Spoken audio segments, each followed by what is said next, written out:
Krefeld in Germany. My name is Preach, and I am joined on the couch with the ever beautiful Bay. How you doing, pal? Hello, I am the other side of your bread sandwich. To you, because right in the middle of this bread, we've We got got the ourselves some meat. turkey. How's it going, turkey? Doing great. Ready to see this boss day. Yeah, looking forward to doing a shift with you. Obviously, fresh out of Midwinter. You guys are doing tremendously well as well. It was great to see you cheering yesterday as you managed to bring down Hivemind. Yeah. You did really well on that one. There was a big smile on your faces. And finally, we're here to cast the kill of Ra Den. Now JB can get out of the way We can see how Raden's going to go. You were saying that you were so confident. I think after doing so many of these as we have, you get like a feeling. Like we feel like we know when the guys are ready to go. Like the trigger is going to be pulled and they're right there. Even though sometimes the boss is like the last wipe was 30 or 40%. Yep. And then Mike's like, it dies in the next hour. And Yep, we're I like, was he's thinking so that. far away. But yeah, Mike was sitting out here behind or off camera when JB was on the couch just a little bit ago saying that, get off. Come on, get out of here. I'm going to cast another kill. Because we were just on earlier today, Mike, and we had Zanesh, which was a slugfest. Oh, that was actually one of the most fun casts I've ever done for the race. It's a little Over the silly. so many races. Oh. That 3 hours of Zanesh was just the best time. I wish I could have been around for that. Oh, If it was you- glorious. If you have a whole bunch of the clips of the reactions of both the players here, what production was doing, and then Mike and I, please hit us up on Twitter with those. Because there's a couple we've been linked, but we know there are more. That was a fun cast. But I was going to say, 3 hours transpired between then and now, and then there's also another boss we just totally skipped over completely, Vexiona. And we are looking to... I cannot believe Raden is dead. I don't know how you feel about it, Turkey. Oh, overall it's- you mean? Just over... This is the fight that I came in with thinking this could be the mega wall. Certainly not Drestagath. I don't think anybody really thought Drestagath was going to be after Raden in terms of the mythic difficulty. How did you guys gauge coming into here where Raden was going to stand in the kill order? I think definitely everybody thought Raden would be one of the hardest ones out of those first 8. With Vexiona also being up there as well, but as we saw, Vexiona was kind of pushed over, just based on the immunity fact. The Desolation wasn't really as bad as we thought it would be, as well as the last phase dies pretty quickly. But yeah, Raden. The thing about Raden is it's the same every attempt. Like as long as you're doing the same order, the only thing that's going to be changing is the people who start the debuffs. So as we have been seeing here with Method, they're deciding to kill the Void first and fourth, which means they get one less Void Hunter. Whereas Limit did the opposite. Essentially, they killed the Vita first, which means they get one less Crackling Thunder. That little guy you can see chasing down someone. Yeah, there he is. He's on the prowl, that lad. Now, what does the bring it down. Crackling Thunder do? Yeah, so the Crackling Thunder, you might be able to see it real quick here, but basically he casts a little lightning bolt at somebody and it will bounce. And however many times it bounces, the damage continues to ramp up. Whereas the Void Hunter puts that soak mechanic that is a split, I believe 1.5 million damage. That might be Vexio's number. But anyways, it's split damage as well as puts a 50% healing reduction on whoever soaks it for 14 seconds. So Not fun. yeah, that healing reduction is not great. Yeah, it's not fun at all. And this fight is one of those... this is the fight that is... It doesn't resemble Heroic at all. No. Sometimes you can put the Mythic fight. You can put Rathion next to Heroic Rathion. They're kind of the Fairly same similar, thing, yeah. right? They're very, very similar.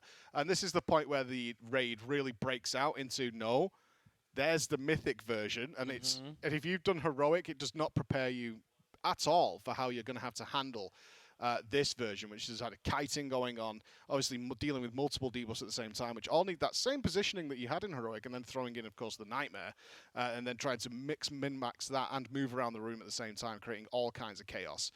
It's where you really start to, you can go into a fight like, I always compare it to what they did to the Desolate Host.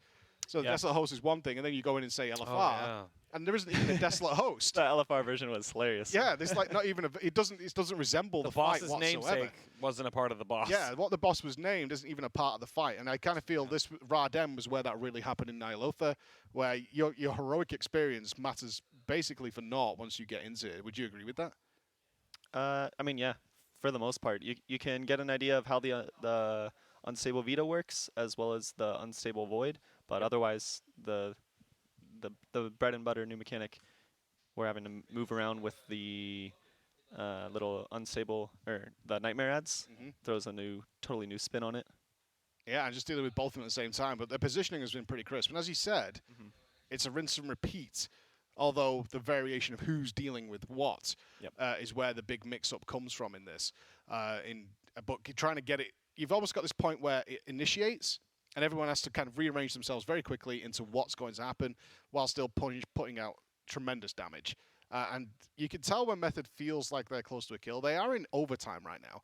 Typically, they would like to finish around midnight.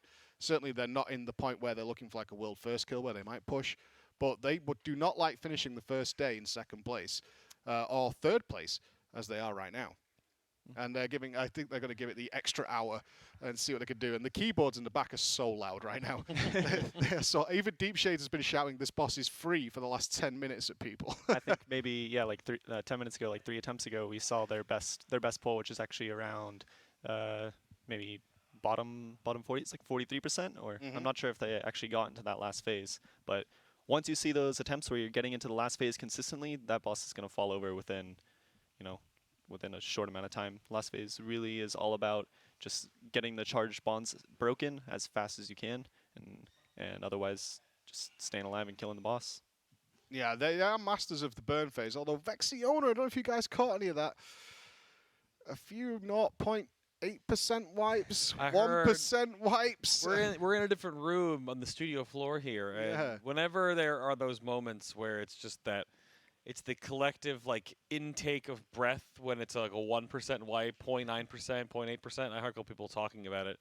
You just hear that, oh man! Like it kind of all erupts and it echoes throughout the studio. And then we look over at our monitors. It's like, oh, the boss just like faded away into the nether and just disappeared and reset. Really close ones. But I mean, 2 hours on Vexiona versus the just over 4 hours on Xanesh.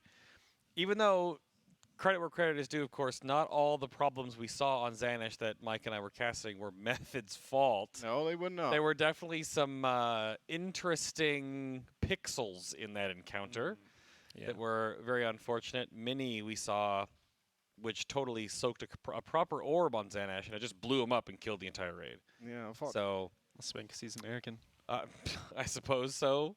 It's nice to see a few people have actually used the clips of our cast earlier on where we highlighted these problems with that fight to kind of let Blizzard know, like, this is not okay, and here is definite evidence that this is a problem that needs to be looked into. But when I walked by Deep Shades earlier after they got the fight down, that and Gingy as well, basically saying that they're now onto an encounter that hopefully doesn't have those kind of things. This fight is definitely an ad control fight. The baby ads that spawn due to the orb combinations, of course, and the orbs themselves considered as a switch target ad because you can't obviously let all of them go in. You have to kill one every time he asks and accepts those orbs, right? So it's very much a control fight. And then that's the first 60% of the encounter is the control fight. And the final 40% is the burn as Rawden gets stronger and stronger and stronger. Yeah, he's such a beast. And again, the control is what you're seeing here. And one thing I'd like to really highlight is, I'll try to draw more attention to it later, is this is obviously an incredibly brutal fight DPS-wise. Yeah. Is how every one of them has timed their cooldowns and transitions of debuffs to perfectly utilize that, so it's not actually DPS downtime. Noticed Jimmy and Mini using the Vengeful Retreat dash, so they're literally transferring their unstable within a second. Last second, yeah. I also saw Noggy using his removal. He's got to come out of melee range, using that to channel his Latent Arcana, so he's naturally not losing DPS in that time to maximize every single little moment they have in order to get this boss down. And we even saw how much damage they're dealing with here. I'm sure the healers are stressing out. And you can hear, I don't know if you can hear it over the comms, but the guys are shouting at each other and they're kind of like inspiring each other when it gets into these late hours to get it done. But this is where your maximization of your character comes in so strong. There was the side comment we had heard. I don't know how much is confirmed, and we'd have to really like dig into and look around on their armories to see what they were wearing right now, despite, refresh time and whatever in that regard. But we've been seeing a bit of a downsizing in the amount of corruption being worn on some of these players. Now, it's going to be a handful. We've seen there have been certain ones earlier that were wearing almost 80 that almost died. I cannot believe how much right into him. How much HP have these orbs got? I believe around 9 million. Actually crazy how much HP these orbs have got. I mean, you saw how far the tanks were kiting Rawden away there for these orbs, but they have an insane amount of HP. This is min-maxing. I think this is the time when the Shadow Priests have to go and sit down a little bit. Until the Boob Kids are still there, though, Turkey. Yeah, we got one in there. We do want him. We've got Mirez still standing tall, but this is where, I mean, you can see that's just activating the phase. That's all killing the orb is, right? I mean, that's just getting into the next part of the control. You see those Gesture Warlocks just going insane, being able to abuse Havoc, Chaos Bolts into those ads. We're looking at 4 rotations of that, I think, in this fight, right? Or is Yeah, it there 4? should be 4 orbs. Yeah, they'll be able to push before the 5th. They might spawn and they'll kite the boss and push him to 40%, and at that point he'll absorb them. Yeah. But otherwise, 4 orbs, correct. Okay. Yeah, I think this is only about a 6-minute fight. Yeah, that's It's a relatively short fight. It's just absolute steam train from moment one. You have to be blasting and blasting and blasting and really min-maxing as much as possible in order to get absolutely everything out of your character. You can see we're running 4 Destro Warlocks, which are dream team for this fight, really. Yeah. 3 Fire Mages.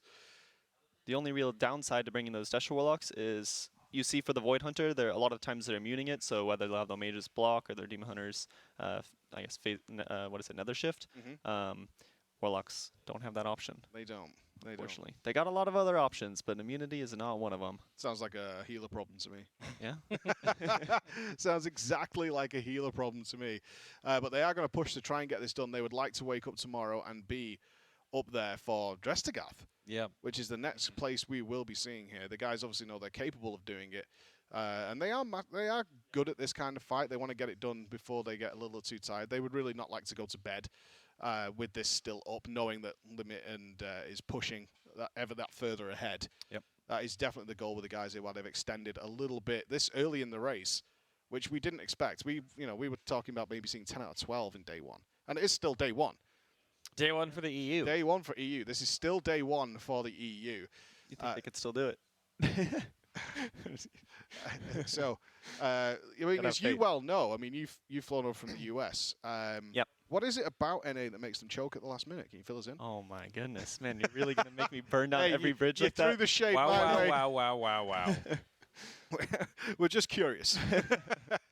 We're just curious. But that is, this is a scenario they're a little uncomfortable with. I don't remember any time that it hasn't been the day 1 catch-up for Method when they've woke up with that day behind and not kind of either gone out on top or at least Hashtag equal. bench melee. The only day it wasn't like a huge catch-up was probably just Crucible, because they woke up and just nothing happened. Yeah. Because Cabal wasn't dead yet. That's true. But in that Everyone was case, just scratching heads at that point, like, why? basically. What is in front of us here? Why is Crucible not dead? Isn't this supposed to be cleared by now? Everybody's at the MDI. 2 Yep. bosses, guys. Come on, just It's get through just it. 2 bosses. Just kill it. Mhm. Warhead. 10 days later. You get a nice damage buff, but I'd love to see the guys actually pull this off. They wouldn't be here if they didn't think they could do it or they needed to change anything. I think they're pretty happy with their comp, pretty happy with their gear. Gearing's mattered so much more. How's it been in midwinter? I believe fairly well. I mean, I got a tier 3 Mind Flame ring for my box yesterday, Very so nice. I'm happier than I was with my Twilight Devastation for sure. I've benched my Twilight Devastation. Good at dungeons. Not Yeah. a big fan of it. It's nice if you're doing big silly trash pulls, of which Ny'alotha offers many opportunities for that. To happen. Ooh, a little armory widget popping in there for you guys watching the stream right now. That's currently a look at Scripe right there. At 460 idle level. He's at 38 corruption last time. that we had sweet spot. seen. Yeah, that sweet spot. 38, 39, not over 40. And of course, the big 80 Heart of Azeroth. I on can't that believe how deck. much that's come into play. Not only to activate the extra item level on Azerite armor, Of course. Yeah. but the extra stamina has actually been crucial. I would say, yeah, that's the one thing I was actually looking at today that I'm going to be actually hopefully putting together right before the raid starts, before we go back into Mythic myself, is that I'm wearing a 415 set of the Mechagon ring. I have a 445 to activate the haste proc, but then I have the 415. And I think because of the multiplicative HP skilling, I'm like 30,000 HP behind. And there's been a couple of times in at least the first 3 encounters on Mythic where I'm like, I could use a little bit more, right? Just to be a little more comfortable. So I'm even going to just take that and go craft my jewel crafting room when I get the last couple of shreds. I need like 3 more that I'll get. So I'm going to do that. But the HP is a huge deal. It's always kind of like that, though. We've had both Legion and now in BFA where that we have that scaling HP, both on our artifact weapons and the whole concordance we had last time, and now we just have those little nodes that give us more HP. And that's basically a tuning knob that Blizzard uses to how much damage goes out, right, that by bosses do to us. And on a fight like this, once you get to the last phase where select people can't be healed to 100%, Right. any extra health kind of buffer you Buffer have. zone. Yeah. Mhm. Yeah, That was lovely positioning by Scribe there. he bounced right back and into his rune of power. Yeah, he really did. I mean, that's just practice. That's what comes with bosses like this that are kind of set in Right. stone with how they're going to be managed, is being able to pull those off and make them look like... Those are so juicy. God, that is tight timing to kill those orbs. I mean, they really cannot afford a single death No. in order to make these timings and maintain control, because you can see the snowball effect. It's very obvious. If one orb isn't getting killed, the tanks have to start moving the boss around. The position is now changed from where they would like to control all the debuffs that come along with the orbs, and it starts to collapse very, very quickly as the raid has to sort of rotate around wherever the new boss position is. And we do just have it confirmed that Complexity Limit did just take down Drestagath. Oh, Limit has gone 9 out of 12. Moving them to Il'gynoth. Depends on Very, if very how much exciting, they... Because their raid still has a handful of hours left, I would imagine, due to the time difference. They probably Yeah. still have like 2 or 3 more hours to go on their day 2, essentially. Damn, this race is picking up. They should have at least. This is the yeah, kind of around thing 8 we hours. hope for, is we do hope for a proper race. I mean, so many people are always like, I mean, I remember when the raid was announced and you see like, oh, Method's just going to win it again. Who would ever possibly be interested in that? And So it's that just not means- the case. That's interesting then. So Drestagath, depending on what goofiness in that fight had, means that only took Limit about 3 hours? Well, yeah, it was very, very fast. The reasoning I think they went around that is Drestagath is a boss that you can plan out way ahead of time. So Sure. we know on Tuesday that they went and tested that boss, and they have someone who's kind of like a dedicated analyst. Yep. He more than likely just took the information that they were able to get from however many polls they did, say 5 polls, Yeah. and built something that they could go back and kill the boss with later. Speaking of which, though, if you are wondering about the current standings, of course, you can see it above our heads. But whenever you are wanting to tune into the stream here for the coverage of the Race to World First for the Ny'alotha, the Sleeping City, It's if you tank hover, HP. take that mouse and hover it over the screen, the entire video player here, and there is a Twitch extension with the information for the casters, the partner POVs that we have both here and remotely, and all of the rankings therein as well, and a poll feature. We've been having some polls throughout the day today. I think the pizza topping one is still rolling right now from what Roger got on his pizza. I And- voted pineapple. Did you really? Yeah, I- pineapple on pizza is the way to go. Stop trying to upset everybody, please. You know, I was happy with this turkey sandwich when we first sat down here, but now I think we have to reassess. We have to reassess. He's a trouble causer, Bay. I could see it in his eyes. You could see it. He's out to cause trouble. Yeah, you've upset. Look at the face you've Yeah. spawned. Additionally, though, The golden one. in the widget, you're going to find the Save the Children's charity that we are also working with again. If you were with us for the Race to World First for the Eternal Palace for Queen Ajara, we crushed over, as a community, over $60,000 to charity that time. And we're already at, almost 7.4 thousand today on day 2 of the coverage, day 1 of the EU unlock.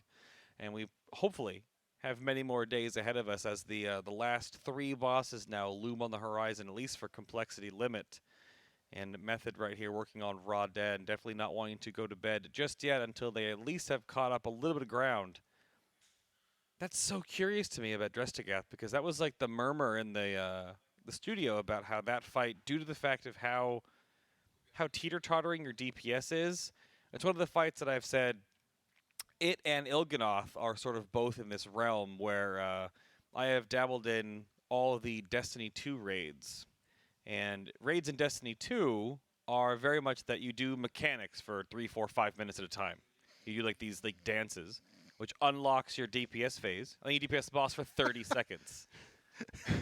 But that's just, we haven't had boss fights like that. We have a couple in World of Warcraft's history, but we have multiple back-to-back where you just do all this stuff that gives you 30 seconds of blast, and you're back to doing just stuff for a while. The resident sleepers. I just like teasing you every time you bring Destiny up. Okay. My bad for enjoying other video games. I'm sorry. You and your console games. My console game on PC. Yeah. I wouldn't play it on console. 30 FPS? Nah, get that out of here. Yeah. That was in the same launcher at one point. Get that out of here. We've all played Halo. Big clap. Yeah. Mm-hmm. Master Chief Collection right now is It does. right Literally good. every meeting we've had, I think even when we had dinner over BlizzCon with friends, they were Yeah. all bashing me for not playing Destiny. Everybody was a Destiny 2 player. Yeah. I did try it, to be fair. I did try it. Well good. I think the interesting thing you'll see now is guilds are going to start choosing Justigath over Rauden. That's what I'm wondering now as their eighth too, boss. depending on how long it took, and once that gets formulated out there, because Limit's going to set that precedent, right? Yep. Is you would do, because you'd want to put as much gear on your characters before you did the bosses that actually felt like they were like really difficult. So if Justigath actually proved to be a little bit easier than Rauden's obvious, like really tightly tuned orbs into boss damage, into ad control, into burn phase, which we've barely seen so far here from Method's POV, definitely switching to Justigath might be the way to do it. Yeah, I hope so, because we're still looking to where is the mega boss. Now, obviously, it's true. realistically, yeah, Rauden has been a bit of a wall, but it's been overcome relatively quickly. Yeah. Right. I mean, even if we look at, yes, it is only complexity limit that has done it. Method are getting there slowly but surely. It's not a day-long boss, and we do expect with so many bosses in here that we're gonna hit that boss that is the Stormwall Blockade type boss, that is the full day boss. There are only 3 left for complexity are. limit. So is it Il'gynoth? Well, we haven't seen the new mechanic on Il'gynoth just yet. And obviously, we've never seen what Carapace looks like on Mythic, and we have never seen what Ny'alotha itself, let alone the secret hidden phase of what that even involves at all. Yeah, it would look like there's like 3 more bosses left, right? But you kind of almost make it like it could be essentially 4. Because if you go back to the last time we had that secret phase, where we kind of knew about it, but when Paragon spawned Cho'Gall during the Emperor Margok fight back in Warlords, that was just like okay, That was a cool fight. right? Everyone long gets stunned. Oh, it was Is that definitely a long one. 25 minutes? Well, I don't know about that long. I The think first it's about time, that maybe? long. Yeah, I think Paragon's first kill is around 20 minutes. That makes me think back to like Shaw of Fear, which is just like Yep. Yeah. that was a terribly slow. Especially as you had drawn-out to like fight. progress the boss to a certain level before you could even do an actual pull. Yeah. And a very bizarre boss, that one. They're doing, again, the kiting here to make sure everything's going smoothly. But they look relatively in control here as Rauden is hitting that 55%. So this is the last wave the guys do need to deal with. The Before Void Hunter. Just There should wait, be absolutely slapped. one more wave, I believe, actually. You think they're not going to transition it Because yet? the next wave they're going to kill a void, so then they'll have a crackling thunder and a. Okay. Does Just Wait have broken gear right now? I think he's pantsless. Oh, yeah. All He's yellow. currently pantsless. I think looks like, I think Just Wait has literally lost his pants, which is not a good place to But be. hey, while tanking maybe that'll Rauden. help him in the last phase with the He's tank just mechanic. he's just Or- channeling his inner Onyxia tanking from vanilla World of Warcraft, where you took off gear to lower your defense ratings. You actually took Yeah, hits so to get rage. They haven't Yeah, run so a lap this here. is the last wave really, here. really They're good actually attempt. getting into it now. Okay. So this should be the last one. If we have lost Noggy, which is going to be a lot of lost damage, but they're going to be doing the best.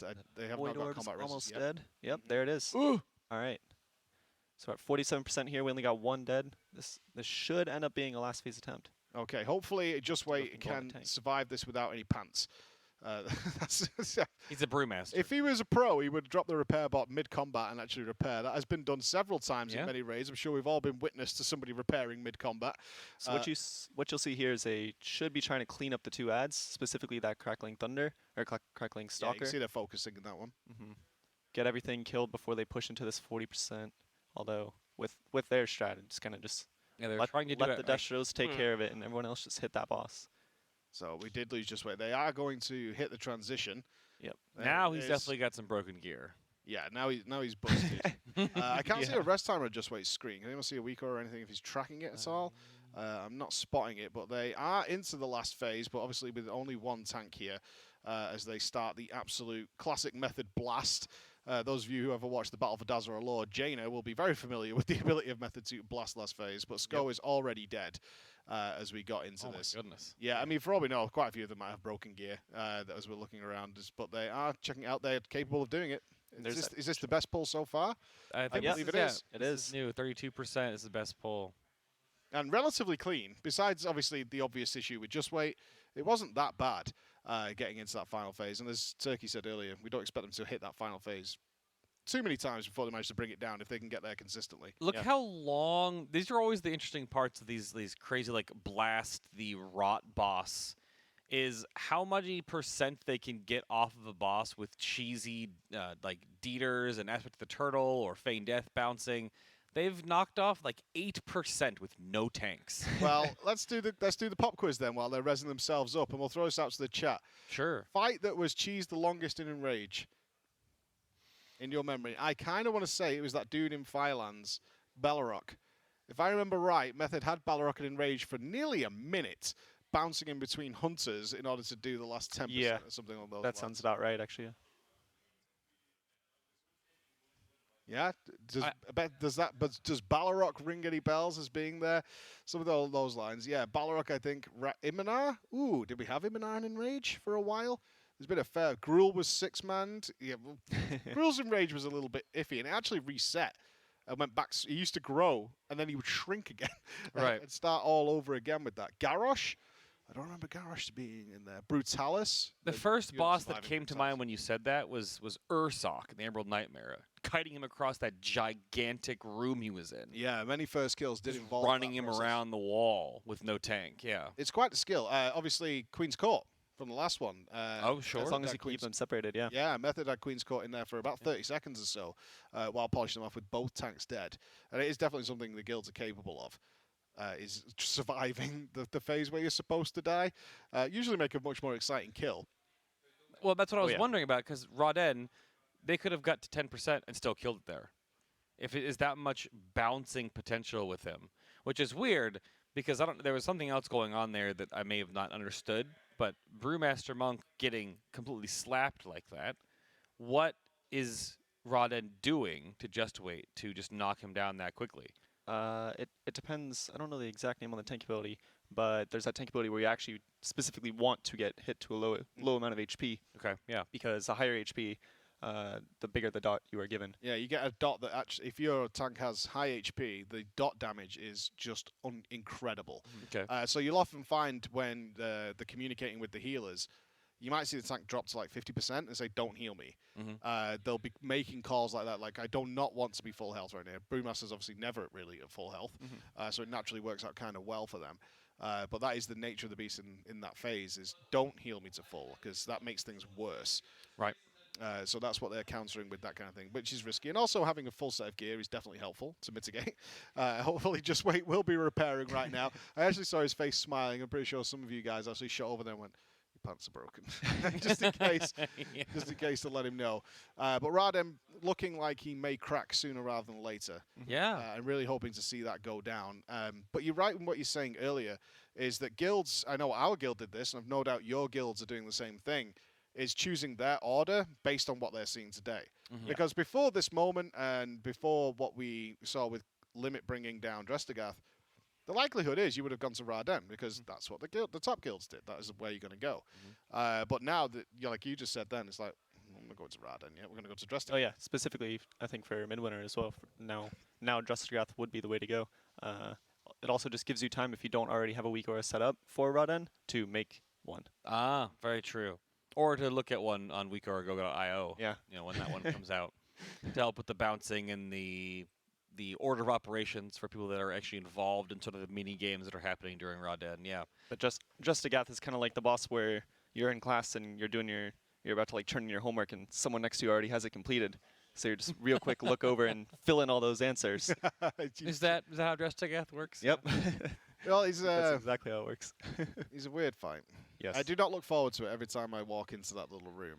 It's weird part of it too, is that it's a fight that, again, you can kind of just, I think Mike even said it in your video before I came out here, is your talking points about how the first week went. Drestagath Heroic was just kill things and pick up the orbs and hit the boss. He just do stuff, right? There was no organization. But I'm imagining in Mythic, it's almost like it's going to feel like maybe a Croesus style fight where you're going to plan everything out. You're going to have this ad dies first, these 4 or 5 DPS with their cooldowns pump the boss, then you rotate over to this ad, these next few orbs that drop, these next DPS get those orbs, they pump the boss, so you can cooldown coordinate versus You can min-max the hell out of that. oh yeah, Yes. but heroic and normal is just kill tentacles and hit Yeah, the thing. go in the your own middle. way. And Yeah, you'll be fine. exactly. You go your own way. And it's curious you should bring that up. Is there's a few things that have happened, and I think Midwinter's probably in the same position. Is based on what we've seen so far. Is our plan, because we had our first Mythic raid tonight, is you probably saw some messages. The guys were coming in and checking our progress and throwing messages up on the bottom. So thank you for all the guys who communicated back to me on that. It wasn't actually me, although it said, "Hi, it's Preach, and we're doing this." Is we decided to kill the first 3, which we did, and then just break for heroic because so much of this is gear check. Now, off the back of that, there's a darker side to this. Is Blizzard did no class tuning at all after Heroic Week, and that is the first time I've ever known that to happen. I checked back, there is always tuning, always class tuning, always changes that happen after Heroic Week because they're finally seeing on the live servers with, obviously, everybody who's playing the game, exactly what the classes are doing, but Corruption seems to have completely lampooned that system. Yeah. And they don't really know what to do with it. And we saw weird things. I mean, you approached me last night at like 3 a.m. and you said, did you see that they just threw 50 million HP at Vexiona? Or they just threw... And of course, those guys who've been following RADM progress for most of the day probably saw that RADM was being changed. And of course, we saw a rather dramatic change not too long ago to a strategy that Limit was using some immunities, which obviously wasn't how Blizzard wanted the fight to go down. Not the first time we've seen changes like that. Yeah. We've seen it pretty much every raid tier. But what they've also done, which is really strange, and I don't know if you guys are aware of this, is they've buffed several bosses in Heroic.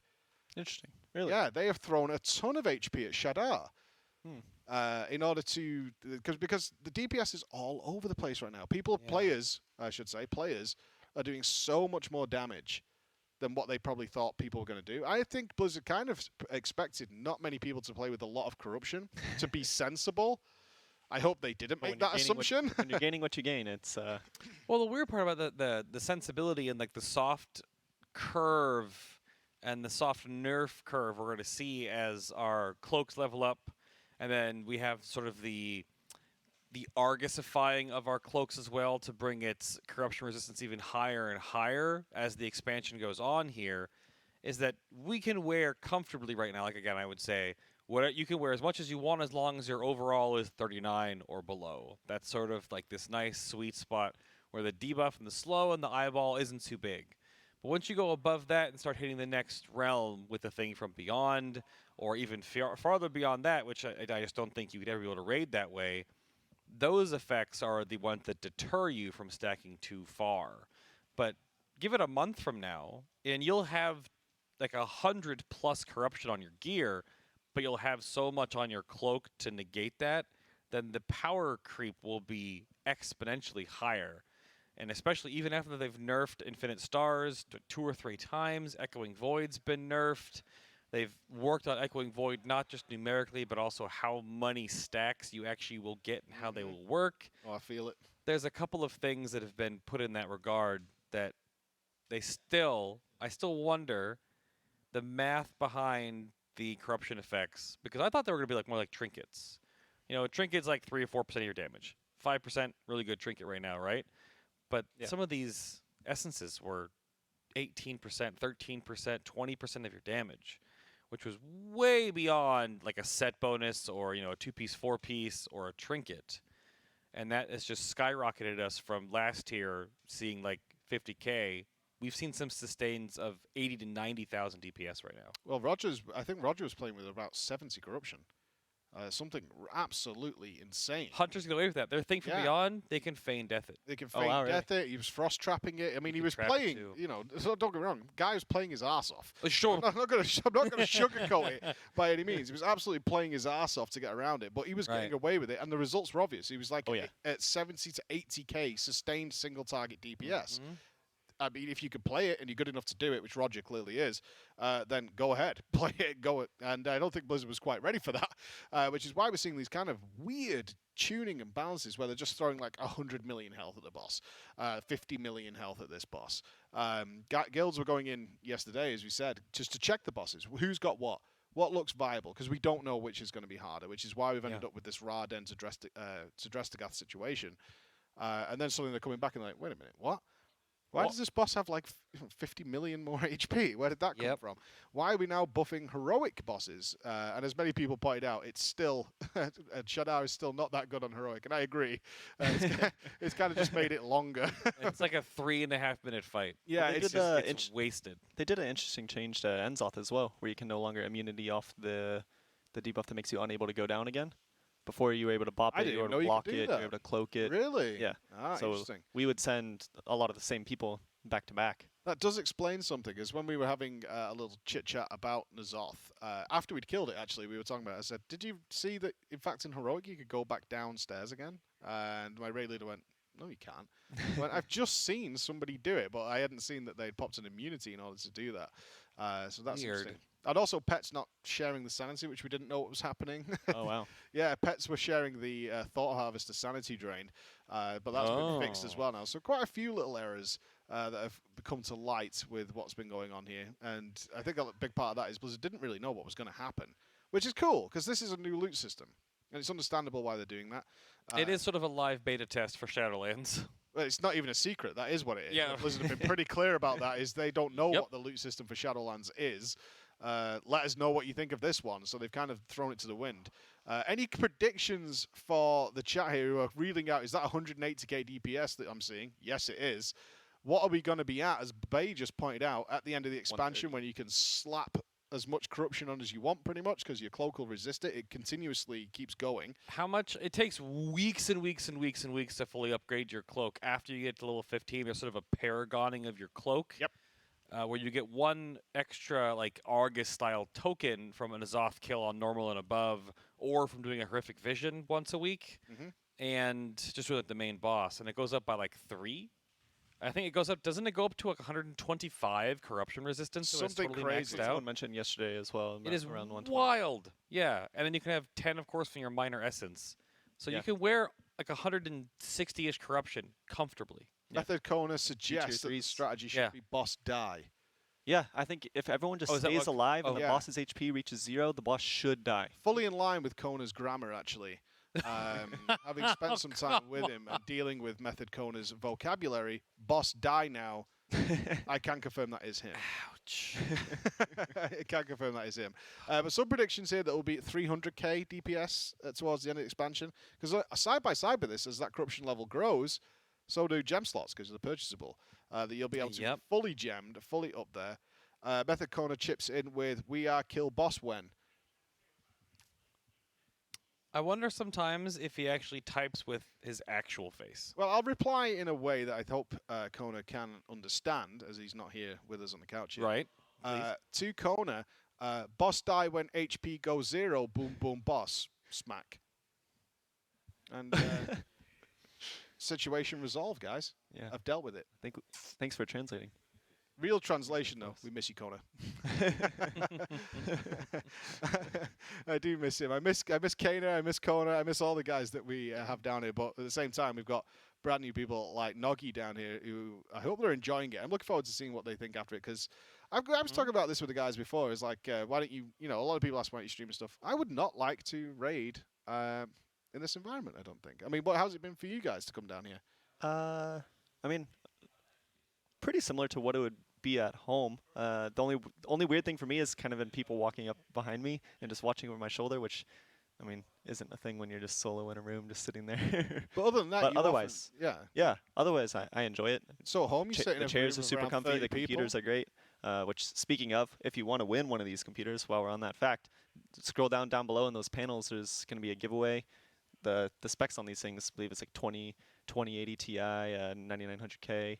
So definitely go ahead and enter that. But yeah, otherwise, I mean, they have a supply of drinks, food for us. So it's kind of just run downstairs, grab one of those, and get back into raid. Well, yeah, that's the question to follow up on that one, Turkey. Do you normally at home play like fully clothed, nice, appropriately, with socks and shoes on? That's true. I do not. I was about to say, not like you're at home. Usually have just t-shirt, boxers, got the blanket under the table if I need it. Absolutely. Just sit there. Gingy, and I was game. told, Gingy actually plays World of Warcraft when he's at home just in a robe. Oh wow, yeah. Yep. Robe optional. Whatever works for you. Robe optional. Here you'll see. This is what I was talking about earlier. With you see the way he's utilizing this downtime from melee in order to get his latent arcana, holding it till that point to make sure that there's literally 0 downtime. Hands in the air. Yep. Hands in the hands up is the official emote of this boss kill. It's what got us through Zanesh.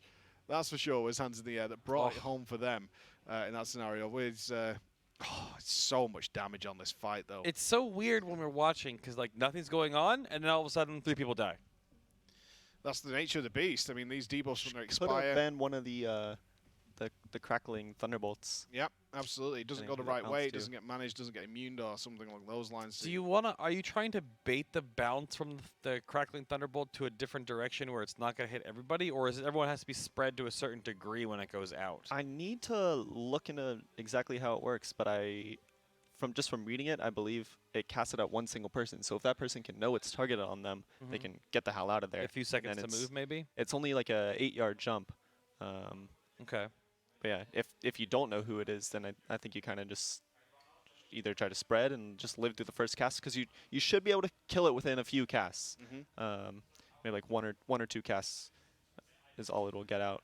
Yeah, it's a measure of your DPS on this fight, no matter which version you do, is trying to reduce these. I think a lot of people, certainly in their first kills, aren't going to give the adds that actually come. They're going to focus on the mechanic that's added to the boss.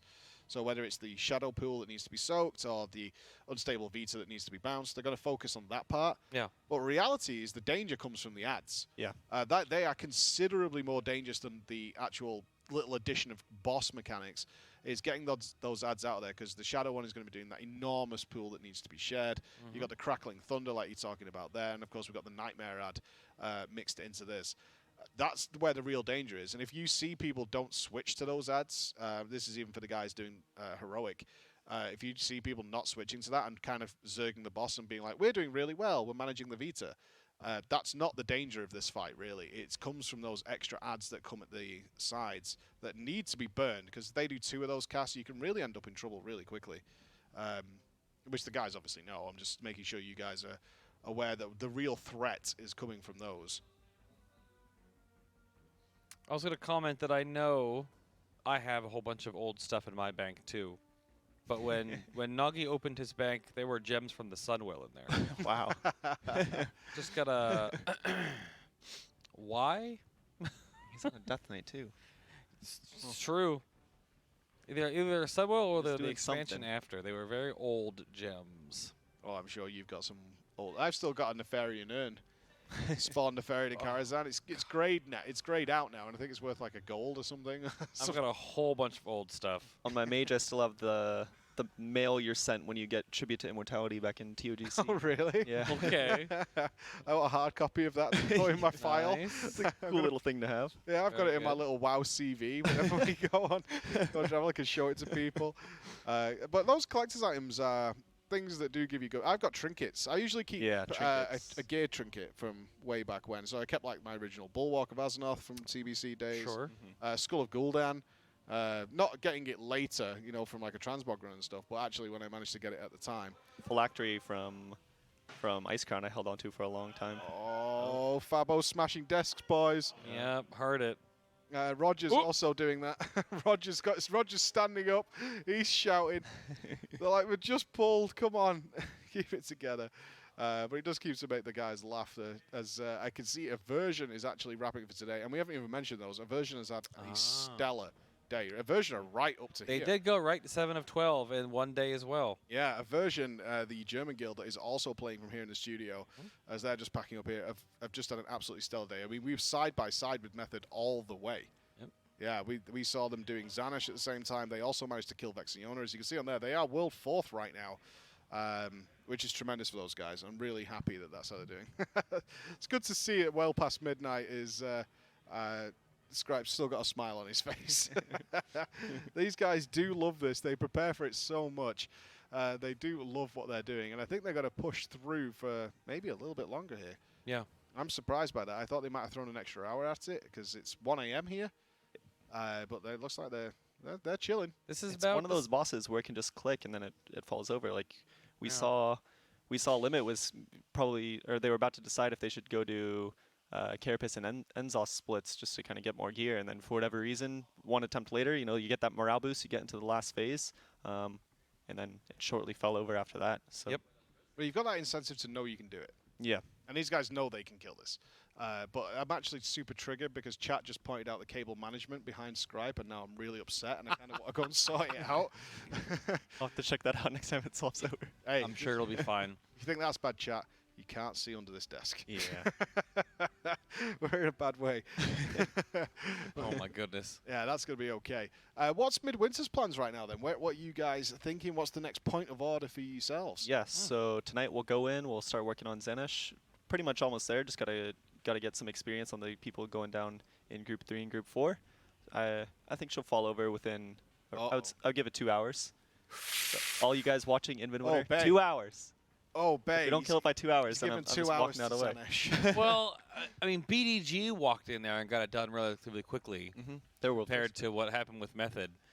And that was sort of the interesting part about it, the fights that Method has, because the last fight I can think back to that Method had sort of this fight isn't that difficult. Why they keep wiping was Mechatork in the Battle of Dazzle, where they definitely knew they had the fight, and it took them 60, 70 more pulls than it should have. A long more time than it should. So I think Zanish falls into that category, whereas the sort of more densely difficult encounters, the ones that you would say would be that this is a harder fight, are the ones that they excel at. So I wonder if that's sort of where, ooh, yeah, Perfecto, watch out. Don't get too close to that. It Yeah, bounces he's to got the to be closest super target. careful there. Yeah, that's why you can see them positioning at the edge of it to make sure it's going the right way. You can see he shadow steps and just moves slightly to the right there to make sure he wasn't the closest one. Slowly getting back to the boss. That was really good. He was See him walk playing away his- and use yeah. cloak. Perfect, good. Yep, there it is. Yeah, Dead Rogue, no good. Dead Rogue, no good. And Perfecto is so seasoned as a world first raider. It really is crazy. He's been present for as many world firsts as I think the only person who outpaces him on that is Skull alone. Oh, wow. Yeah, he is one of Impressive. the longest serving world first raiders Method has.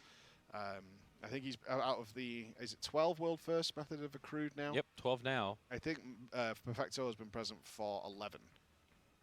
He really has been around that long with the guild. It doesn't look it, you know what I mean? He's got that fresh young face. You think he's maybe one of the newer, younger members that's joined, but that is absolutely not the case. And in fact, he took home the plaque that was made at the Eternal Palace race. Oh, really? Yeah, there was a plaque made on some steel that had all the engravings of the world first kills, and he was the one who got to take it home. He's a very valued member of the guild. God, that fire graphic looks very, very violent. It does, doesn't it? But look at the chaos bolts. Isn't that God. beautiful? Oh, on I the would have pole that when as a all screensaver, honestly. You know, an animated screensaver, just those chaos bolts just flying across the screen. It's almost like a Burning Crusade intro video at this point. To see those chaos bolts, look, they're so meaty these days. And one of the spells that's undergone the most visual changes, because it used to be a dragon. If you remember, originally it was like a green dragon that used to come out. But having 4 Destro Warlocks, that's like 8 chaos bolts a time that are flying across the screen as you can see them there. You know the Twitch chat can follow me on this one. You know the meme of that you can't hear pictures? We don't have game sounds for you right now, but every single one of you that knows what Chaos Bolt sounds like when you just saw the swath of them fall, you know what it sounds like. You heard that whole thing. On the poll, I was going to say, when you watch when they pulled Rawden, and that's when they pop everything going on, and they got their essences rolling. It's crazy clean right now. Yeah, This is actually crazy clean, guys. We're not trying to get your hype levels rising, but this is crazy clean. The one thing I've been noticing about Perfecto, too, that I was going to comment is he's always at the veto or the essence spawns before it's there, like right on the moment. That's how tightly tuned and fine-tuned the pulls have been so far. Yeah. And that's one of the things. You shouldn't be running to it when it's already spawned. You should be waiting for it when it does. It's also a tactical play because he's the first one to pick up the AoE, the unstable. So he's in position far away from everyone else to ensure that he is the first one to get it. So I believe only Mini is dead right now as we make a very clean transition here. Yeah, 40%. Yeah, this is crazy. We've got both tanks good. There's those charge bonds. Yeah, there's charge bonds. Just break them as quickly as you possibly can. Here comes the big nuke. He's prepared for this. The Vendetta's going to go up. See if we all get out of it. Yep. Yeah, they're looking nice. So we're gonna. This is still a fair way to Scribe's go. It's pretty 40% of their HP, 40% of the boss's HP to go. Kush see goes those down. You can see those we people lost with Jimmy as well. the 100% healing or 100% health debuff. It's Yep. on- You have to be very careful not to top people off here, or they're going to get killed. get out. That takes up a huge portion of the room. It does. Yeah, an absolute portion of the room. So we have 3 dead so far from what we could tell from Perfecto's UI. Perfecto playing it very, very fast and loose with his HP, but he's actually fine. Josh has gone down. We have lost a tank. Just Wait has fallen as well as the fight continues on. They've got about 23% to go. Ooh, charged bonds. Oh, He was in a... It's unfortunate. It did start to fall apart relatively quickly there once they transitioned into there. But that was the cleanest transition That we've was seen really them good.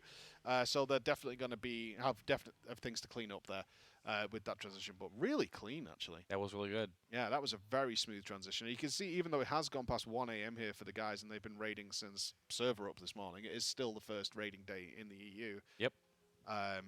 They're still progressing, which is always amazing to me. I'm so tired by this point. I'm so done.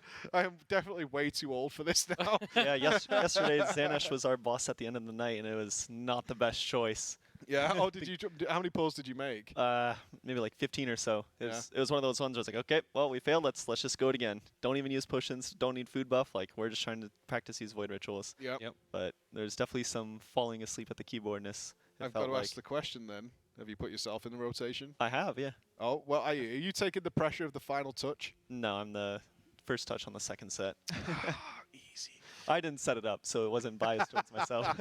Okay, you didn't volunteer, though. Yeah. You didn't step up for the man. I felt genuinely sorry for Kush this morning, who was... Oh, the he pressure. was playing midfield for most of the attempts and then was moved to the final touch. But you can feel the pressure in the room on that guy who has to make the final hit with the ball, because so many times that guy I think just I would crumbles. rather be the final hit than the first hit of the last set of people. Well, we saw in our progress, actually, was set 3 was yeah. always the hardest. Yes. That was tough, yeah. That was Yeah, the Roger same Brown with set, us. yeah. Extremely tough. They had to come with some weird little tactics in order to try and manage that one. Set 4 never looked too bad. What makes you say that one then? For the No, more so just the fact that you're the first person. You're being the first person. You're kind of the one who like sets where exactly the ball is going to be. Sure. Whereas the third person in the line, it's already kind of set up for you, and you're just having it hitting you and just shooting it down a straight line.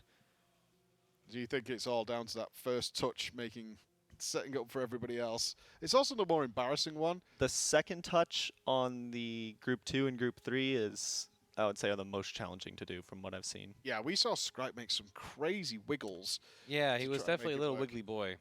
It doesn't help that the orbs themselves, or the pillars, I should say, are so inconsistent with how they actually work. Yep. We saw the orb half travel through a pillar and then skim a pillar and detonate. And, travel through one but not detonate, but should have, and then still missed, which was really unfortunate. And then we saw Mini, a really good clip of Mini, who stood in a perfect position to move the ball, and it just detonated and killed the raid. Yep. And you can see Mini making the excuses. And we said, luckily we have everybody's POV, so they could easily see so that he wasn't lying. But of course, most guilds do not have everybody's video footage of what they saw. That's true. And we'll have to listen to the, I swear to you I was in the right position. Mm-hmm. Yep. Yeah, I bet you were. Sure you were. Sure you were. True. Let me just take you off that assignment, put someone else in. Yeah. It's not your fault. Must just be your computer. Now we're seeing something very classic of Method, actually, Bay, is they have new information. Oh, The you brain think trust so? goes to work. Yeah, they got that nice smooth transition. What needs to iron out, and how are they going to improve that last phase in order to get the kill? Something Method is particularly known for. Scripe time. Yep. It is. I think the biggest improvements they can make here is keep the boss kind of centralized in the middle of the room. That way you don't have those situations where charged bonds, you have nowhere to run, as well as grouping up before the huge purple really explosions get thrown to the floor. As well as just in general being grouped up to help out the healers as much as you can. Yep. But yeah. I'm sure they'll nail it. They're very, very close. That's 17.8%. Yeah, it really is extremely close for them. They're going to push through to get the kill, I think. But Deep Shades has seen this far too often. He knows what's happening. It's Triggs time. The brain trust has gone to work. We out of here. We out of here. We're going to take every opportunity in order to get something done. So while they're checking that out, this drive you guys have been pushing for, there he is. You see the thoughts coming out as everyone else walks away from their headsets. He'll let me know what he wants us to do. is you guys have been actually rushing through this. Oh, sorry, it says, do not read this. But it is for me. 1 second, please. Thank you for the $20 to Mr. Rishi Ferru to the sale of the children. I have read your comment, my friend. Thank you very much. Indomitable with the $5 to save the children as well. While we're having fun playing games, we are running a charity event in the background, guys. So we can show we're productive as gamers. We're not just sat here waiting for the next round of energy drinks to arrive. That's not way for. Is a lot of celebration actually for Limit coming in here. You big memers.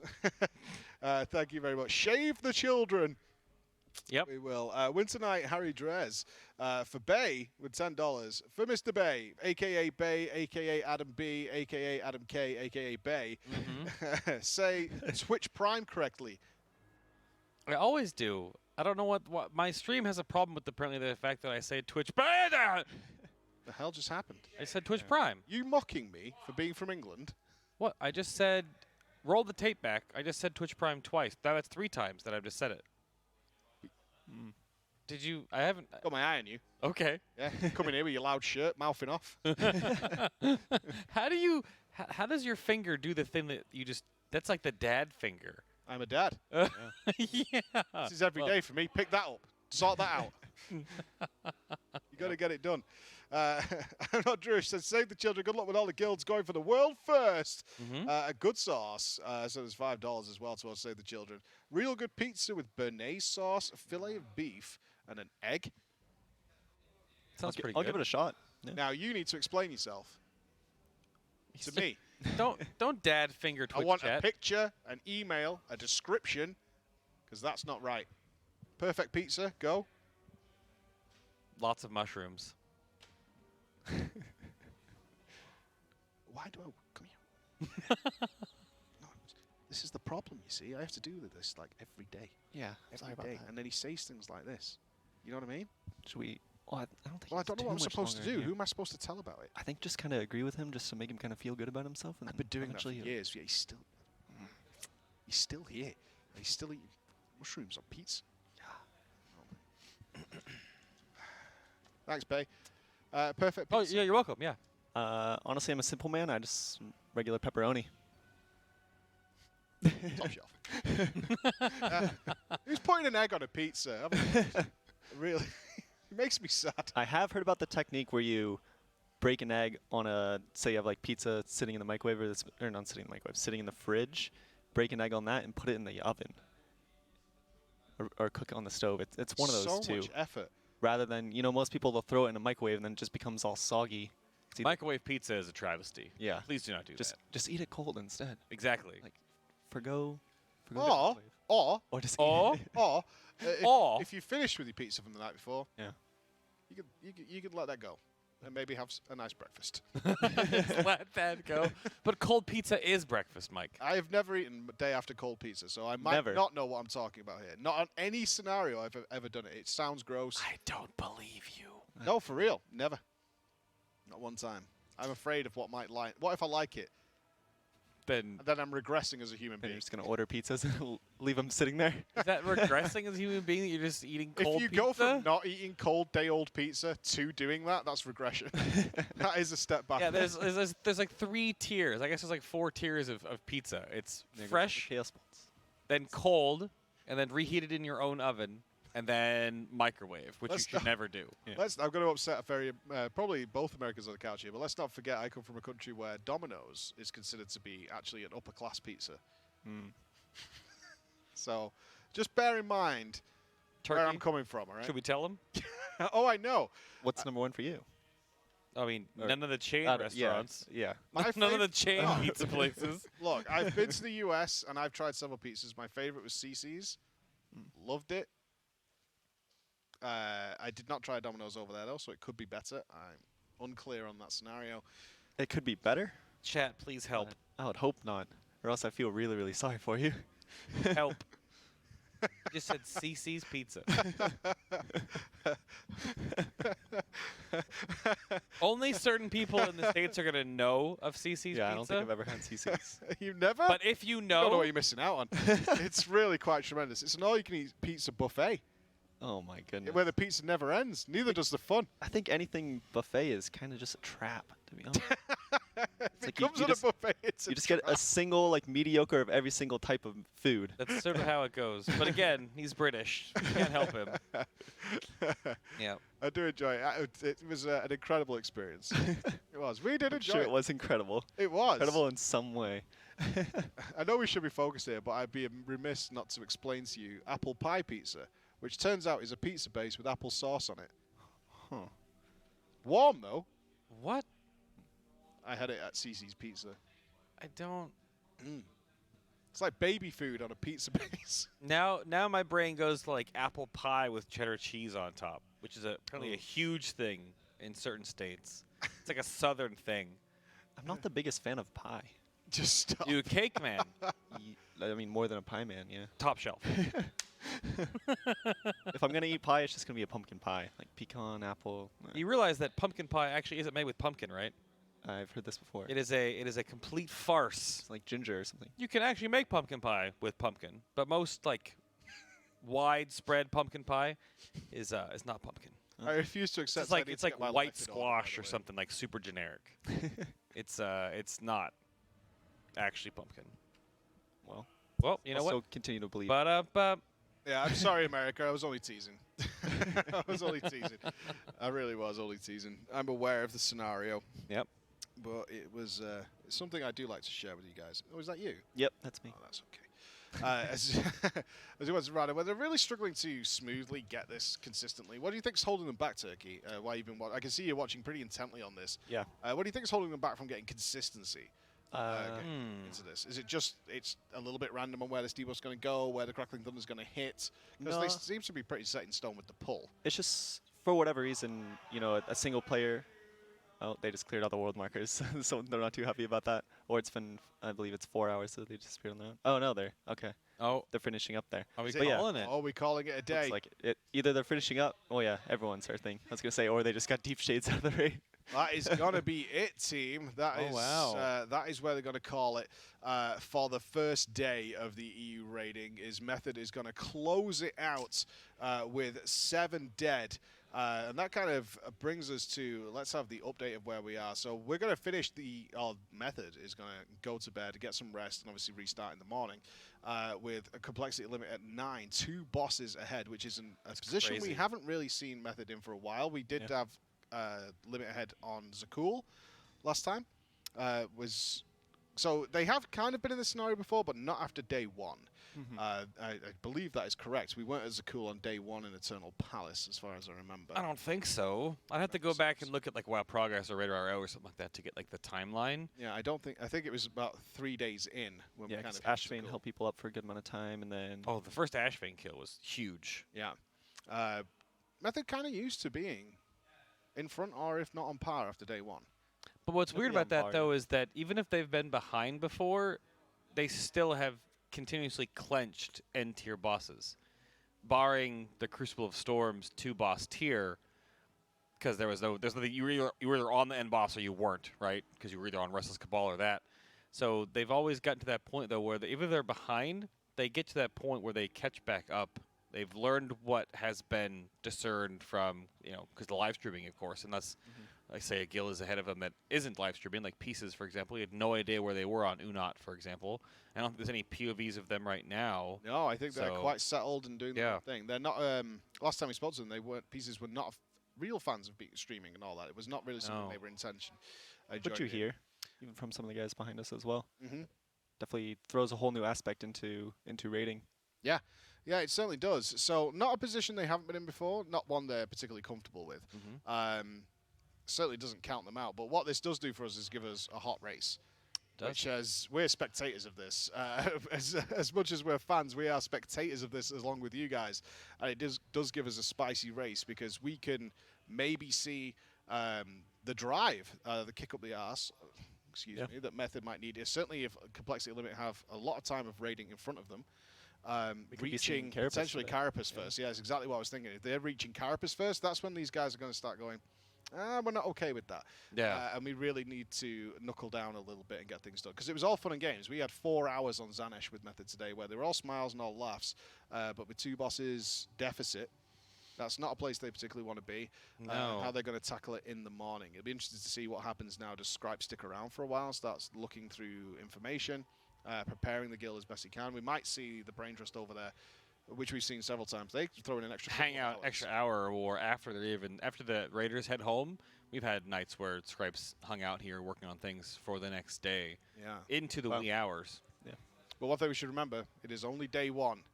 It is only day one. So as much as we always like to jump to conclusions, we're guilty of it as well. Believe me, we're as guilty as it can be.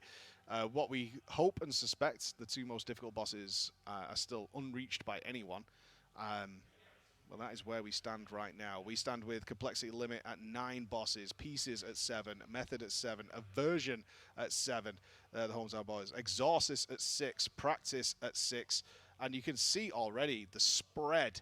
Of course, our very own Midwinter, Turkey here from there, also at 5, with Big Dumb Guild at 5, Imperative at 5, Future, who is playing in that room right now. Yep, Mark, where Trekkie is. Yeah, Trekkie is here. He's playing in Future at 5 as well. I know he's been raiding since ludicrous o'clock this morning, and I think he's still kind of doing stuff right now. And Club Camel and Snafu at 4. And also a big moment tomorrow, the Asian Guilds join the party. That is the time. Do we have I wonder what the time conversion is when the Asian realms sort of get caught up, because that'll be the fun one. I know we watched this at the last Race to World First, where Alpha and Jiting Hong won for like the Forerunner. Obviously, they have information they can discern from watching the race. But it's the fact that you still have to get in. You have to have the preparation going into beforehand. You have to have the right assortment of corruption, I suppose, at this point right now, right? And you have to obviously perform. But I would not be surprised if they were all of a sudden 7 out of 12. Right after That's that. what we Right after usually service come see. out. Yeah. That is exactly what we usually see, is those guys just throw in and just come out of nowhere. Yep. Once again, though, we are noticing a very similar trend. Of the top 20 guilds in the world right now, there's only one blue name on that list. Wow. Yeah, after day 1 or 2, last time in Eternal Palace, we definitely saw a bit more of a mix, and it was only sort of day 3 and 4 we started to see the red overtake You gotta happening. give him to it. You gotta give it to him. Now, is this Sticking it through. because of Volpera? I would hope not. I don't Or think so. I would hope so. Oceanica, yeah, I was just looking where are our boys who were really cool to follow last time, Ethical and Ethical, honestly of the Oceanic realms. They're currently both sitting at 3 out of 12 apiece, along with some big names. Struggling a little bit. Maybe, yeah. So they're struggling with Hivemind. Hivemind has been a surprising wall. And one of the things you pointed out to me yesterday I thought was really interesting is you broke, when Midwinter was doing Hivemind, you guys did manage to kill it last night, which was a tremendous achievement. And actually, I think you should be more proud of that achievement based on where the rest of these massive guilds are. Is you broke to go and do Heroic. And when I came to ask you, because we weren't sure what really was killing people on Hivemind, because the mechanics still seemed relatively similar. Was it lack of focus? And you just turned around and I said, is it gear check? Do you guys just want more damage? And you went, no, we just want a bit more HP. Yeah.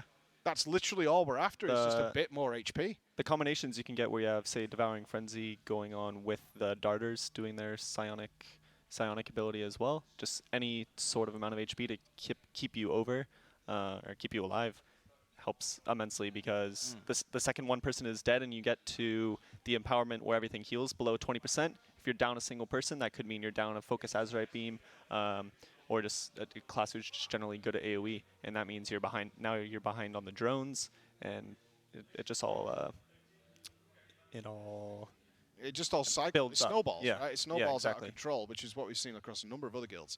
And the reason I say it was impressive for you guys is you've managed to defeat it. And I actually brought this up to my guild today, is that you had you'd not done any heroic splits. You didn't have all Correct. that wealth of extra items, high-level items, by doing armor splits and all that. I did manage to overcome it after. Did you only kill Ny'alotha, I think it was? Or did you do a full clear? We did a full clear, excluding Vexiona due to the bug she was having at the time. Did you have the lag problem? Exactly, yeah. The lag problem, insane. we pulled once and everybody had Alt F4 and wait till our characters got kind of kicked that out of was the a game. weird one. That was a very weird one.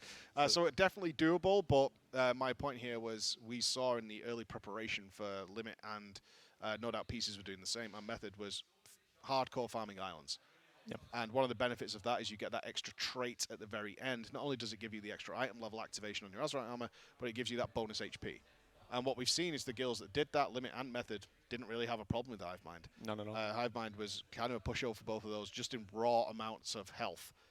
Health and gear, of course. It was sort of, it was like the corruption boss filter, basically. If you came in there blowing everything up, then you didn't have to worry about the ads because your Twilight Devastations were going out, Echoing Voids were going out, right? And then you blended everything up nicely. But if you're going in there with not as much of that residual extra damage, then you're just going to be behind on the fight. You're always fighting uphill. Same as Raden, actually. We're seeing the exact same. Now, Raden has kind of re-equalized their advantage that they had on Hivemind. Is we've now approached Raden, where we've seen if one player dies, just killing the orbs to even get into the next phase is causing them to have to kite the boss around the whole room in order to try and sort that situation out. Yeah. So it really is a case right now of a lot of gear checks, which is why we're seeing a lot of guilds kind of do 3 out of 12 and stop there, and then start doing more heroic, just to build it up. This is a natural consequence, of course, of corrupted gear. Blizzard trying to manage that as we're moving on to some other guilds, of course, who are currently working on Shadar.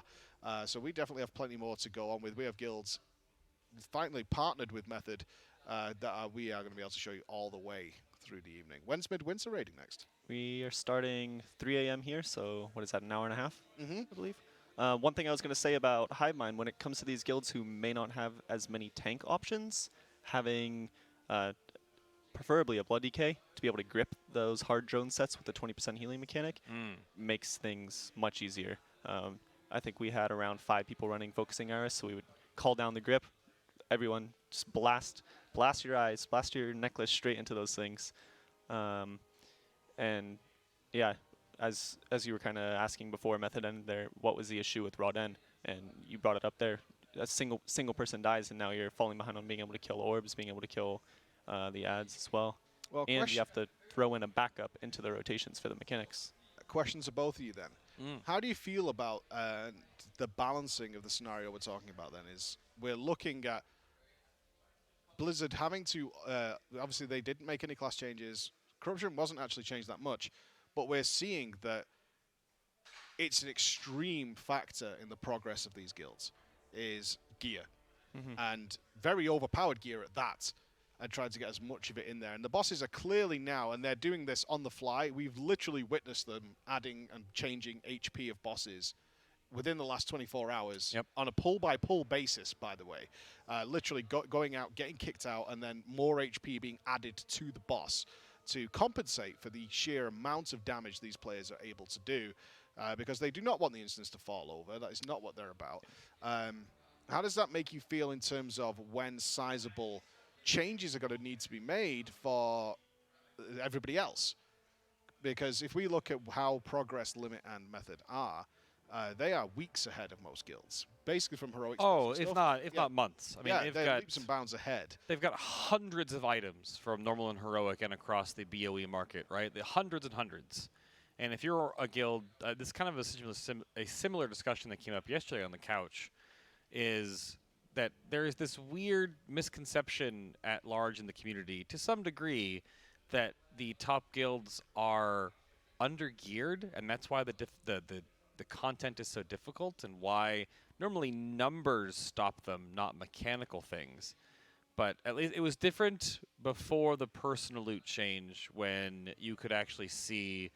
I can harken back to a buddy of mine that was in a guild that did so many split runs going into the Burning Throne for Argus that they had chalked up somewhere close to like 440 items that they have looted across upgrades for the characters that were in the roster, right? That's how many actual raw splits they had done and moved gear around because of how Master Loot used to be.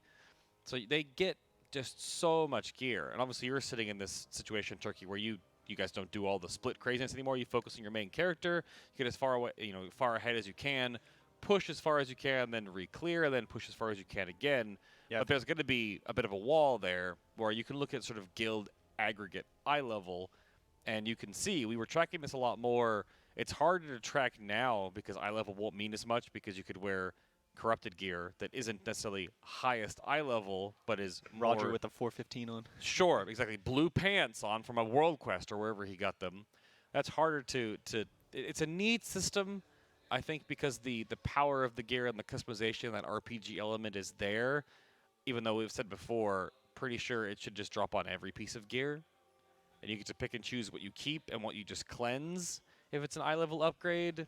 And you can have the puzzle pieces, because right now we're basically just, it's just Legion legendaries again. But times 4. But sure. Times 4, unfortunately. Well, there's like That's horrible. 13 or 14 different ones. I know Rich was sitting in the green room back there with us, and he was sort of playing around doing the intro quest line and stuff like that, sort of catching up on things. And he was reading out some corruption effects, and he was just, what are these? And why are they so... He got a flash of insight one, and he was asking if it was any good. And then Martin, checking in the corner, goes like, eh! What does he play? He's playing a shaman. Okay. For those of you who are wondering, we're actually following Vision here, another new Yep. partner to the meta stream. I believe we can see a feral druid. That's a real one. Vision, who are currently rocking 3 out of 12, and obviously working on one of the first, well, not the first actually, because Hivemind's kind of up there, the other gear check, which is Shadar. This is probably maybe a more realistic function of what this fight will look like when you first get there. Thoughts over to you, Turkey, in Vision this time around, choosing to go to Shadar before Hivemind, before Zanesh. While you guys have obviously already killed Hivemind, and then looking towards doing Zanesh, Shadar is the next choice? I think it's a correct move over Hivemind. A lot of this fight just comes down to players actually wanting to move their characters to the other side of the boss, which some people don't necessarily agree with. But otherwise, and yeah, making the decision of where exactly to take this morsel, like you see that paladin in the top of your screen there. Yep. Zanesh, I actually think is the correct choice, but it's one of those fights where you kind of just want to put it to the side. You're like, all right, when Yeah. I'm ready to deal with that mechanic and people kind of blowing up, we'll deal with it then. For now, it's the first couple days of a new tier. Let's go do the stuff that we know is just, hey, do this damage. It's got to be done, Live. right? Yeah. That's the thing. Yeah. We said that before. Is like you could maybe, some bosses you think, like Shadow, if you're not really making the timers and whatever, that you can kind of think to yourself, maybe we should go to Hivemind, maybe we should go and do something else. Zanesh isn't going anywhere. He's not. She's not a particular gear check either. She's a get it right check, and she needs to be done in the first place. So that's why I kind of think most people might actually just bite the bullet and go to Zanesh. Yeah, which we saw with Big Dumb Guild. Yep. They cleared those first 3, and then it was still probably, midday in America, so they knew their minds are still working correctly, they're functioning correctly, Yep. and they went out and took that boss down fairly quickly. Yeah, obviously Vision making, and this is kind of, I love this. I love non-linear raid setup. I like when it culminates at something at the end where it should be. Yeah. But before that point, you can pick and choose. And this time we've seen much more choice than we saw, certainly in Uldir, where you kind of just had the one ring and you had to choose, one of the 4, and then you're going to come back to Zool, Mithrax, and so on. This time around, though, we've seen a variety of choices. Certainly after day 1, bosses falling left and right.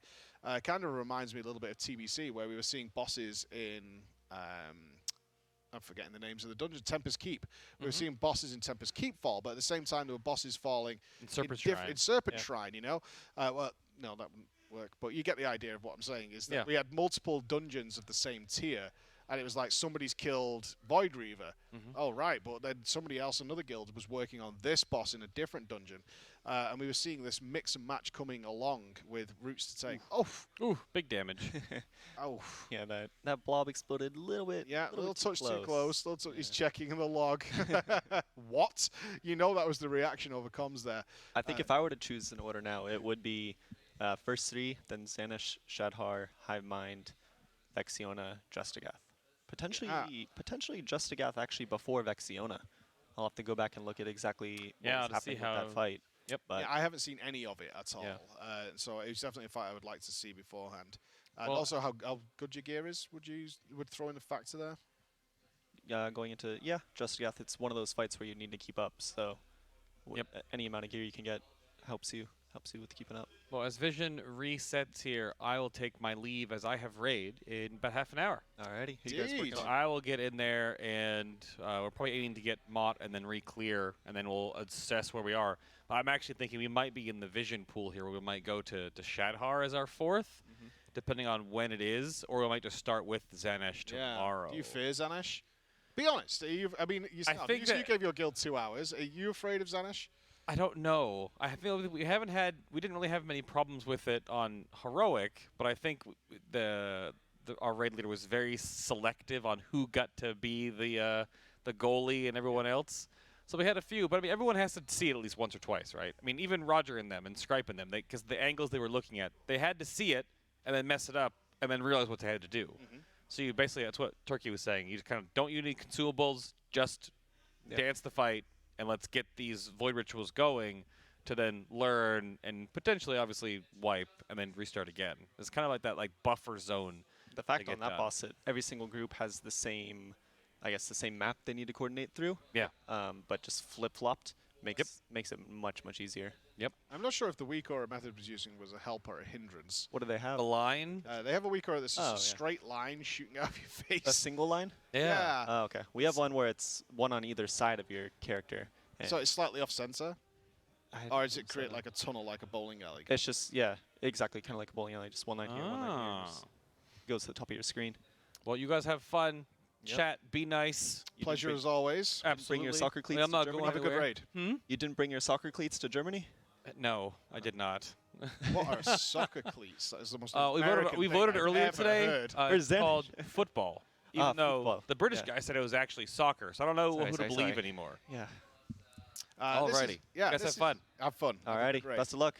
Yeah, absolutely. This is Vision, who are currently 3 out of 12 working on Shadow. Our job is to always, of course, bring you as many different bosses and POVs as possible. As I said, in about an hour or so, we're going to be joining Turkey himself in Midwinter, who are going to be pushing to move up that world rank. As you can see, they're currently sitting at 7, but it'll only take a couple of boss kills that maybe they could score today to be up in those top ranks as well, and see where they're going. But if you are starting with a football boss, God bless you.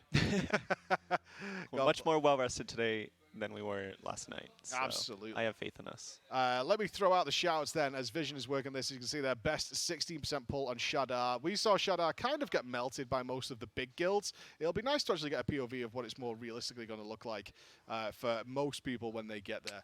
But we have got a massive giveaway going. Gingy's PC, which is right behind us with the RGB, that's what the guys are playing on here. And we're also playing on, you guys are playing on these as well. They're Yep. absolutely monster machines.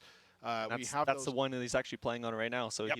he's been on it now for maybe like 15 hours today. Yeah. Something around there. So And you can see how those are running. So we have that PC to give away. There's links just below the stream, guys. If you click below, there's no harm in answering. Believe me, why not? Somebody's going to get lucky. I mean, the machine is right here, ready to go. So it comes with the only thing it doesn't come with is a monitor, because that's going to be the second place prize. They're going to give you one of the big curved screens that not only the guys are playing with, but I'm playing on as well. It's very cool. I didn't think curved screens would actually matter for that size, but it's really nice. yeah, actually. I never thought I would enjoy it, but I had it here the first, I think, 2 days, and It's actually annoying now, right? Because you're kind of like, this is actually fine. give me that other screen I back. hate stuff like that. I when think we I'm go gonna have to yeah. steal the girlfriends when I get home. We have I do. It annoys me a little bit is when we go to events like this and we got all this cool tech to play with. yeah. You kind of sat there going, "See, I Then- always thought this was kind of a scam." You go back home to your Pentium 4 and your 4 gigs of RAM. Okay, and I'm not that bad. How old do you think I am? That is an Ed's giveaway you can get down there below, and also the Method Shop has got the hoodies and whatnot and T-shirts that are Yeah. part of this. You might have seen the things popping up on the screen that are alongside that. So that's the PCs provided by MSI, who have been a long-standing partner of Method. In fact, have been providing the hardware for these events ever since I was involved, way back Since when. the beginning, yeah. Yeah. How do you feel about Shadar then? Because you have not killed this one. I have. correct? You Yeah. have done No. Shadar? I'm checking your progress now just to double check. We're your we're numbers. sitting at 5, so we're number 7 on that list there on everybody's right-hand side of the screen. So how did uh, Shadar go for you then? Again, the cool advantage we've got here with having Turkey up here is that they didn't do heroic splits. All that stuff that a lot of people think is absolutely necessary. Yeah. I'm sure in a minute we can get into why you chose not to do that. But you guys are progressing just fine while doing that. So Midwinter's current progress with Turkey is Shadar is dead. He's not lying to us. It's good. Hive Mind, which is the big one. I think that Yeah. was the one you'd really plant your flag in and saying that was a good moment for you guys. Key points for Hive Mind are try to stay grouped as much as you can, specifically when those drones are coming out. That'll just make it so your fire mages and your demon hunters and all your cleave can do what it needs to do, as well as that last set of darters you don't actually really need to kill. You can either incap them or polymorph them as long as people aren't touching them, and they'll be CC'd for, I mean, Isn't it strange that polymorph works? yeah. It shouldn't do, right? I mean, they're listed as beasts, I think, the darters, or something like that. Yeah, I think they are listed as beasts instead of, well, I don't know what else they could list them under really, but. Oh, Vision here making their final push. They're at 22%. This might be their best pull yet. They've got 4 dead. And that would be really nice if we could have just transferred over to Vision as they make it into the 4 out of 12 club, which puts them pretty close to being in the top 10 as well, as they're at 18% already and really starting to drill down in here. This room, still plenty of room left. What do you think, Turkey? They're looking good? Yeah, it is looking good. You see 4 people are dead, but for this boss, that doesn't necessarily matter. As long as they're able to keep the morsel targeted person alive and that person's actually able to get away from the raid and reset those stacks, they still have so much time for this inner circle to reach the outside. And looks like, oh, well, they were able to get their priest up for a second there, and then yeah, like a little bit of stud in the pool there, unfortunately, what caused that. So they have 6 down, sub but 10% here, we are sub 10%. We're at 8%. The thing you're going to see right here is this boss is already at 8 stacks, so that morsel on the bottom right of your screen, they have to feed him instantly. Yep. So they're rushing over. I think they got it, yeah. Yes. So they did feed him in time. Okay, we got 5%. They're struggling. They're really pushing everything they've got here. They're avoiding that breath as the room is filling up. I do love how this Enrage works. Run for 4%. Keep going, lads. There's more and more are falling. There's only 6 people left alive to try to... I think that's going to be a little out of reach. Yeah. I don't think they're quite going to make it, but they're pushing everything they've got at 3%. There's just not enough players left. Heartbreaker. It is heartbreaking, but that kind of does show your raid, like, hey, just because we get to the last phase and 4 people are dead, it's not over. Like, keep your boots strapped in, keep going. And he's quick on the update, yes. That's what we want to see. Change it. 2.5%. There's something about seeing that level of progression because more recently, obviously, you're kind of an old school raider. As young as you are, you've been raiding for a really long time and don't need anybody to explain to you why we still do this. The joy that comes from it. But obviously, the last few years, as the game has become more accessible, a lot of people have certainly looked at raiding and gone, why would I ever commit like time and that kind of energy into slightly better gear when I could do things like LFR? I could just queue up whatever I want and get in there. But you can see, we had a great example of this from Blood Legion and yourselves, and of course the Method guys when things goes down. It's very hard for me I've played many, many games and still do, to find that level of satisfaction that comes with overcoming these obstacles as a team of 20. We've seen so many MMOs try in the past where you have raiding, but for whatever reason, something about WoW or something about the community really just keeps people attuned to this game. Well, there's no harder MMO PvE content than Yeah. WoW, which is something people don't like to hear, but it's statistically very, At the end of the day, very you want true. a challenge, right? A challenge is what gets you those moments that bring you thrill and exhilaration and Yeah, being able to watch people perform at their peak. it is. If you want really difficult team-based PvE content like this, WoW is the only place to get it. Other games have come close, like you said. So other games have tried, not been able to quite pull it off. Did you ever feel the itch to go and try a different MMO, maybe try a different scene? The main one that grabbed my attention was WildStar. Was right there with you. And I actually really did enjoy that one, but for for whatever reason, I never really got to the rating portion of it. I hit max level, and then I think all my buddies just kind of stepped away from the game, and at that point, that was my time to step away as well. Well, exactly. I mean, that's got to be said. And I think it's been a comment most people have said throughout BFA, especially with BFA's issues and struggles, is it's come down to, why do you still do it then? It's like, because I absolutely love Raid Night with the guys. It's as simple as that. I love Raid Night with the guys, and that is my fun. That's where I get a lot of joy out of the game. It's not particular doing critique and analysis. It's when it comes to Raid Night, It's like it comes back. why are people part of a sports team multiple times, multiple days a week?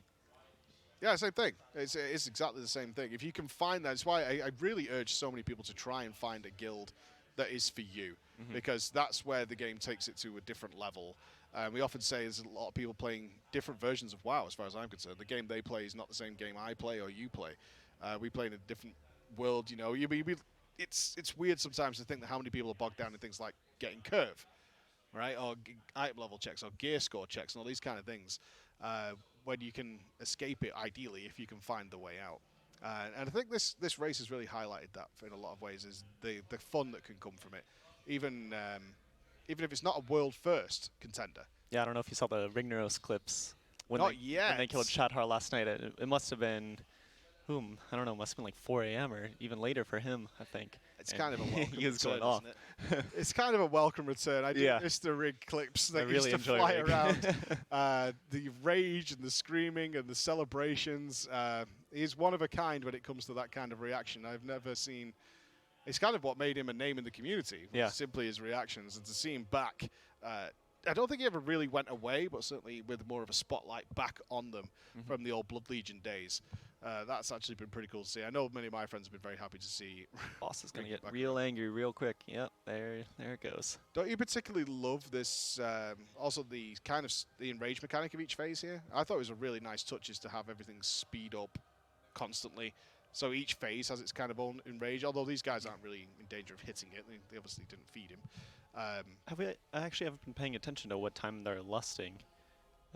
I know, at least for us and for Limit, we both lusted in the shadow phase just because those void balls are super deadly. A lot of kills I saw went for the lust in phase 2. Yeah, exactly. Yeah, Phase two. into phase 2, because those shadow balls get faster and faster and faster to the point where casters are just useless. Yeah. The entire room is consistently being bombarded. And finding a time to soak them while you have this goo chasing somebody down.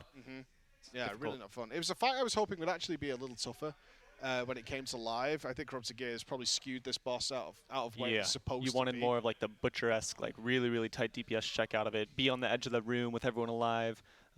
Yeah, it felt when we said the PTR test. I know you guys don't do PTR testing, really. Correct. Or like it's an optional It's thing. optional, yeah. Yeah, it's an optional thing. When we did the PTR test of this, we obviously didn't have access to these items, and each phase was like its own individual butcher or patchwork, and picking and choosing where we were going to blast was not easy because each phase you've reached this point where you either slightly got over the hump or didn't make it, but it does rely on you being kind of very particularly appropriately geared to see it in that light. And I don't think we've seen any guild reach Shadar who is a bit in that situation. Certainly Vision is not in that position. And you see these guys know that they're close. They're rezzing, eating their food, and they're pulling as fast as they possibly can. Well, a lot of raid style, this might be where we see a lot of phase 1 wipes. Right? It's the age-old story, unfortunately, is have these phase 1 wipes after you have this tremendous pull. It's suddenly you start regressing a little bit. Yeah. Yeah, it's the worst feeling because you're like, why are we now wiping in phase 1? Come on now. Well, you can get overly comfortable for sure with how this is going. I'm not sure how dangerous this is. I've seen a few pulls of Shadar where they brought one too many melee and the whole team has died. Yeah. In the very first few moments. We had the issue where our range were kind of encroaching on the melee too often, and then the purple mechanic, this one you see here, was just, if you're just trapped in the middle, you're gone. So I took the lead of just telling people like, all right, take a step back, range, take a step back, and definitely cleaned up. But from what I've seen, I don't think many people have died of that mechanic for Vision, which is what you want. Let me ask he you is this. going to go angry again.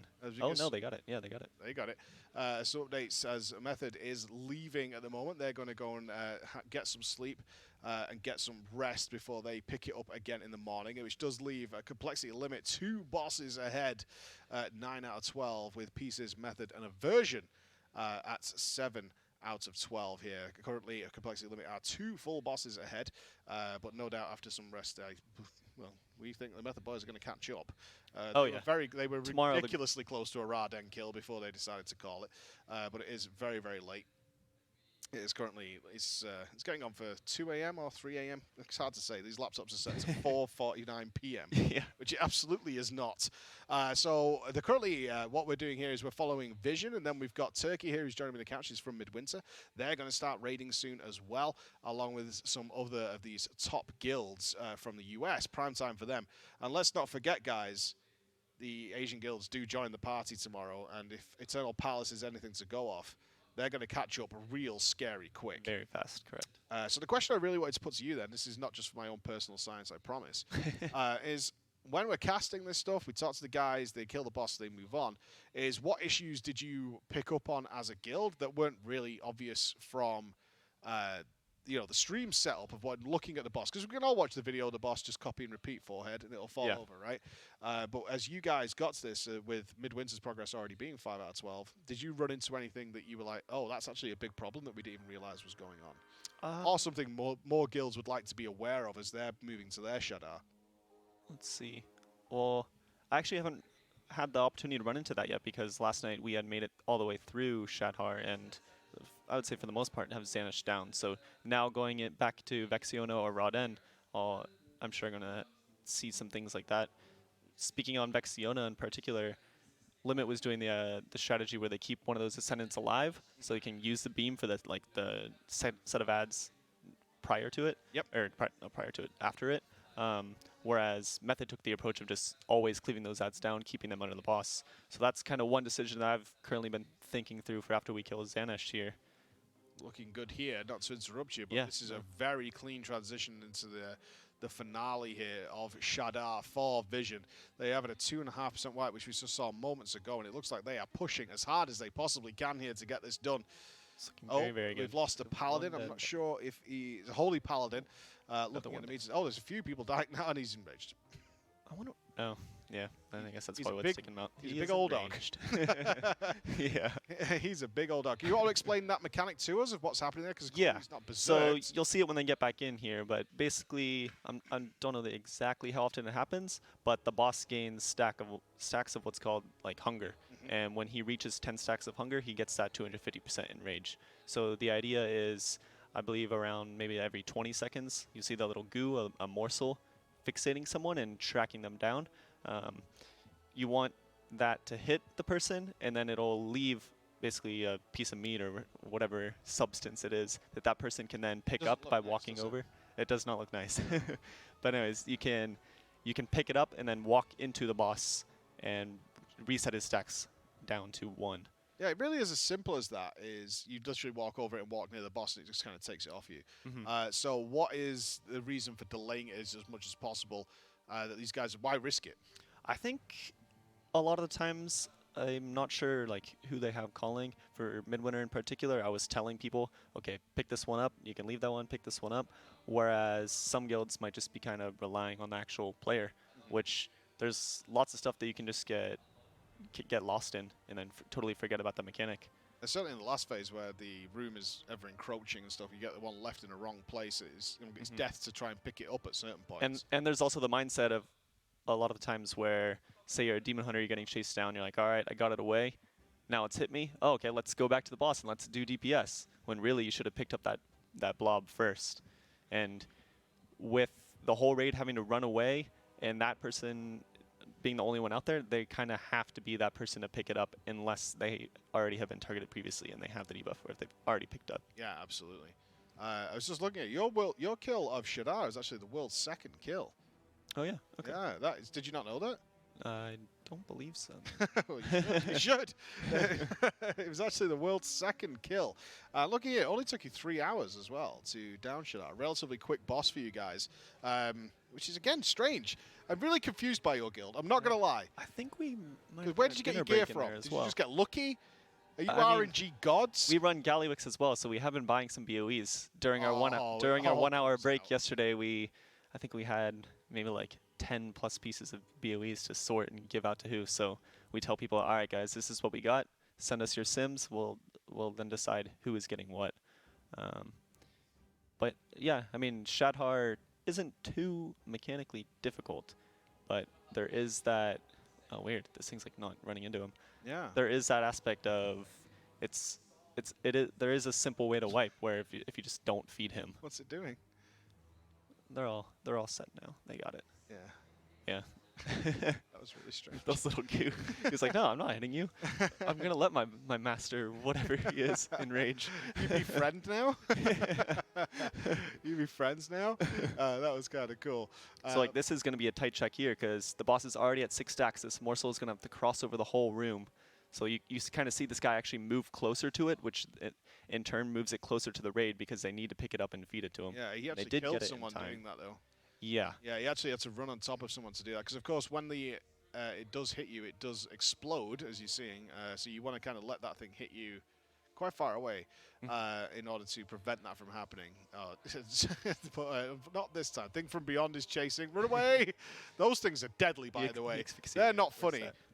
Depending on your corruption, that Thing from Beyond, I mean, we saw Deep Shades died within about 10 seconds of the pull at Zanesh this morning because his Thing from Beyond just spawned behind him and just killed him straight away. It's funny. I see a lot of people standing in this mechanic here and kind of just letting their healers deal with it. I'm like, wow, I'm playing the game wrong. Why am I like messing up my whole rotation when I could just be sitting in this thing? It does depend on how powerful the eye is. Yeah. And plus, it is like a turret, so you can move out for a few and move back in if you need to be in a certain position. But I've run in some situations. We did Mechagon lower today on Tyrannical. I don't know how many other people have faced the slime boss in there at around level 16, I think we were at. And it turned out one of the healers, or the healer, had a Thing from Beyond chasing while we were trying to do the queue. I was like, this is not happening. He got dude. coalesced. Oh, yeah. Well, he just killed him. It was just like, bang. It was fun times, man. Because everyone's just trying to see exactly how far they can push it, how comfortable I am with my corruption. How can I make it work for me? How have you done on your Boonkin? Today I went and did a 16 under rot, and I mean that was fairly simple. I was running with what I think 2 demon hunters and a rogue, so Well, of course they want that weapon. yeah, exactly. Of the And I actually right? have another key to hand over to him when I get the chance. Oh, I know a guy who would like that key. Yes. All right. They just barely fed him in time. Wow. They're really cutting it close. Did you find that you needed to cut it this close? I intentionally did try to cut it a little closer. I think at least on our attempts, possibly on our kill, I told people like, okay, you kind of actually just need to run it this one. You need to get hit as fast as possible. Just because the closer you can cut it, the less dots you have on your raid. Yep. And when you have a fight like this where especially during that second phase, the amount of damage the raid is taking, any amount of damage reduction you can take or just less damage going out into the raid is helpful. Oh, they're still feeding him now. It's a wipe, though. They're still giving him his dinner. I think one thing that people with this fight in particular struggle with is the Shadow Breath in that second phase as well. The boss will cast it if he's sitting at 100 energy, but he likes to delay it a lot. Yep. So you kind of want to group up for the sake of healing, for the sake of like disc barrier, things like that. But if you group up in a barrier and then he just kind of breaths you, and then the morsel explodes here, you're not the happiest campers. I actually know this player here, Sistara. He's a mastermind with weak auras. One of the ones I run is specifically kind of edited by him. Oh, really? Mm-hmm. Oh, right. I see. So, you said you've got some guys who are working on weak auras with you, and we know Noggy has actually got a little, not a team, but a couple of guys that Method is working with to sort out their weak auras in the background to get them done. But so far, not been a huge necessity. No fanciness has been demonstrated yet. Mm-hmm. No craziness. We haven't actually run into anything that's been mega complex. Yeah, I think the first boss that a weak aura really helps with is Raden. Mm-hmm. Other than that, the bosses are simple enough where you're not really needing anything other than just like your simple mark this awakened terror on Zanesh, so the interrupt weak aura can then work. But that's something you can throw together within. We try to compare it to what we're always thinking in the back of our minds, what are we going to see in N'Zoth? And if we look at Queen Ashara, for example, we're talking about weak auras that are managing 20 players, stacks, timings, resets. I mean, that fight, and of course, the absolutely insane weak aura is required for people to run in circles, stack here, you stand over there.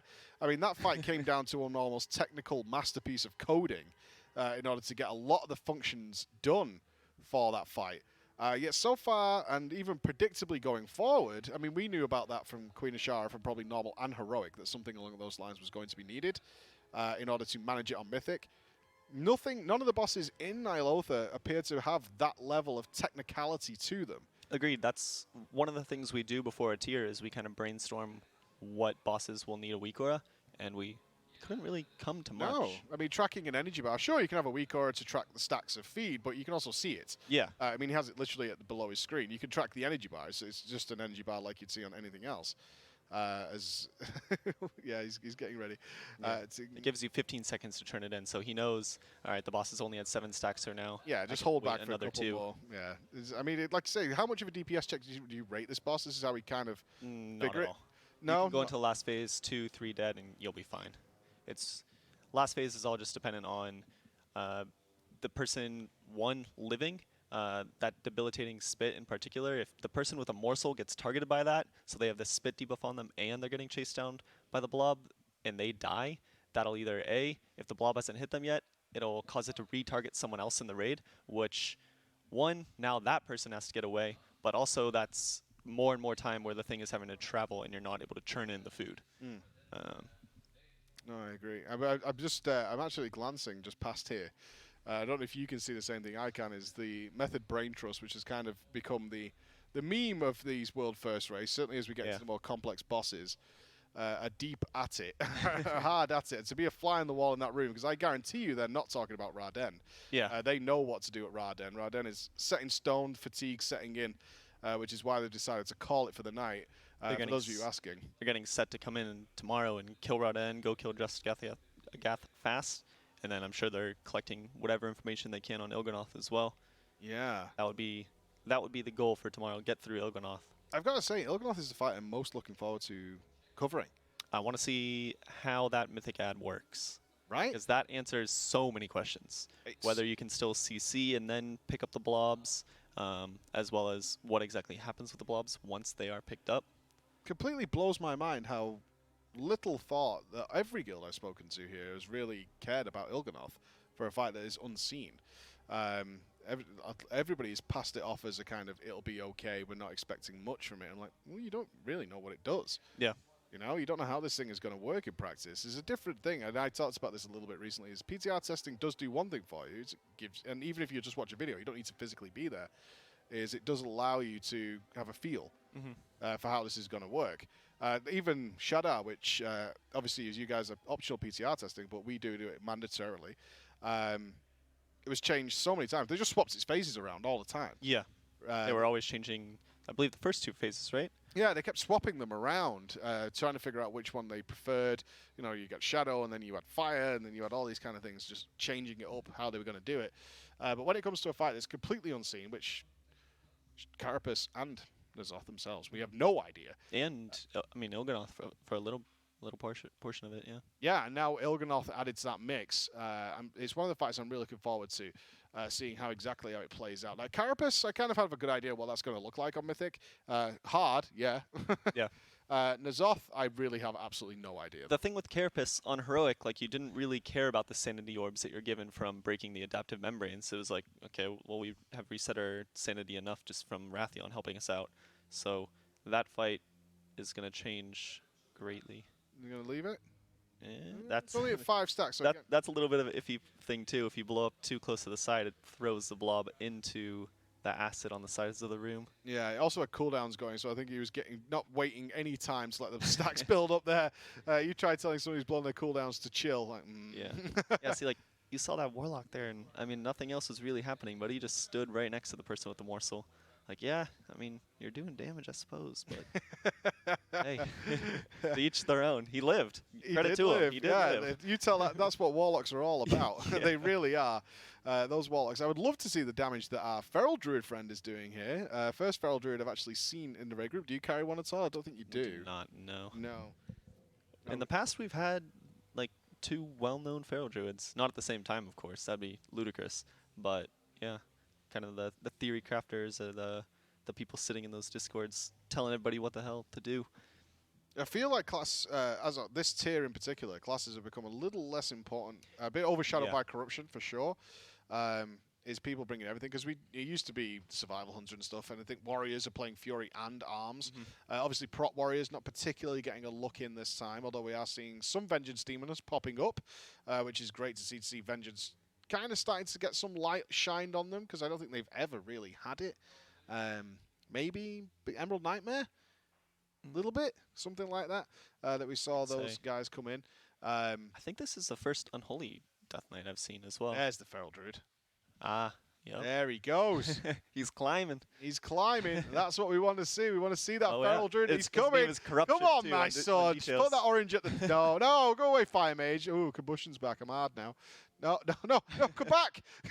Come back. Hey, No, he's not. Oh, he had his time in the spotlight. that was actually so sad. Oh no. The best part too is his name on details was corruption. So Yeah. you know he's either like it's ironic and he doesn't have any good corruption at all, or that was just his time for his corruption to shine. And We wanted to see it, right? We do. We want to cheer for that feral druid. We want to get the claws. Get out of here. The mages shout, get out. God, you can see when all those combustions came back, right? They all just like all the blue went whoop. Oh, no. Welcome back. oh my goodness, What did I this miss? morsel's in the middle of the raid, and they were soaking the little void balls as well. Oh. That guy was, I don't know. I think he was trying to run closer to it, but he wasn't fast enough, so it kind of just ended up being in the middle of the room. Oh, this is a nice position, though. He's placed it nicely. So the back is they're doing okay Although though. someone needs to. Okay, yeah, good. They picked it up. Yeah. All right. You want a raid lead, don't you? I know the feeling is you kind of want to. We were watching Blood Legion yesterday at a priest point of view, and I could see like roly polies coming and stuff. I'm like, move. Oh my goodness. I can't help it. It's in me to to press the key up button and say something, get I something was done.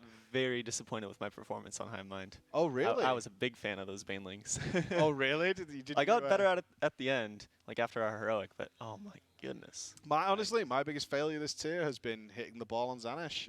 Fine now, thankfully, but I was like, every time we came back to that boss for heroic clears or whatever, he's like, who wants to do it? I'm like, me again. I just want as much practice with this thing because for whatever reason, I was not working for me at all. It's looking really good. Yeah. Only one dead. Yeah, as long as they can hold this together, let's give some vision, some focus here. You're right there because they've lost one Warlock and a Demon Hunter. But still, that's okay. They still have so much room. Boss is dying fairly quickly. Yeah, just stay alive while you're melting. So this next morsel, unless someone else on them right now, they're going to have to blow it up fairly quickly, which you see that but he's your slow, trusty Feral Yeah, sitting over come there. on, Feral They to need the to pick it save. up, though. All right, someone's got it. Good. Can't. And I believe it was a rogue, so he just shadow stepped to the boss right away. So they should be fine. This should be the kill. Yeah. It really should. They've only lost 2 DPSs. They have 7% to go. They have reset the feed boss. Those stacks are building again, but they should be pretty fine, I think. If I was them, I think I would just turn in this one right here. I was thinking exactly the same thing. Again, that's the raid leader coming in. You want to key up and just say, just do it. Just why not? Yeah. 'Cause now this one right here, they are already at 6. Well, I think even if Indian raid It's going to explode on might be everybody? Yes, it will. Oh, But well, they're okay. all right. Yep. They're Someone okay. pick that up, Defensive's toss up. it in quick. Yeah, this is Come going on, to be the come kill. on, come on, Vision. Welcome to the 4 out of 12 club Congrats for to them. Vision. Yes, that is awesome, guys. And then I think from beyond, just making his little special. Yeah, I think from Beyond is incoming, but who cares? Because we got some fat loots to go alongside it as they overcome it. Not even checking, just jumping around circles. We got some socketed gear, no Corrupted ring. corruption, Another straight to one the of those rings scrapper. was corrupted. Was it? Yep. Show me. Who needs? Who needs? Who needs? Do you need? I need that. Do you need Need that? that. Need that. It's a fine ring you've got there. Be a shame if it came over to me, wouldn't it? So we have seen Vision joining the 4 out of 12 club. Guild has freshly partnered with Method for this race to world first.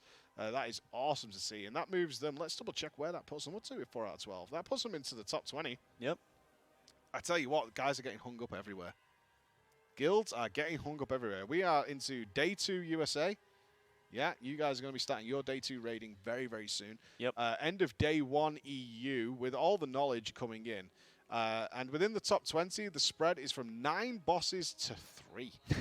I mean, that is huge. Very, very huge. Because, yeah, you have, I mean, at that number 5 spot, you have, Xanish will fall over, but after that, getting into the Rodden and getting into the Vexionas is definitely a huge wall.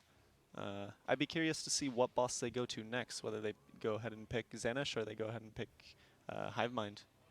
Yeah. Being, what time is it over there? It's coming up, I believe, on it's like 5 Pacific, so they should be feeling pretty good about doing Xanish, I would say.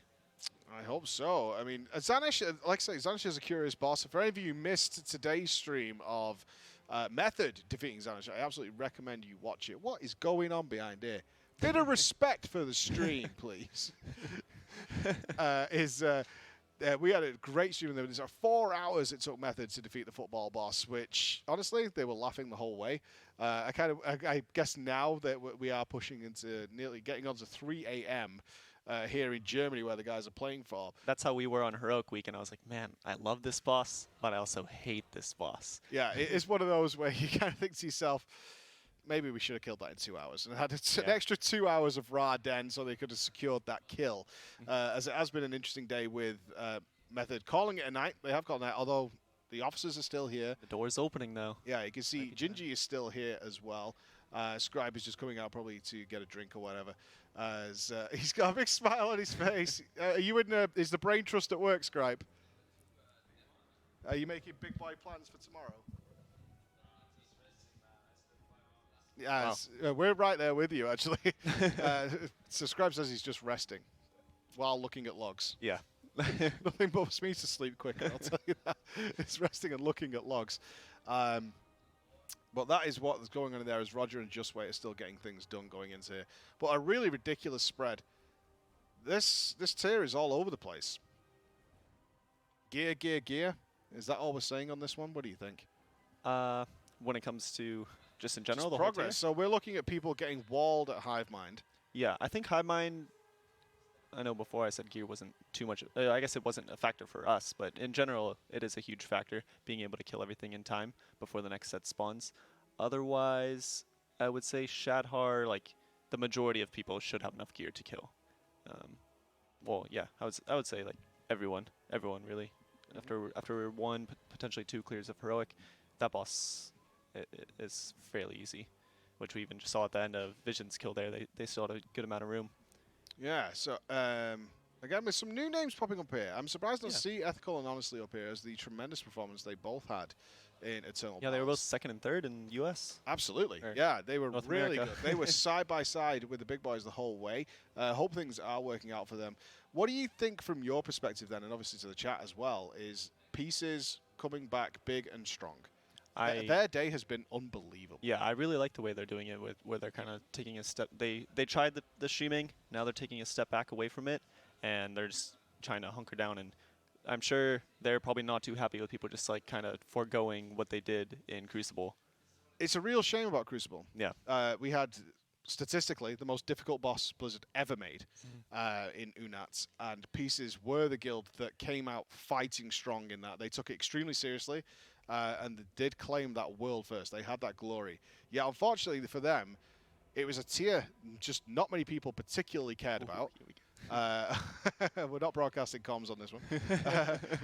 This is Imperative, of course. You can see this is Rignaros is in there. Oh, we've got football with Rignaros. I actually would love comms right now.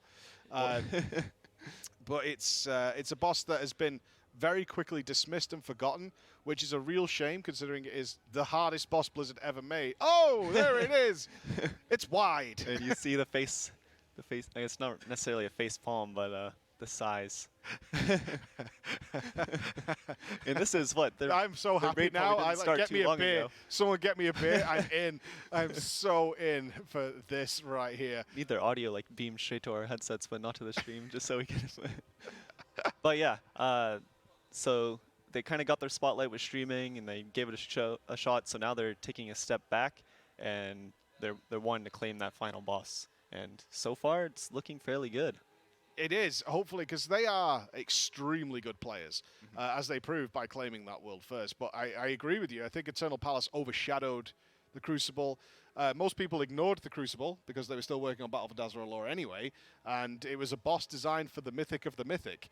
That's what Unat was made for, because they were the only guilds who really, and Blizzard knew this, had access to it. They could have done some options like maybe made it easier or side grade loot, but it didn't. The loot wasn't even interesting, really. No, there was, I believe, like a melee trinket as well as leather pants. Yeah, but you even saw people not really go back there. What was that? Was Voidstone from there? Yes, it was. Yeah, Voidstone was pretty big. Yeah. But you didn't even really see people go back to farm that once. Actually, Midwinter, I believe, only killed Unat once. And then we were kind of just like, all right, let's go back to BOD farm. And I think we killed Mythic Unat twice, but the second time was for the people who were maybe a part of Progress, but didn't quite get the achievement. First kill. Yeah. Get the achieve done, although not everybody managed to get their achieve, which is, I mean, who cares? You should have turned up for the second kill. Yeah. It's your fault. You know who I'm talking to as well. It's your fault. I mean, you cry about it still today, but ultimately you shouldn't have gone to dinner that night. Yeah. Could have waited. But yeah, you're right. I think we actually cleared it on heroic. We went because the void stone was as effective Exactly, on yeah. heroic. It It was was- just, might as well just clear it on heroic. For what the trinket gave you, it was good enough with heroic if you wanted those absorbs, which you did see play a huge role on a lot of fights. Oh, here he goes. Are you happy with his lineup? I'm I'd actually go a surprised they little- I'd don't go a have the little weak aura. left. Ooh, it looks. Yeah, that looks fairly. Ooh. Yeah, the edge is always a little tricky. Oh, believe me, it'll either go off or it won't. Yeah. Like, we watched 3 hours of this earlier on. I would have taken one step to the left there, but it was more than fine to make the play. So it is good. Rignos, oh, he is tanking. Yeah, he is. He's got bone shield up. I was a little Cast confused. went off there. Yeah, that's gonna be that. But we were saying the funniest thing about Zanesh, and why I love this boss, is it's a fight that they can wipe on all day. Mhm. But because you did your bit right, you can't care. Because you can... I'm doing my part. Yeah, exactly. Like, oh, but we've been wiping it for hours. Like, well, it's not me. to be able to do that is just so cool. Is to just sit back and just go, well, it's not me. I'll sit here all day as long as I chill with this whole thing. I wish I was sitting at the computer and just listening to this stream right now. I know. It's one of those... they look quite chill. I think you have to come into this fight, honestly, and just say, look, don't tilt. They're also, I think they ended their night last night with their Shadhar kill. And then, so I'm not sure how long they've been raiding today, but they probably haven't been at it too long. So what you're going to see is you're going to see lots of, just wipes over and over and over and over. As you see here, kind of what Midwinter was doing as well. Like, I don't even think, a lot of the raid, what is that, probably like 10 people don't even care about getting food buff. Just because really the damage that you need to do to kill the Awakened Terrors isn't much. You just need to continue to get to those void rituals. Yeah, I mean, the extra break point is whether or not you get another ball. Yeah. Yeah, so as long as it dies within that window, which is quite a long window. It's almost like a minute and a half, I think, something like that. Yeah, if you see them get to the 4th void ritual, then they'll start ruining, they'll start getting food buff, things like that. Just checking imperative there, because of course we've got these random orders that the guys can go and kill bosses. We've had several instances of teams killing different bosses to reach the same number out of 12. Obviously, that starts to hit ahead when you're at where limit pieces, method, and aversion are. Is there only a few left? But imperative here we're following here, Rathion, Mart, and Skitra, obviously, and they have also killed Hivemind and Shadar and decided that their next stop is Zanesh, which is the boss that you can lose the rest of the week on, but it's not going to be because of gear. As Turkey just pointed out, they're not even food buffing in some cases. And I saw someone mention that food is cheap, which, yeah, you are correct, but it's more so, it's another checkbox that you don't need to fill off before you're able to get into the next poll. I'd be surprised if it actually is the difference maker. I mean, maybe if people have died to other things and you're kind of scraping that last percent. But as I said, the window between getting that 4th void ritual and the 5th one is really large. Yeah.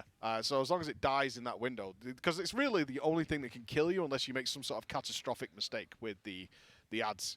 Yeah. In terms of not interrupting them or something like that. You have quite a gap there where you can finish this boss off. As far as I know, he doesn't really have it in rage. It just keeps doing it. Is there a timer? The only enraged would be once you have sent enough people down that no other people can go down. Yeah, it's like it's just got a soft enrage of to be the 7th no one void can manage ritual. it. So they've got plenty of time. They obviously do not want the 5th void ritual though. Like, why would you dice with death like that? Why would you dance on that knife? I have no idea. But other than that, they should be fine. Can we see the teams? What is that font? Yeah, he loves this font. He's always used this actually. Can you read that? So says- he is in Group 1. So Team 1. Yeah. I can see- Kyle, Fridays, and Rig. So Yeah. I know US players, but I don't know a Kyle. Just so we know who we can blame. Yeah, there we go. So Rig is playing midfield, though. I consider this to be the most vital option, honestly, because usually this is the position that has to correct the mistake of the first hit and also make it work. Oh, he's actually... Oh, no. Yep. So Fridays there did not do what they were supposed to do. Keep it calm. Yeah. Everyone relax. Yep. It's going to be okay. Do you ever have those talks in Midwinter where you know you're coming into, say, a Maiden of Virtue or Zanesh, and you have a little chat and you say, just get it done. Nobody break anything. Because some people are very quick to tilt when it's, mistakes like this are happening. Midwinter's kind of known just for more so being a relaxed guild and not getting at each other's throats, I would say. the biggest time where I've had to kind of calm people down or temper people out was Jaina. Jaina, we had Oh, really? lots of issues on, yeah. So I was just sitting there like, it's kind of a joke within the guild, but deep breaths. I was like, guys, just get some deep breaths in. Yeah. Put on your favorite song. That's what I say as well. Actually, Take some I deep breaths, put empathise on with your that a favorite lot. It song. was the only tier by a long way. We didn't even get Famed Slayer there. I don't know what happened. I wasn't there, unfortunately, so I guess I'm kind of partly to blame because I was at the World First race and I couldn't raid. So I had to skip that tier, which I wasn't planning on doing. Yeah. As did some other players as well, which caused a lot of problems at Jaina with roster changes and things like that. So, oops. I didn't mean to. But it's one of those... It's one of those where the messages start flying around. I think that's the worst situation any guild can be in, and you know, no doubt I've been through the same thing, is where things are going a little bit sour, and you're starting to get whispers, X player isn't good enough, Y player isn't good enough, what should we do? You know, it's starting to spread around, and it becomes a very toxic environment really quickly. Exactly. A lot of really you're playing the game to have fun and kill bosses. So if you're not able to do that, sometimes people's attitudes, they do go sour, and you kind of just have to take a step back and realize that you're a good group of friends and that you're all trying to work for the best thing. Like, you're not making these mistakes intentionally. No. So really kind of putting people in the mindset where you're going after them. I mean, it definitely depends how the person takes it. It's worked for Rig historically, so. Maybe he's found a mellowness. Serenity now has reached him. He's wearing sandals right now. I was looking at the chat. Is this boss is going to kill my guild? I would actually not question that, as I asked Out of the tier, this is up there. This is up there as the one that will tilt you the hardest because it's not a mechanically challenging fight. It's just get it right fight. Very finicky fight as well. Just learning how the orbs work, like how they bounce off your character. I wouldn't be surprised to see this to fight earliest nerfed. I really would not be surprised because it's the one that will tilt guilds the quickest and the hardest. Yeah. And create resentment, like we just talked about there. And it does happen, unquestionably, is resentment does spawn. Oh! Real tight. All right, man.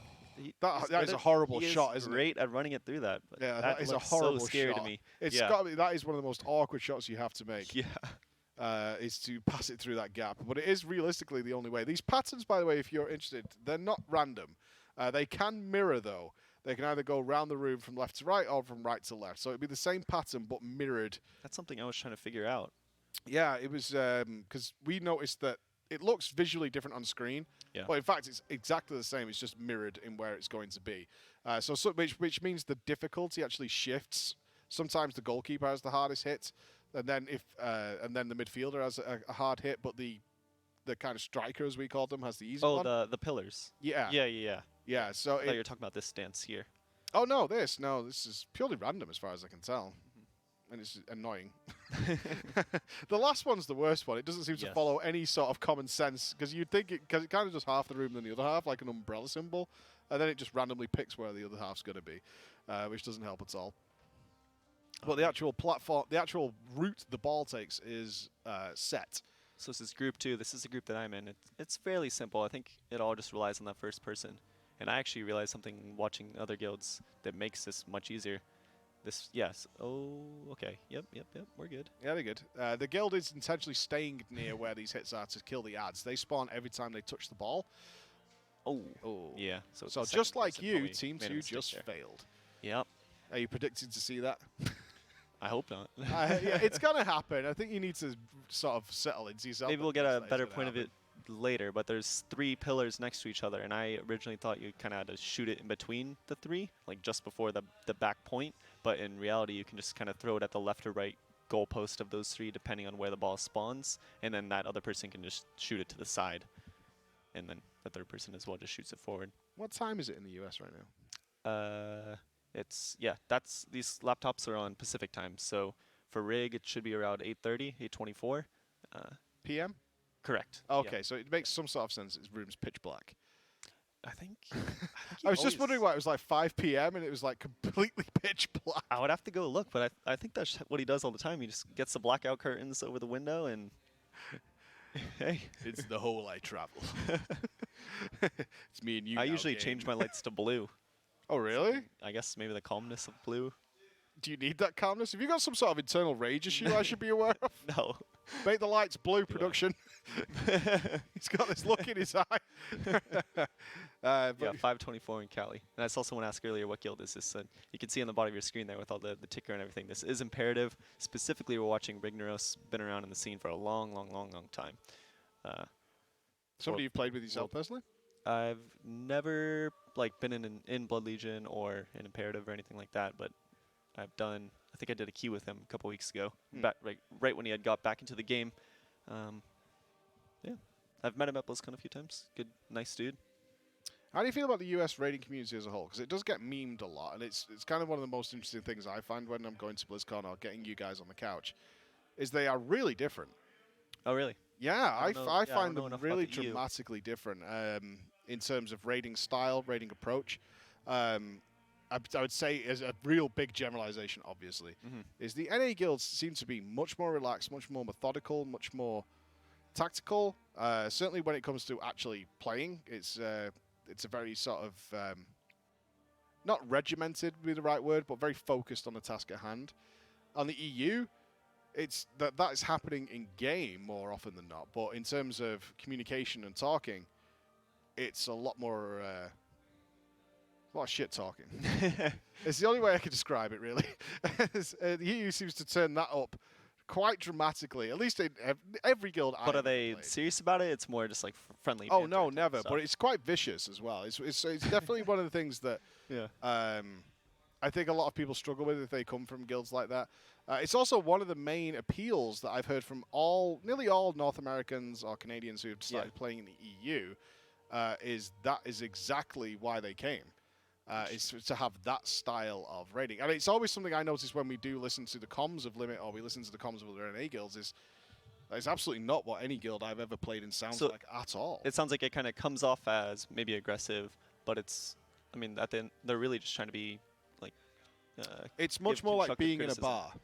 Okay. Yeah, it's much more like a game of pool in a bar. Yeah. As opposed to a tournament-style game of pool. Even at the extreme high level.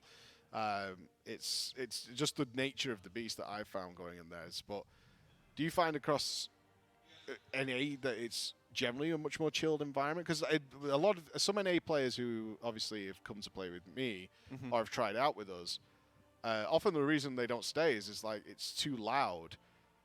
It's too distracting. Interesting. Yeah, because of all the talking about nothing. Look at Rich here. There's a man who's been asleep all day. Rich, put away your nipples. What are you doing? This is a man who finally went to sleep after staying up all night. But I would say we're watching Rignaros, Rich, do football. It's hard for me to speak best. for other guilds.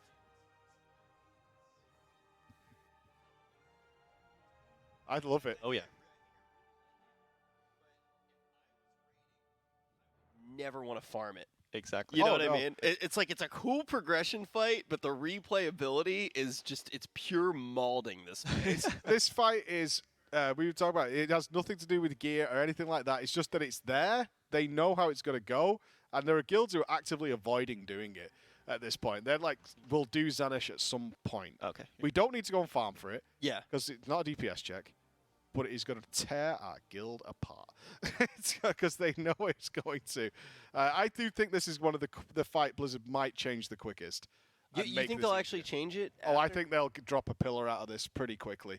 Because In this is what the way, fight that'll tear guilds apart. Reduce the size of the pillars? Reduce the size, make the Health-wise, I gap. don't think Because they that need to. gap that Rig has to do in a second, that shot that Rig has to make is really Very awkward. I think that the other thing, though, is there's definitely a skip. So you will be able to do the quest. I can't wait skip for the that boss. Yeah, so. Oh, We don't really need Zanish and Vexiona. Let's just go take the I portal, can't wait till we're go down the to a end. 2-boss raid. That's going to be sweet. I'm not even sure. I didn't look at the loot table for this boss. If it's a boss that's going to need to be farmed a whole bunch. Or Oh, I know. Well, nothing does. The We've got mace, Shadowlands the Int Mace, nobody Yeah. cares Yeah. about because that's Void Ritual on it, which is just you put wanna it in the trash. If you want to do Just take it out of the try-hard game. logs at the end of the expansion, yeah, you're going to want to farm some Yeah. items, right? But for the most part, we want mounts. Shadowlands is coming. Look at this shot that Rig's going to have to make here, Rich. It's really tight. This is one of the things. They'll just reduce the circle size, just to make it a little wider. I think that'd be a good. Yeah, I see what you're a saying. good way to. Oh, no, it's over. Oh. Oh, man. It's game over on the first touch. Oh, it's unfortunate. It's one of these things, too, where progressing on this fight and getting everybody used to making these shots over and over again. It's brutal. It's a brutal fight to progress through. Oh, It's one thing watching the clips of another guild doing it and actually having the ball coming towards you and you're like, oh god, I got to do this without messing it up. it's a huge amount of pressure for a really Yeah. boring fight because without the mechanic, it's really boring. Nothing happens. And then your moment comes, and it's your 10 seconds Yeah. of ultimate like peer pressure, sweat pouring out your head, and then you can relax because it's no longer my problem. Some It people are looks better with so balls coming at them than others. Yeah, right. I train in your entire life sometimes. Some people maybe don't have the experience, but it's one of those things too. When you are watching, it looks so easy when it's done the right way. Yes. And you're like, yeah, just knock the ball in the right direction. But when it is actually coming at you, it's a completely different game. This fight's been interesting. I think overall, I've been pretty impressed with the tier. We mentioned it to each other a little bit earlier. I thought everything was just going to completely flop over. We're starting to see some resistance coming out of some of the bosses like Raden. That the wing that's left for a lot of guilds too definitely has some beef to it. I'm hoping that Carapace and Ny'alotha also have that. I really beef. hope Carapace. Well, at this point, what we're seeing is the reality is Blizzard is going around boss by boss's guild to get there and just turning them up to make them more appropriate. Because I don't think Blizzard had any idea that there were going to be players playing with like 78 corruption. The system is designed so that you shouldn't be able to do that. Yet we look at Roger doing 82k single target. He's dropping frost traps on things from beyond. He's bouncing around the room like a pinball and able to put out those results consistently every single pull. Blizzard's gone, we need to turn the boss up because it's not just him doing it. There's lots of players doing it. We're seeing Gingy simming for 80k DPS. Yeah. That's what his mage sims at right now. He's 79 point something.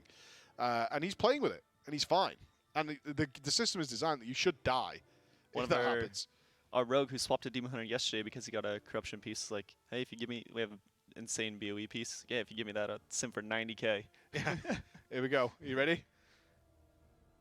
All right, first touch, is it good? It's next to the boss. Let's see. Okay, first touch looks good. We're going to see the pasta rig. Uh-oh. No, this looks Ooh. good. This looks good. Oh my Okay, goodness. now he's got a slightly pasta, but that small, it's the small No. one. The small Okay, one yeah, is always the problem on the shot, but it looks pretty good as it slides through. It's made it. You know the other thing that they could maybe do? I think it would be pretty tricky, but if it actually had some sort of line attached to it, like some of the other mechanics, because even with that shot there, it looks like it's kind of curving towards the actual bad area, but even though it was going straight into the hole. Well, if you check the clips from earlier today when Method were doing this, that shot has a chance, even if it's the exact same one as we just saw, of killing them. Because we've seen the small pillar that traveled past. Sometimes it can actually overlap with that quite a lot and be fine. And other times it will kill the raid. There's some definite disconnect between the actual hitbox and the vision, the visual of what the pillars look like that the guys had to work around. That exact shot we've seen wipe Method several times today, even though it was totally fine. From what we could tell, we got the referee's decision, and it was fine. We went to the tapes, we reviewed it, and it should have been golden, but it was not. Unfortunately, that was not the way it goes. But now it's down to Team 2, because remember, 4 teams have to do this. It's not just down to one team being able to repeat it who's I comfortable do with think it. Team 2 is the easiest, so You think Team 2 is the easiest? I think this is where we wiped earlier on, was Team 2. it was correct. Well, Yeah. wasn't that the thing that actually happened Uh-oh. with Imperative as Losing well? the tank's not good. Yeah, it's definitely a pretty rough start to that portion of the fight, or any portion of any fight. But with Imperative, weren't they going through a phase where they started changing their groups around and they really started to struggle a little bit more on this particular boss fight? Yeah, see, like that. Sorry, Rich, but yeah, that definitely should have exploded. Well, Yeah, it should. And they scored. and it went into the goal, so yeah. Yeah, that was. You see what I'm saying? There's no rhyme or reason to how the ball actually functions. I agree with you. I think that should have definitely exploded. But to what you were saying, Rich, yeah, I think you kind of learned some people, hey, this just isn't your mechanic, so let's put someone else in your spot. Let's try to shift it around. Yeah. Because I know that they had gotten pretty far into the fight. Then they went through that moment where they're like, okay, we need to actually shift how we're doing it. And then it almost looked like they were losing progress, but it was just that adjustment period that was actually going on there. Who was this? Imperative. When it looked a little bit earlier. Just take the player off the field, sub someone else in. Well, we also had a lot of questions from the guys earlier on. It's like, well, if Team 1's comfortable, shouldn't you put them last? and then get other teams in. But I disagree No. with that as a strat. I think you get everybody comfortable with where they're going to be in the pecking Because- order, Yeah. and stop shaking you people around could get them confused, and they're going to line up cooldowns wrong, all sorts of stuff. You can learn how the ball functions and works, but the field you're playing on is always the same for Group 1. So if Group 1 has it down, just keep putting them into that field. Yep. Keep putting them into that same exact puzzle. Whereas if you shift them to Group 4, now they have to learn what Group 4's puzzle is. And get it right. But this is what kills. I mean, this is where the problem's coming from this one, right? Mhm. It's this get back into the action, die 10 seconds in, do it again, keep Yeah. going, and still maintaining the muster, especially for the, who I really feel for? We focus obviously on the guys hitting and stuff, but it's the guys who don't have anything to do in this fight. Right? It needs 12 people to get this job done, which means there's at least 8 people in this raid who are literally whacking a target dummy or healing or doing whatever every dream come single true. pull. Dream come true. Oh, you At want the least on the dream? blast. And then on top of that, you don't even need to do damage anymore because your corruptions just do all your damage for you. You just actually stand there and let infinite stars do everything. It's a dream come true. Finally, you don't even need to play WoW. Well, the dream is actually just waiting Perfecto, who self-benched, saying they didn't need anything from this boss, so no need. Yeah. And they literally Sure. just sat Yeah. down, they got out some Skittles and some drink and just chilled out while the rest of the guild spent 4 hours trying to get this done. I kept looking over as Just Wait just had a smile on his face. Like, oh, this is good. This is the life. And they let Narcles tank for him instead. Yeah, man, I was looking at the auction house just now, like looking at all the prices of everything with good corruptions on it. It's so absurd. Did you find anything? I found some okay stuff. I got like there was some tier 3 infinite stars stuff, but on 445s, and now with the nerf, that's obviously not going to be nearly as juicy.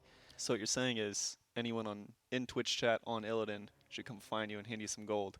I'm not gonna lie. I bought some WoW tokens, sitting there and dumping some WoW tokens into the economy. The pay to win is coming reality. I mean, Yeah. it's actually it's never felt more pay to win than now with how the corruptions work. But at least once you actually get it, you don't have to play the game, right? It just doesn't. you just got to log out with a high geared character. basically just cookie clicker, you know. So I got tier 3 infinite stars, and then I logged out. It's GG's. Unfortunately, though, the saddest is I got infinite stars today on a mythic piece, and as it turns out, not that good on its own after the changes. So a little bit. Really? I thought I was about to pop. I thought I was about to go No. nuclear. No. On your Moonkin. Yeah. Yeah. Didn't quite work out. I did the first boss. I think it was Mort.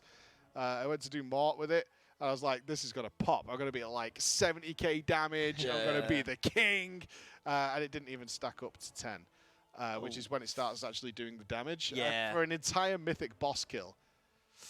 Man, these guys are just having a tough go of it right now. Oh, this is nothing. I'm This sure is this is early what days, he looked dude. like last night, yeah. Yeah, this is early days. We got a long road to travel yet.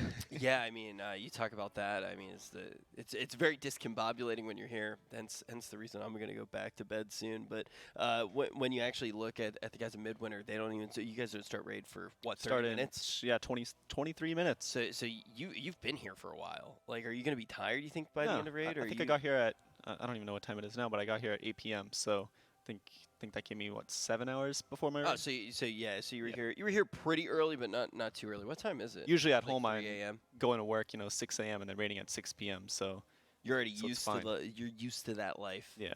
Yeah, you have a little bit of a day before you actually. Yesterday was definitely started. challenging. Getting here at 1 p.m. and then the raid not coming up until 7. Yeah. And to go all the way through the full raid into casting as well. At the end of that, I was just like, Yeah, a little bit fried. I'm sure you probably had a little bit of jet lag too. to Deal with. I think I'm doing fairly well on that front. Like, Yeah. I've adjusted to kind of the night shift that I need to sit into. Well, that is kind of the nice thing about potentially having jet lag when you are coming over and you're staying on the same schedule. It's a little bit better, right? You don't have to wake up early here or something like that. Like you're kind of sticking to the NA schedule a little bit at least. But Except for me, I'm not. I have to work your schedule, and I'm not used to it at all. yeah, you got So the jet lag opposite and you for didn't me. even have to. Yeah, I've only slept 4 hours in the last 2 days. Oh, wow. I'm ready to go. I'm pumped because I get to see Rignaros, and I know he's going to explode. I actually expect lava to come through the webcam at some point. That's what I'm waiting to see here. I'm really happy the chat remembered the description in the UK of football called the 50p head, which is something that's come back into play. Is in the UK. During football, if I was to throw the ball to you and to ask you to head it and it just flew off in a random direction, as this ball does. Wait, you're allowed to, in football, you're allowed to hit the ball with your head? Yeah. I've never seen that in like the Super Bowl or anything. Oh, February 2nd, actually. Yeah, I think they're going to be right. using that. Is that the game where they wear all the pillows and roll around? Yeah, just touch each other. It's a weird game, football. Yeah. Where they finish a whole game and they're still really clean, that one? Yeah. It's very strange. But you get that 50p head where the ball, your head's shaped like a hexagon.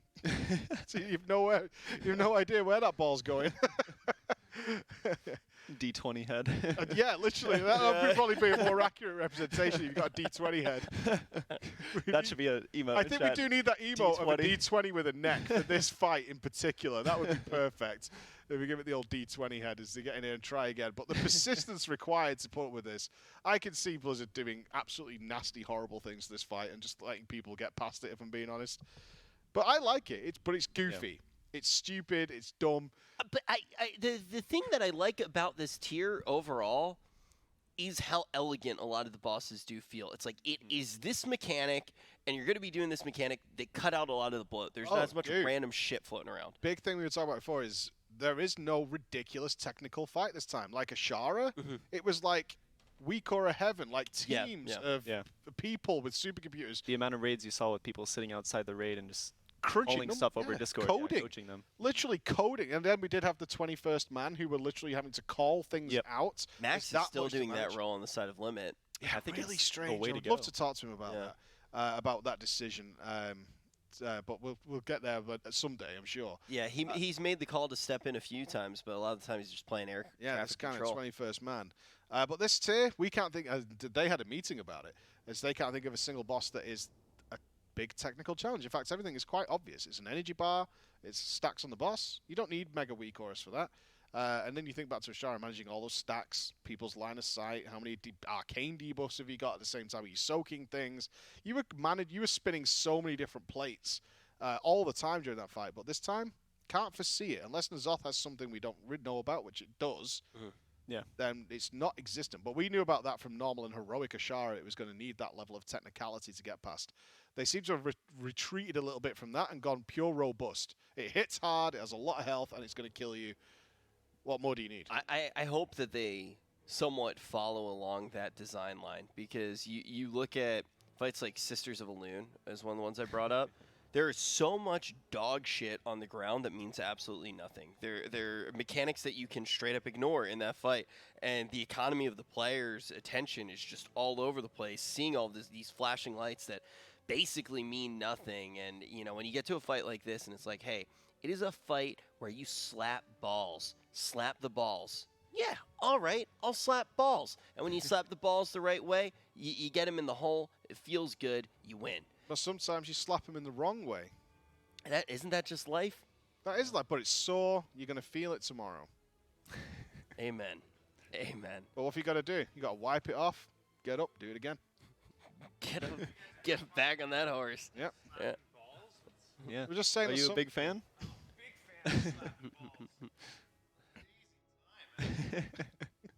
Yeah, I really do think that you can. Yeah, that was off camera. That was off camera. It was on happens a off different camera. stream. Stays off camera. Why Oh no! Tired? Oh man. Oh!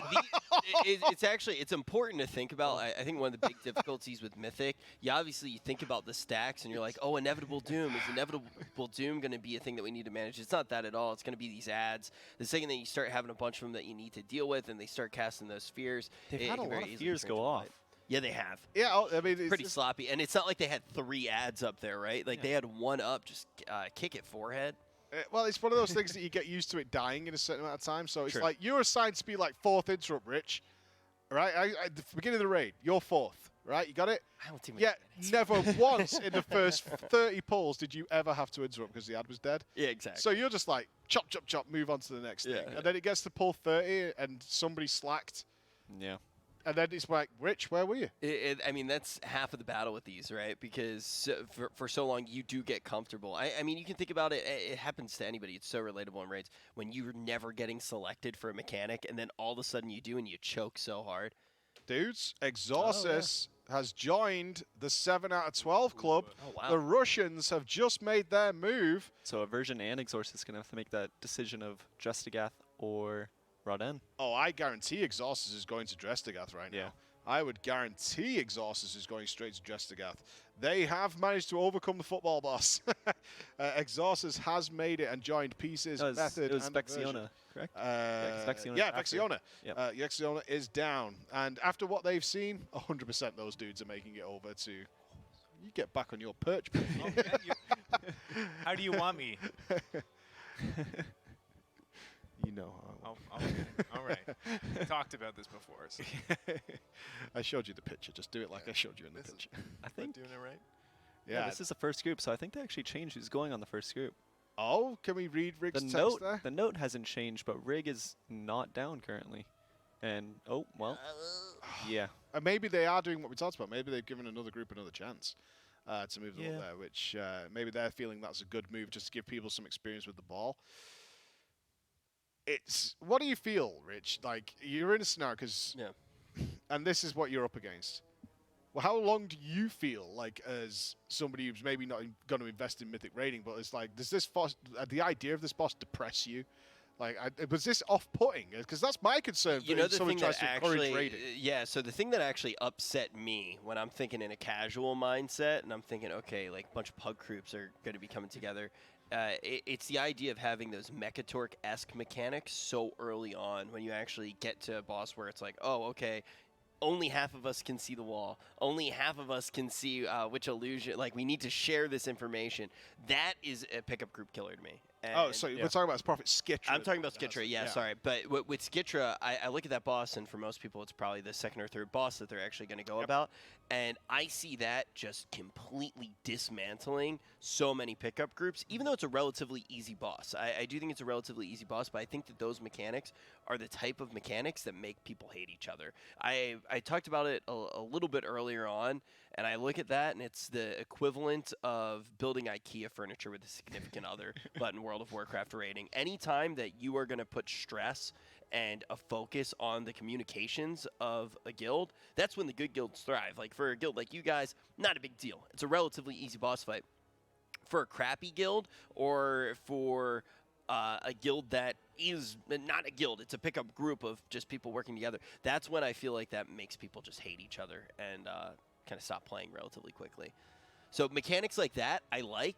I wish that they were a little bit later on. I do think Skitra, though, is relatively mild. I most think people will be they've able to get essentially through it. they've actually toned that fight down a great deal from its original.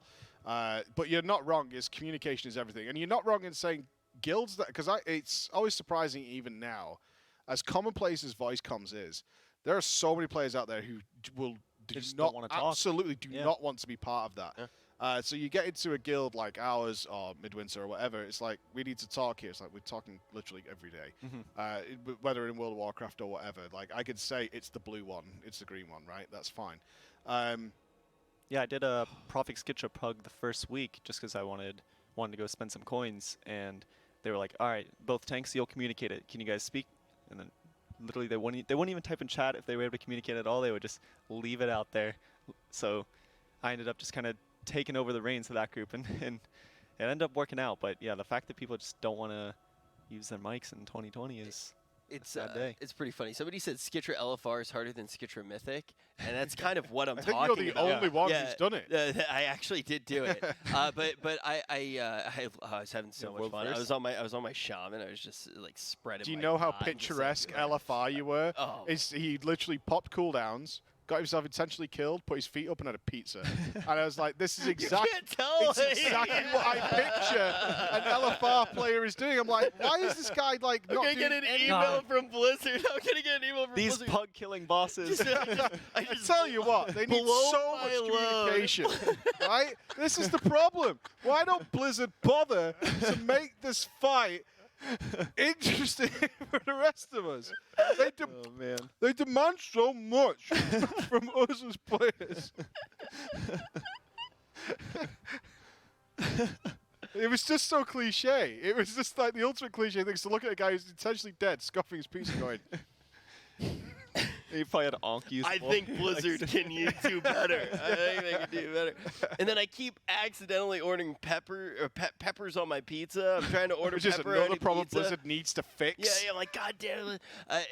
If you order pepperoni pizza in Germany, this is like kind of a thing I think a lot of people know. If you order pepperoni pizza in Germany, it's actually pizza with peppers on it. Oh. You have to order salami pizza if you want pepperoni. Good advice. I did Yeah, not know that. I'm glad I know that. I've been here twice That's now. what I would still- order. No, I've been to Germany 5 times and still did not know that. I deliberately ordered salami pizza, and Trey then went to the pizza guy. He's like, yeah, he wants pepperoni pizza. And I was like, no, Trey, don't do that. I ended up getting a bunch of pepper pizza. So I had to kill myself in LFR so I could finish eating it. Are you blaming Trey. Trey It's Trey's for fault. what you did? It's Trey's fault. It's all Trey's fault. LFR is the way it is. That's what you're saying. Yeah. God damn it, Trey. Damn it, Trey. Just get Every it done. time.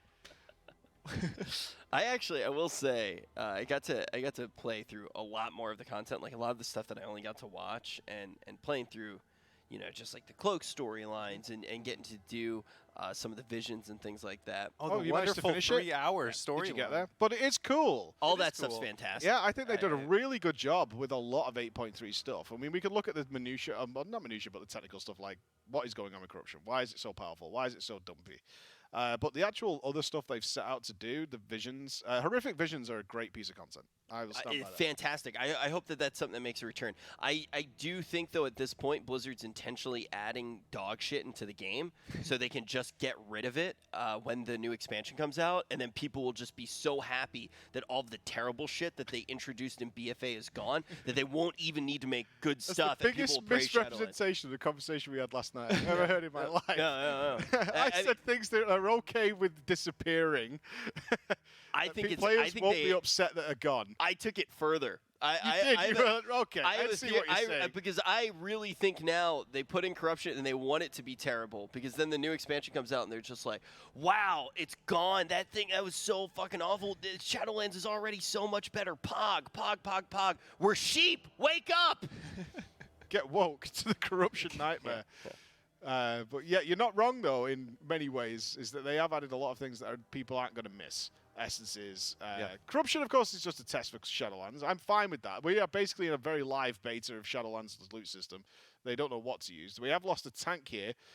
Trance has gone down. Which isn't actually the No, worst. This thing has in been boss. one-tanked by a couple of guilds because you can taunt the debuff onto Yeah. a DPS and then taunt it back. It can be one-tanked quite easily.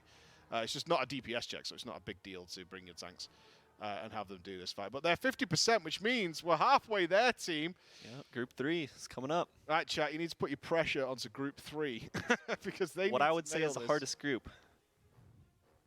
Yeah, I mean, this is just a much better pull Nope, overall, and then all the stuff. Okay. Unlucky for Group 3.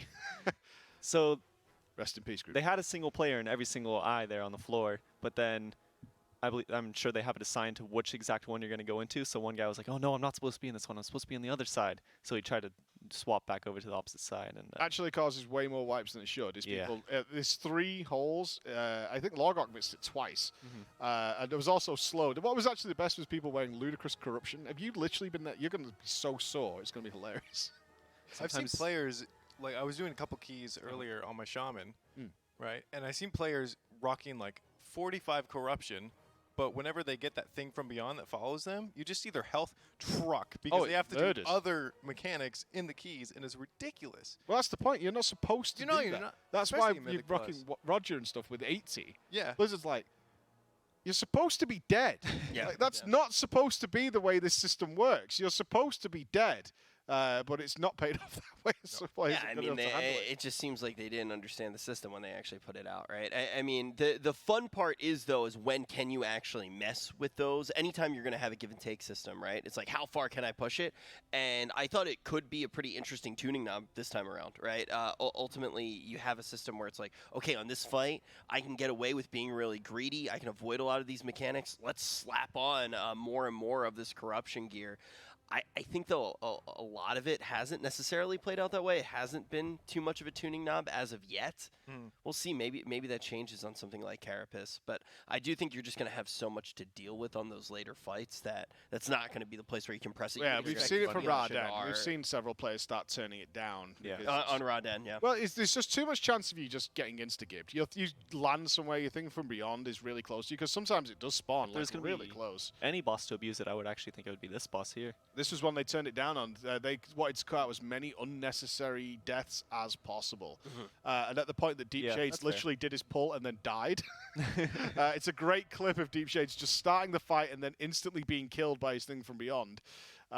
That's when they kind of turned around and just turned it down, because it's not a DPS check, so they just kind of left it alone at that point. Yeah, it's the fights like Shadar and maybe Ma'ut, those early bosses.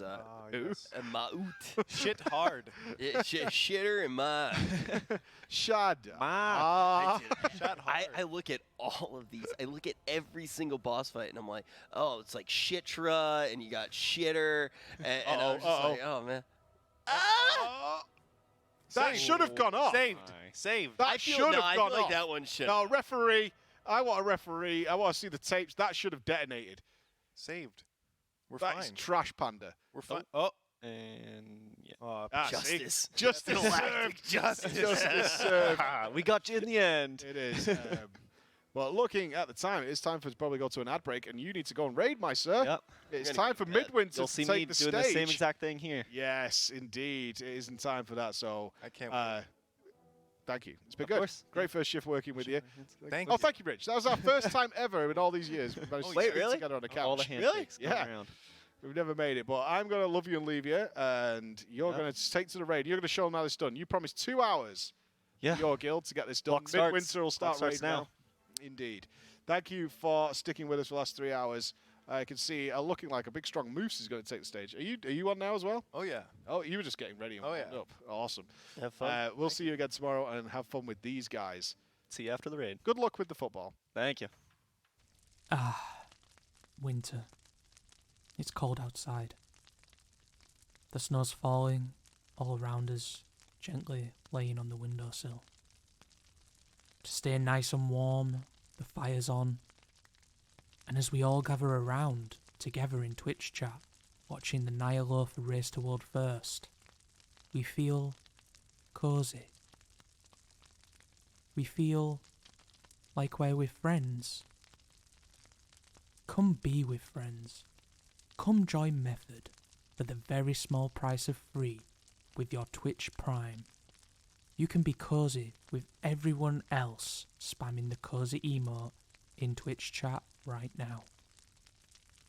Come be with friends. Come be with Method.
All right, welcome back, Twitch chat. I am Moofsy, and I'm here with Burak Oshama once Yeah. again. Presidential Sean. Yes, we are definitely the Pepega late night crew. Pepega. Yes, you're stuck with us all It's night, more of all- Omega Lol. all week at the same time. So I think we're casting like 5 times together Yeah, at yeah. the same time. Yeah. Anyways, we were just watching Imperative, and so they're kicking the soccer ball around, the football.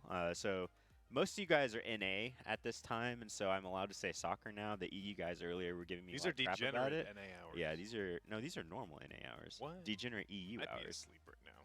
Yeah. What? Yeah, for sure. No. Back in NA, it's only like 8 o'clock, 8 p.m. CST or something like that.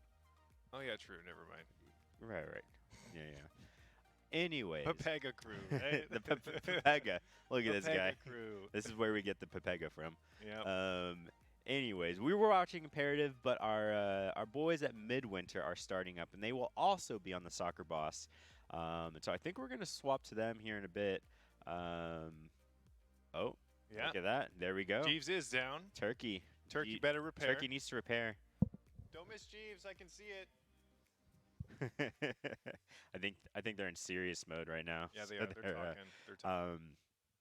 And yeah, so Midwinter is one of the guilds in-house with us this week, or both weeks.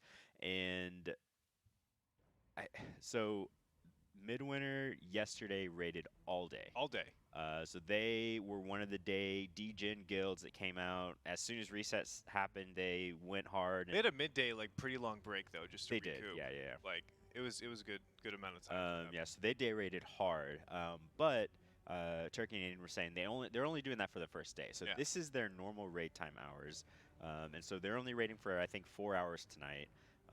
So not totally total degens, just I think they're just happy to have Yeah. a new raid, and so they're come out on the first day and raid all day, type thing. Yeah. But they're 5 out of 12 mythic, so they're 7 in the world right now. They're doing great. So doing pretty good. Yeah, they're doing great. I don't remember how much. Let's see. It says they've had 23 pulls.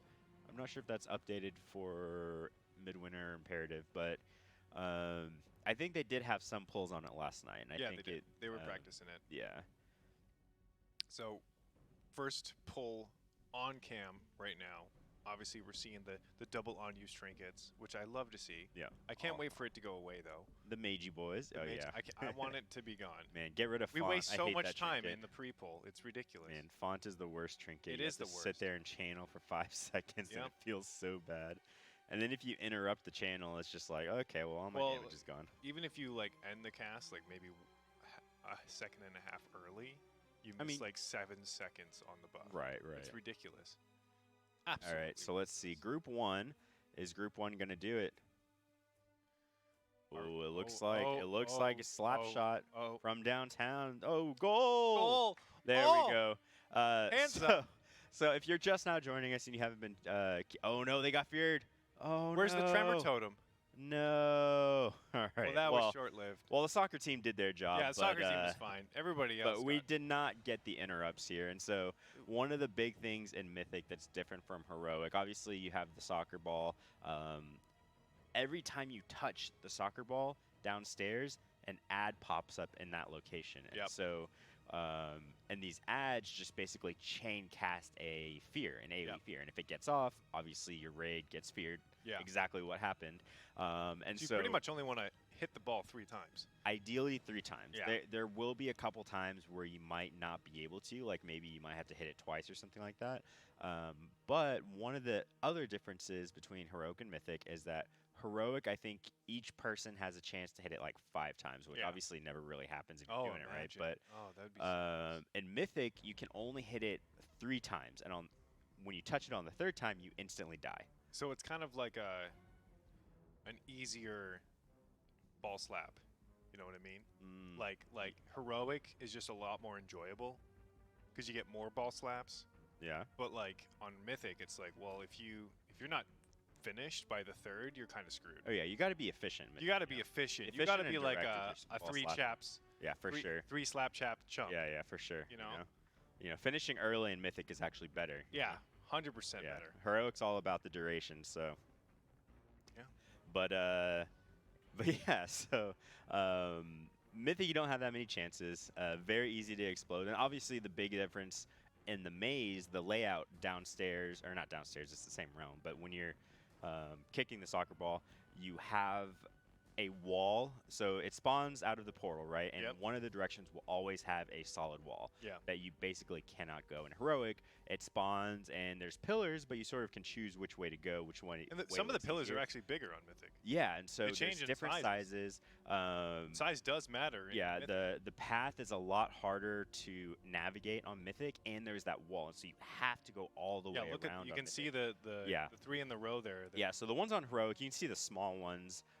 Itty bitty. Yeah, on the outside here, and those are the Heroic ones. The Mythic ones are these giant ones, and you can sort of see there's like to the left of where they are, there's this giant wall, right? Like there's no way the soccer ball could fit anywhere there. Yeah. And so you can see how the portal spawns on one side of the wall and the goal's on the other side of the wall, right? And so you have to kick it all the way across.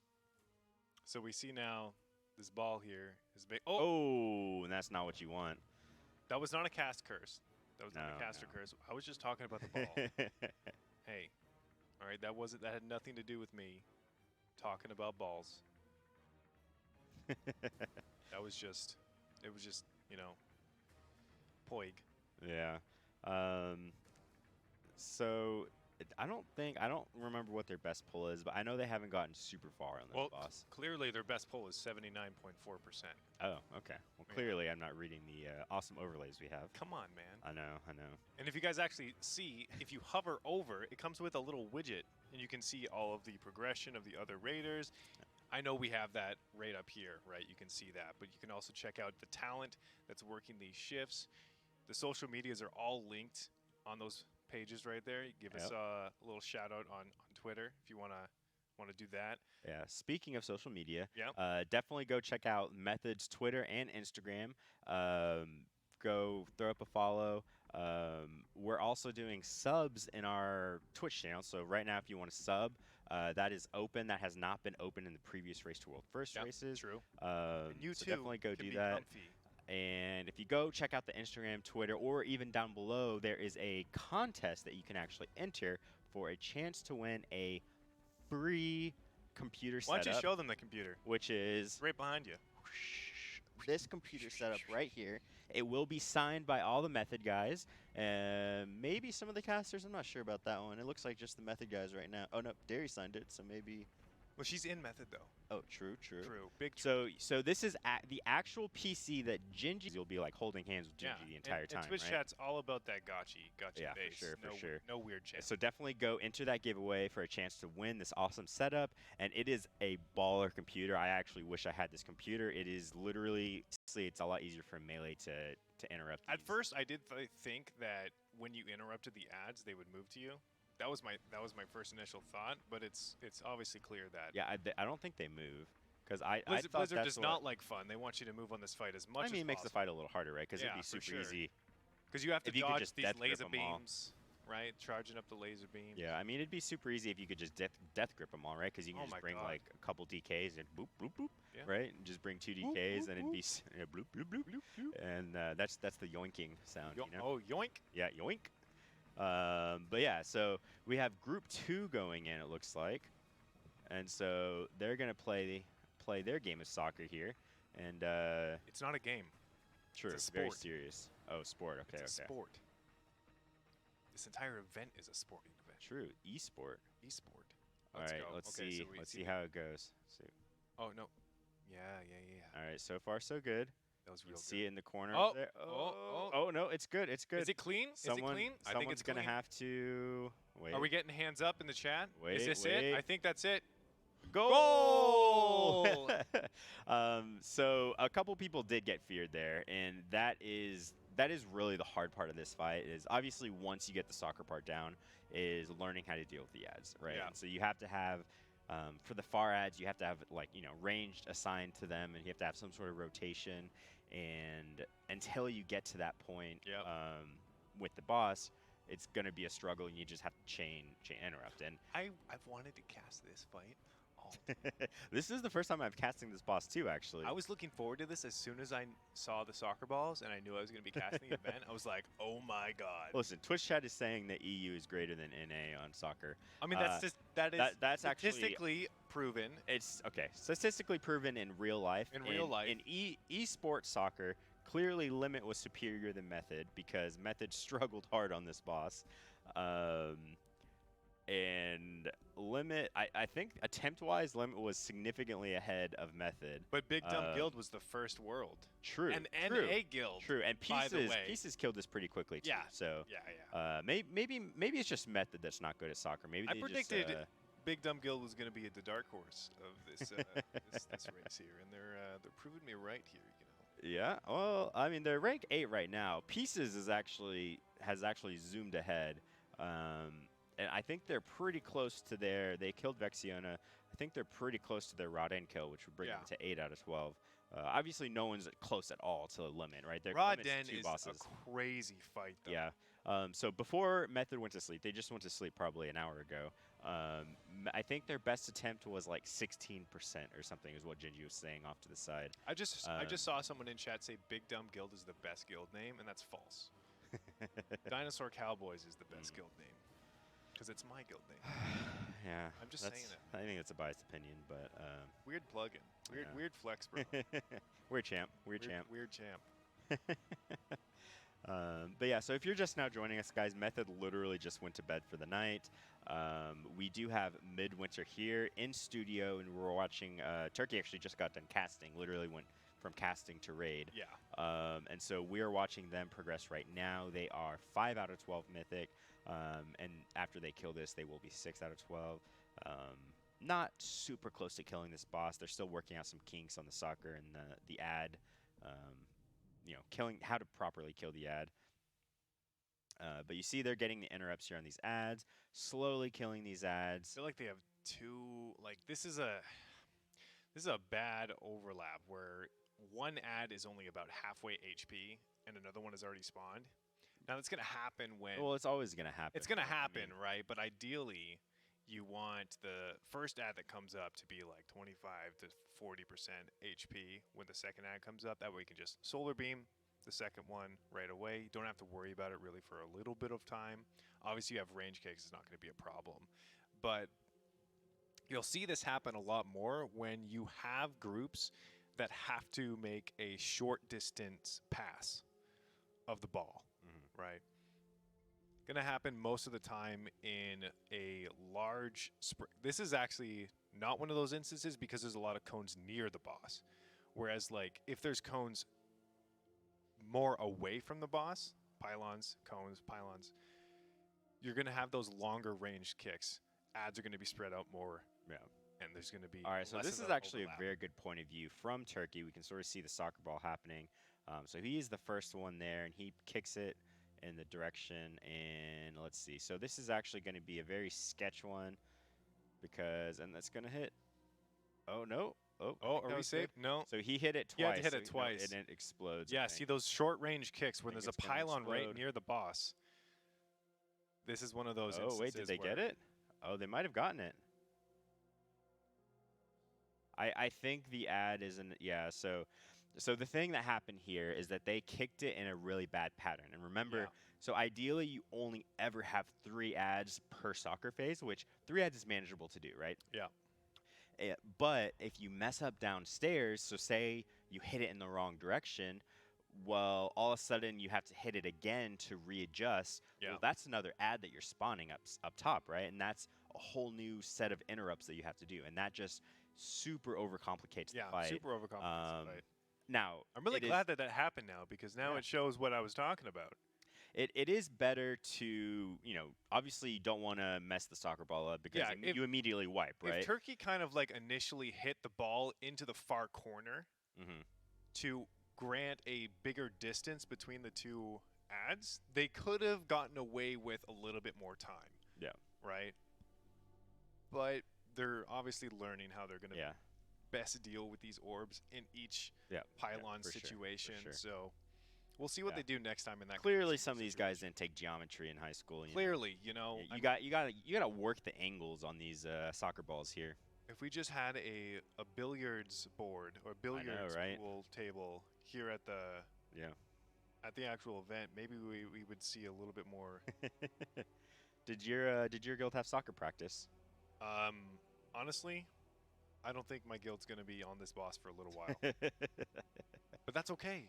That's okay because we can practice it in heroic every week. Yeah.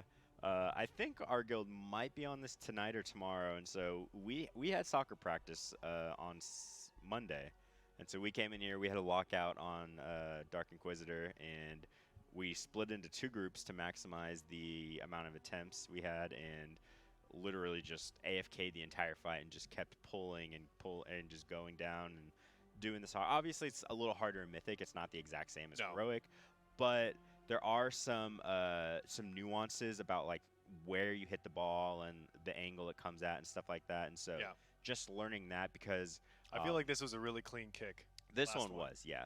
And Is so it going in? Is it a goal? Goal! oh, they got feared. They But missed they an got feared. interrupt. That's That is okay. not what you want. That's yeah. okay. It was still a goal. That's all that matters. Oh, Turkey's gonna die here. That's all this Yep. boss is just getting the goal. Slapping Yeah, those so, balls around. so I mean that's the hard part of this fight, right? Managing the fears and managing the soccer ball. So the people doing the soccer ball obviously have their own responsibilities, yeah. but the people up top, obviously, it's not just a tank and spank like it is on heroic. You actually have to have an interrupt order, and you have to be paying attention, right? Right, exactly. So So now we're seeing a full release. feels bad. Gonna need a summon back. Aiden is AFK. Wait, is he in It the might be fight? hearthing out, maybe. Might be Wait, what hearthing out. was- It's like, guys, I need to go get some mats from the auction house. Oh, it looks like. Oh, yeah, they're he's, swapping. oh, he's getting benched. Oh, Is he benching himself? Aiden's getting benched. it wasn't really the orb issue though. Maybe they just need more interrupts. Man, But they swapped maybe- one maybe paladin Aiden- for another maybe paladin. Aiden's not didn't good they? at soccer. Maybe they think that they need an extra healer on the fight, so they swapped in a healing paladin for a ret paladin. So how many healers are they at right now? So we have Elismir, Agrivius, Braum, and Tydra. And Oh no, no, Aiden's Aiden's still in. here. So what Wait, were they why- doing? Yeah, I wonder. Maybe they why swapped he Aiden was, in. Maybe, yeah. Maybe. I didn't see him before. I only saw him. No, it looks like he's there on the DPS meter. It's Oh. that's interesting. Weird champ. Yeah. We don't know what we're talking. Papega crew. Anyways, he is still in. But yeah, so do another pull. Got our hands up. Look at that mage using the double on use. Oh yeah, it's so. I hate it so much, man. The 20-second pulls. You know, there was a time where there was a 30-second pull timer I know. just because of Death Knight. I know. I remember I used to play Marksman Hunter, and you'd have to have a 15-second pull timer, and everyone would always do 10-second pull timer, and it was the most annoying thing. What was there a rogue? There was a rogue thing too, back in Legion, where you had to have like a 20-second pull timer for rogue because they swapped. What was it, a legendary or a talent? They were able to. I'm not quite sure. I don't know. There's I didn't play always been Rogue. a couple, if you wanted to min-max, you could do like gear swaps and stuff like that. And Oh, gear swaps back in Mythic Plus Yeah. in Legion. What a great time. well, no, I mean in Raid you could do gear swaps. Like there's always been like, cheesy stuff where you can like pop cooldown or pop something or like use a trinket pre-pull and then swap to a different set, and you'd still have the benefit of that trinket going into the fight and stuff like that. There's always been cheesy stuff like that. And obviously people, all the meme lords find out that stuff and do it for a couple weeks, and then and then Blizzard finds out and hot fixes it or yeah, whatever. and I mean, like, we got a bunch of Um, meme lords in chat. I'm sure they know exactly what we're talking. Twitch chat knows all of the secrets. Twitch chat has already killed N'Alotha. I know. They're the best guild in the world. Look, Why are we missed another interrupt. Honestly, Twitch chat would not have missed that interrupt. Twitch chat would definitely not have. Yeah. Smile. Haha. Smile. Right, Twitch chat. Like, you guys are. That's you. That's you beating this boss. Good job. Yeah. So proud of you. Really, you've come a long way. So proud. Man, so last race to world first, me and Tettles created a guild, right? And we invited all of Twitch chat to join us, and we had a lot of people join, but then some people started like stealing money out of the guild bank. And Why would you like, even put money in the guild? well, they stole it from us. Like this one guy just stole money from us, and then he demoted me and Tettles, and it was pretty rude. I thought. So I you thought, let someone else from Twitch chat be the GM of the guild? No, they started typing in chat that they demoted us and stuff. So Oh. it was it was like it was really fun. And then they started bullying us, and so I don't really trust Twitch chat to be in the same guild as me anymore. But you can still trust Twitch chat, of course. Oh, they're really. I mean, of course they know everything. They're super smart. That's why we invited them to the guild. We thought that we would beat Method on Najara, and then they kicked us out. So it was really Bullied by Twitch chat. I think they're saying that it was your own fault. It probably was, honestly. It probably was. They're like, he, you trusted us. He. All right, getting Bad another decision. pull. We'll show you. Pepe hackers. It's all right. I'm honestly glad I'm not in Twitch chat's guild anymore because they have a bunch of weebs and they just say "ayaya" all the time. Oh, all the time. So I'm a firm anti-weeb, So gotta get away from all the weebers. All the weebers. Yeah. But that's also like the casters half the time. Like you don't see it on camera, but like Rich coming in Sailor Moon costume. We had a discussion about this. Oh, I know. Who's your favorite Twitch chat? Who's your favorite Sailor Moon? Sailor Guardian. Sailor Guardian. Listen, my favorite Sailor Guardian is Sailor Mars. I already said that last night. I think mine was Jupiter. Yeah, I think so. Or Venus. I love the green hair. The green hair girl. The green hair gal. Yeah. That's good. Mercury. Okay. Was it Mercury or was it Jupiter? It's a green Listen, hair. you don't even know your favorite Sailor Guardian. I just Hello? know what she looks like. Sailor Preach, man. Sailor Preach. Oh, another fear. Oh no. Oh no. Oh. Saved. Save. He lived. Hell yeah. Hell yeah. Man. Sailor Jerry. Oh yeah. Oh yeah. Gotcha. Sailor Jerry. Gotcha. Oh, Anna with the oi. That is Sophia's term of instead of the ayaya, we got a little British ayaya going on. Yeah, oi. Oi oi oi. Yeah, so she will be here in later this week. I don't know exactly when she gets here, but I think maybe this weekend or early next week. So she will be coming, and you will be able to say all your ois to her and express your sentiment with her. I'm sure we will. I like that a lot. I like it a lot. Twitch chat also liked it a lot. Oi oi oi. Yeah, I think last race to world first it rivaled the ayaya. It was very close.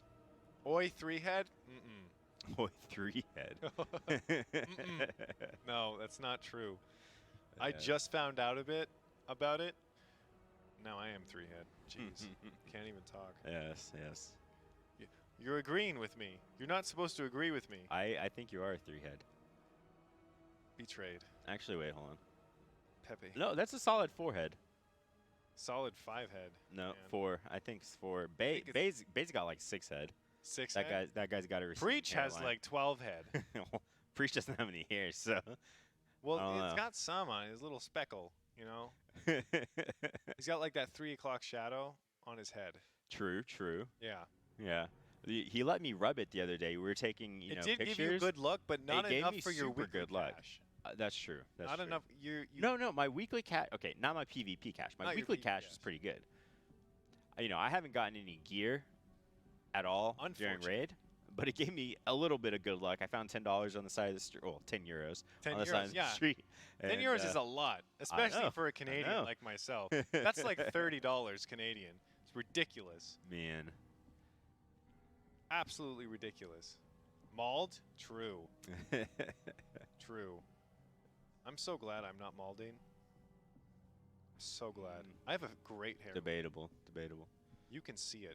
Twitch cat can see it. Cool cat Twitch. All right, cat. Twitch chat. How many of you are malding? You have How to be many? honest. You have to be honest. How many of you are malding? Can we get a currently? me smile in chat if you're malding? No, you have to be honest. Don't say me smile if you're not actually malding. But maybe they're happy about it. Like Asmongold malding. Like you have to be like malding. A withered is running away. Me. Okay. Are all of you actually malding? I believe don't. them. I don't know if I believe believe that. Twitch chat. I think they're Guys, this is a very serious. serious conversation. I want to know who's malding. Bay, are you malding? Nope. Quickest answer. Man. Bay is not malding. Nope. Done with that. Me kinda. See, I think that's a serious answer. The Me kinda. You know. Yeah, the kinda. You know. See all the me smileys. I don't know about that one. Am I molding? No, you got like a 5 head though. Oh yeah. Look at that hairline. It's beautiful. Definite no mold. Definite no mold. That's a 5 head. This is a 5 head. That's a good one. Man. We were talking about Sailor Moon, and I want to get back to this because this is important. Ooh, Okay. man. Have we converted you to a weeb, Brock? There was no conversion. It was already. You're a thing. already a weeb? It was already a thing. All right, all right. Okay. What about Sailor Gingy? Sailor Gingy. Sailor Gingy. Man, that would be man, Sailor Gingy Gachi. a Gachi princess right there. Gachi princess. Man, that would be some good. That's a good Halloween costume. We need to make Gingy. I think Andrea, his girlfriend, would really appreciate that. I think so. You Yeah. can ask her. She's here. Yeah. Oh, Sailor Scribe. Sailor Scribe. Ooh. I Scribe don't know. time. You'd have to have like a big brain Sailor Moon. Sailor Guardian, Scribe you know? Pog. Sailor Scribe Pogu. Wait, which one's the smart Sailor Guardian? Is that Mercury? I think that's Mercury. I think that's who Scribe would be. yeah, because before she turns it into the little skirt dress, isn't she wearing glasses? And you know, if there's an anime girl that's wearing glasses, she's always the smart one. Oh, for sure. Yeah. Yeah, for sure. Sailor Big Brain Scribe. There you go. It's good. Good job. Good job, Twitch chat. We did it. We found out. All right, Twitch chat. Which Sailor Guardian are you? Yeah. Personality-wise. Personality-wise, who do you identify with the most? We've got, okay, let's go through the Sailor Guardians. We got we have Sailor we have Moon, computers. obviously. We have computers. We can- Sailor, no, we're doing this from memory. Okay. True weeb status here. True. Sailor Mars. True. Sailor Mercury. Wait, actually, this is easy. They're all the planets. I thought Do you know all the planets? maybe. Okay, I actually identify with Chibiusa. Do you know who Chibiusa is? Are you a true Sailor Guardian? Sailor. Wait, okay, we got. Let's see. Mars. Okay, Luffy's not a Sailor Princess. Hello. We got some Sailor Poggers and Sailor Pogger. Okay. Sailor Poggers. Sailor Pepega. Wait, Sailor Uranus Pepega.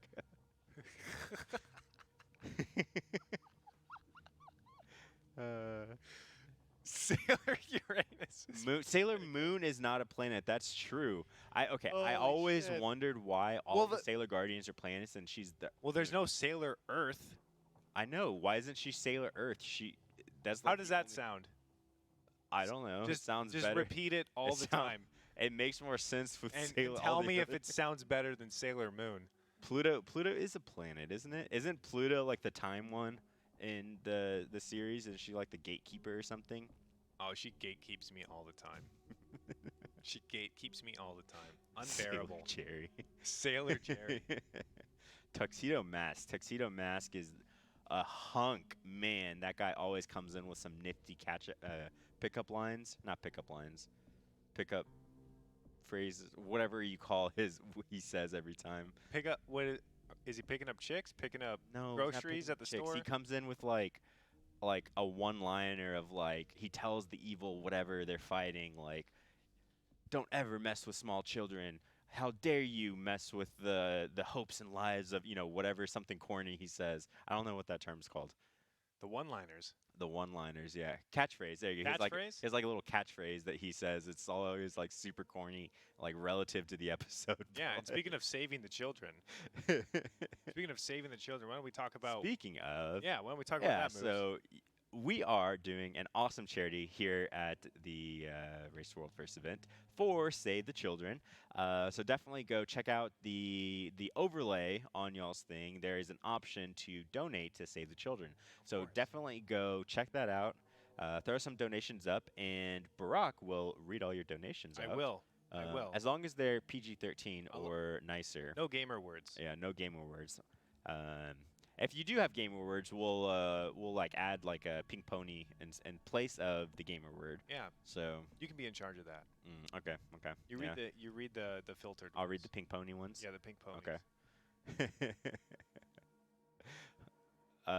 Yes, President Barack Obama will read your donations. I'll read them good. I'll read them real good. It'll be great. Yeah. So here we see the corruption level, and all of the glorious gear that is helping Aiden bounce around. And stay at his utmost corrupted ways. Yeah. So I mean, corruption's an interesting. Look at the size of that I mean, eye ring, man. Look at it's look at actually the not size that of- big. He's probably only That at, is like huge. That's thick. He's probably at like mid 40s right now. It's not like that. That's like giant. high 40 thick. I don't know. I mean, That's like he is, middle-aged. I know thick. for a fact he's above 40 because he's getting the thing from beyond. That's but Rhett Pally, along with like Havoc Demon Hunter, a couple other classes, it literally doesn't matter if they get hit by the thing from beyond, unless it's just like a really shit timing wise. But Rhett Paladins, Demon Hunters, a lot of classes literally just heal through it. And, Yeah. especially like Havoc Demon Hunter, you get hit by it, you just go gather one soul and you're topped like that, right? Oh. And so unless you're at like 80 corruption and this thing's like one-shotting you, it literally doesn't matter that much. Typically, most of these guys are below 60 corruption. Yeah, so you see the fears are sort of getting off, and Everybody's getting yeah. off when they're slapping these balls around. Look at this. All the demon hunters are getting topped. yeah. Good old By their Rhett point of souls. view here. Ret POV. Look at this.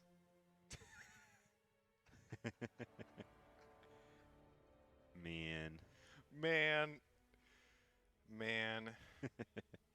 NA rating. Anyways, Good old anyways. NA rating in DGen EU times. This is great. Man, you like I that sort of feel bad for Queen Ajara.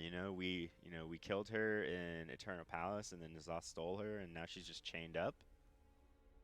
I mean, I think a lot of people like this imagery, though. I mean, it looks pretty cool. Like the arena looks pretty If you cool. turned on the game sounds, you could hear her screaming. Really? Yeah. In Oh, the I middle don't play of with the game fight. sounds. Well, I'm a weeb, so Makes sense. look at the I all over this boss fight. Okay. Turkey uses his toy. Twitch chat, what's y'all's favorite toy to use before the fight starts? Looks we got like any gammoners in Turkey is me orc. here? Man, and I Smork. always Smork. if it's about to be a kill, I'm like I just turn into Gammon, be like, boom, I am Gammon, bitches. Come out, pew pew. What does Gammon say when he comes out? I am Gammon. Beautiful. That's Yeah. great. That's great. So we got Bubble Ward.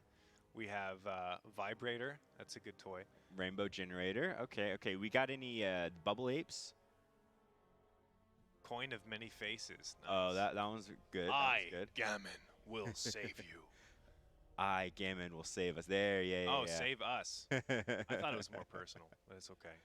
I thought it was save you. Yeah, I thought it was save you. Okay, it's save us. Jiraxis. Gammon- Illidan, Lord Gammon of the equals Burning the Legion. kill. Yes, there we go. You ever know? You ever hear that song, that remix of Jiraxis, the Illidan Lord, back in the I day? have heard it. Yeah. You face Jiraxis. You face Jiraxis. And it's all gotchi. The seesaw. You hop on the seesaw. Does someone else hop on with you, and y'all just do that before the poll? Is that like a pre-poll ritual? Yeah. Illidan, Lord of the Burning Legion. Eridar Lord. Oh, Illid.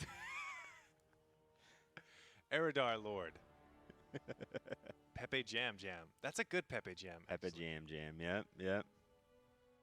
It's a good one. So I have this theory. So since you just said something incorrect, I have this theory. So if you don't know what to say, right? So if you're on, streaming or You on just a say anything. broadcast, no, you say something wrong on purpose that you know is incorrect, and Twitch chat will, boom, immediately correct you. And if you don't know it, it's faster than looking it up in Google. Yeah. Yeah. What's the temperature outside No, no, See, no, no. That's not you. You can't ask I them. can't ask them. No, because if you ask them, they give you troll answers. But you state something incorrectly. So the temperature in Canada is 100 degrees Fahrenheit right now. And That then, is false. okay, that's the point. You say something wrong, and Twitch chat will tell you what it is, you know? But you can't ask them because then they give you the 69s and 420s, you know? I mean, nothing's wrong with 69. In all of Canada, what is the temperature right now? What is the average temperature? yeah. 24. There, 24C. There we go. Is that right? 7777777777777.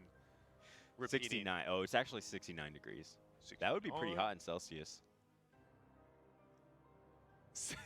Here we go. Yes. Seven, It's all the seven, sevens. seven, 77, 777, 777. Man. What were we talking? Oh, we're talking about Sailor Moon. Yeah. Yeah. You want to go back to that now? You want to just do that? We can go back to that if you want. Yeah. I don't know. I don't have anything to talk. I was just wondering. I forgot what we were talking about. Yeah, we were talking about temperatures and like how awesome Twitch chat is. Like wide people happy, awesome. I don't Twitch know chat. about awesome. I think you're giving them too much credit. No. They deserve it for sure. For sure, there, bud. For sure. Okay. For sure, okay. bud. For sure. Yeah.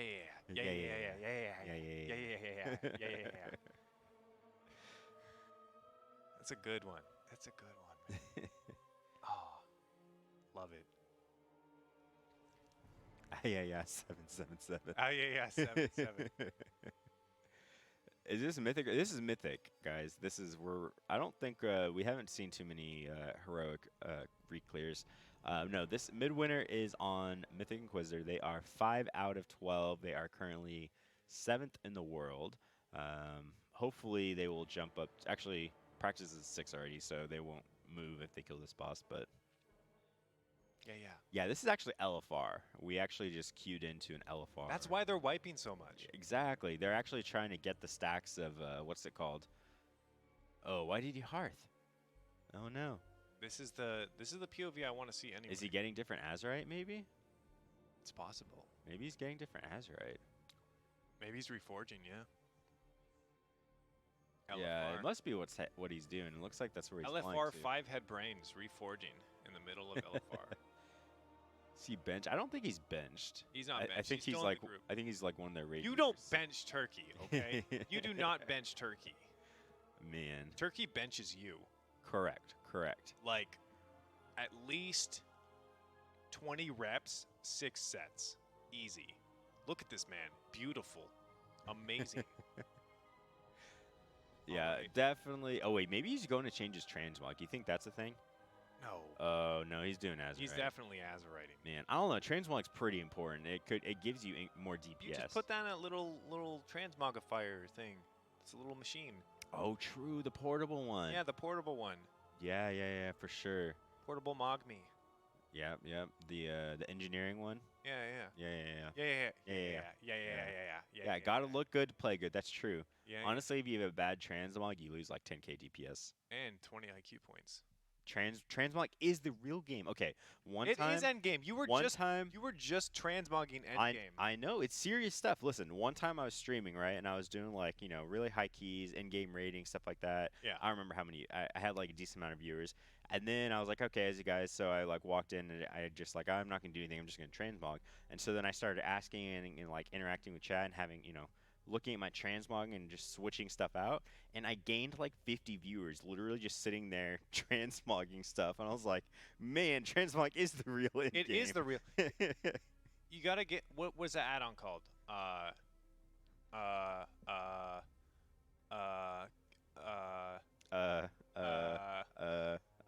Asmongold uses it all the time.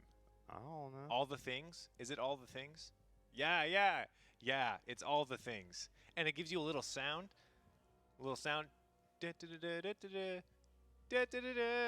That's beautiful. Every time you get a new appearance, every time you need it, it's there for you. Man. It gives you that little like, oh, you're doing great. You're doing great.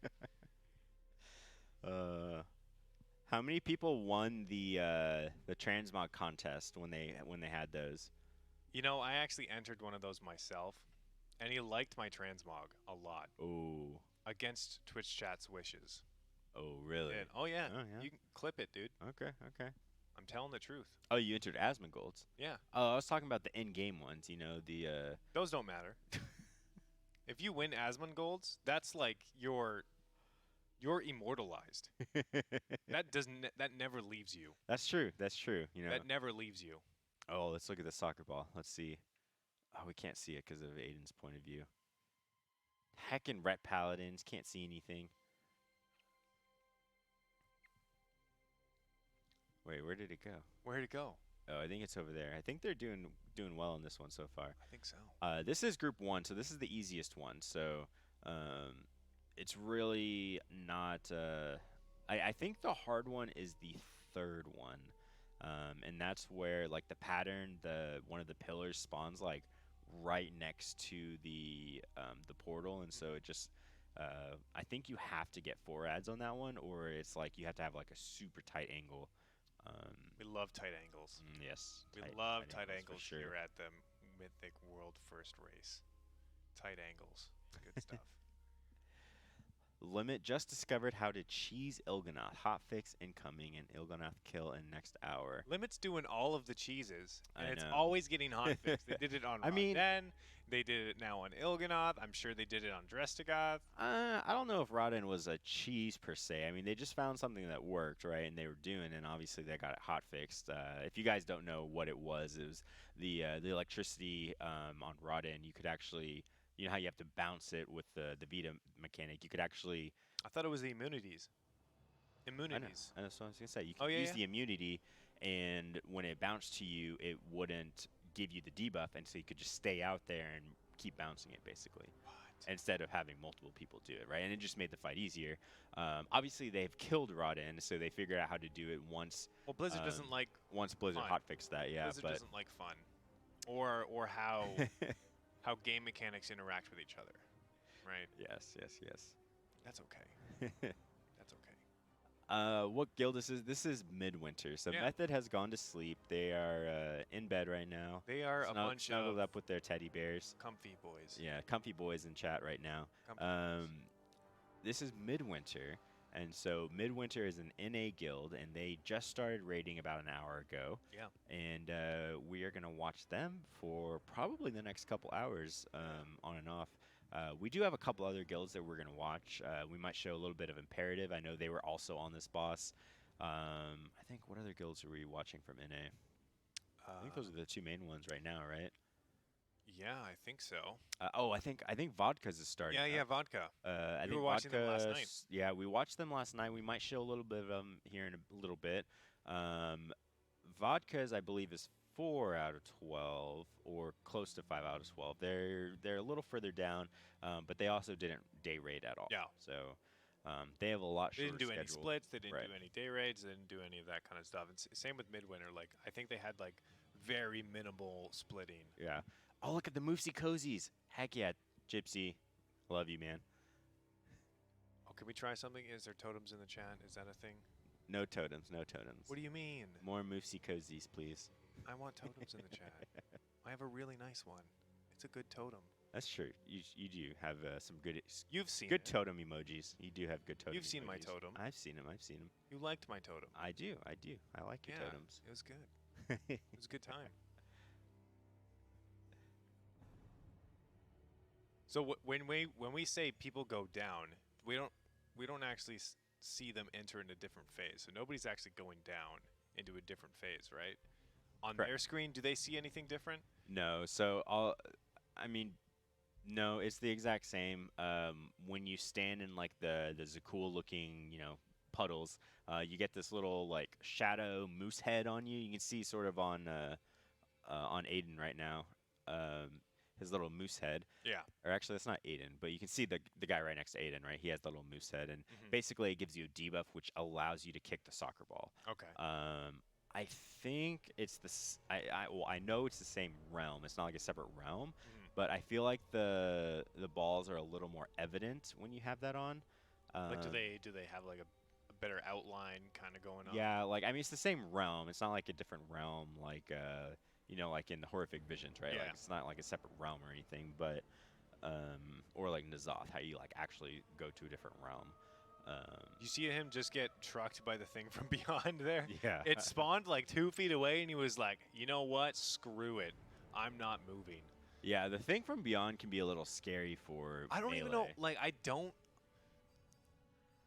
know why people get enough corruption to even have it.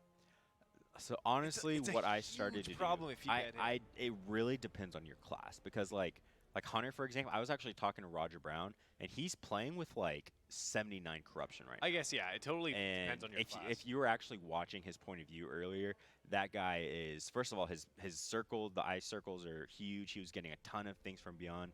Hunters, you can feign death the thing from beyond. You can like disengage and use freezing trap or something like that. Yeah. Like there's a bunch of stuff. Like, so you pump damage, but you obviously it adds all these mechanics that you also have to do in addition to the fight and all the environmental stuff from the fight, right? And so it's really fight dependent, class dependent. Like, I know mages, it's pretty easy because you can blink away from it, you can frost nova. Demon Hunters, like I said, is pretty easy. I wouldn't go super high on Demon Hunter because they're melee, but you heal a bunch from it. I mean, you have stuns, you can vengeful retreat away from it, like stuff like that. For sure, yeah.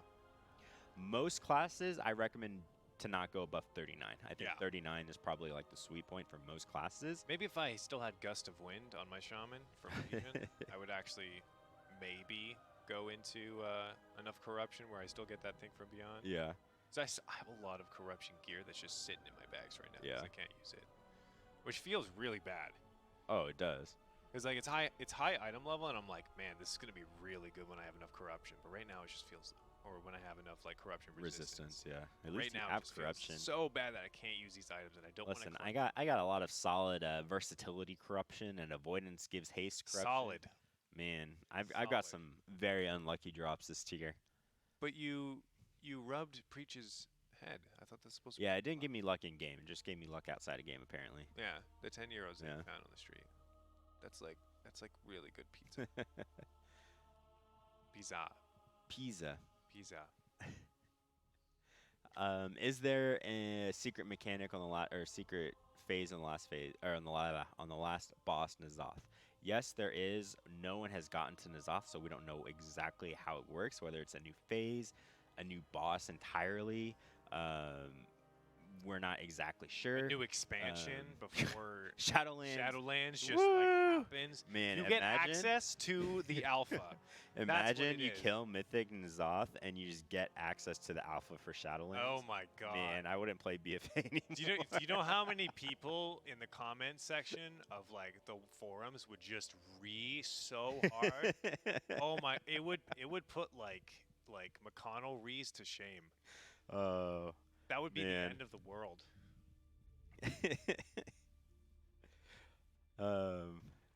So, anyways, looking at, oh no, Inslode. Oh, Inslode. he bubbled. Okay, Okay. he's good. He's Okay, good. no, you freed him. Freedoms. Yeah. Yeah. Pogger saved. So they have Xanish at 28%. This is actually a very good pull for them. I believe they have, let's see, one more. Do they have one more 3 orb seconds. group? They have one more orb group. This that's is happening it. This could right be now. Ooh, this 'Cause, is like, a little if- bit bad placement. I think it's No, it's fine. though. It's fine. If they get this orb group to be clean, look at that weak word too. Hey, this It could be a kinda kill. showed- this could actually be the kill. I was. I here, don't. I and don't this is want the- to. We don't want to. We don't cast want to a curse cast a anything, curse, but this could. We're saying there's a possibility. Okay, Yes. chat. This could be the kill. So Is it- 18%. This is actually no. What was that? The soccer ball. I don't think anyone hit the ball coming out of it. Man. Man, we were ready. They're getting close though. Oh, I was here? Question mark. Man. It wasn't a caster curse. It was just like inhuman reactions. Insta-caster curse. We started paying attention to the fight, and they wiped. Man. No. I blame you, Brock. Pepega casters, man. You started talking about it first, okay? I did start talking You about can't it. just throw me under the bus. All like right, that. all right. I redact my statement. Redact. Nice. Redact. Get that out of here. Got to use the the Doyo vocabulary words. All the, Doyo rules. all the AP English words that we had, the vocab tests.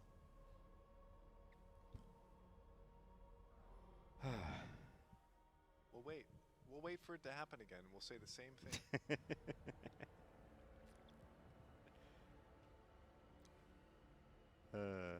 Is this Method? This is not Method. This is Midwinter. Method has gone to sleep. Yeah. They're sleepy Yeah, goals. Method and Aversion are both sleepy boys. boys. Yeah, so you can check the status of all the guilds. We have a leaderboard off to the right, little overlay here. If you want to check the overlay in game or on the stream, you can hover over off the left area of your screen, and there's an interactive overlay. You can go check out the gear people are wearing. You can check out individual, guilds, players. Yep. You can check out the Save the Children, which is over there. Please donate, throw something up. I think all the social media, like a short about us area is there. Whole huge font of information over there. We gotten any donations recently? Yeah. Okay. So why don't we read some of these? Why don't you powwow them? So we got Mohi. Forgot to leave a message, so I did this again. Awesome race. Keep it up. Good luck. Thank you. Please more love for shamans. Please, No, Blizzard. too much love for shamans. We need like Gust too of much Wind love. back. No, we got Barack. Wait, did you do your cast with Bay earlier? Yeah, that was yesterday. That was yesterday. How That was yesterday. Yeah, did you just have a shaman power hour? Yeah. Talk about Blue Boys the whole We time. talked about Blue Boys about like a third of the time, I'd say. There was a okay. lot going on. We I expected 50%, but the third's pretty good. yeah. Okay. Yeah. Let's see what else we have. So we had close call. I heard that the world first is a pay to win. So let's get the money out there for the boys in Method. I heard I they don't- were getting emailed about like some corrupted loot. Oh no. Yeah. Yeah. So this race to world first is actually sort of pay to win, to be honest. WoW isn't a pay to win game, but okay, when I say pay to win, I mean like in-game gold, right? Like not like physically buying, stuff. I mean, I guess technically you could, right? Because you can buy WoW tokens now, but yeah, I mean, basically there's so much corrupted gear, and corruption is so much DPS and HPS and stuff like that. Oh, it's insane. That there's a couple BOEs for each class, and Method and Limit and a lot of the top guilds literally threw down millions and millions of gold. They borrowed from a lot of, like Gallywix and some of the other big like selling organizations out there, and just literally sweeped the auction house of all the BOEs. And so in that sense, it's pay to win. Yeah. But yeah, I think this is probably the biggest tier in terms of the pay to win mentality. Method and Limit always do that with BOEs and stuff like that, but I think it's mattered the most because of corruption. For sure, yeah. It's kind of crazy how much just BOE corrupted gear matters, even with bad stats. Like, I have a Mastery ring right now, and I hate Mastery. I despise Mastery, but I have to wear it because it has rank 2 infinite stars. Yeah. It's like, damn. Yeah, it's very unluck, but corruption is just that good, and not all corruption. There are some poopy corruptions out there, but Poopy.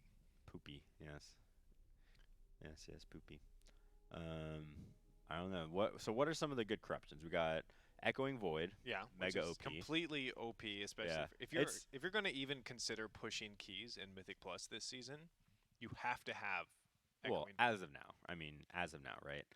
They very well could tune it again, but it's already been tuned like 3 times. So. Yeah. Infinite Stars is very good for raid. Just single target. Yeah, it's prolonged single target because Yeah. you basically have to ramp it up to 10 stacks for it to do good damage. But you might be able to cheese it if you can get like a rank 2 infinite stars and then a rank 1 infinite stars at a high item level. I believe the proc chance is doubled because of that. Okay. If you get 2 pieces, you could probably cheese it so that it stacks up very, very quickly.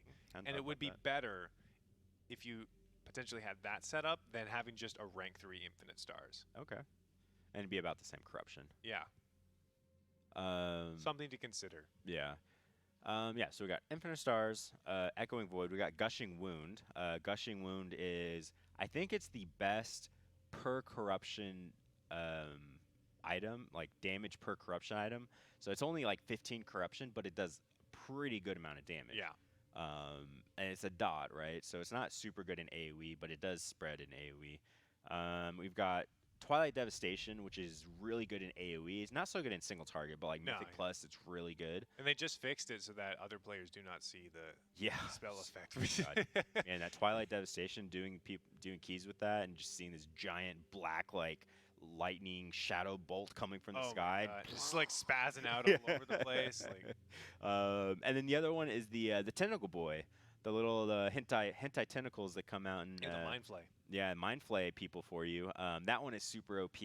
I know PvPers hated that for a while. I think they still hate it, Oh, for but they did nerf it in PvP. I think they nerfed the HP of the tentacle. Yeah, so you can And kill so it's a them lot easier to quickly. kill it now. But it's still, if you don't kill it, it still does a lot of damage Yeah. in PvP. I got one Um, shot by an Unholy Death Knight. I Yeah. looked at my kill log and I took 800k from Mind Flay in 2 seconds. Yeah. And I was like, very, how do you get that many procs? Like, what? Yeah, and so those are like the quote OP ones, right? And then obviously per class, some other classes have ones that they prefer. Like I play BM Hunter, and I really like the percent crit one, right, or the Yeah. haste one. What is it? The racing pulse is pretty good, and like the percent stat ones are pretty good for the most part. I think honed mind is good for some classes. But yeah, I mean those are pretty much the corruptions you want, and then you have some really crappy corruptions, right? Like there's one that increases your avoidance for a percentage of your haste, right? Like, Yeah. It's like why Oh, would you? amazing. It's like, man, I don't want I don't want avoidance except for like maybe if you're doing like a super high tyrannical freehold or something and you're trying to live, right? Well, Blizzard It's just like, wanted to release stuff that tanks would maybe like a specific tanking one or a specific healing one, specific DPS one, but everybody in the Yeah. raid or Mythic Plus group is everyone's just using run like Echoing DPS. Void and stuff like that, Yeah. so it doesn't really matter. Like I would rather do like 20k more DPS than reduce a little bit of extra damage. Yeah. So yeah, I mean, the corruption as of now isn't particularly balanced. No. That being said, it will be a little more balanced down the road. So once everyone has, I mean, think about it like legendaries, right? Like right off the bat, legendaries sucked. If you got the legendary you wanted, awesome. I'm Yeah. super OP. I feel mega good. I'm strong. Legion. If you fans. got like I don't know, super crappy one. Oh, like first iteration Pride as Yeah, Pride as or like Seifus. the plate movement boots or something like that.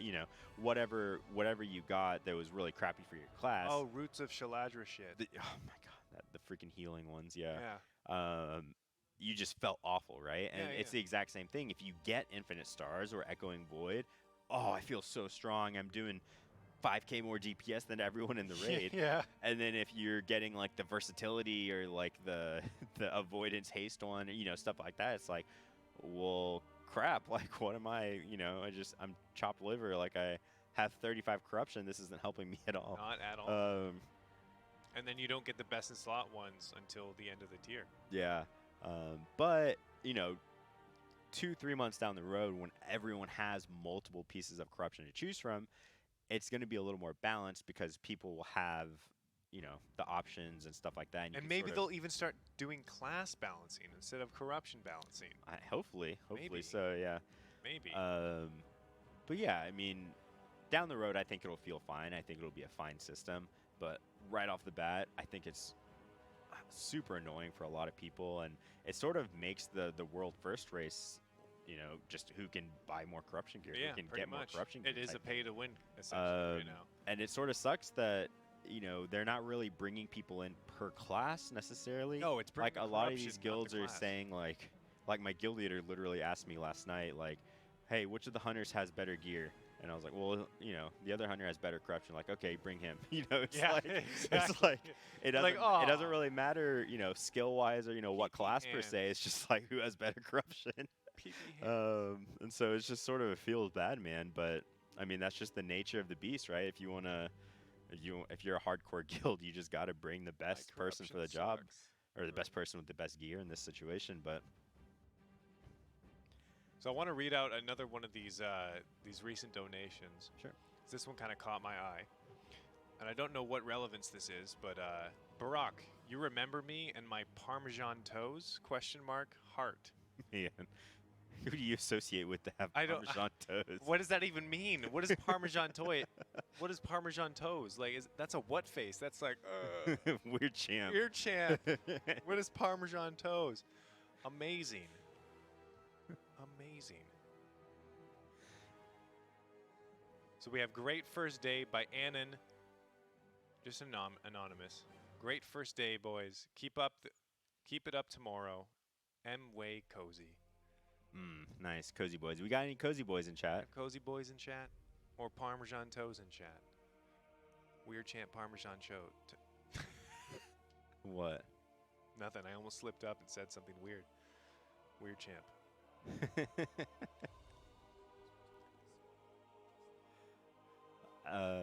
Okay. So, checking out Midwinter, and it looks like they have a pretty clean kill pull so far. 60%. We have, I believe this is the second soccer group about to go down, and so we will see. Let's see what their soccer skills are like. The ball handling skills. They handle them well. Yeah. So Was far, talking so to good. Turkey just a little bit ago, and you can see him slamming his keys down. not as loud as Trekkie. We would be able to hear Man. Trekkie from where we're sitting right now, even with the headphones on. I really want to go to his stream one day and just see if I can hear him slamming his. So this actually relates to Shakib in a way, and I'll tell you why. If you know who Shakib is, great, fantastic, that's awesome. If you have ever heard his sub sound, it's just JB saying blap blap blap blap, and it's him imitating. It's JB imitating the sound that comes out of Shakib when he cues his mic and he's using his keyboard at the same time, and it sounds a lot like how Trekkie plays the game. Blap blap blap blap. Man, Trekkie sits there like. But just a lot more Like, aggressive. So my computer in the other room's right next to Trekkie, and I was like trying to raid at this, or I was trying to do Mythic Plus or whatever when he was doing it. And I was like, guys, hold on. And I opened my Spotify and blasted it because I didn't want to just hear him like just smashing his keyboard. And I just want to hear some cozy sounds, please. Good old Trekkie. Giving him anxiety. Nice guy, but man, that guy slams the keyboard. He's got one of those like those gaming pads that he uses, but the thing is like so beat up. It's seen. What is it? What's it called? You have It's one. like it's an orb weaver. Orb Weaver, that's what it's Yeah, called. it's called an orb weaver. It's so beat. It's seen some shit. Oh man, it's seen some stuff. Man. How many people in Twitch chat slam their keys when they play? Me smile. Me smiley. Me smiley. Me smile. It's good. I think it's but like the faster you press it, the more damage you do. Oh, obviously, the harder and faster you press it, for sure, the more damage you do. That's how you do damage in Yeah. this game. Is that you just slam The your force of how you push your keys is directly proportional to your DPS. Yes. That's a well-known DPS. That is true. Yeah. That is big true. In all caps. True. True. True. All right, so this is looking like a pretty good Yeah, poll. they're We're getting at 30%. No, hold on. Hold on. Wait, We're I'm not not. gonna I'm go not there allowed to again. commentate on No, this. we're not Look, gonna- as I said that, I killed Malarkus. Yeah. Man, Just stop right in your tracks. man, I'm actually glad I let's killed just him. let's just talk about Sailor Moon again. Let's just talk about Sailor Moon while we distract ourselves. Let's not pull the trigger too hard right now. Okay. We want to believe that this is going to happen. In order to do that, we just got to talk about All Sailor right, Moon. so Midwinter is doing their what seems like their last soccer ball. So Yeah, this could be the assuming last they get this, assuming they interrupt all the ads, this will be a kill. So let's watch to see if they're able You to said do it. it You said properly. We got the lineup. Oh. Okay. I think that's good. I think it's fine. it's good. Oh no! Oh, he cut it too close. He just Not like this. and it's really bad because Midwinter has the kill. Like they know what they're doing. it's really crappy because this is one of those fights where every group has to go practice at the soccer ball, right? And Yeah. they're the last group to go. They haven't had very many reps because they've only gotten to that point 3 or 4 times, right? Yeah. And so once that group gets more reps at this, I think it'll be a kill. Say sorry, Moves. Sorry, I'm sorry, guys. I'm sorry, Midwinter. Say sorry. Say sorry. Sorry, yeah. Sorry. Yeah, is that how you'd say it? Sorry, yeah. Why is there a British accent? That's Canadian. That's Sorry, yeah. Wait, give me an eh. Sorry, eh? A. Okay, A. Okay, there you go. There you go. A? A is like question mark.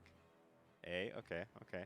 You gotta teach me on the A is Canadian. just question mark. So when you're asking a question, you finish the sentence with A. Okay. That's the sense of it. Oh, okay. We don't say A repeatedly like we're having a meltdown, a mental breakdown, or I mean, I don't know. You ride Moose to work and, go to Timmy Hortons every day. And I actually don't like Timmy's. I know, you told me that. You prefer Starbucks. I How prefer American of Starbucks you. coffee over Timmy's. But that's only because I find Timmy's too acidic. Yeah. Do you bring donuts for everyone and give people hugs? Yeah, for sure. You want a hug? Okay. I want a hug. All right, let's I go. get a hug. Come on, get a hug. Get Oh, all, get yeah. all comfy. Oh, in here, yeah. man. There we go. There you go. Oh, look at Twitch this. That chat, was do you such a want a hug? Canadian hug. Do you want a hug? Twitch chat. If you want a hug, just say yes. Wide people happy, and I'll give you a hug. Right after this. Right after this. It's good. Oh, look, they all want hugs. You need to go hug them each individually. I expect you to fly to their houses and hug them. Fly. I'm not a superhero, man. You play Shaman, hello? Yeah, but like, I control the elements, not the not the hugs. True, true. Oh, we have an early death this attempt and the We fear. have early Yeah. fear and an early. Not a death. good attempt. Not a good attempt. Yeah, it's okay. It's okay. They'll get it. But we have actually other point of views from other guilds. So why don't we swap over there to see what's going on in a little bit here? Yeah. Can we? I don't know if we have vodka or if it's imperative again. If vodka is playing, then we can actually see them. Okay. So he's gonna look for that point of view. We do have it. 'Cause I know we do because Yeah. we looked at it last night. Yeah. So Um, we'll get over there so we can see what they're possibly doing. And Yeah. Maybe our boy Flawless DK. And see what Flawless he's DK. up to. Oh, I know. pizza. Man, that guy loves He loves pineapple pizza. He loves pizza. I think his favorite thing in the world is pineapple pizza. I think it's just pizza. Yeah. We talked about this, man. I don't know why we got pizza today. I think Rich We've might had have told pizza this for the story last earlier. like 4 days, and I'm not complaining. I'm Okay, not, for so sure. any of you that live in Germany, I'm sure you know, but when you order a pepperoni pizza, they literally give you a cheese pizza with bell pepper on it. Yeah, peppers. I know, peppers, ordered like a pepper- pepperoni, like peppers. And so, Rich pep- ordered a pepperoni pizza, and so we just got a bunch of pizza with peppers on it. And it actually wasn't that bad, don't get me wrong, but it was not But it's the... like if you order pepperoni pizza, you get pepper on it pizza. Pepper on it pizza. I don't think that's what... Okay.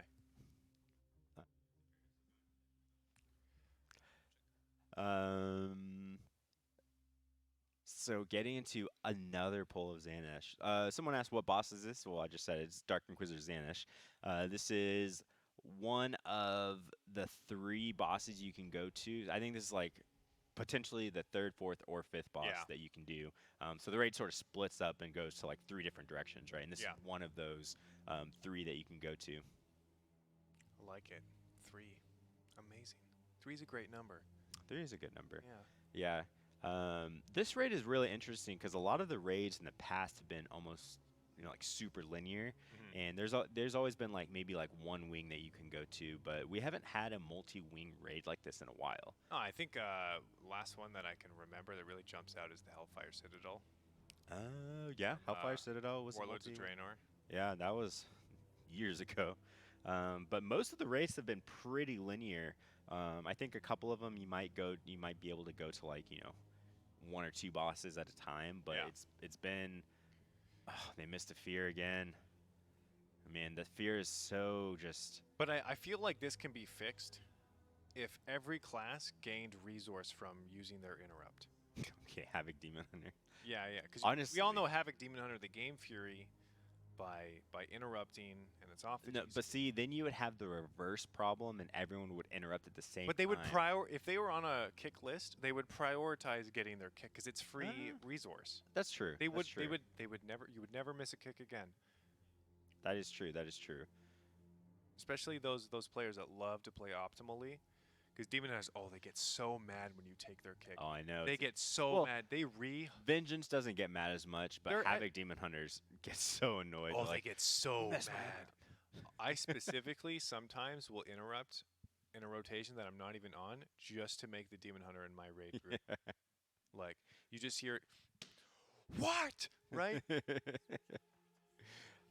So Cool, we're gonna see TM Sean here now. Yeah, so They're also switching on to the same boss. imperative. So yeah, exact same boss.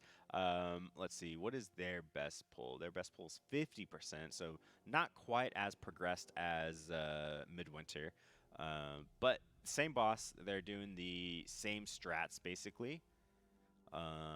Same so let's strats. see. Yeah. That's just how it is, man. You slap the balls. Yep. Yep. You hit those balls. That's all night long. And that's how you do it, man. Let's see. Let's see if these guys are better at soccer. Ooh. No. No. Look at Not better at soccer. Not better at soccer. his head just shot up. Like he's like, no, man. Man. Yikes. Oh, man.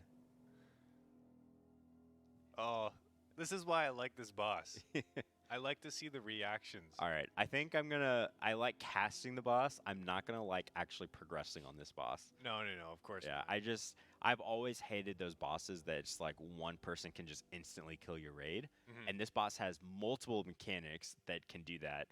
One, the soccer ball, The obviously. interrupt as well. And then the interrupt. If someone misses Yeah. their interrupt, everyone gets feared, it's dead, right? Yep. Like you're just dead. It's not like an instant wipe, but you're essentially dead because half your raid is going Does to get Tremor hit by Totem the. fix that though? Because it is a fear, and it looks like it's a dispellable I believe fear. Tremor Totem would fix it. Do you have but a safety net? yes, but remember, You have to. there's put it a down. lot of interrupts, and Tremor Totem won't last Yeah, the but entire duration, right? If you could So- communicate, I'm just saying this because I want more. Right, shots if you can communicate it, sure. that but you're gonna miss. a I feel kick, like boom. most Tremor of the Totem. time, I mean, I could be wrong, but most of the time, these guys are missing it because they just forget to interrupt, right? Or when they're doing the soccer thing, it's just way across the room and they Yeah. just can't get to it in time or something like that, right? And that's generally why they're missing the interrupts. I don't think it's necessarily the fact that they, used it earlier and it's not off cooldown or something like that. That they wouldn't really be able to communicate as often. Like Right. I don't think it's as useful as you would think. Is what I'm trying to say. Yeah. It would be useful. I'm not saying it's not useful, but Oh, Shaman's got an answer for everything. It's not necessarily the best answer for everything, but like they got an answer. they have a very wide toolkit of mediocre useful utility. Same as Hunter, honestly. They don't have anything mega useful, but Wide peepo tools. It's good.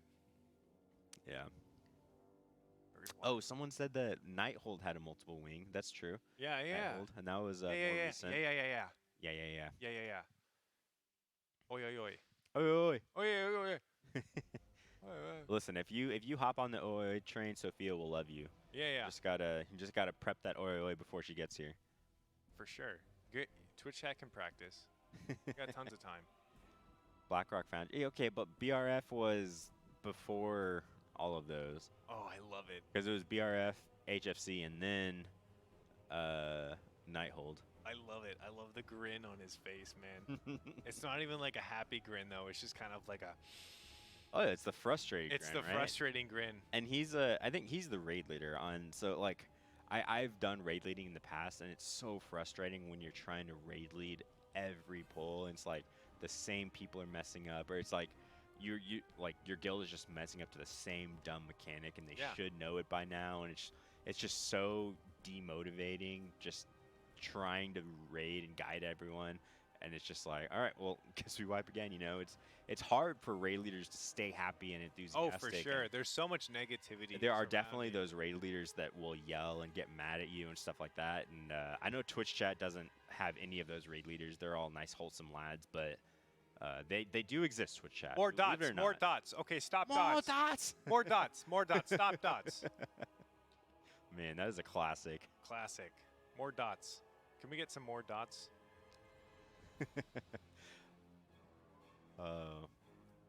All right, so That's this a 50 is DKP minus, right?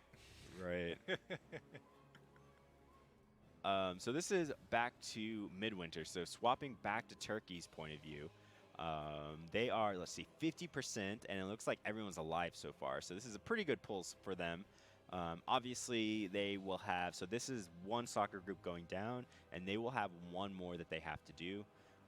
So hopefully this soccer group does it pretty well.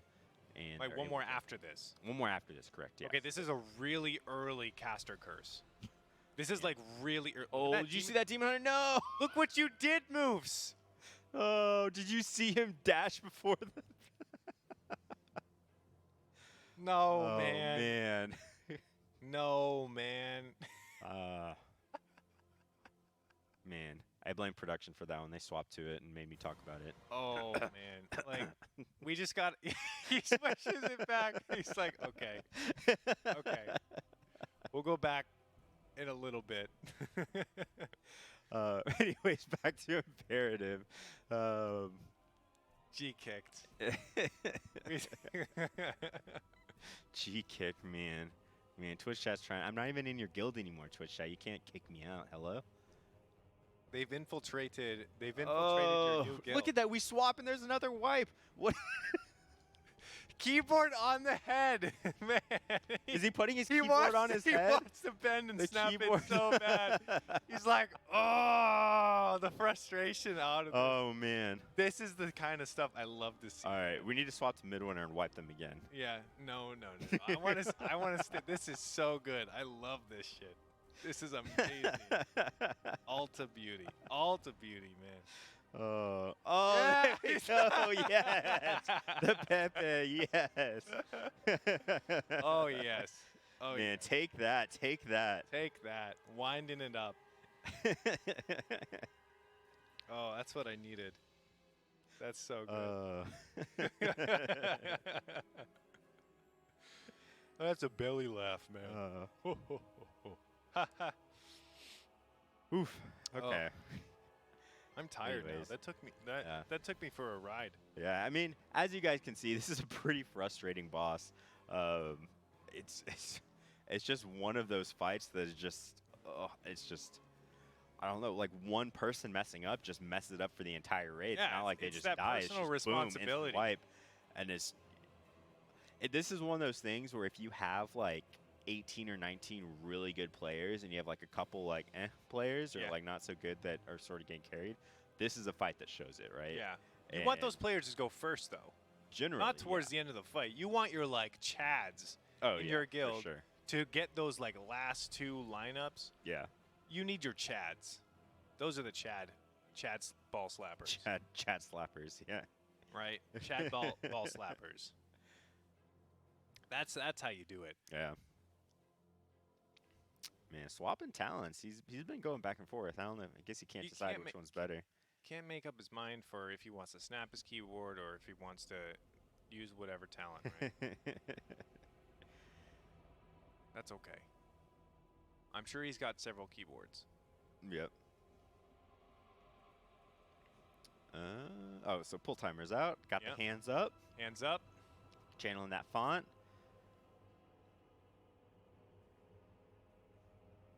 All right. Let's see. What is your favorite spell animation in the current iteration or past iteration of WoW? I'm gonna ask Twitch chat this as well. Animation. Spell animation, whether it's caster, whether it's a melee spell, right? I want to get cause mine, it's kind of combination of a couple things, right? The old chain lightning mixed with Stormkeeper. Okay, I like Rogue's Killing Spree. The old one in Wrath of Lich King. I don't remember what the old one is. The one I know the current one where you just like just teleport everywhere. Oh, okay. Do they keep the same animation from Wrath of Lich King? I think so. I didn't play Rogue back then, so I'm not quite sure. Death from Above. Death is from pretty Above is cool. Yeah, really good. Rogue has a lot of cool animations. Yeah, they definitely do. They definitely do. Chaos Bolt's pretty cool too. Yeah. I like the old Chaos Bolt though. The one that had like the weird green demon dragon head. Yeah. Well, this one, this one's still like black and greenish, right? But it's not. It doesn't have like the head or whatever at the. It's just like a chaos bolt. A bolt of chaos. Kind of self-explanatory. Yeah. Void Eruption? Yeah, Void Eruption is pretty cool. Yeah. Old Chaos Bolt is better. Yeah. Yeah. We got someone in chat that said that for sure. Demon Bolt's pretty cool too. Demon Bolt is cool. Demon Bolt sort of looks like Chaos Bolt. What about the old little- Shadow Bolt from Warlocks, where it was just like a skull? Oh, that one was cool. Yeah. It was just a skull. A purple skull. Makes a little bit of... Frostfire Bolt? Okay, I could see that. Frostfire Bolt was nice. Elemental Yeah. Blast from Elemental Shaman. I don't or like the Wrestler color Shaman. combo. I don't like What the do you mean? purple, orange, blue, or whatever. No, it is. it's like pink, It's like a light orange, purple. and green. It's like a light purple. It's like a little pink boy. Little pinky. Glacial Spike. Okay, yeah. I like me some pinky.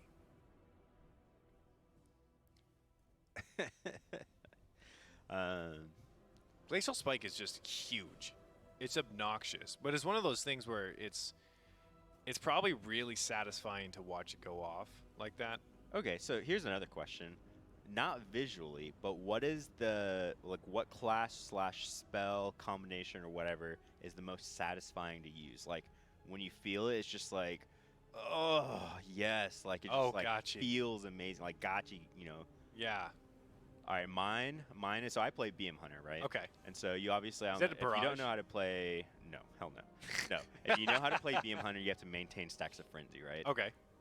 And so my thing is when you're trying to maintain stacks of frenzy and you're looking at your frenzy bar and you know because you don't have any barb shots, you're gonna drop frenzy, and so you're like trying to mash your frenzy button in case you get a proc. And Because- at the last second you get a proc and it maintains your 3 stacks, and it's just like, oh yes, just feels so good, and just that the mashing paid off the last split second, you know. I felt it. Full karma plus touch of death. That's a good feeling. Full karma plus touch of death. Yeah, Way of the Crane. Okay, okay. Pally Over- Wings and Wake of overpower. Ashes. Ooh, that's a pretty good one too. Yeah. Yeah. Yeah. Mine is still Stormkeeper Chain Lightning. Okay. Yeah. Outlaw Rogue with a like a 5 buff, and you just get like a mega between the eyes. Or Ooh, yeah. Just No. annihilate everything with Ace build. Yeah, that's pretty good. Cascade and Mop. Okay, yeah, that was pretty cool. Wake of Ashes. Yeah, that was said already. Colossal Smash on AoE. Ooh, that one's pretty good too. That's Arms Warrior, right? Yeah. We're seeing a little bit of Arms Yeah, Warrior yeah, coming yeah. out in the woodworks. We're seeing a little bit of it. Metamorphosis. I mean, it's a good ability to use. It feels so cool to be a demon. I tell you that. If you're running Chaotic Transformation, I feel like if you don't have that Azurite trait, Metamorphosis just is not as satisfying. What do you mean? Just because it resets your? It cooldowns and resets your stuff? I-beam and your Death Sweep Yeah. down. Yeah. That's a huge advantage. Army of the Dead. You just like seeing all the ghouls running after you Yeah. or running with you. Implosion. Implosion with like. Demo actually feels super fun to play. Oh yeah. Like you just have your army of minions and imps and your Fellstalkers or whatever they're called. Demonology would actually be a really good candidate for a class skin.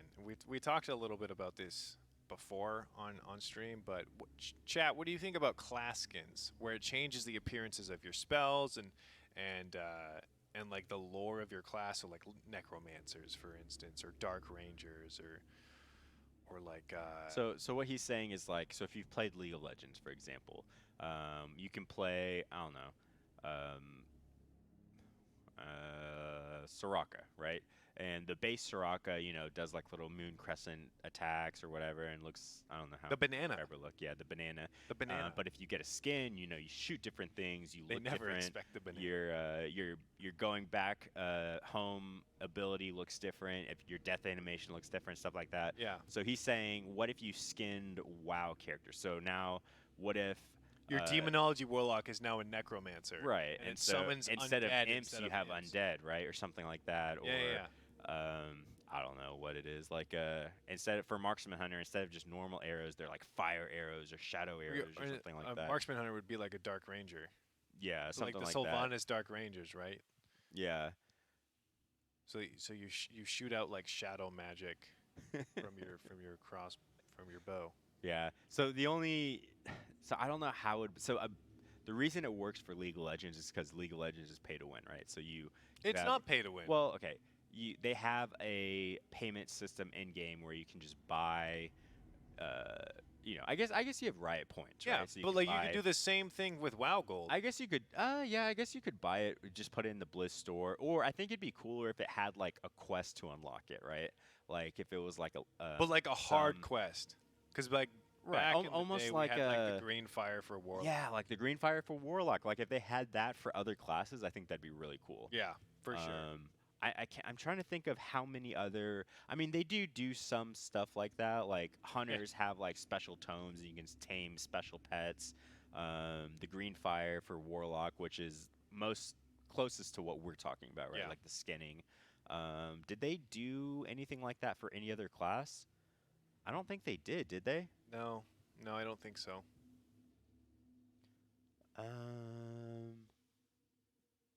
Yeah, I'm trying to think. They did something like the Mage Tower, right? When they had the back in Legion, you could do the Mage Tower, and it's like a challenge encounter or like whatever. if you did that, and that was a weapon transmog, Yeah, that was right? That wasn't a full reskin, right? Obviously, the reskin is a little bit harder to do just a weapon transmog, right? Because it's one weapon as opposed to the entire like character animation. yeah, But like a mix of the two ideas, right? right. So like this crazy quest that has a lore significance, and Shadowlands could be a great place for that, Yeah. especially for necromancers or dark rangers. Yeah. Just for those two ideas, or like a Yeah. a I mean, fire paladin. if you think about it, the issue with introducing something like that is that there's 36 specs, right? 36. I think it'd be like a one per class. kind of right. thing, though. Like an idea. That's a for lot one of per work class. to. You'd basically have to do one per spec, or some spec would get butthurt that they don't have it, right? And so Oh, the shit hitting the fan in the comment section, and I can just hear Taliesin reading it out. I can just I just kind of want to hear that though. I don't know. I think it would be a cool idea though. I think it's definitely something that they could explore. Whether they have the manpower and like ability to do something like that's a different story. Yeah. But Greenfire was really cool. Like It was I cool. mained Warlock back then, and doing the quest in current content was actually super fun. It was hard, and you knew like you were a good Warlock if you were able to do that quest Yeah. when it first came out. And speaking of Shadowlands, though, we know some spells are going to be coming back because Blizzard understood that they definitely did a little bit too much of gutting the classes after Legion had taken so much of a class power up back. So what are some spells that they haven't mentioned that you think are going to be coming back? Man, Because Shattering Throw is going to be coming back for Warriors. so I know they're bringing back a lot of like rogues are getting poisons back. Yeah. Warlocks are getting the curses back. It's a lot of like class identity stuff, right? Right, and so a lot of stuff that I feel like like hunters bringing like unique buffs, right? Like how they used to be able to With their bring- pets. Right, like each pet could bring bloodlust. I don't remember what they all were, but you could basically bring all the classes. You had your wolves that could bring crit buff. Yeah, or- so I thought that was pretty cool. I think hunter pets are a little boring right now. I don't know, Twitch chat. What are some things that if you haven't seen, definitely go look at some of the abilities that are coming back. But what are some things that you would like to see brought back? Gust of Wind. Gust of Wind, It was too short-lived. Wrath of Air Totem, okay. Fire Nova, Wrath of Air Totem is a great one. Freedom Totem for Shaman, Tiger Eye Brew, okay. Poisons on all rogues. They're bringing poisons back. Every totem. I don't Man, remember my what poisons. my they're bringing bars back, are but- already stupid filled. If I have to put like 20 more totems on my bars, I'm gonna have an aneurysm. Fist weaving. They just buffed the fist weaving's still in the game. Mistweaver, they just buffed the what's the talent they just buffed for Mistweaver? I don't remember. My Mistweaver is gonna meet. I saw know this. Symbiosis, but Symbiosis was actually trash. No, Symbiosis was. Wait, is that the one where you That's can where the steal druid other- can take someone Yeah, else's. okay. That was no Being way. I thought it was really fun to play around, but it was one of those things where like in MoP, everyone was like super OP, and so like having some of these abilities felt good because everyone else was also OP. Like just the player power was higher. Yeah. and That was the so- highlight of Shaman too. Oh, I played. I had a Feral Druid alt back. I made Warlock, but I had a Feral Druid alt back then. And one of the funnest things was symbiosing a Warlock and getting Soul Swap. And so you had all your bleeds, rake, rip, all that stuff, and you could copy pasta it to other mobs. And good old copy pasta. and back then we had snapshotting, and so snapshotting was a big thing. So like on Fallen Protectors, you just blow your load and have all your agility. Oh, and all blowing that your stuff. load. Yeah, you just pop all your cooldowns and everything, your Tiger's Fury and all that stuff, and just have mega agility and stuff, and then you just copy pasta your dots, and it just stayed there. And man, that felt so good. Yeah. I'm really sad they took away snapshotting. Although I do know why they took away snapshotting, because that was definitely a more advanced technique, and it definitely made a lot of classes A little bit too overpowered. not really overpowered, just the It was a mechanic skill. that not every class could take advantage of, though. True. It was more like a dot class thing, but the skill required to snapshot was a lot harder than, obviously, dynamic scaling, right, is a lot easier because you don't have to think about it at all. Yeah. But that was one of the things they removed, in the sense that, hey, WoW's getting too hard and we need to remove some stuff, right? And then they pruned some abilities and other stuff. Wow, it's getting too hard. I had Oh, jeez. I did the quotey things, you know. little quoties. little quoties. I want mobility back. I don't know Yeah. why mobility has to be just for some classes. Man, I just want Gus to win. I cry every night. True. About- True. It is true. Yeah. 100%. I cry every night about You Ghost got Ghost Wolf, man. You got 20%. I'm movement. silenced in Ghost Wolf. I can't do anything while I'm in Ghost Wolf, man. True. Give me Pally Spirit back. Pally buffs. Pally buffs should buffs. have more. Wait, we have our resident Rep Pally in chat. I think I just saw S-Fan post something. Yeah, S-Fan, what do you think about bringing back significance for Pally buffs? Rep Pally.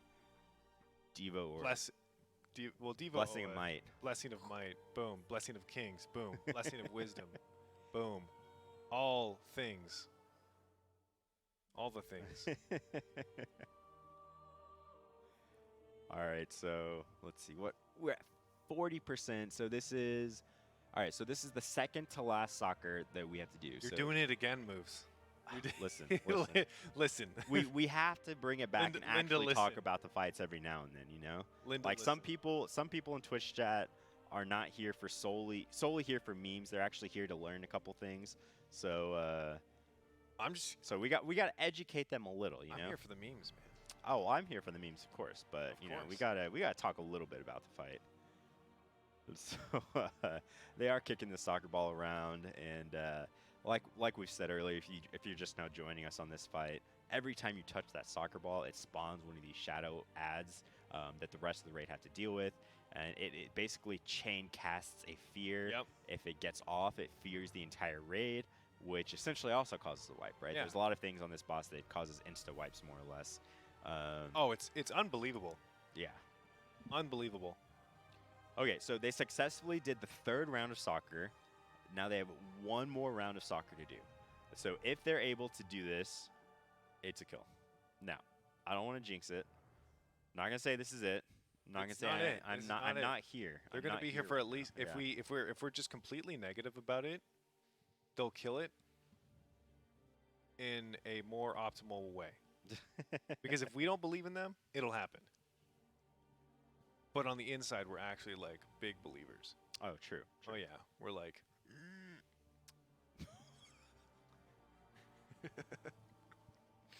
Sorry. Sorry. I'm not laughing at them. I'm just. I'm laughing at the frustration, and just like every time I start talking about the fight, it's like. It's like we should. That's the thing, though. We just have to keep not talking about the fight, and it's Man. fine. And it's fine, you know. Listen, believe it or not, Twitch chat, I've been on the couch for multiple kills. I was on the couch for the Ajara world first kill, so I'm not totally cursing everyone. you know, I do have a little bit of luck in me somewhere. A little bit. Well, yeah, Somewhere. you touched. I touched Breach's head. Breach's head, yeah. I think that luck's probably dissipated, though, because I haven't gotten any loot in my heroic and mythic clears, and We're not really bringing much luck. and to the clearly massive I'm just couch. wiping TM Sean over and over again. I mean, so. it's pretty entertaining though. I'm not gonna. It's pretty great. uh, A little bit of haha, a little bit of smile. man, It's good feels stuff. bad, man. I kind of want to go back to midwinter though in a little bit here. Yeah, can we check out Turkey's point of view? Oh, good old Turkey. Good old Turkey. There we go. There we go. Look at that big Boomkin aura Weakor. He was not in form. He was not. He was not in Moonkin form. Weird. Or no, he's using a toy right now. He's using an ogre toy. Oh, that's probably why you didn't see that he was in form. Yeah. He was all like, me orc. Me cast out of form. Work. All right, I have a question for you. Yeah. Out of all the raids or dungeons, doesn't have to Mm-hmm. be a raid, what is your favorite line that one of the bosses say? This is gonna be like really spurgy, but like, you know the Arakoa dungeons in Terracar Forest back Yeah. in Burning Crusade? Shiny trinkets.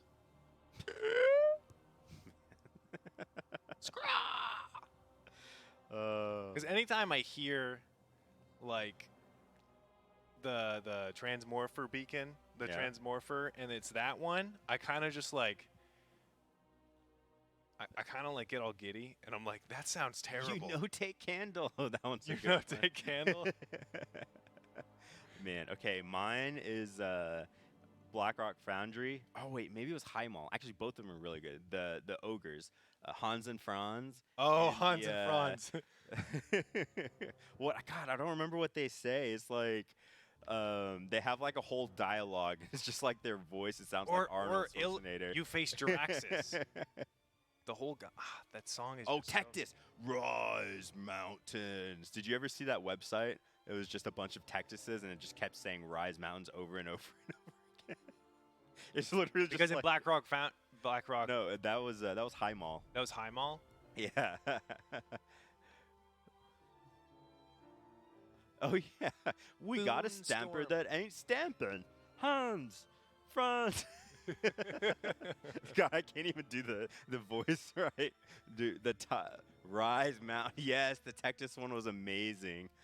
Man, that website was so bad. Like, yourself upon my body.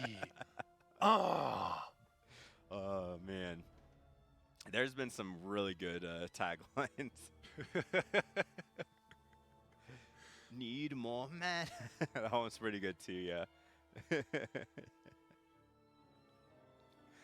Man, they just gachi based you acting out that tagline. I mean, it was worth it. Yeah, it was a pretty good gachi Yeah. base, honestly. Yeah, I got a little turned on when you did that. Oh yeah. Yeah, just a little.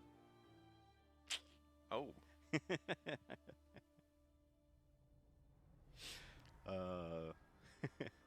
So we're Man, a lot of people like the Tectus one. a lot of people like the Tectus one. Why are they wiping? Yeah, I don't know, honestly. Like, this is pretty easy boss. Like, they should have killed it by now, you know? I'm a little amazed that they haven't killed this. Twitch chat's already killed this like 4 times over, so. Yeah.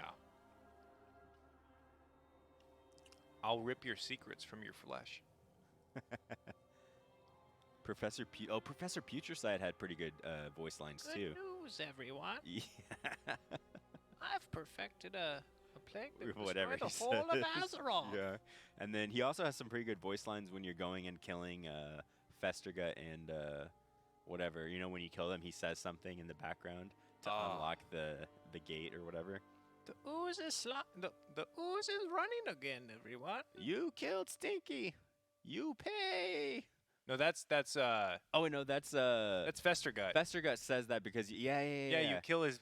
You killed Stinky. Yeah. There we go.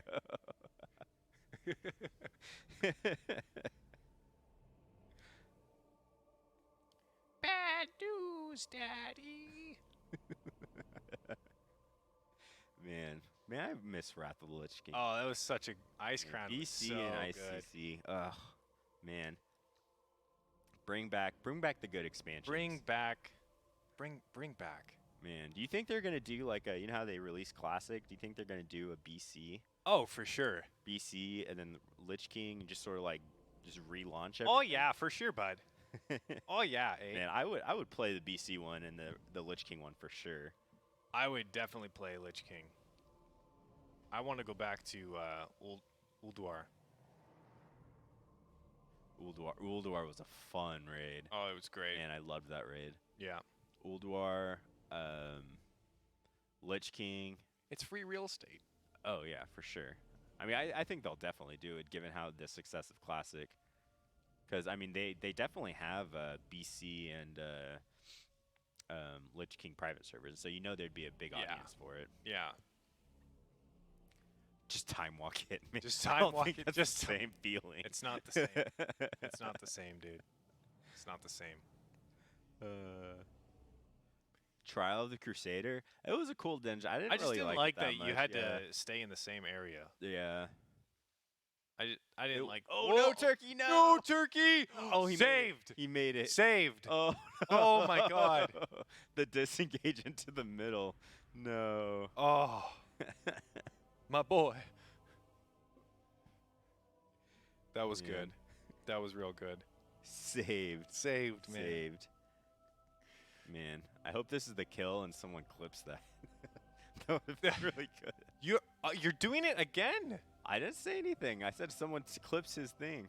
Oh, I did say that. I hope this is the kill. Okay. Yeah. Look at these disengages, man. Pro dis. Oh no, the first one was not pro.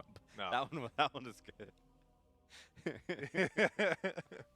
We're fine right now. We're fine. We're fine. We're fine, guys. Everything's fine. Everything's fine. Sips coffee in the fire. Everything is fine. So what? Let's talk about. So we've talked about spell animations. We've talked about best liners from bosses. What was your favorite dungeon in the whole of just World of Warcraft in general? Every dungeon. Which one of yours like stood out? Whether it was a nostalgic kind of feeling, if you really love just the art assets, the bosses, the mechanics. I really themselves. liked Neltharian's Lair. Neltharian's Lair. I thought that was a pretty cool dungeon. That was in Legion. Yeah. Man, I'm trying to think back. So we have Blackrock Depths, so BRD, Yeah. Mauve Souls. Karazhan was really good too. Karazhan was. I really liked Karazhan. Yeah. Yeah. Okay, so the revamped Karazhan. Mauve Souls. I have nightmares about that. Farming it for AP for the first month it was out. I don't not raids, just not raids. No, just, Mauve Souls. No, I know. But I'm seeing to some them. spams for Black, raids. They said Black Just Plus. dungeons. Just dungeons. I have a Jara. You liked I have a Jara? Really? Man, I hated that dungeon. Yeah, people. I have a feeling that we're gonna have. Shrine. Did you just say you like Shrine of the Storms? Man, get out. Get out. Who are you? Get out. Shrine of the Storms. Man, Wait. Siege of Borealis. What is wrong I with feel you like guys? we have a lot of like normies. A lot of like Legion and BFA normies in the chat. Man. Mauve Souls. Okay, Mauve Souls was actually a cool dungeon aesthetically, but I hated the dungeon because it was just.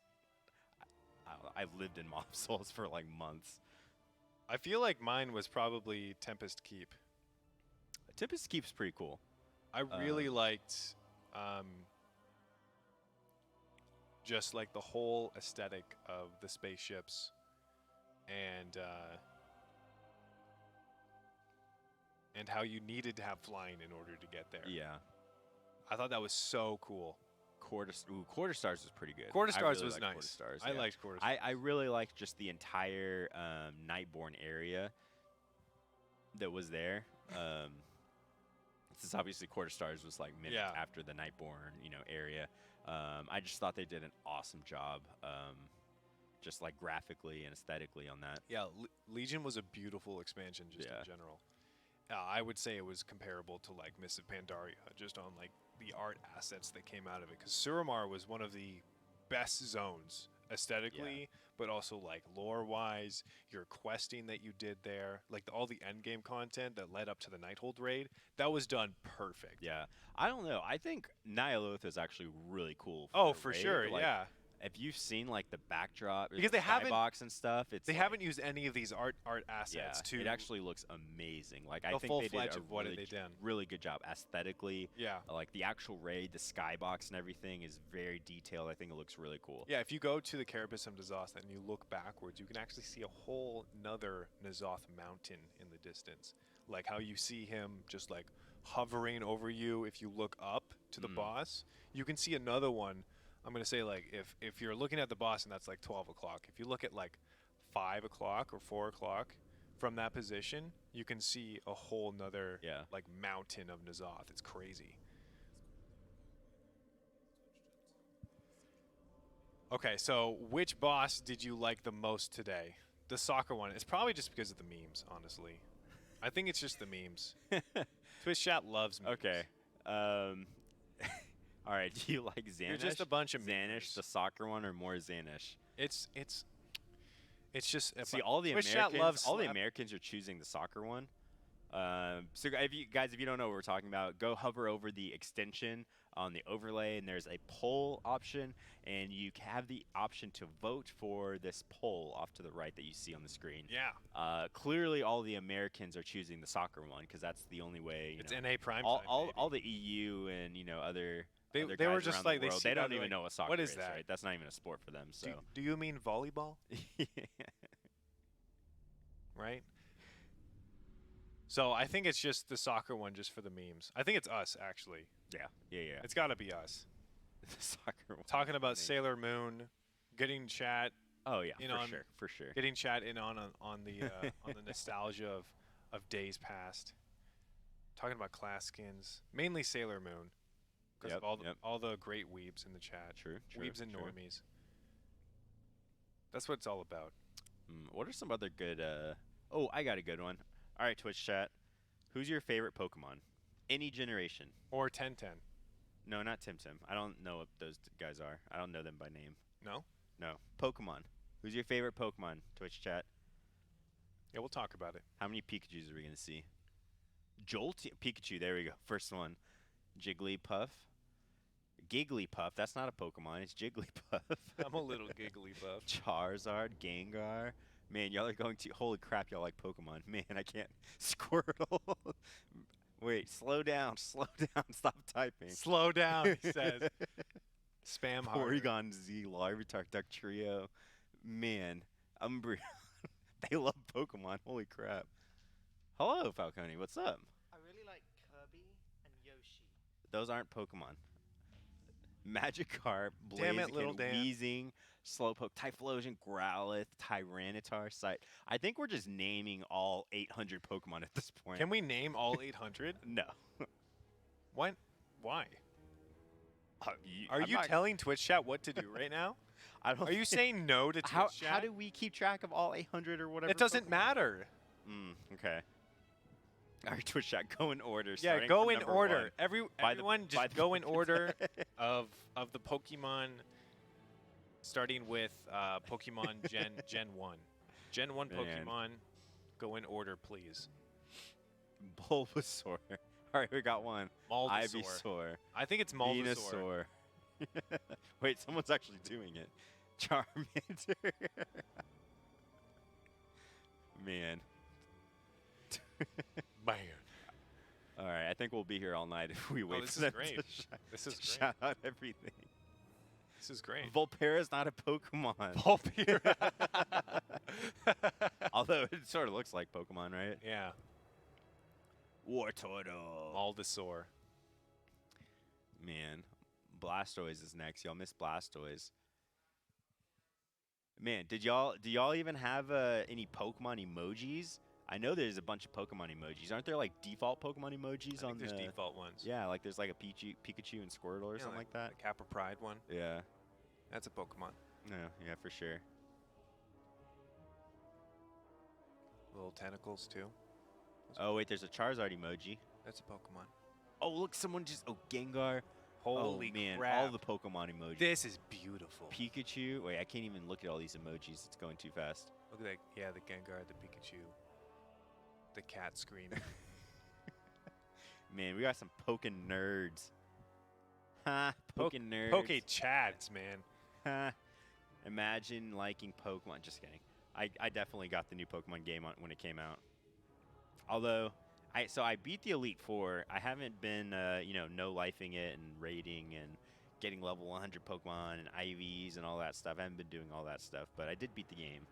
And I am excited for the new Pokemon that they're, what's the term? They're releasing new content as, like new expansions or whatever. Oh, is there a Pokemon World of Warcraft expansion that I'm not aware of? No. So they're releasing online content. So you pay like, I don't know what it is, like $30 or $40, and it's like new, like a new island, and you can like do new content, catch new Pokemon and stuff like that. Okay. Beautiful. DLC, downloadable content. That's what I was yeah, trying to say. yeah. DLC. Yeah. Yeah, Tim. Has anyone played Tim? Falcone was showing me the ropes on Tim, and if you don't know what Tim is a Steam game. It is essentially Pokemon 2.0. But with better combat system. But it has a different combat system. It's harder than Pokemon. So Yeah. the one thing I didn't like about this new Pokemon is that it was very like all your Pokemon in your party got XP and it was super easy to level. Like you didn't really have to grind at all. Well, Tim is harder. You have to grind.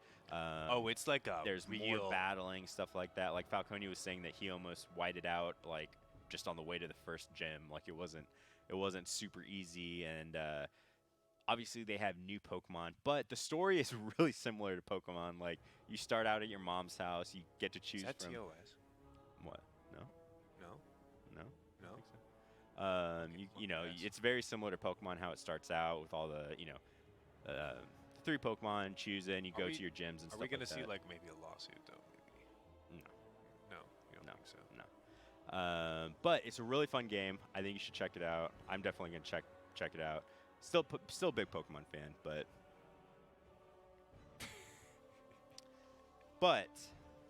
all right, guys.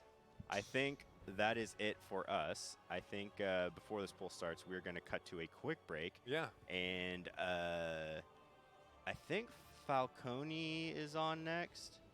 Falcone and the double Dans. So you'll have double Dans. So we're gonna cut to a quick break, and Falcone and Mr. Oh yeah. You want to come? You want to come here? What? Do you want to come? I was just saying I'm with Barrett. No, not Dan. That's two. Yeah. Wait, you're going more? Get out. Oh, okay. All right. Oh, we're gonna cut to a quick break. They're kicking me out. That's it for us, guys. Later, guys. Winter. It's cold outside. The snow's falling all around us, gently laying on the windowsill. To stay nice and warm, the fire's on. And as we all gather around, together in Twitch chat, watching the Ny'alotha race to world first, we feel cozy. We feel like we're with friends. Come be with friends. Come join Method for the very small price of free with your Twitch Prime. You can be cozy with everyone else spamming the cozy emote in Twitch chat right now. Come be with friends. Come be with Method.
Is it first thing in the morning? Is it the middle of the night? I guess it depends on which caster you ask here at the Race to World Firsters. You've been up since 2 p.m., right? Yeah, 2 p.m. local time. And it's now, what? I've lost track entirely. It's 5 a.m.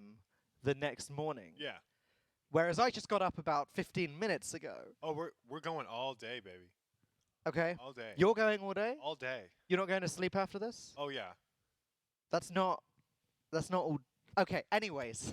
Welcome back to the Race to World First, where we are chilling out with Midwinter, who are on the football or soccer bus at the moment. And they've been doing pretty well, right? Yeah, they actually have. They're pretty darn close. Pretty darn close, actually. I feel like they'll probably get it within the hour, but I don't want to caster curse them, even though it's not really a real thing. And I keep saying they can't always blame the casters. no, you can't. Stop it! It's not. You're giving Twitch chat the wrong idea. Well, we blamed moves. That was. Oh, that's fine. Yeah. See, it's like sometimes it's okay, sometimes it's not. It's kind of like where your ego's at, really. Well, something to really look forward to is the next time they wipe, I'm going to go through all of the sellout stuff. All the sell stuff. Let's do it. So, but we're And going I'll to give you all of my eyebrows. We're going to wait for the wipe first. It's not going to happen for a while, though. That's good. No, their repetitions now are actually pretty darn clean. Yeah, I was just having a little chat with Turkey as I entered the room. I had a little mishap with the water cooler, and he saved me. Not sure how he did that while he was raiding, but there you go. Dude. And he was saying, like, we're consistently getting right to the very end. It won't be long until we kill this boss Yeah, now. it's just the last group. Maybe they did a little bit of swaps for their last couple groups with their first couple groups, just for more consistency, give more practice to those players. But yeah, it's definitely going to happen pretty soon. We will say, I was here in just a short moment, I'm sure. Well, now you really are casting it. I thought it wasn't. No. No. We've seen Turkey do these amazing disengages all night, going into bosses, going through weird portals and stuff. The guy's like, he's got this stuff on lockdown, man. It's actually very impressive. Yeah. Oh yeah. So we haven't seen the first few phases of the actual football section being messed up recently. It's only been the last one, yeah. Yeah, it's only been the last few where it's been like nail biting, I'd say, where they get some weird placements, or possibly there wasn't enough movement speed. There wasn't enough movement. Yeah, this is what happens, right? They mistime their placement in those last couple groups, but it looks like maybe they've swapped those people to the front of the line to see if they can get them more practice on the timing. That makes sense. Okay, that makes sense. I was going to say, that doesn't feel impressive, but if that's why, if they've moved those, then that does make sense. Yeah. All right, well, I promised it was coming, and here it is. Everyone watching, don't forget, and I genuinely mean this, don't forget to check out Method on Twitter. It is the first thing I do when I wake up in the morning. Like I woke up this morning, again, about 15 minutes, maybe more like half an hour ago now. Yeah. I checked out Method on Twitter. It's like, oh wow, limit a 9 out of 12. That is incredible. Yeah. Method are updating with all of the progress for all of the guilds that are anywhere near the top. You know, they're not just tweeting about themselves. They're updating for everything. They're posting memes. They're posting videos. They're posting photos. They're posting basically everything you could possibly want to see that's related to the event. So if you're not capable of watching every single waking hour of this broadcast, which I don't think anyone is, because thankfully we all sleep at some point. Even some of us don't sleep at all. Insomniacs. Well, maybe for the Insomniacs they don't need to follow Method on Twitter. No. But for everyone else, you should check out Method on Twitter. But then, after you've hit that follow button, come back here, scroll down, and you could find out in the panels beneath us how to enter the giveaway to win this wonderful PC, which it looks like it is still powered on right now. But if I did lift it up and unplug it by accident, it wouldn't matter as much, because I didn't realize it was actually plugged in, and Gingy's physical PC at first. Oh yeah. And he's been all over that thing. Yeah. Yeah, and there's actually a little surprise in the pictures folder on the desktop for the person that wins. It's actually like real gotchi. I would say that's really exciting, but I have been told specifically that I'm not allowed to enter. Yeah, we can't enter, unfortunately, but because we work for Method. But there was almost a little mishap where I went to like lift it up, when he was raiding. Oh yeah. That would have been a. Oh. My partner stopped me. It's all good. Saved. Saved. It's But fine. yeah, you can win everything you can see on the screen there. The winner of the giveaway will take away the PC, the headset, the keyboard, the mouse, the year of NordVPN, and the method. The method? The runtime. I associate runtime so close to method now. I call it the method.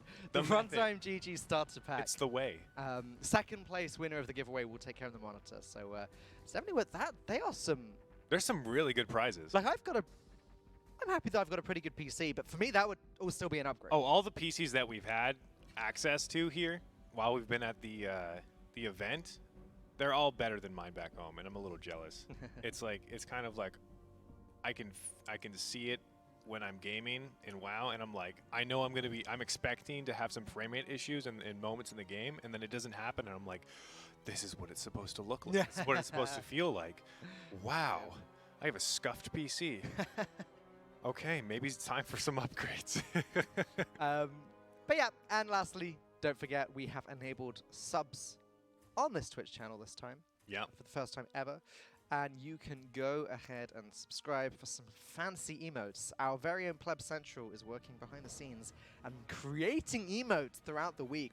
When funny stuff happens, the example I keep using, and I don't know why I'm bullying him now, but if Preach pulls a funny face, you can bet that's going to become an emote. Oh, for sure. The channel. So there's that. And also, if you're feeling charitable, save the children. We always do it. It's very close to all of our hearts. We're at $7,000, almost $7,500 now. Yeah, according it's to the crazy. screen. And we can read your donations on screen as Yeah, well. it's not working on mine right now. It's but not? You should go ahead and. Oh wait. No, it is. I'm stupid. But go ahead. I don't know how up to date you are. Let's see here. Do I have to, is the top of the page the Top the is most newest? recent. Okay, so I've actually already read some of these. So I'll read one that I haven't read actually. Okay. EU, ooh, monkey news, save the children. Ah, who is that from? Indomitable. You got to say it like Indomitable spirit. indomitable. But without the spirit. Yeah, without the spirit. Oh, it looks like there is for some reason, there is a more recent one on mine than yours. Okay, let's go. If I can. Ishreku 1v1, mate. What do you think the secret N'alotha phase will be? Haven't heard your views on this one yet. You know, I think it could be just a new ad. But, I mean, Twitch chat already knows. We've said this a little bit already. They know? They know already. They tend to know everything. Yeah, I mean, they've already beaten the raid. They're in the. Oh, yeah. They were able to actually play 8.3 even though it was canceled for all of us other normies. So they got to do that, and they're also already playing Shadowlands Alpha, so that's also a thing. So they know everything that's going to happen actually for the next like 3 expansions. I'm always so jealous of Twitch. Like, they have everything.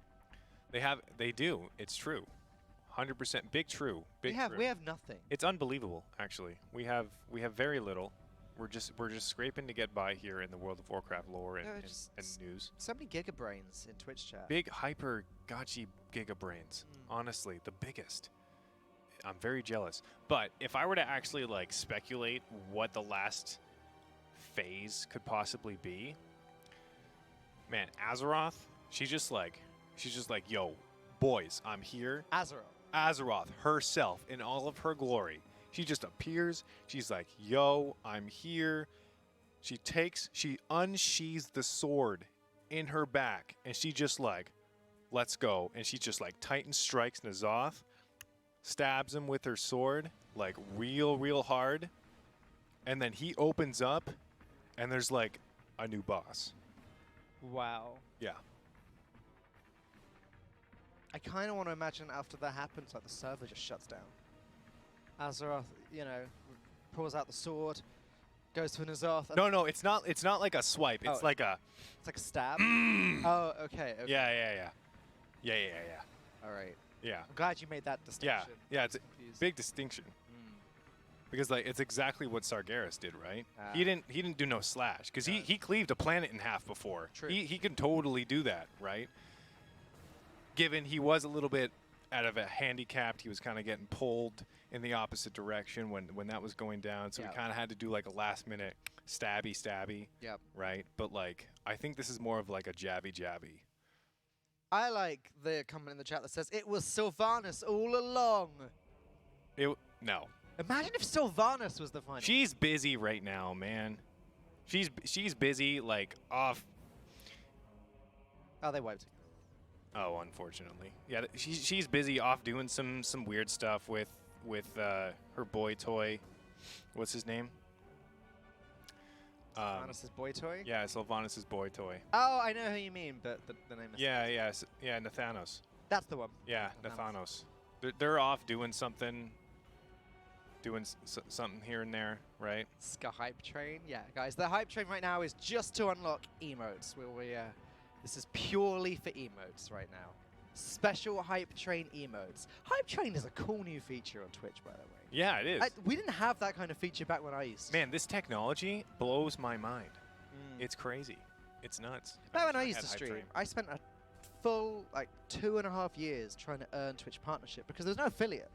No. So I had to get partnership. Now everybody, see, Twitch before chat I got everything. Everybody in Twitch chat's an affiliate. Yeah. Everybody's an affiliate. Yep. If you're an affiliate, say me, smile. Oh, it's a horrible feature. We don't like this in Twitch chat. Okay. Okay. No, it's fine. It's fine. I'm an affiliate. You're a partner now. I've been a partner for a few years, Yeah. but I don't stream anymore, so it's wasted. Oh, it's wasted? Maybe they'll take it away since you said that. No, I mean, I stream. I don't stream on other platforms. Hey, there you go. Hey. Saved. But Everybody's an affiliate, though. When I say I don't stream anymore, I mean like I don't regularly. I stream like maybe once a month, once every 2 months. Yeah. And if you're really, really good, if you're a good boy or girl, you'll get like a check mark. You'll get like this check mark. It's like a little something. Little something extra. You have to be a really good boy. Yeah, you have to be a really good boy or girl. Or any other gender. Or it's 2020. No triggers here. No triggers here. We're fine. We're good. Yep. Totally all inclusive. Yeah. Either way, we have potentially good pool. It's only just started. We'll Yeah, have it's to only see just how started. the first little soccer phase goes. I don't know if we have. There we go. All inclusive. Thanks, soccer. Yeah, thanks soccer or football, wherever you're from. Whatever time it is, wherever you are in the world. Right? Who says that? Is that Pyrom? Yeah, that's Pyromancer. Pyromancer says that. It's good. It's a good little intro he does. I like his videos. I think that's where I got that idea. The last phase of Ny'alotha is that he was talking about it and he was like, yeah, it's totally going to be Azeroth just unsheathing the sword and just jabbing it right into Ny'alotha. I think that's where I heard that from. It feels like you need something epic to take Ny'alotha down. I feel like it would Ny'alotha be, is such a long-time villain in World of Warcraft. yeah, so it has to be, and I wish that they didn't just do it in a tier, because there's so many great art assets that came out of this patch, and it feels kind of, I'm sure people have heard this before, it feels kind of like wasted. This could have been a whole expansion, right? And now it's a little bit, feels bad man, feels sad man. I Pepe. definitely never said that, said Pyromancer. Oh, he definitely never, oh, he's here. Wow, you just got outed I just- really hard. Hey, it's not canon, I guess.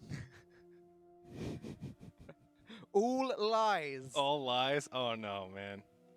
Hey, I didn't say for sure he said it. I just thought that's where I heard it from, okay?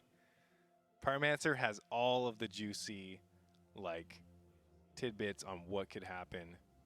He knows a lot about the lore, so I trust his judgment for sure. And if he didn't say that, then it's probably not true. It's probably not going to happen. We're not going to see the epic ending that we want to. Shaq67 has donated twice, $10 twice. Oh, fantastic. Saying, great stream, let's go rescue those kids. And then a second donation saying, let's rescue those children. Keep up the good work. Casters, thank you very much, Shaq. Thank you, Shaq. Again, we've so far raised $7,472.65 or $73. I guess on screen it's being rounded up to the next dollar. Yeah. We'll save the children. And we're hoping to hit 25,000. Last time, I'm sure you've been told by someone, last time we hit 65. Yeah, an absurd amount.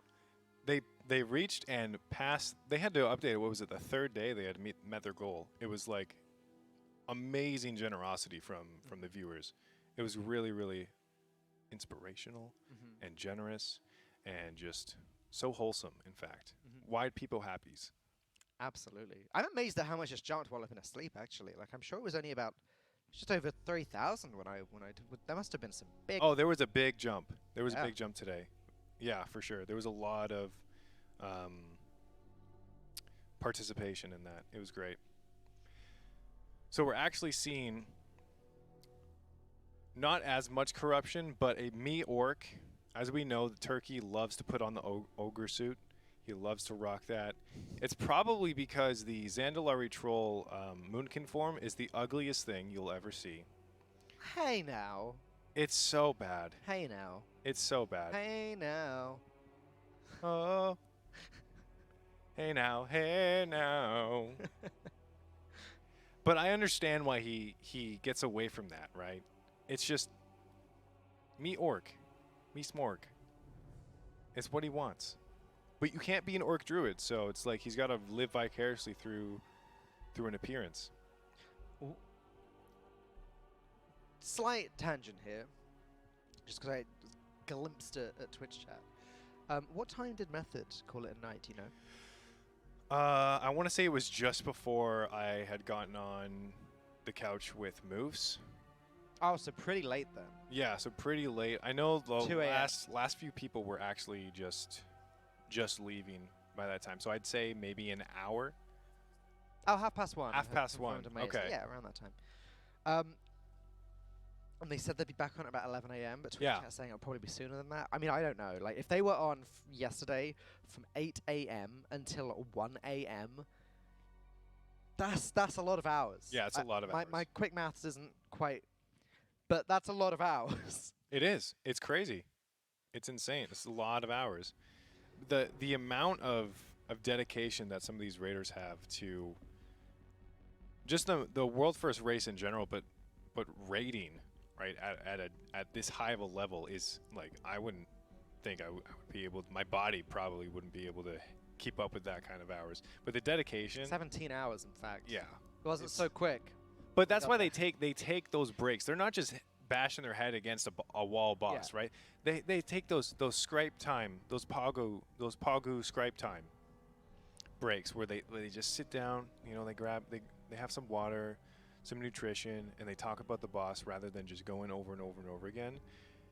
So I feel like that definitely plays a part in it.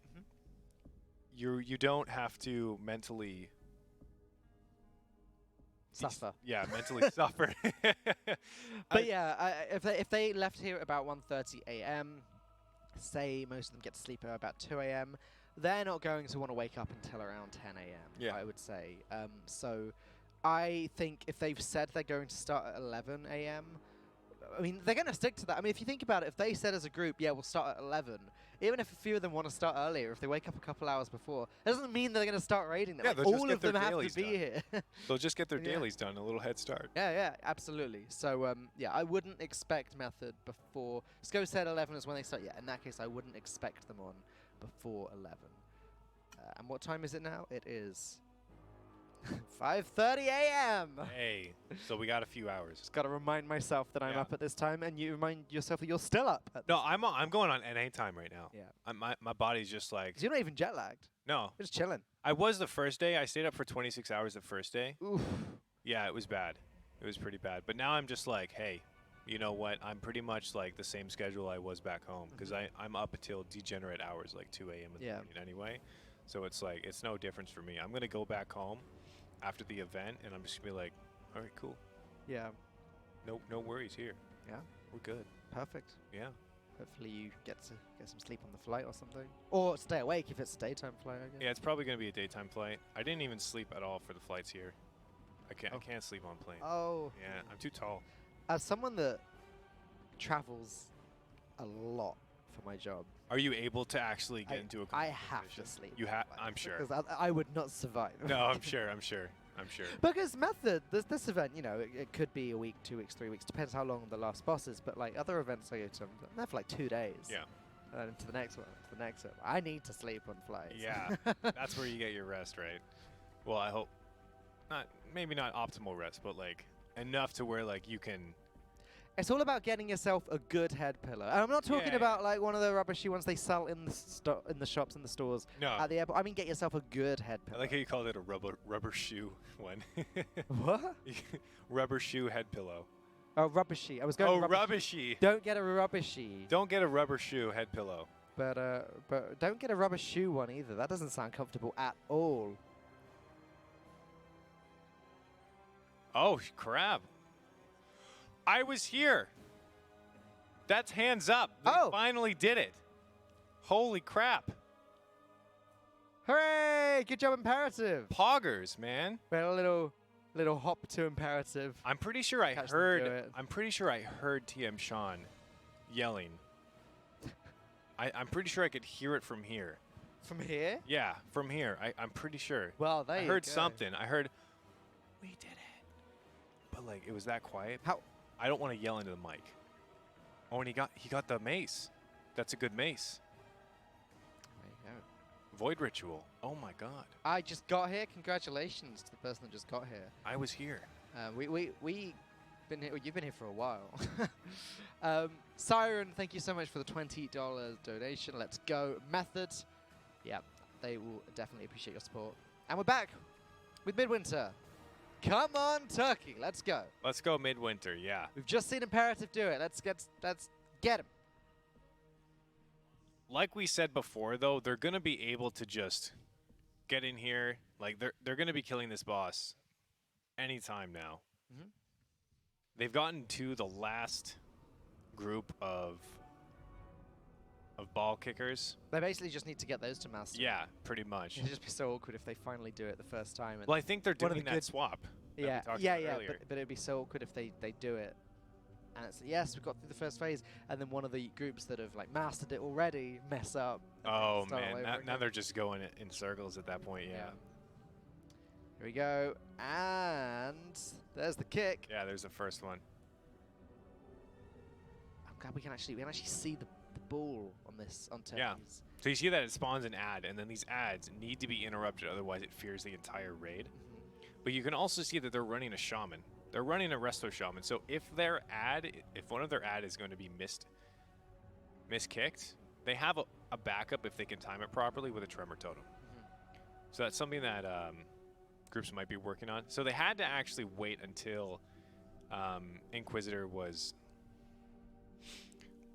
able to move, because the laser beams that came out was in a bad pattern to where the raid was currently stacked at. So I'm sure the melee, a bunch of melee, either demon hunters or rogues that shadow stepped over there, were doing the kick rotation for the farther ad away. So that's why it went down so slow. As soon as you move the boss, there's a lot of movement on the fight. So as soon as you move the boss over to an ad, you're going to be seeing it going down way faster. What's beautiful as well is that Havoc, or the spell Havoc that Warlocks get, you see Chaos Bolts flying all over the place. It's probably one of the most satisfying things right now in the raids here, is just how many people are playing Warlocks and able to see so many casts of Chaos Bolt. Even on fights like Skitra, where it's just pad, it's still satisfying to see. Okay, there's a portal. Doing well so far. Yeah, This is that the was a good second kick. phase. So you see they have a weak aura that lines up the shot for them. Yeah. Otherwise, they would have had to go off like they have a little animation above their head. It's so technically difficult, isn't it? Yeah, yeah. Like I don't know if it fully comes across how difficult it is to kick that ball into that portal, but there it goes. Goal! I like the. I like how you went for goal and I went for zip. What was Vip? I don't know, just the sound in my head. Oh, when it went nice. for it. Okay, I like it. Yeah.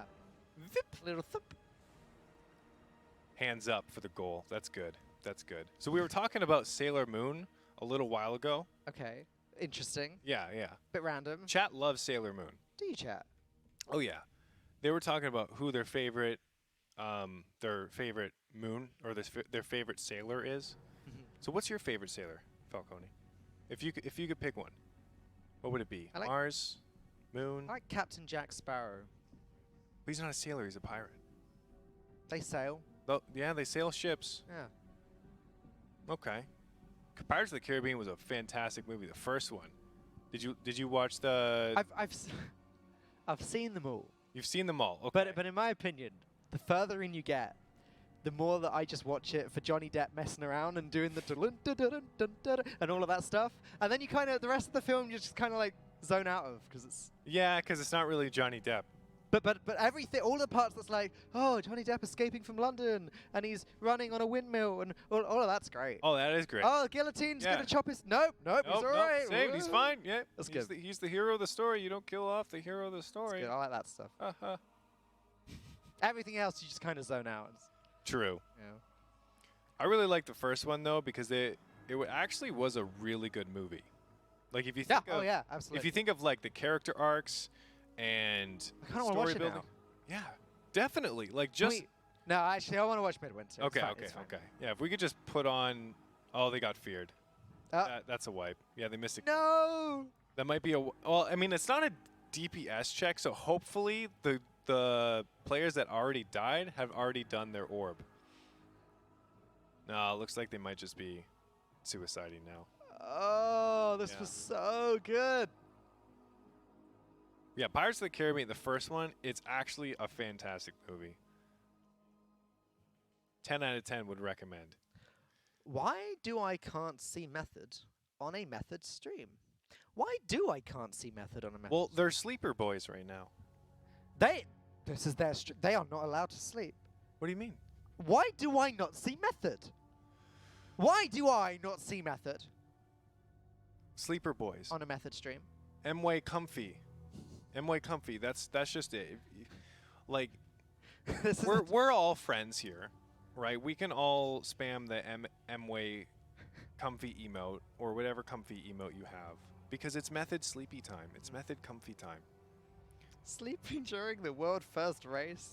Yes. Yeah, for sure. A 24-hour event that goes on for a few weeks? Yes. Yeah, for sure. Occasionally. We don't sleep.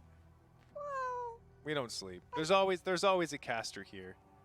Casters don't sleep. Oh, if we were like one entity. If we were like a little hive mind of casters. Yeah. Then correct. Yeah. But if we were a hive mind, I would know more about World of Warcraft. It's true. It's true. But we're here to help. That's why. We're just here to help. You got questions? I got answers. Twitch chat got answers, right? Twitch chat, you guys got answers. Twitch chat only have answers. They know everything. They're rarely the answers that we want, though. No. I always want Twitch chat answers. Mm-hmm. But it's like it's a thing where it's like a fine wine, you know. You can totally tell when a Twitch chatter is aged well. Okay. You can totally tell because it's either their meme culture is like spot on, or they're just normies, and they'll say anything. It's like a fine. I'm out gonna go watch Pirates. Yeah, I mean, Pirates. I kind of want a high five. I don't want you to leave, but I also kind of want. He's gonna have a great time. Or they're gonna have a great time. Okay. All right. Let's stop that there before we get any copyright claims. We've been talking about Pokemon and Sailor Moon and 1010. You love 1010. I mean, okay. Let's put this into perspective for a minute. I have only played around 2 hours. Of the You said it was actually like we were talking about how Moose was living vicariously through you while you were playing it. Yeah, he watched me for about 5 minutes. Yeah. Out of my 2 hours. Again, temporary expectations. Very small time frame here. But you had mentioned that it was harder than Pokemon just It's because hard. just because It's hard game. and the meta is kind of like not the same. Like your types of creatures or like they're all over the place. There's some new stuff that you're not really used to. Mm-hmm. I'm pretty sure they based pet battles in World of Warcraft on Temtem. Yeah. Yeah. Oh yeah. Totally. I think that's actually true. Big true. For sure. And we were also talking about kind of how crap some things are in Pokemon, but also favorite things in Pokemon. Right? Like what if you could pick your We're really favorite fixating on the Pokemon. Oh yeah. What is your favorite Pokemon? I already told you I like Yoshi and I like Kirby. But those aren't Pokemon, man. Yeah, they are. No, they're Super Smash Bros. Players. Yeah, like Pikachu and Mewtwo and Lucario. And Yeah, but not every character from Mario? Super Smash Bros. Mario's a good Pokemon. Mario's. Bowser's. Mm. Oh yeah, true. Actually. Okay. Did you play Super Smash Bros. Like Brawl or Melee on the Nintendo 64? Played all of them. You played all of them. Okay, perfect. So which one was your favorite? Melee, regular Super Smash Bros, Super Smash Bros. Brawl. Now, I was quite young when Melee was the thing, and Okay. I enjoyed it in my childhood, but not for the same reason that, like, really competitive players. Okay, okay. I just liked all the colorful. I think Melee was my first GameCube game, actually. Really? It's good, yeah. It was a great game. But I actually really like Smash Ultimate. Smash Ultimate. Fan of- I never played it. That was on the. Was that on the Wii U? It's on the Switch. It's on the Switch. The current one. Oh, it's the current one. Nice. Did you ever play the? I'm sure you played the Halo games though. Absolutely. Oh yeah. Okay. I'm playing a lot of Halo Reach recently. Like a lot, because it's come out on PC. Okay. It's good. Do you think when the remaster happens for Halo 1 and 2, Mm-hmm. how big of a deal do you think it's going to be? Probably not as big a deal as Halo Reach, if I'm honest, as Halo Reach was the first one that came to PC. For me, the one I'm excited for is Halo 3. Really? That was the game that I sort of spent my school years playing. You know, I'd get home from school, play some Halo, play some WoW, go to bed, get home from school the next day, play some Halo 3, play some WoW, go to bed. Did you ever watch like sitcom channels on YouTube that were based off of video games? Oh, like Machinima stuff. Yeah. Yeah. Like Red versus Blue. Oh, yeah. Oh. Huge Red versus Blue fan. That stuff was so good. It was amazing. I had a great time watching Red versus Blue. I'm actually almost ashamed to admit this as Midwinter Wipe account. I'm actually up to date. Are you? on Red versus- Yeah. They're still doing it. Yeah. Wow, I didn't even know that. Expecting a new season to start very soon. Yeah. Okay. I watched the old stuff. Yeah. No, I've watched all of it. All of it. Okay. That's awesome that they're still doing it. What was their studio called? Rooster Studios or Rooster Teeth. Yeah. Fantastic stuff. There you go. I actually a few times during the last race to World First, when referring to my pink, I would randomly say, or occasionally just say when we're talking about my hair, it's not pink, it's lightish red. It's lightish red. And it made me happy every time that a whole bunch of people got the reference. That's awesome. It's not pink. It's lightish red. That's awesome. Yeah. The warthog. What? You mean a puma? The puma. That because it looks like a puma. So I'm gonna name it the puma. Anyways, on the slightly nervous that we're alienating 80% of the audience here. So let's wind it back. Well, no, they love it. They love that. Oh, the other 20%. Yeah, they love freaking it. Love it. Yeah. Well, we're a bunch of like, oh, Kate Kona, I'm brother. seeing quotes and it's great. Kate Kona, brother. Midwinter still struggling a little bit here. I'm assuming it was the first soccer phase that Yeah. they failed out there. I didn't quite catch that. I 100% have faith in Midwinter to finish this before I leave, though. Mm-hmm. Yeah, 100%. They got this. They are Chads. Chads. They're Chads. What makes NA Chads. one an NA Chad? Could I Their be? history. Could I be an NA Chad? You could totally be an NA Chad. How do I do that? I don't really know. You're going to have to ask Midwinter. Okay. But I know what Chad looks like. They're a I little don't- busy right now. Yeah. I know what Chad looks like. I don't know how they get to the Chad status though. You know, like it's a bit of a mystery for me. 'Cause I'm a weeb myself, which is great. I have a great time being a weeb. It's all I've ever wanted. But the Chads, you can totally see that. Midwinter's history is actually very interesting because they're one of the only guilds that ever went to a BlizzCon raid event. Oh. Didn't know that. Yeah. So back in Cataclysm, no. Wow. Was it Cataclysm? It was during Siege of Orgrimmar, I believe. Where Oh, they had an actual event at BlizzCon Yeah. where guilds competed to clear the raid as fast as they could. Oh, there you go. Midwinter was one of the only ones that was there. And that was the coolest thing. If like at the time I was pretty young. So like seeing that happen on stage was like, wow, this is where like This is where you want to be as a WoW player, right? Yeah. Unfortunately, they didn't continue to do that tradition. No. Right? But that just opened up the door It for. could come back. Yeah, it totally could come back. That opened up the door for events like this to happen. Just I'm announcing it right now. Next Race to World First happening at BlizzCon. No, I honestly. whoa, spoilers! Spoilers, man. We don't. That would be so Twitch chat would know though. They know that would everything. be cool. Though. Twitch chat already know. There's Yeah, no, they I mean, know. there's They no know what. spoiler for- They already know that who's like already invited, right? Can you imagine though? That would be very cool. That would be awesome. It would also. I mean, BlizzCon is like a 2-day event, and this is not a 2-day event. I think it would have to be like A rerun of an old one, like maybe, a rerun of Ny'alotha or something. maybe like a time walking event. Maybe like a time walking raid event. Oh yeah, time walking Dan's game. That's good. That's good content. All right. So we're seeing another. This is That's the ad. yeah. There's that. There goes the ball. I love how Turkey is very clearly like keeping an eye on it. Yeah, yeah. He knows that we're watching, so he's gonna be like, "All right, this is some content they want to see. They want to see those goals, right?" It's like it's going straight in. Let's Oh yeah, deal this is with another that. goal. This is a real easy goal. Done. Thup. Oh, because it sucks it in. Yeah, it's thup.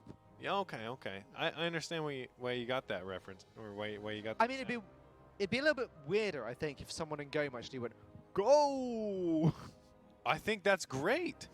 I think it's great. That's Ashara's job. Yeah. Yeah. Oh. Go! Goal!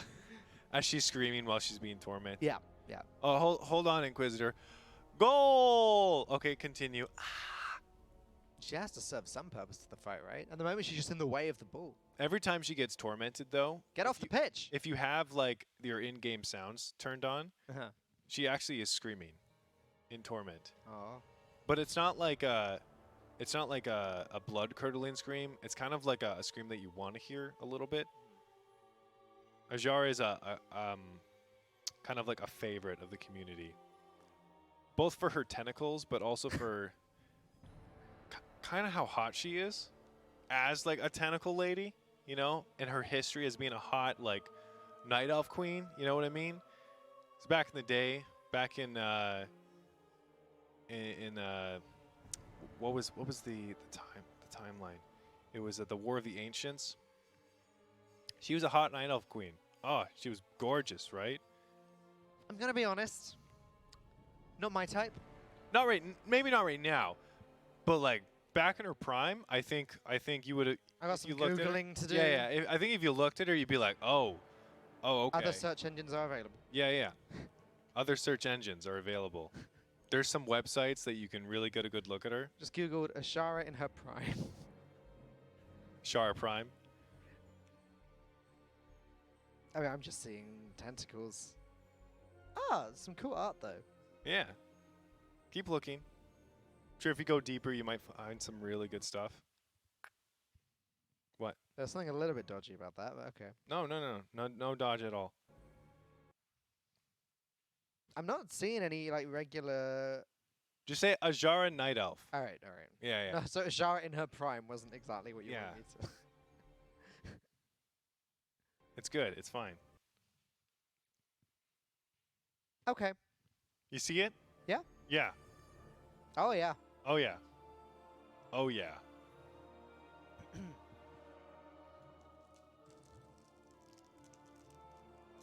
You got a little snack there? Got a little megabyte bar. Oh, I actually had one of those before. They're a little too chewy for me, but it's like it fills you up. The problem is, I filled up a water bottle, ready for this little segment on the couch. Yeah. I've left it over there. It's like just out of reach. Well, when we go on break, you'll be able to. But I've spent the last 45 minutes thirsty, and I'm gonna eat this and get even thirstier. Oh yeah. As soon as you saw Ajara too, it kind of like made you a little bit more possibly thirsty. Happens to everybody. Happens to the best of us. It's okay. So, what percentage are we at now for Inquisitor? Actually, very low.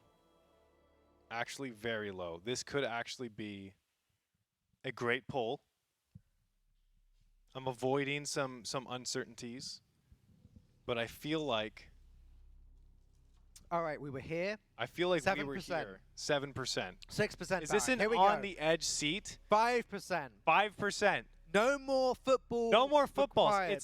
This is not a DPS race. 3%. 3%. They got this. I knew it was gonna happen. 2%. Turkey is dead. 1% now, though. Can But the he's the rest only still one. He's get the only through? one. There Yes! you go. Congratulations, Midwinter. There goes Dark Inquisitor Zanosh. I was here. It was a goal. Hook, line, and sinker. Hook, line, and stinker. Ashara has been freed. Where was she hiding that dagger, though? That's an honest question. Everybody's been asking it because she has the dagger on her. Turkey reluctantly released a spirit. Oh, no. Here we go. All right. So as someone that hasn't been following the law, maybe Okay. to the level that I may be able could to have answer been some of these. recently, is Ashara like not evil now? No, she's totally evil. She totally has So her why own did we just prerogatives. free her?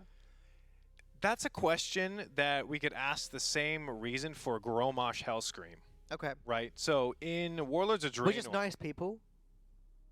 I think we're just like we have a greater priority than Queen Ajara right now, because we already know at this point in the game that her goal was to kill N'Zoth, right? So our goals are slightly aligned, even though her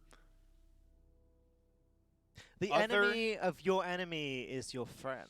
But she's not really our friend. No, she's still kind of like a loose cannon, right? So right now, we freed her because we have bigger fish to fry, essentially. Is N'Zoth a fish? He's like an octopus squid, so it's not like the saying stays true, even though look at that beautiful guy. Gods are weird in World of Warcraft. He's an old god though. Ah. He's an old god. Technically, gods are all over the place where their origins are. Technically, old gods are not actually gods. They just call themselves that because they have a huge ego. Ah.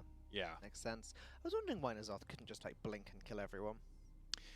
N'Zoth was actually the weakest of the old gods. Really? Yeah, he was defeated countless times by both Cahoon, Yogg-Saron, Yasharaj, which was the old god that was actually killed by the Titans. They ripped him out of the planet.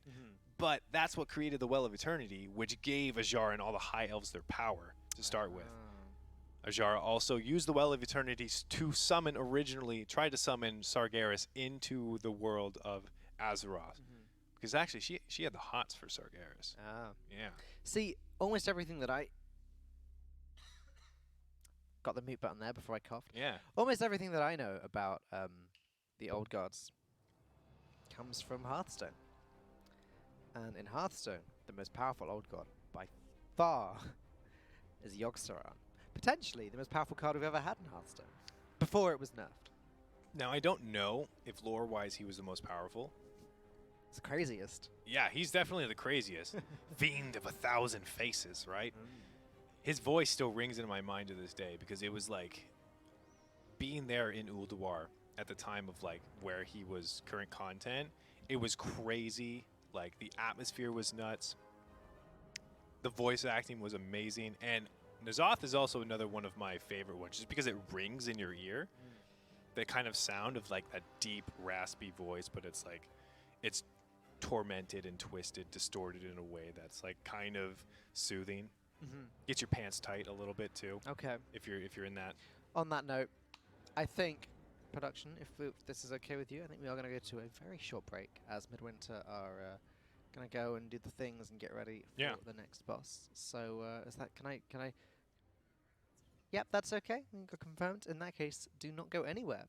The race to world first will continue after this short intermission. All right, perfect. Ah, winter. It's cold outside. The snow's falling all around us, gently laying on the windowsill.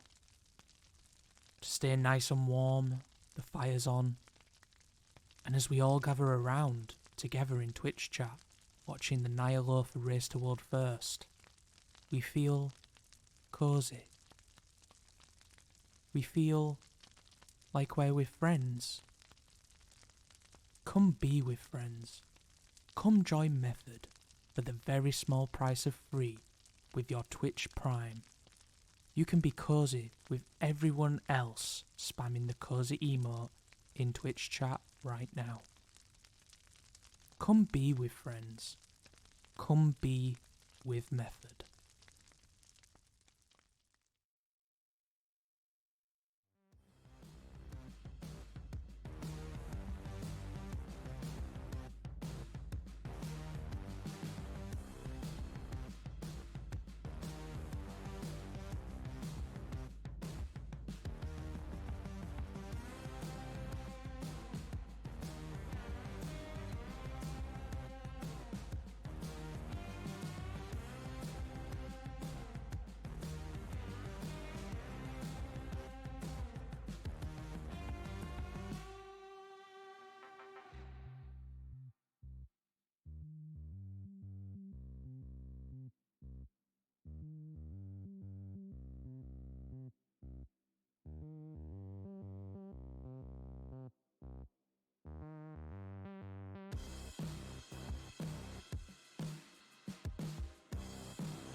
It is the race to world first, and we just saw Zanish get thwarted by Midwinter, which means they are going to move on. Who do we think that they are going to head to next? If they haven't killed, what is it, Vexiona? Mm-hmm.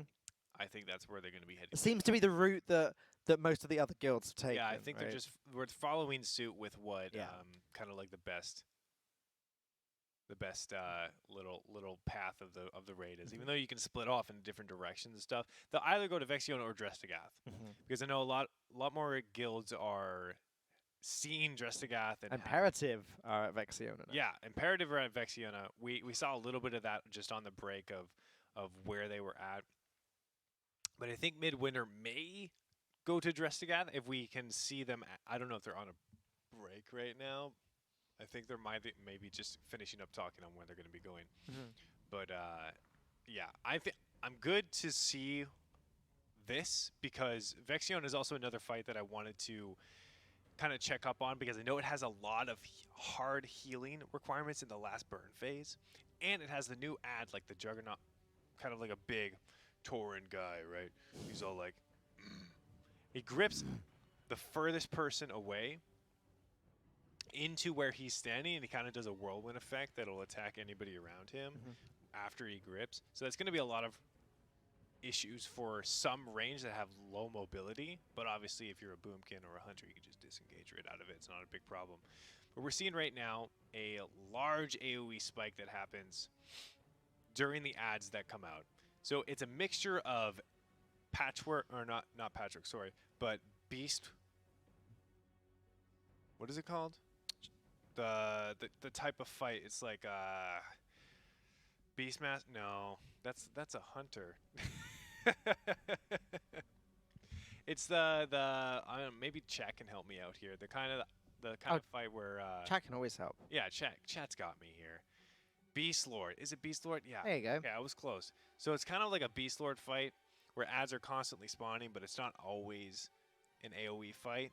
So there's certain ads in the group of ads that do spawn that need to go down and prioritize, and that's what I'm talking about, like those Juggernaut ads that come out and they start gripping, distorting the positions of your raids. So that's one of the biggest priorities in the ads that come out, and then obviously the caches that need to be interrupted and kind of chain CC'd.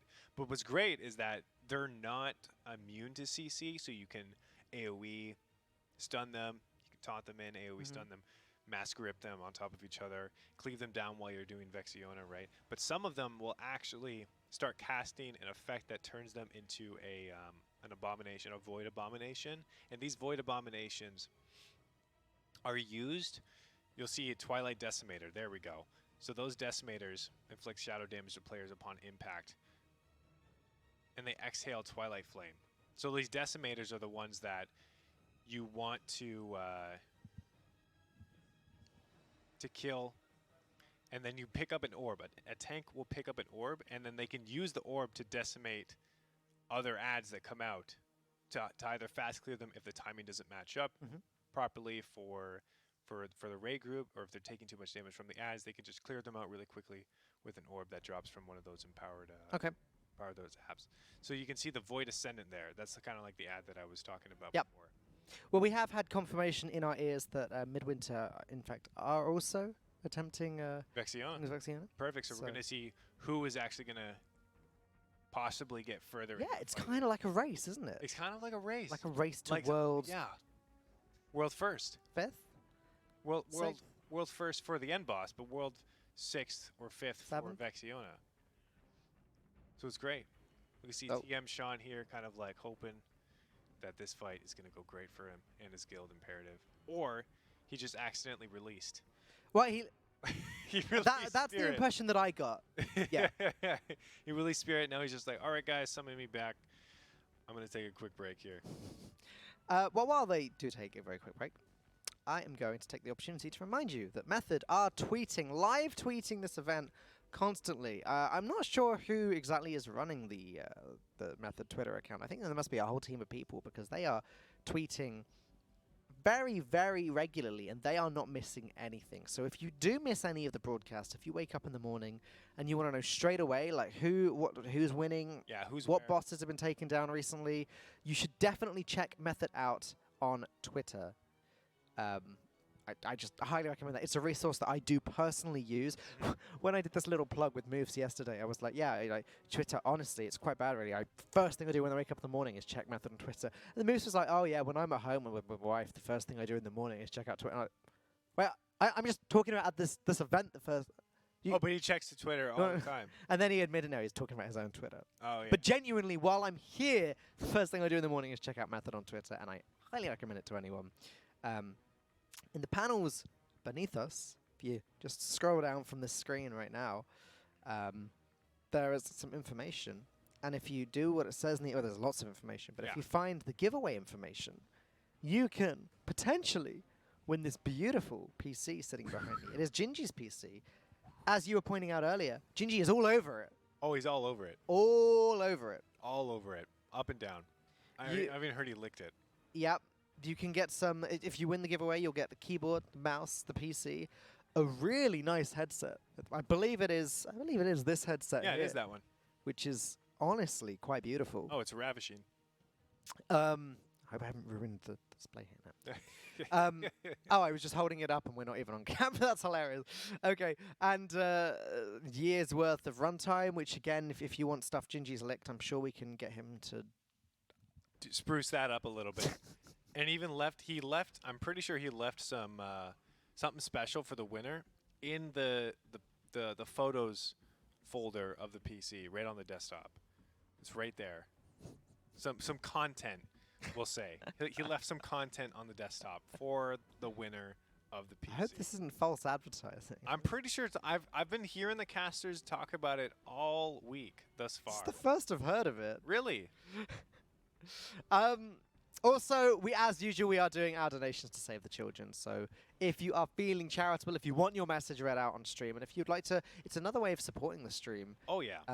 You should definitely donate for Save the Children. We have raised well, hang on, flip those numbers over. $7,492.65 so far. We really, really are hoping to hit 25,000 again. Personally, I'd like to see us get closer to the 65,000 that we raised last time. It feels so good to be doing something for such a great cause like that, and so I'd love for you to be part of it.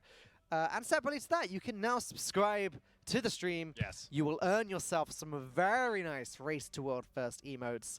And seriously, the emotes are great. And Pleb Central, our very own editor, is behind the scenes making emotes throughout the week as we go. So I can't wait to see some of either Preach or JB. Maybe even myself. Why not both? Why not both? We'll see. We'll see what happens. Why not a Preach JB emote? Just like mesh together, kind of like a distorted, old god influenced. Ooh. Hey, that's content. With a tentacle. Yeah, with tentacle, of course. How about Yeah. just taking this one step further? How about just a tentacle? Just a tentacle? Uh-huh. Okay, but like, what does a tentacle look like? Oh yeah, just wiggly all over the place? Yeah, Okay. like that. Okay. That's a lot going on in one tentacle. In one emote. In one emote. That's like... So, just to sum up that emote, Okay. JB, Preach, Tentacle, Wiggling, Meshed, Old God. Yeah. I think Pleb That's a Central good can time. do that That's a good time. in an emote. Yeah, for sure. One final thing I would like to give a little pluggeroo to is the Method store. If you scroll down in the panels, you can see there's a whole bunch of merch there, which is limited edition. We have our They have that new sweater, the new white sweater. Or gray or white. I actually know which one you're talking about, White. but I believe you. It's white. It's Gwite. Yeah. There's a new Gwite shirt, a sweater. But there's also the Race to World First t-shirt, which all of us casters were actually given one, and we will be wrapping them throughout the next couple of weeks. I'm saving mine. Going to wear it a little bit later. I felt like most casters were wearing it in the first few days, so I'm sort of trying to like hold back. Yeah, hold back. Actually, okay, truth be told, I wanted to wear it this morning. I woke up with the 25 minutes to go before I had to be on the couch. Luckily, the hotel's really, really close by. And I so I woke up, I'm like, right, gotta find the Method t-shirt. And I found the wrapper that I took it out of. It's like, oh, it's not there. And I'm gonna be honest, my hotel room is just like a mountain of clothes. I was just like, I couldn't find it. I was like digging through, Where'd knowing you put I'm- it? Where'd you? I was digging through, knowing I'm in a hurry. Like digging through my clothes, and I can't find it. It's like, okay, for now, I'm not gonna wear it. So I will save it, and I will pretend that I planned on saving it all along. So there you go. I You'll actually never know. have It's fine. a friend of mine that's a really big Method fan, and I got the shirt specifically in their size so that I could gift them Aw, the shirt when I got home. aw, Yeah, that's really wholesome. yeah. She's pretty excited about it. I think. Yeah, for sure. I'm excited to gift. It'll be good. But we see that Vexion is no pushover, especially in the early parts of the phases here. We're seeing that obviously there's a lot of timing that they have to get down correctly for the ads that come out. Whether or not to use the Twilight Devastations on the ads in certain situations. But something I also want to talk about is we did a little bit of this chat interaction before was favorite. We've already gone over favorite dungeons of just dungeons throughout the history of World of Warcraft. There's a lot. Yeah, there's a lot. What is your favorite, I think, lore NPC? If you could pick one, because you know a lot just through Hearthstone, right? Yeah. Yeah, you know a lot of great lore NPCs just through Hearthstone. But I think mine, I mean, a lot of people like Rathion or Sylvanas. Sylvanas is very cool. She's... You kind of have to love to hate her, though, don't you? Yeah, you kind of have to love to hate her. I'm a Thrall guy. I was actually going to say, is it really basic if I go with Thrall? It's not, though.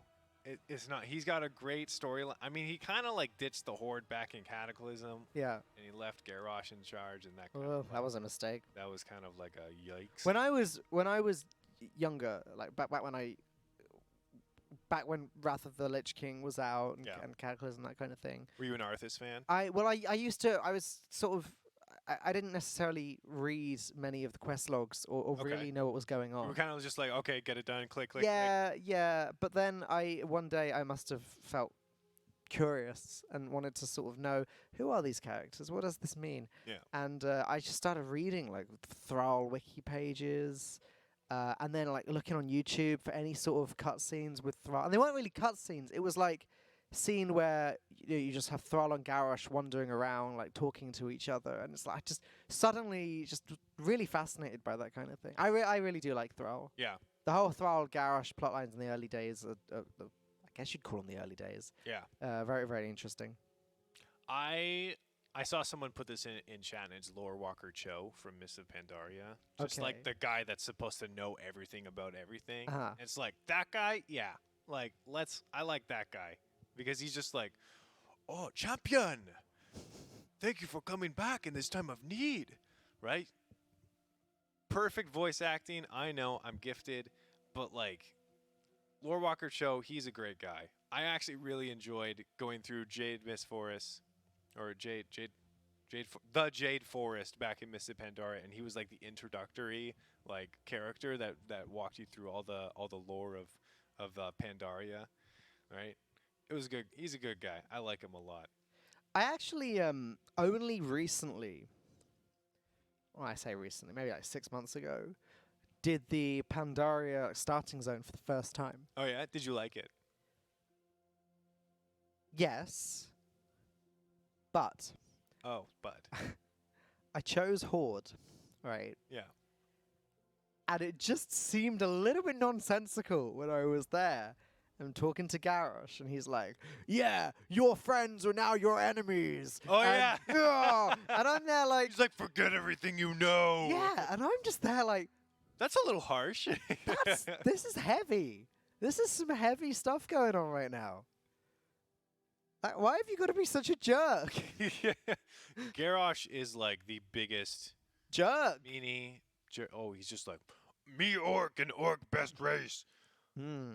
Everyone else die. Best Garrosh impression. Poor Ken. Poor K. What? I said Ken. Oh, Ken. Poor Ken. Ken Bloodhoof. Cairn. Ken. Was I saying his name wrong? Ken? It's like a hard air. Ken. You're saying air. Cairn. Yeah. There you go. There you go. Karen Bloodhoof. I mean, like, Magatha, no, it's Magatha the Witch, who is like the leader of the. What's the Magatha? What's her last name? What's her last Agatha? Twitch chat, help me out here. Magatha Agatha? No. Magatha, it's like something totem. Grim Totem. Thank you. There you go. Magatha Grim Totem poisoned Garrosh Blade in preparation for the Lok'gora that Garrosh and Karen had a fight in. And then Karen was literally beating the crap out of Garrosh. Oh, he was wiping the floor with them. And then he got one little scritchy scratch on like his shoulder. And he was just dead. That is a load of rubbish, isn't it? Yeah, it's totally rubbish. Terrible what happened. Unfortunate. Unbelievable, actually. Dang it, Agatha. It's weird. Agatha. One thing that I don't know how to feel about is that it felt like back before Garrosh was leader of the Horde. Yeah. It didn't feel like the Horde were bad guys. No. It felt like they were two sides of the same Little bit coin. of miscreants, you know. They're the castaways. That was the whole thing about it, right? It was but not bad by any means. no. It felt they had like good values. to them very clearly the Alliance were the bad guys. The Alliance were evil. The Alliance were keeping them away or whatever. It was kind of like a story of unfortunate happenings of events, right? Because you had the orcs that were basically used by the Burning Legion to kill the Draenei's on Draenor, and then they were the original Horde, right? And then they came to Azeroth, and Thrall kind of like enlightened them with Gromosh Hellscream as well. And then they met up with the trolls because they helped the Darkspear trolls when their island got taken over by the Murlocs and the Sea Witch. And they helped the Tauren with the Centaur problems that they were having in Mulgore. And so all this happened in Warcraft. If you guys played Warcraft 1, 2, all that lore is there, which is a great story. I'm so happy that they're remastering Warcraft 3 because I can't wait to play that. I'm actually like really well, really it came out a couple days ago. I know. I'm when I go home, I'm going to be buying it and playing the crap out of that because I love that lore stuff, right? So it's just a bunch of unfortunate happenings that kind of brought the Horde together, but that reputation of just savagery and brutality against the humans is it's like old news, fake news, right? The problem is, as World of Warcraft developed, and the Horde end up with a leader like Garrosh, that's not gonna help their reputation. No. And then Vol'jin was reasonable. Vol'jin right? was great. But one then, of my favorite characters. But then how do we end up with Sylvanas? Well, and now it's like, okay, we thought Garrosh was bad, but there was a little bit of whispers into Vol'jin's ears as he was dying that Sylvanas had to be the war chief. So that's why that decision was made. But when we meet him in Battle for Azeroth, where he's like this Valor spirit, or he's like this enlightened spirit, he's just like, I don't know who told me. He's just like, I don't know, I heard some voice in my head. I was like, all right, I went with that. Terrible reasoning. But he thought it was the spirits talking to him. It's actually N'Zoth. Yeah, could have been N'Zoth, could have been someone from the Shadowlands. We'll find out what happens in the next expansion, I'm sure, or the pre-patch leading up to it. But it just feels a little bit like Sylvanas has gone off the deep end, doesn't it? Yeah, but there's a reason for that. And I won't actually, I know the reason for it, but I won't go into spoilers. Okay. Because like Twitch chat is spamming like, oh, he doesn't know, don't tell him. Oh. So I'm just like, I'm just going to sit here and be like, all right, well, you don't know, I'm not going to tell you. Oh. All right, so take that, Twitch chat. That's what you get. I see. The reverse. Yeah, the reverse psychology. You'll tell me off cast, right? Yeah, I'll tell you. Right, that's good. I won't tell you though, Twitch chat. You'll have to find out. I want to know. I want to know. No, you can't. You know, no. Keck W. Got him. Got him. They don't know. Oh, that's good stuff. I feel like we spend a lot of this race staring at a pile of dead bodies. Yeah, but that's why you got to fill the time with good content. that makes Twitch laugh. I mean, for us this morning, good content has been talking about Sailor Moon into Pirates, into Red versus Blue. Yeah. Red vs. Blue is great content. We actually watched an episode of Red vs. Blue off camera. That's what we did in our 10-minute break. What did you do? What did Twitch you chat? guys do? we obviously didn't waste our time at all. That shit is great. Oh. This is good content. You're right. This is great content. Pagoo. You know what? Nighttime Twitch chat It's pretty chill. has been a lot friendlier than daytime Twitch chat. Oh, they're just a bunch of spurgs in Daytime Twitch chat yesterday when Moofs and I were together. Oof, that got hard to read. I got a little bit personal. Yeah? Wasn't a fan. Just don't even think about it now. Put it out of your mind. You're having a great time but with Barack. nighttime Twitch chat, great. You guys are great. Yeah. Nighttime Twitch chat is the Twitch chat to be a part of. M-way comfy. I think really trying to read the chat when there's 70,000 viewers is just Oh, a it's much mistake. harder. It's great when you can kind of like slow down a little bit and like really see all of the great little comments and the lulls and the Keck W's and the spams and the he doesn't know Pepe laugh. Right. Who are we talking about? We're talking about Twitch chat. Ah. Yeah. But they were spamming that I don't know. And apparently now there's problems with Warcraft 3 Reforged. You know, But you didn't want to I tell me was that. I was actually watching a video about it this morning. When I woke up, first thing I did was after checking Twitter was load up this video about Warcraft 3 before. I was going to tell you, but I didn't want to let you down. It looks like Twitch chat supposedly there are some problems. There's some problems. Well, now I guess I just won't. I only had time to watch about half of the video, so I don't know what the problems are. I just know there are apparently problems. I went to the BlizzCon that it announced that it was going to be out after the BlizzCon, or like it announced the Warcraft 3 Reforged. I went to the BlizzCon 2 years ago where all that stuff was happening. Oh no way! That was the one BlizzCon I was at as well. Oh, nice. So I was there for like the announcements for all that stuff and like the Diablo announcements that weren't well received, unfortunately. Yep. You all have phones, don't you? I mean, he's not wrong. He's not wrong. We all have phones, but we just don't use them for that. No, we use them to play Hearthstone. Yeah, we use them to play Hearthstone. So I was there when they announced that Warcraft 3 Reforged was happening, and I was like, Pagoo, like that's awesome. I can't wait. I didn't actually have time to sit down and play the demo, right? Because I had other stuff going on while I was there. But I was still really excited for the whole Frozen Throne revamp, the Arthas storyline. Fantastic, right? I don't know where I was going with this now. Now I'm just getting upset because I was there for the Diablo Immortal announcement. That's all it burns my mind. All in all, just not a fantastic BlizzCon for announcements, was it? It just wasn't the place for it. That is the one BlizzCon that I've been to. I was there with Blizzard casting Hearthstone Global Games Finals. So I wasn't like there to watch and hang out, and yeah, that was my experience. I was there for the intro, and it was those were the announcements, and it was like, oh, I feel like I've been to a BlizzCon that's made history, but not necessarily for the right reasons. Not for the right reasons.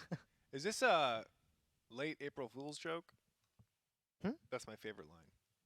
Oh. The Q&A after. Oh, right, yeah. Is this a late April Fool's joke? Oh, hero. Will go down in history as a hero of the Horde. Not the Alliance, though. They don't deserve him. But yeah. I'll tell you what, though. For me, best thing about that BlizzCon is I did get to check out the Overwatch finals, and that was very cool.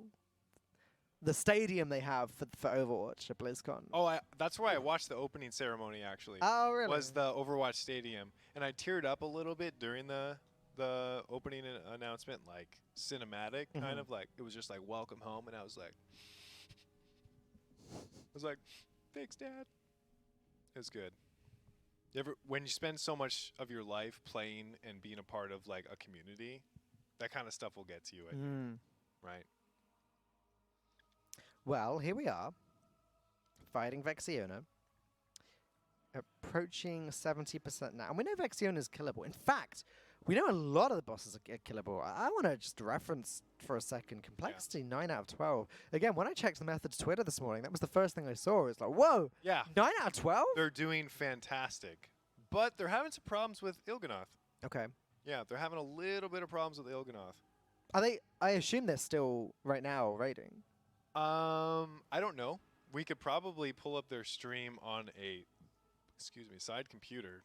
That obviously doesn't show it, but just to see where things are happening with them. But apparently they had found some strats, right, that were working really well, and then Blizzard had also patched it where it no longer allowed them to use those strats. So kudos to Complexity for always like finding a way to like just like stretch things out. And kudos to Blizzard for putting a stop to it in time. Yeah, I mean, like, same thing it happened is- on Raw Den. It is very cool to see Blizzard hot fixing things very quickly. But it's as things also are like going. how does this kind of stuff go over Blizzard's head though? You know, like there's a deep testing phase for stuff like that, right? And it just like players are obviously better at finding a way to completely nullify mechanics like that. It's insane to think about that they don't actually have internal testers that are finding those kind of things. Thing is,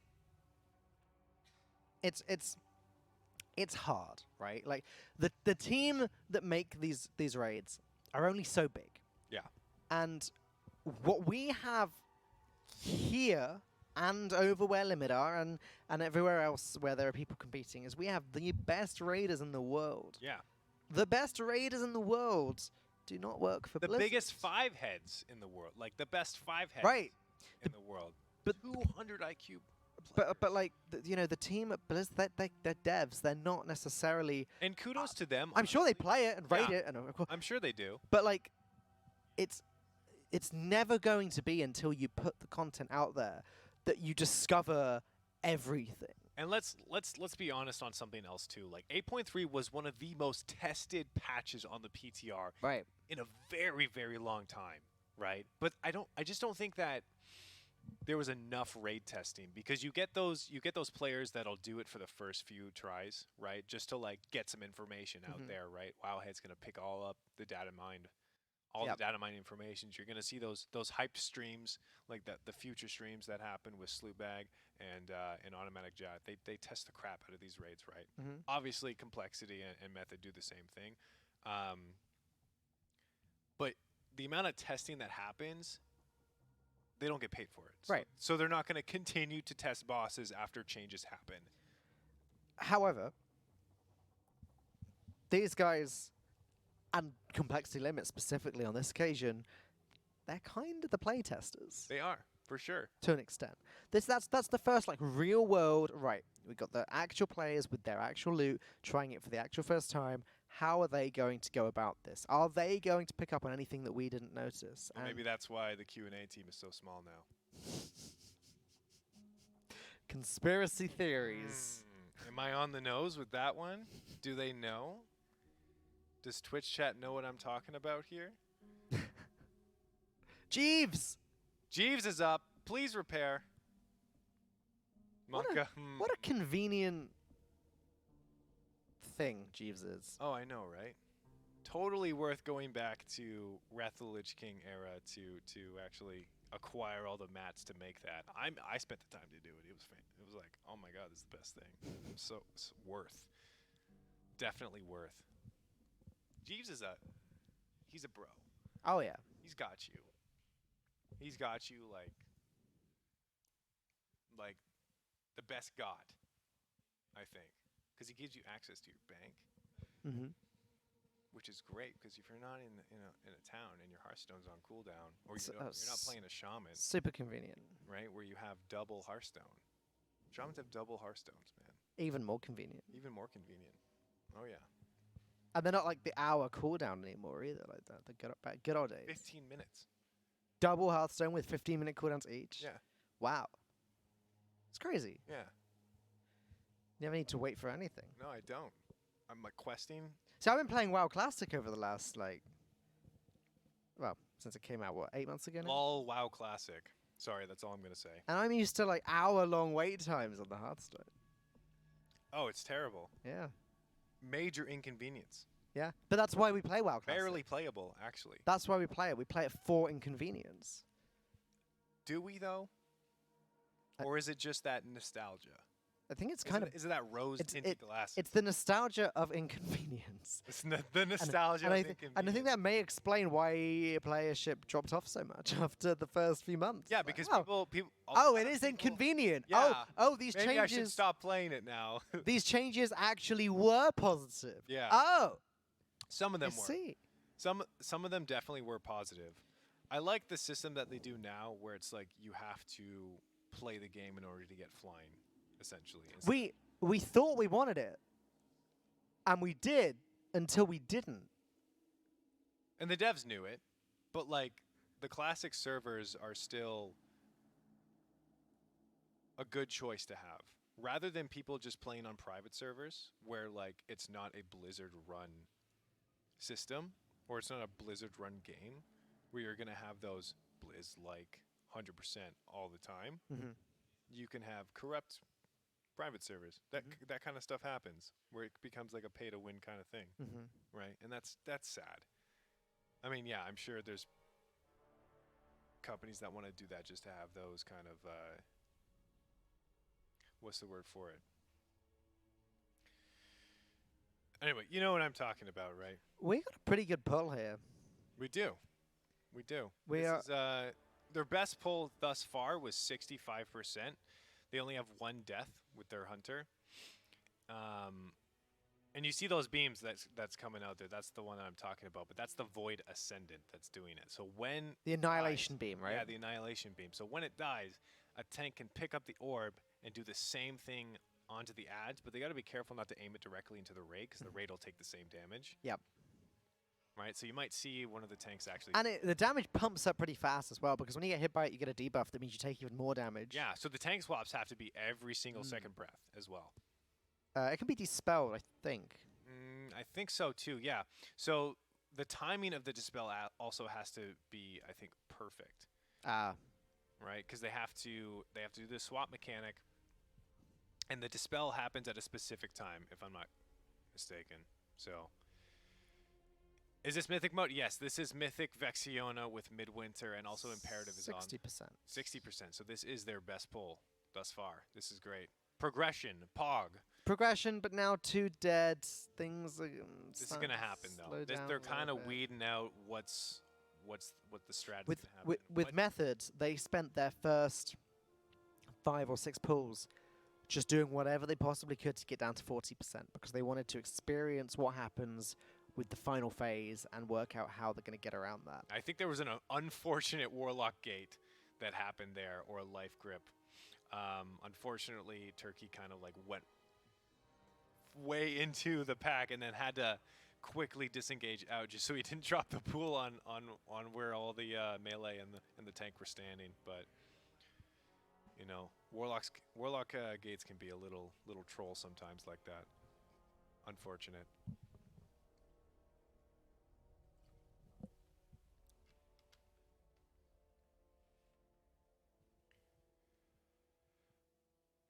Okay, so we're seeing that this is probably going to be a wipe pretty There's soon. too many ads Yeah, there. there's just too many Avoid Ascendants coming out here.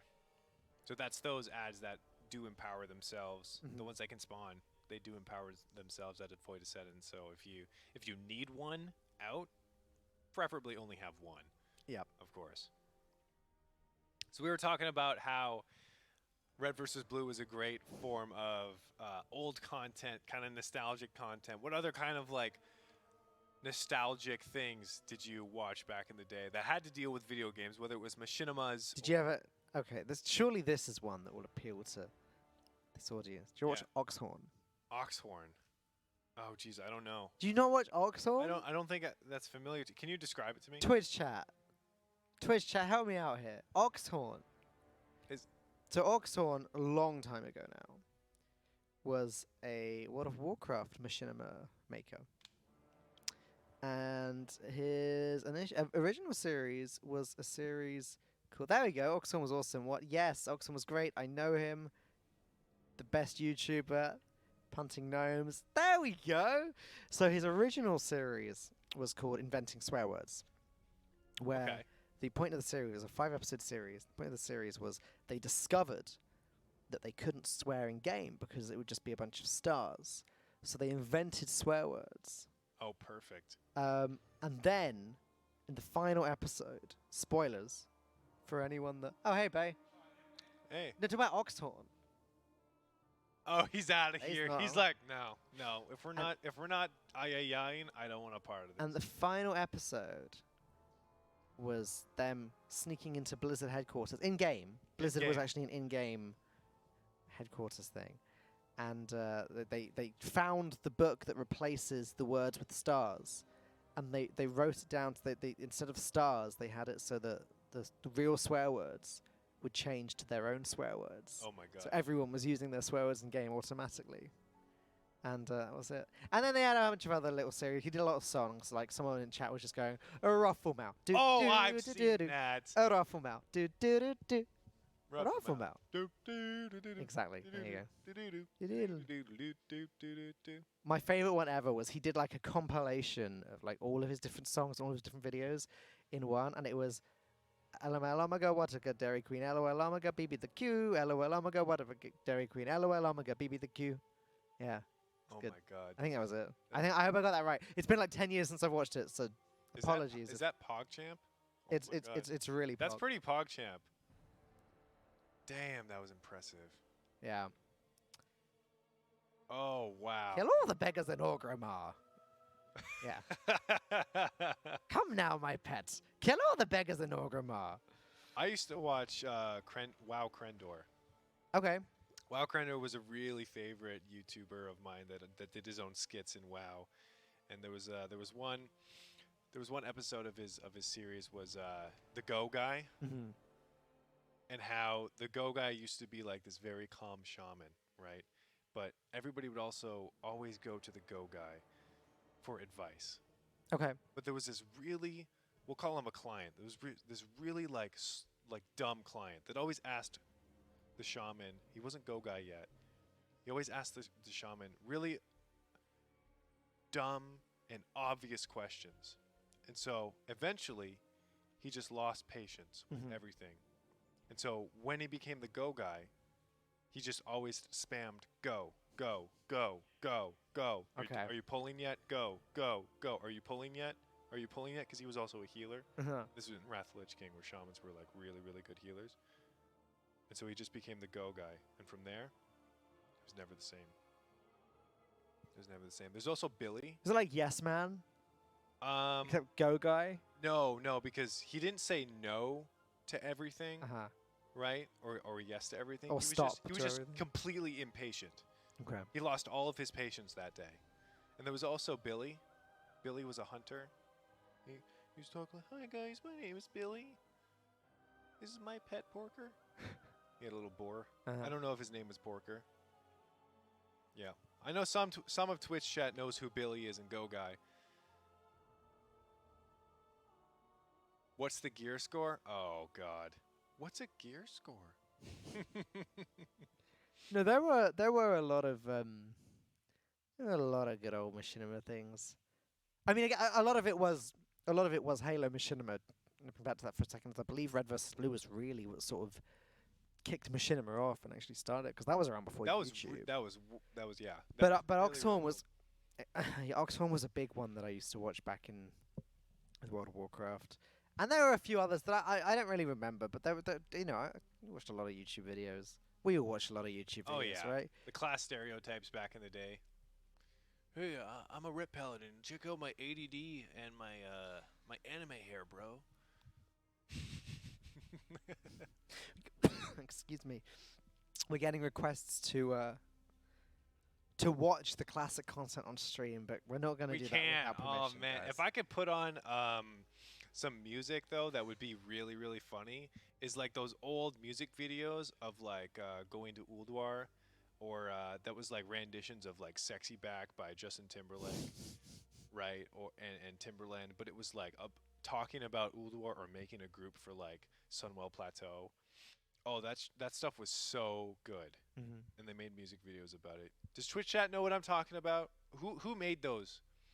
Nahim? Nim, right. Nim, yeah. Of oh, course, of they course. were so good. Radio Kappa. Yeah, they were so good. Oh, this is great. This is nostalgic Twitch chat at night. Nostalgic overload. Oh, we've only got 20 more minutes left, and then you can go to bed. Yeah, but like I just want to talk about nostalgic stuff for like the rest of my 20 minutes. All right. Well, that's your prerogative. Is it? Sort of. Sort of. Okay, so what is kind of like the I'm trying to think of WoW machinimas right now. So what is the best or most iconic WoW machinima off the top of your head? Go. Or it's not. It doesn't even have to be a machinima. It could be like a skit. Well, I mean, if you want the most iconic WoW video, just full stop, then I would have to give that to Leroy. Oh, okay. Did you know that was actually scripted? It doesn't surprise me. It was actually scripted. He's got his chicken. He was heating up his chicken. I mean, that was so iconic. They made a Hearthstone card out of it. Yeah. And I think even the original WoW TCG had a Leroy Jenkins card. I think, not actually 100% certain about that. There was also an event in what was it, Warlords of Draenor, where you could go back into Blackrock or Blackwing Lair, where they revamped the dungeon, and he was like an NPC event. Right. He wanted his shoulder pads, his cloth shoulder pads, because he thought they were like the best for him. Super iconic. And then he became a follower in your garrison, and you never left. You never left your garrison. Why? What do you think the most iconic World of Warcraft video is?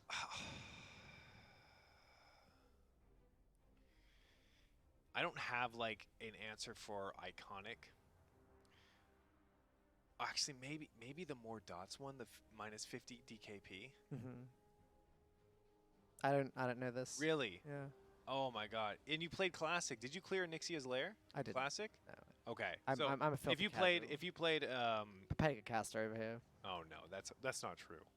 Just true. It is true. It's true. Twitch chat were telling me all day yesterday. Grill in chat. Oh, there's a grill. Nah. Yeah, that's probably not true. BFA trailer, Kappa. True. Actually, false. False. 50 DKP minus. I mean, like, just the I think the cartoon, like, stick people MS Paint video of it. I mean, like, you could watch it, too. It's pretty iconic. It's just, like, a toxic raid leader trying to get his guild through the Onyxia layer, the Onyxia fight, and he's just yelling the entire time, and he's spurging out, and it's just like, man, just relax. Everybody here is just trying to have a nice time and get their loots, get their dragon head, and he's just like, he's talking crap about the whelps, and more dots, and then slowing DPS, and then no more dots, and then telling people that they have really screwed up with the 50 DKP minus, so they're not going to get the loot, but they probably still don't kill the boss anyway. So it's kind of like a feels bad, man. Like that. I'm glad that toxicity is not in the game anymore. Like, yeah. Imagine toxicity. Oh, imagine that today in the game that we love to play here, World of Warcraft. Yeah. Or any video game. Or any video game. Or Twitch chat. Yeah, or Twitch chat. With no toxicity here. No. Or anywhere. And I know that I'm doing the story a great justice by explaining it the way that I did. For sure. 10 out of 10 story explanation. Oh, get out of the... Okay. Okay. So one thing that I noticed about Vexiona when we were watching Method earlier is that Vexiona's health went down very quickly. Like this is not a long fight by any means. It's not really a long fight, especially compared to the first dragon fight of the raid, which was Rathion, which is actually a pretty long fight, surprisingly, for a first boss of the raid, clocking in at like 8 minutes, 9 minutes. Yep. Right, but Vexiona, it's not a terribly long fight. I believe guilds are clocking in around like 6 minutes, 7 minutes. So it's actually a pretty neat fight just by time difference. But if we could go back to maybe not Sailor Moon, but just anime in general.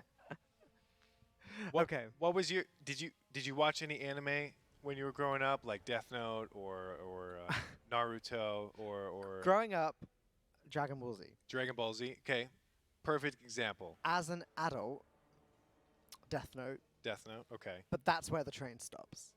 that's what it's really. I haven't seen more anime than There was no Full Metal Alchemist. No. Did you ever watch Avatar: The Last Airbender? Okay. I'm about to make a lot of people angry. I intend to.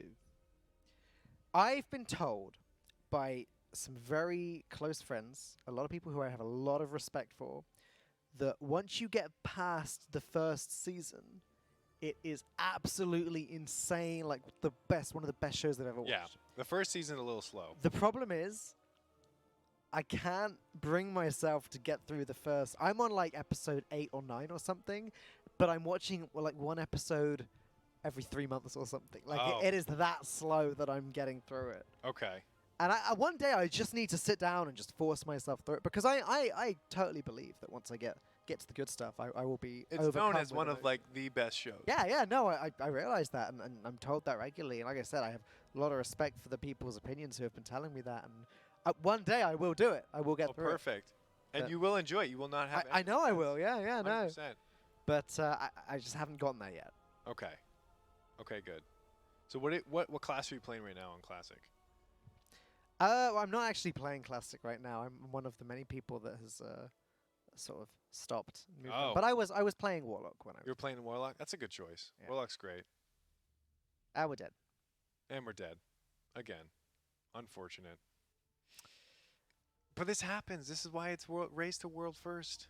You know, we get these times on the couch that we're just didn't talking know about. I didn't know that I was signing up. I didn't know I was going to sign up for some just dying all the time. I thought it was going to be like bip bap bam boss. I thought we'd be home by Tuesday. Next week? No, this week. Oh, like one and done. Yeah, All right. Like NA just takes it. yeah.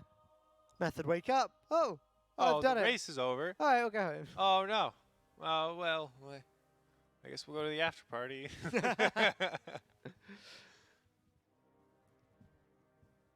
No, but I'm glad it's actually going to be like a long race. Yeah. Like- Wow, is it? I think it'll at least last till the first reset. I don't know if we consider that a long race, because wasn't Well, people were saying how that it long was gonna- Ashara? That was 2 resets, right? Yeah, it was 2 resets. 2 resets and then a couple days after that. Yeah. So But I want to be here for the ending of the race. oh, and of course you have a return flight, Yeah, right? I have a return flight that's already booked, and I want to be here for the end of the race. See, those of us from Europe, we don't have return flights, Oh but no. we are just here until it ends. Oh. That is, regardless of when it ends. Yeah. If it's weeks, no, I actually have another commitment at the end of this month, which I have to go to. But if it ends as late as like the 17th, I'll still be here. Yeah. But I think it's actually going to be a long enough race where it reaches the midway of next week. But I don't believe that it'll go through the second reset. And if it does go through the second reset, I believe the only reason why it will happen is if there is not enough corruption resistance on the cloaks. Okay. Because the last 2 bosses, Carapace and N'Zoth, the higher level your cloak is, the more corruption resistance you have during those fights. So your sanity will go down a lot slower. Yep. So it'll be interesting to see how much of a impact these cloak levels will be just based off of that alone. I kind of want to say, and this is a big prediction, I want to say that it's possible that we end up spending a full week on N'Zoth. You think so? We certainly did for Ashara. And it's just going to be Meme City. Yeah, I mean, we're just going to be looking at the same thing over and over. If you think that we're talking about stuff other than the fight a lot now, you wait until we get to pull 400 of N'Zoth. You know, and we're gonna wait live. These guys are up late. Yeah, we're up late. Yeah, we have a Raider-wise Midwinter here at the studio raiding right now, but they're on an American sleep schedule, whereas we're in Europe right now. So they're fine. You're also on American sleep schedule. You've been up since you said 2 o'clock this afternoon, 2 Yeah. p.m. So I'm very tired. You're going to go to sleep. It's now almost 7 a.m. and you're going to go to sleep then when our shift ends. Yeah. Whereas I just woke up just before 5 a.m. and I'm going to be here until about 6 o'clock this evening. So all of the different casters have different sleeping schedules. Method themselves, the guild, will be sitting here right behind us in around and about 4 hours Yeah. from now. So you guys are going to be able to obviously watch them again. Do those pogus in chat, those comfy M-way emotes. Obviously just for the method race. Right. You're going to be comfy with method. Ah. So what is actually causing all of these wipes right now? Like, what is actually happening here? It's too many ads. It's an overlap of ads, and sometimes the ads get off their Void Ascendant cast, which creates a lot more Void Ascendants. Yes. Obviously brings problems for the raid when they have too many, right? Yeah, one Void Ascendant is probably the right number. Yeah. So you're going to be able to see when they actually reach the last phase of Vexiona. When it is a burn phase, there's actually still a lot happening. Yeah. Vexiona creates a shadow of herself, which still flies around the room, and you see that there's breath happening. That cut off like pretty much a third of the room. Yep. That's also happening in the final phase. It's a lot, isn't it? So on top of like the cascading effect where it pulses AoE to the entire raid, while they're in the last burn phase, that's where they also pop Bloodlust and try and just burn the boss as much as possible.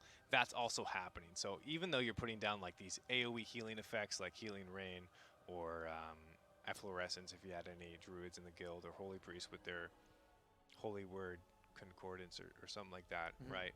I haven't really seen them in a while. But the barriers that get put down by Dispriest, a lot of that's going to be have to replace on the ground, and healing on the move is not an optimal way of doing the boss, especially when all that crap is happening. So that's what guilds are trying to kind of like get past the most. When it comes to the last phase, it's just a distinction of, do we have enough damage that goes on the boss, and do we have enough healing, right? So that's going to be kind of like the go-to distinction between who kills the boss and who doesn't. I'm just trying to work out who is due to be on the couch next. Oh, it's going to be Turkey and Aid. Yeah, Turkey and Aid. So these two boys that we're watching raiding right now, this must be one of their final pulls. Yeah.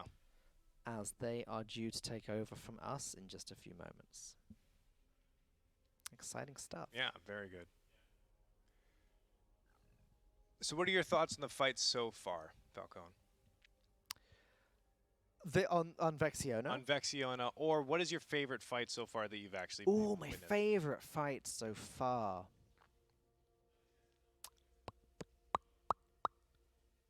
Because we saw Rathion.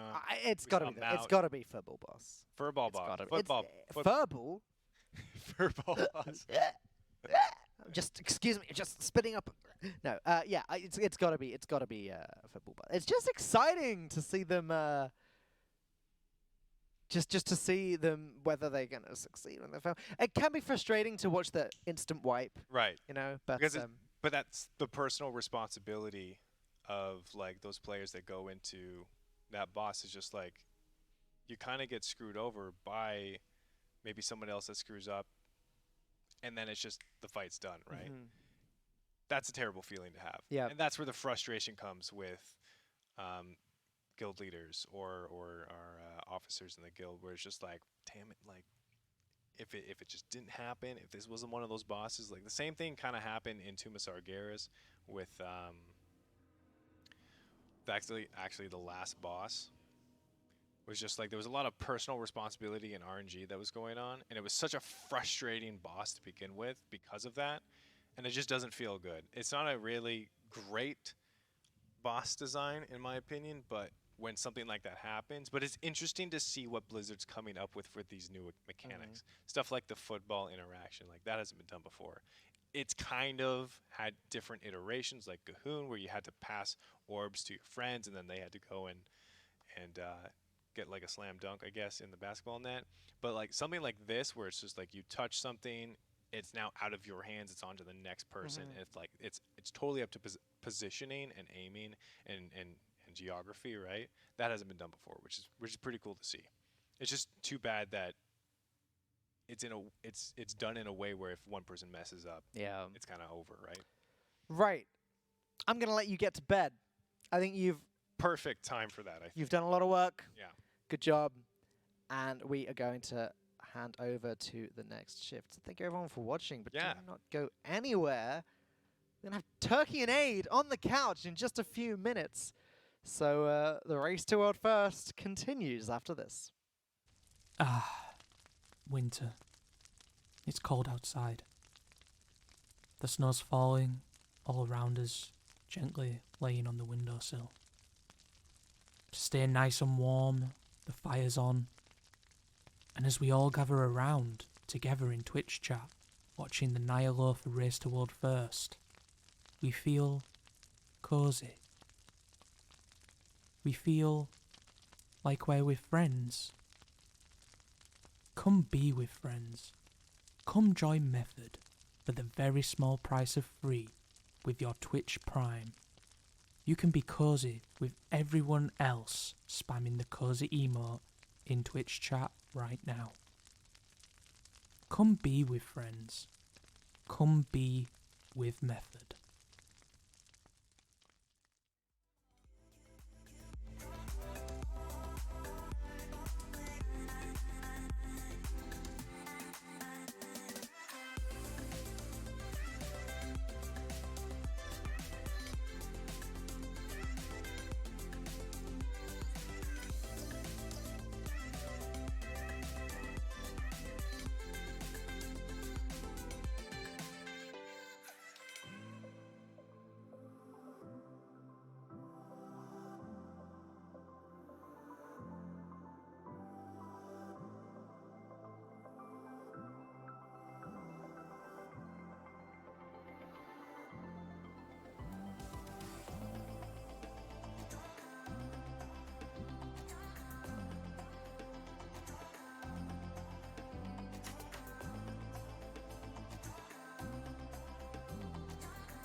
The race to world first continues, but not for Midwinter because I've snagged them, dragged them onto the couch with me. How you doing, guys? Very, very good. Yeah, we fit in a last pull there real quick. I saw the break timer go up. I was like, oh man, I need to send this pull timer as fast as possible. Yeah, Turkey was just saying to me that one of the frustrating things about us kind of raiding and casting is that when the raid's going really well, we don't want to stop. How are you feeling about it, Aid? Pretty good night. I mean, I think we're just all satisfied to get off of Xanash because that fight is not fun. When I came in this morning for my first shift, you guys were still at it, and I remember I said to Turkey, "You think you're gonna take down soon?" And he's saying, "Oh yeah, we're on to the last section." And then even then, it did go on for a little while. It did. What was going on? What was the difficult part for you guys about Xanash? I mean, obviously people just getting used to how exactly the war works, as well as just hitting it the correct way. But for whatever reason tonight, we had a lot of issues with interrupts. Oh. So we just kind of cleaned that up. I just kept expressing to not miss interrupts, or at least call for a backup. Is the main thing. Like every single time there was the torment, the little dance, I'd say, okay, call for backup if you need. Like I understand that melee are assigned to kick, and if the torment is in a bad spot, they are unable to kick. So just ask for someone in our Euphonius, one of our warlocks. He'll take care of it for you. But either way, you got through it, and you moved on to Vexiona, which we're now watching Imperative on. And talk me through Vexiona. Where are the real difficulties with this fight? Well, just from what we had saw right now, that little soul carver you see spinning in the top corner, that spiteful assassin, yeah, see, just took out, I believe that's a warlock. So you need to be able to stop those soul carvers as fast as you can, because they do that, I believe it's called like sinister blades. If they even do it for a second, someone's out of the fight. So what we started to do was either get stuns on them or some sort of CC. You can blind them, you can in-cap them, you can really do anything to them. So just stop that the second they teleport. It's cool to, it's great to sort of be a fly on the wall on you guys just discussing stuff, honestly, because even when we had our little ad break just before this came up, you guys were saying, "Oh, maybe you can." What were you saying? You can bop the. I was thinking. I wonder. I don't want to spoil your strategy. No. You're good. Aid mentioned that it's probably like going the wrong direction, which is basically I was thinking maybe you can bop the closest person to the soul carvers. Yep. And that'll make it so they don't take damage, but I need to look into that specifically. But it's like, why do that when you can just actually stop the ability? Like, fix the right problem. By the time it takes you to figure out who the closest person is, it's yeah, sure. And I'm not sure if the ability is even physical damage. You need to check it out. Just coming up with more strategies even on the couch. Before we get too ahead of ourselves, and I know that we have a... Actually, I'm going to wait until the end of the pull, and then I'll do the sellout stuff. It's fine. Speaking about Xanash, Aid was actually kind of the closer. He was the last most important kicker. So all the weight came down to his shoulders, and and how'd that go, Aid? That's not the sound I want to hear. I feel like I messed up twice, which is probably less than most people, but when I did mess up, it's like the most crucial part of the fight. So how bad does it feel? It feels bad for sure. It's like all the weight of the pull just feels like it's on your shoulders in that moment, and of course it feels bad. Yeah. I think only maybe like 1 or 2 times was actually your fault, but like you were saying, other people get their experience with that as well. It's just they're at the beginning of the fight, so it's not as such a tense moment. I can only imagine. You were saying that you said it's not fun, that fight. What do you mean by that? I think it's never fun when, especially like in my group, I was talking with the other people that were in group 4, and it's like you go the entire fight knowing that a lot of the pressure is on you, and you just want to like be able to do your part of the fight, but you have to wait for everyone else to make sure that they don't mess up, and it's just like every single person taking turns, like, oh, hope this guy doesn't mess it up, hope this guy doesn't mess it up. The bases are loaded and you're expected to hit the home run. I guess it's very, it's just super high pressure, isn't it? Like, if one person's responsible for the entire wiping of the raid, I guess that can, not only does it feel bad for that person, but it's frustrating for everybody else. Yeah. Anyways, there was a wipe, and you know what that means. Some stuff I've got to do so I don't lose my job. You should definitely check out Method on Twitter. I've been saying this over and over again, and it's because I really genuinely mean it. When I wake up in the morning, not generally when I'm at home, but when I'm here, when I wake up in the morning, the first thing I do is check out Method on Twitter, because that is where I'm going to find all of the updates. That was where I saw that Limit were now 9 out of 12, that they are getting closer and closer to getting that world first. It's where you'll see how all of the guilds are doing. Method will be posting videos with highlights from the stream, photos, memes, anything you can think of. So I highly recommend checking out Method on Twitter. Behind us, there is a beautiful PC. I believe you guys are also using the... Am I right in thinking you're using these PCs? Yes. Is it good? Very good. Yeah. Yeah? A lot better than mine at home, that's for sure. No issues. Actually, I think this whole time I've streaming and recording, and like previously at home trying to use recording at the same time is not so hot. So these things are easily able to run it. I actually totally forgot I even had that setting enabled. So I have tons of footage just sitting there on my computer. Well, there you go. Perfect. Barrick was saying the same thing earlier to me, that it's just miles better than his PC at home. But yeah, you watching right now, not us, unfortunately, as I have been told I'm not allowed to enter, but you could win all of the wonderful things over here that have just appeared next. There you go, you got it. Next to tell you, natural. You could win the PC, the keyboard, the mouse, the headset, which is sitting behind me right there. A year's supply of, a year of NordVPN and a starter pack of runtime. Don't want to get that mixed up. You're not getting a year's supply of runtime. And also, there will be a second place in the giveaway, I believe, that will be taking home the monitor, which is also very nice. And again, I think you guys are using the same monitors too. Look pretty? Is it good? I need to look into the giveaway specifically. I think you get the curved MSI one. Oh, it's a different. It's not the monitor you're using. My mistake. We I were thought that using you them were. originally, but long story, basically for broadcast reasons. Okay, sure. Either way, you could win all of that. Scroll down in the panels just beneath us to check out how you is can indeed win. the curved monitor. It is there. There you go. It's a very beautiful monitor, brand new, I believe.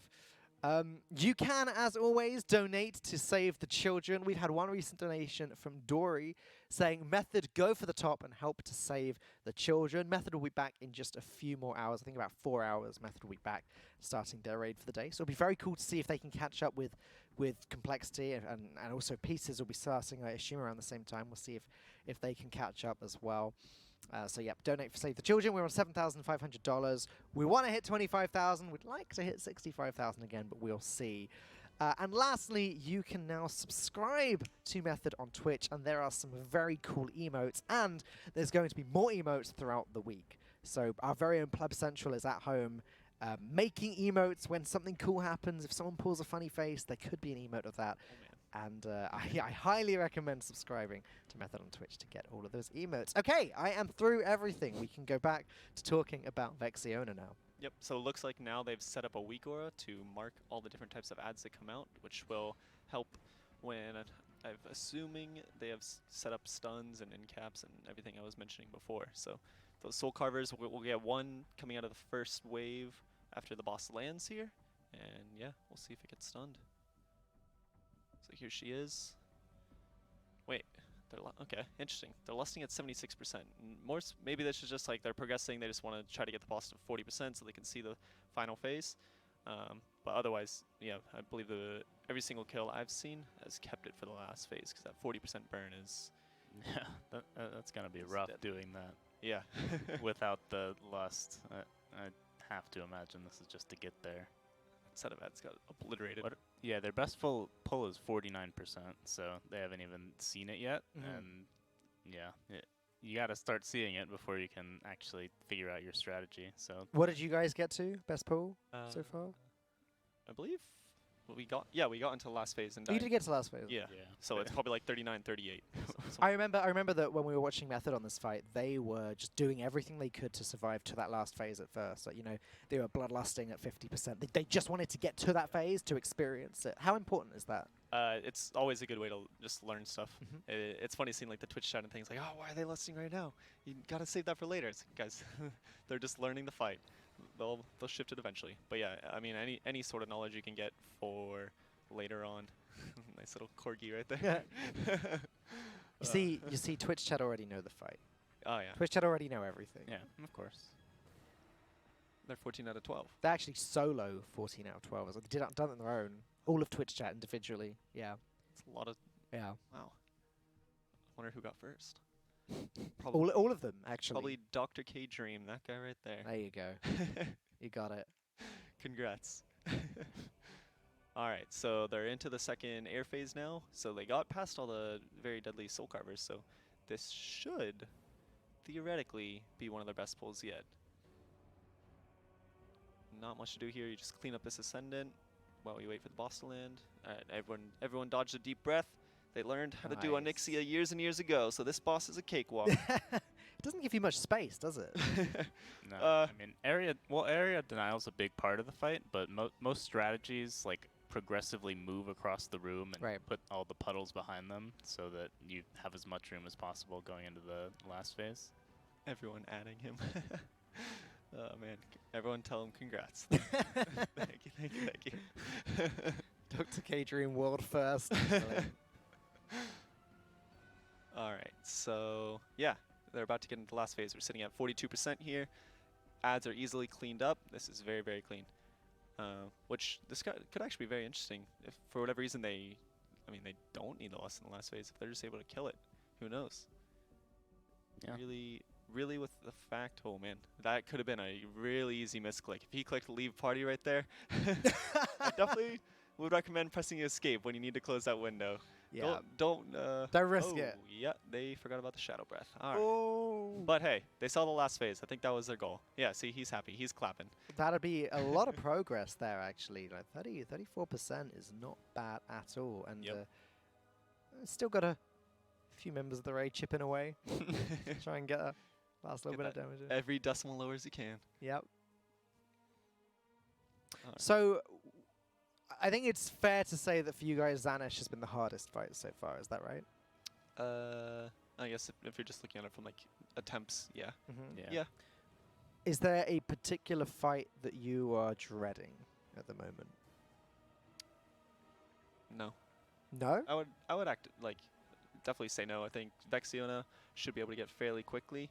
Justagath, that was the one that was intimidating to me at first, like back seeing it on PTR and stuff. But I just for whatever reason, every tier I get attached to a single boss, and I just kind of think the hell of it as I can. So that was the boss for me this tier.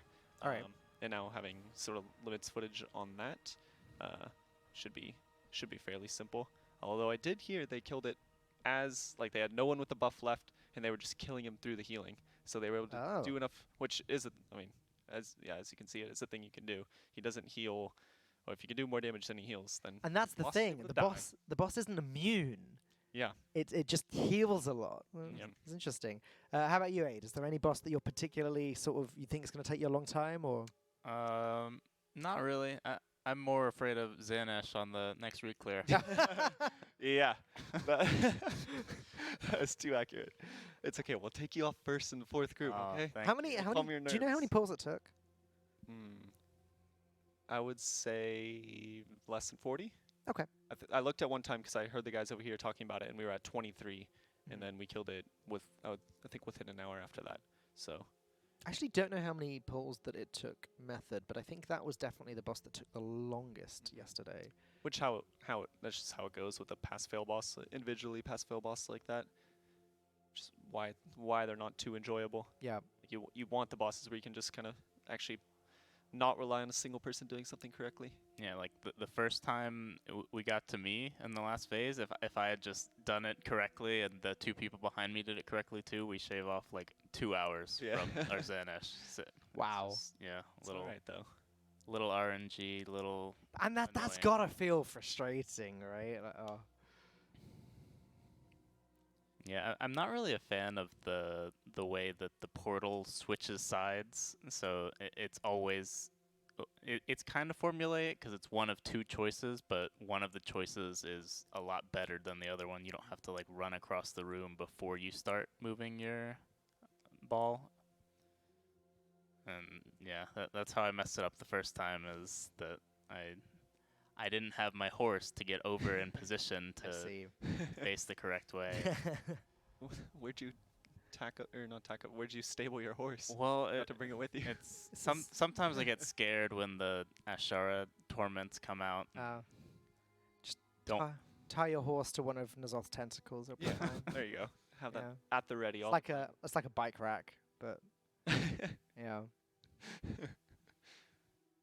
Do you know what exact time method's starting at? I understand that it's supposed to be 11 a.m. Apparently, that is.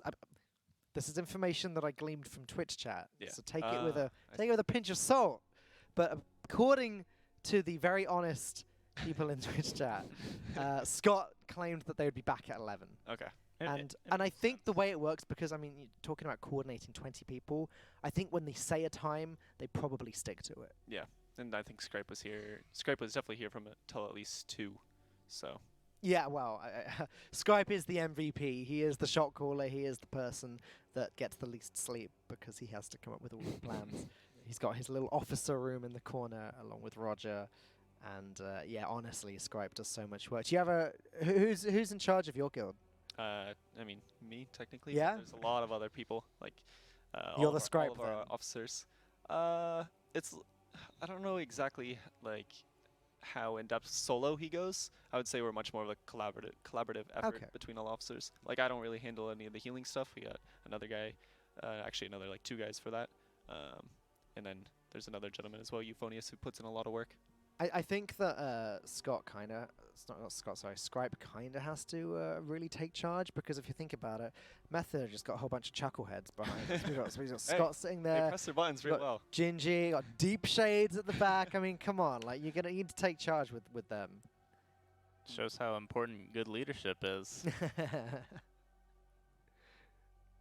right, here comes the deep breath. I think we saw one person die to that.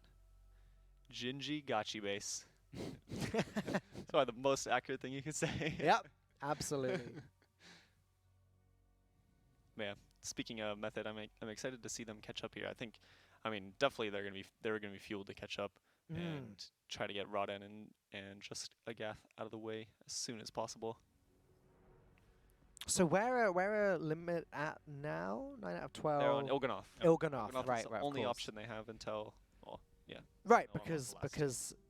the sort of maze of different routes you can take kind of closes off now, and then it's Carapace and N'Zoth after you've killed the rest of them. So I wonder if Il'gynoth is going to be a big wall. Yeah. Because I'm thinking back to Shara's Eternal Palace. I remember Ashvane was the first real wall. Ashvane was really early. It was boss 4. I mean, there were only 7 bosses back then. Is that right? 7? 8. 8. Eternal A Palace. little brain fart there. Yeah, 8 bosses there. And Ashvane was the first real wall, and that's where Method sort of caught up and overtook to begin with. But that's not happened yet. Like yesterday, Method were trying to catch up with Limit and didn't actually quite manage to get there. If anything, Pieces did a fantastic job of sort of catching up first. So I wonder where the next wall is going to be, which will give Method a chance to sort of overtake. See people in chat mentioning that Limit was doing really, really well on Il'gynoth and should be able to kill it tomorrow. Oh, really? Yeah, Wow, I okay. personally haven't had a chance to look at the fight yet since I was casting before raid and then raided and now casting here. But that was a fight with a lot of questions just based on how the Mythic ad works. Yeah. Looks like it's So not that's too going to be big. interesting then, because if Method have the intel based on what Limit have been doing, and the suggestion is that Limit are going to do it tomorrow, maybe if Method catch up quickly enough, maybe they can take it down today and overtake. Yeah. It's possible. It's possible for sure. It's just like part of the rating game at this point. Mhm. Like they've killed 2 organs. Okay. So yeah.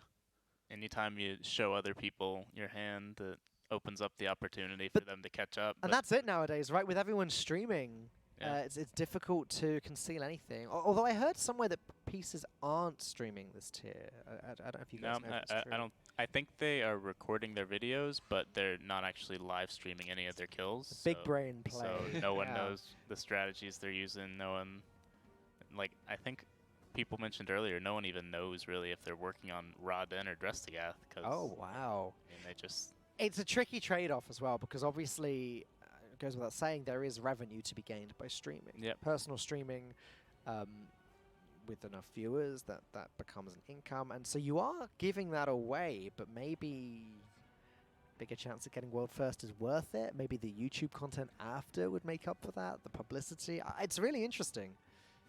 Bit of a trade-off there. I mean, there's certainly more potential publicity in the future if you get the world first, but of course it would feel bad if you don't opt for streaming and then you still aren't able to go out the world first. But they've got some tough competition either way. So Very much so. People are saying in Twitch chat, "Oh, why aren't Method streaming yet? That's a lot of time to lose." One thing that I don't think you're taking into account is that sleep time is valuable. yeah, Right? Like, imagine trying to get the mechanics perfect over and over and over and over again, and imagine trying to do that with like 4 hours sleep. Which is what you need on Rodan. Right.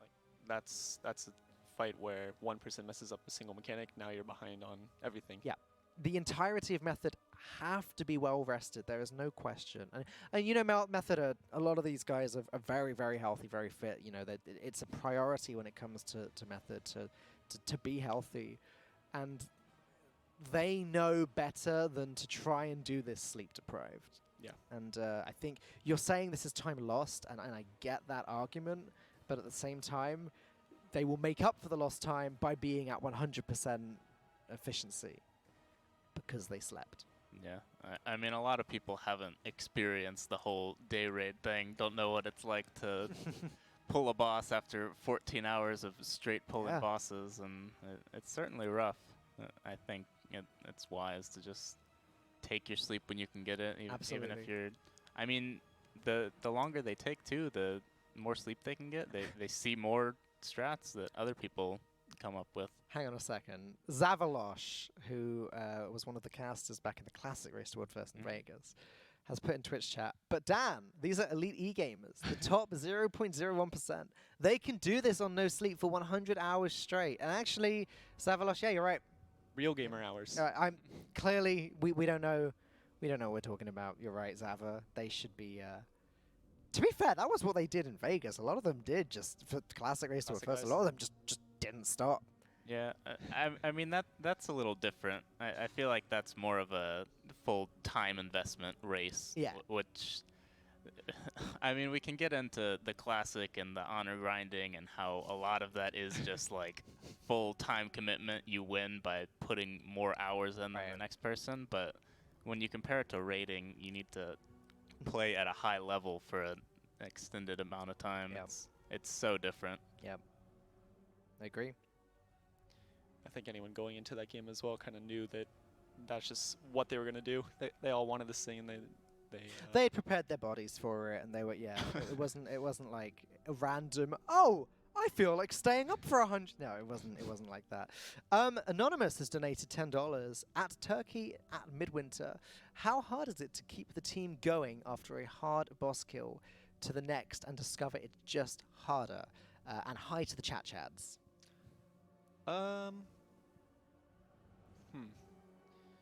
I think a lot of the times, like for example, say it's Xanesh. This is more so going into like morale. But when you have a boss like Xanesh, where it's 20 people or I guess 12 people doing a pass fail mechanic, and then people are getting frustrated with specific people messing up or just wiping the interrupts and things like that.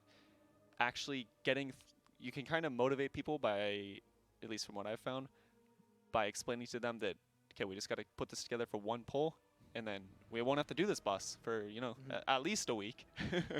So that was something that we kind of ran into tonight, and I mean you can feel when a raid is not feeling it. Yeah. And that's just the type of boss that Xanesh is. Right. So one thing whenever I try to notice that, I just kind of try to be more involved in the raid and just talk more and make sure I'm speaking correctly to keep people tuned in.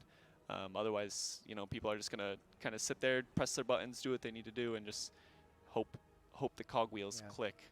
I guess keeping everyone motivated is a big part of raiding. Like if you've got one person that's sort of being a, for lack of a better term, a negative Nancy, maybe they're not a great fit to have in a raid with you, because if someone's just there complaining about it, then that's not helping the team in any way.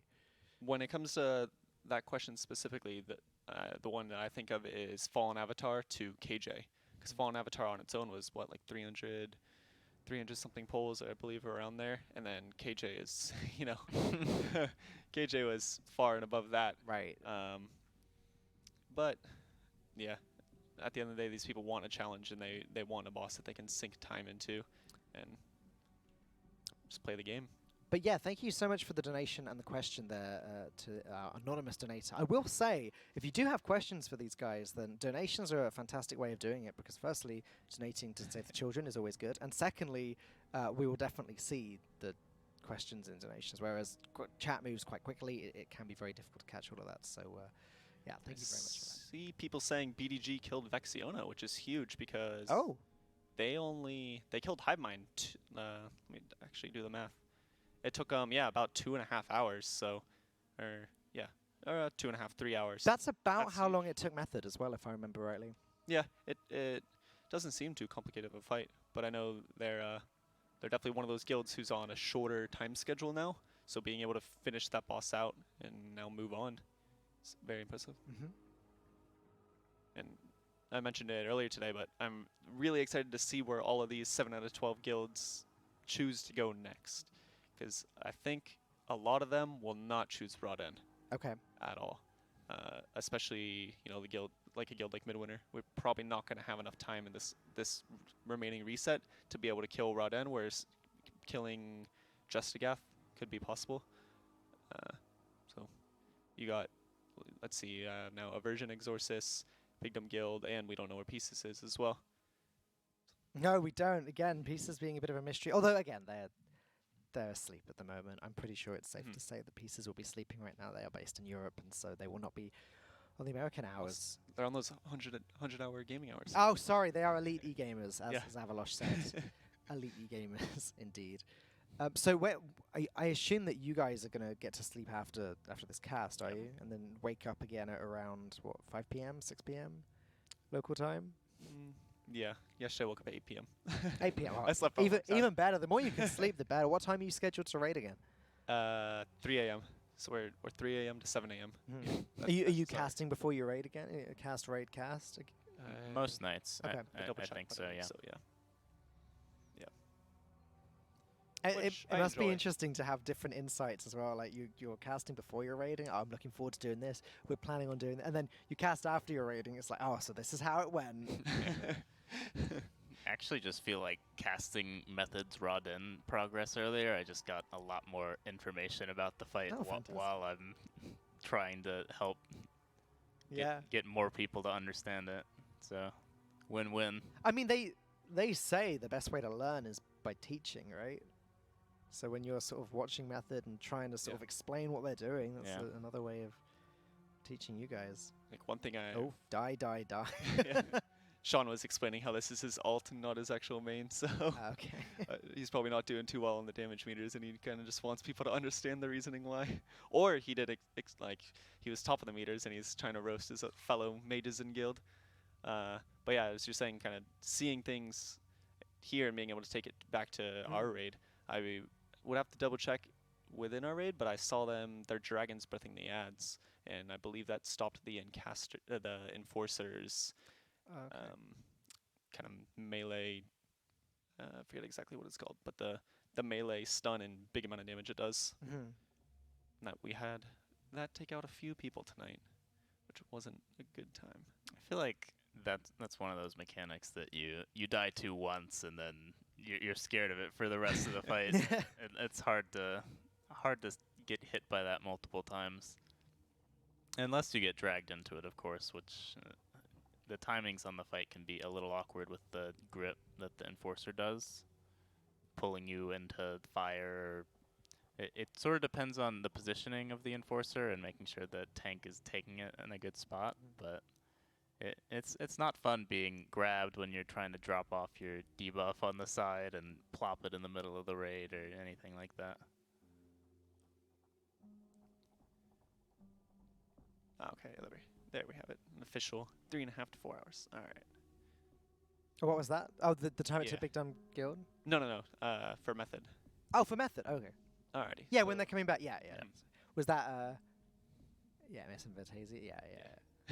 Yeah, I was gonna give you the pronunciation on that one.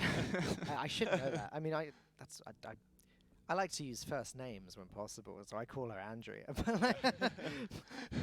That is partly an excuse to not read the tag. Miss Avantasia, yeah, that's fine. Yeah, it's. I can read sometimes. So you see here Imperative doing the same thing that we saw. I believe it. I don't remember if it was Method or Limit who's using the gateway, but basically they bait by the stairs to start, and then they take the gateway over to the opposite side, which I have deemed the balcony, and then they try to bait there as well. The previous time looks like they got it in the middle though. Yeah, so you see a Dragon's Breath there, and I think he actually just missed, so it didn't hit the Enforcer. But it's okay, because it wasn't in melee, so no one should really be standing over there. And Hunters on this fight are insane. Yep. Which we saw them swap to a Hunter maybe like 4 or 5 attempts ago, or a third Hunter. Hunter damage output has just been ridiculous. What causes that?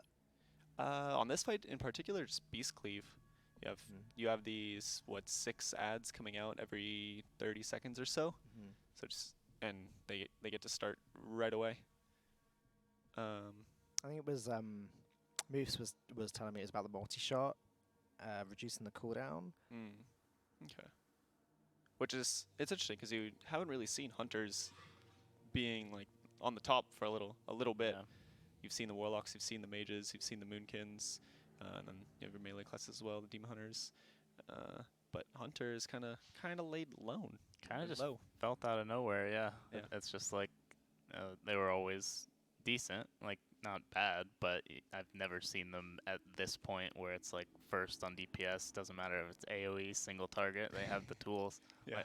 Like our hunters are doing different things on this fight, and one of them's focusing the boss mainly, and one is doing ads. And the one that is focusing the boss is top on boss damage, and the one that's doing ads is like up there. Yeah. Usually first or second in overall damage. Like how this guy is at 100 plus K damage. Yep. Up there, 100, 120K. Just that is crazy. Owning the ads. And I'm just sitting there wishing I could press my Starfall button, but my class doesn't get to really do AoE anymore. Aww. At least not burst AoE. So how are we doing now? No, we're all dead. Are we dead? No, that's the. I keep getting confused by the cursed AI, the cursed bars there. Yeah, he has a little bit of weird braid frames, but I guess it works for him. So yeah, we have 2 dead now. Oh, they're gonna get one of them up though. Believe that's no, can't even tell what class it is. I think it's a rogue. Yeah, it's a rogue, which I would assume that guy's playing outlaw just based on the amount of damage he's doing. But okay, so they ended up doing the lust thing again. Probably the same idea. They just want to see this last phase. Yep. This time they used it a little later because they still got it rolling for 10 seconds right now. 45%. Looks like we will get to the last phase on this pool. Yeah. The idea would have been to beat this ad spawn that they're gonna. Yeah, there it is. So they will be going to the last phase with a new set of ads up. Although, how many soul carvers does it have? No soul carvers. Okay, so it's not a huge deal. Basically, they just need to kill these under the boss. You got enough fire mages, you got enough hunters, they'll be fine. So here we go, phase 3.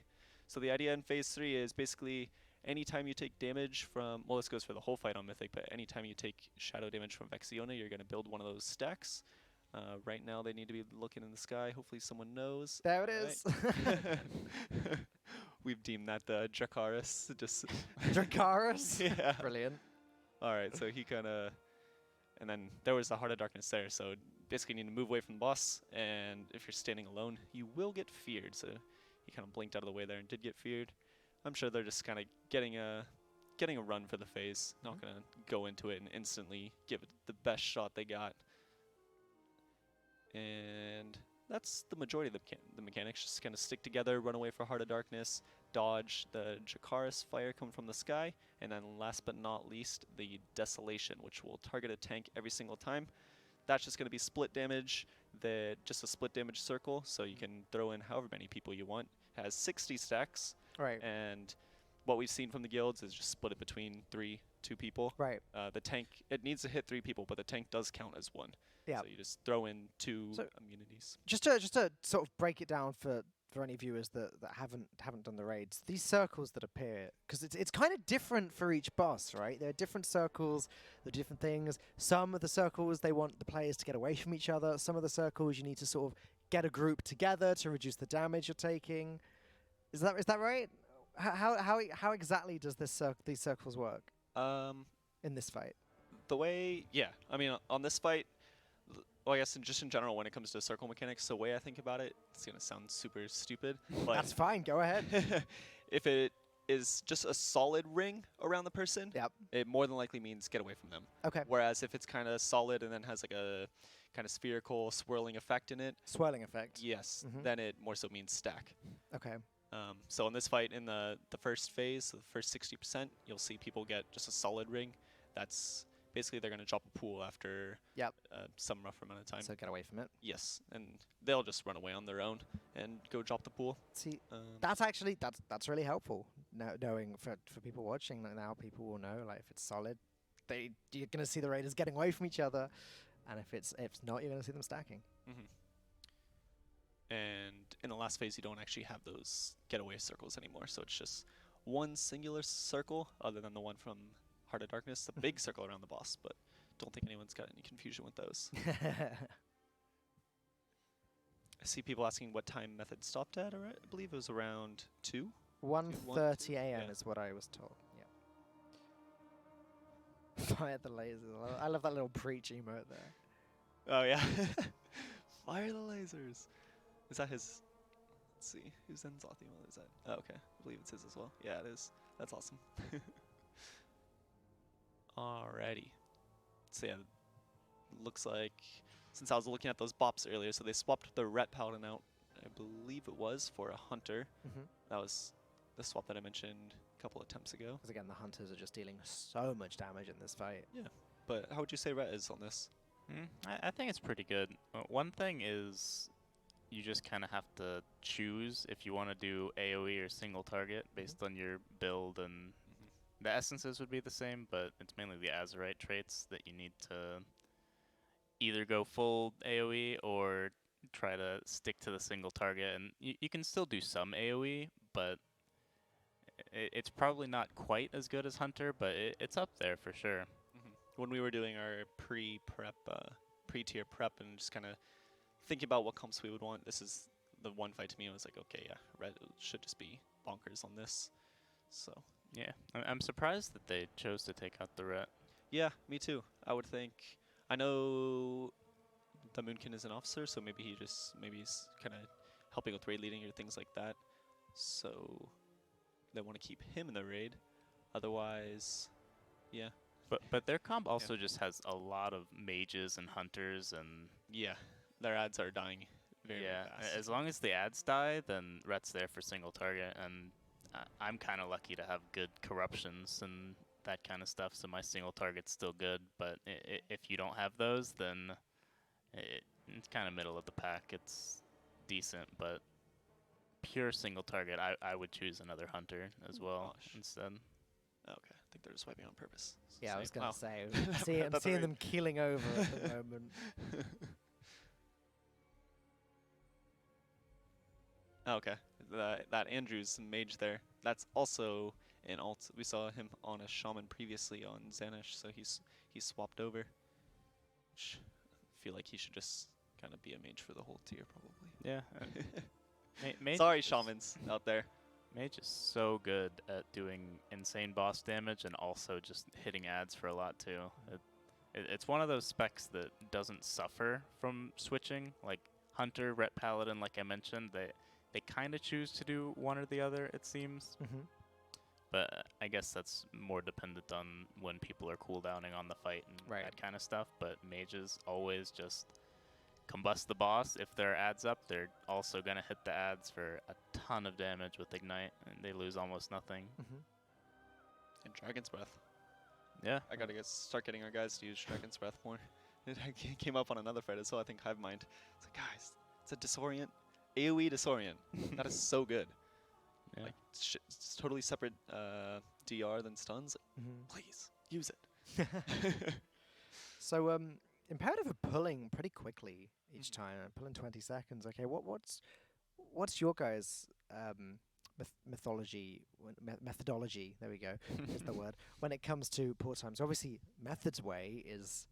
It's been a little bit quicker this time, but they are quite well known for having a long downtime in between each pull, scribe time as they call it. How about you guys? Do you just like to just go for it over and over again, or do you take quite long breaks between pulls sometimes? We never really get to a point more so like Method, where there's a long break.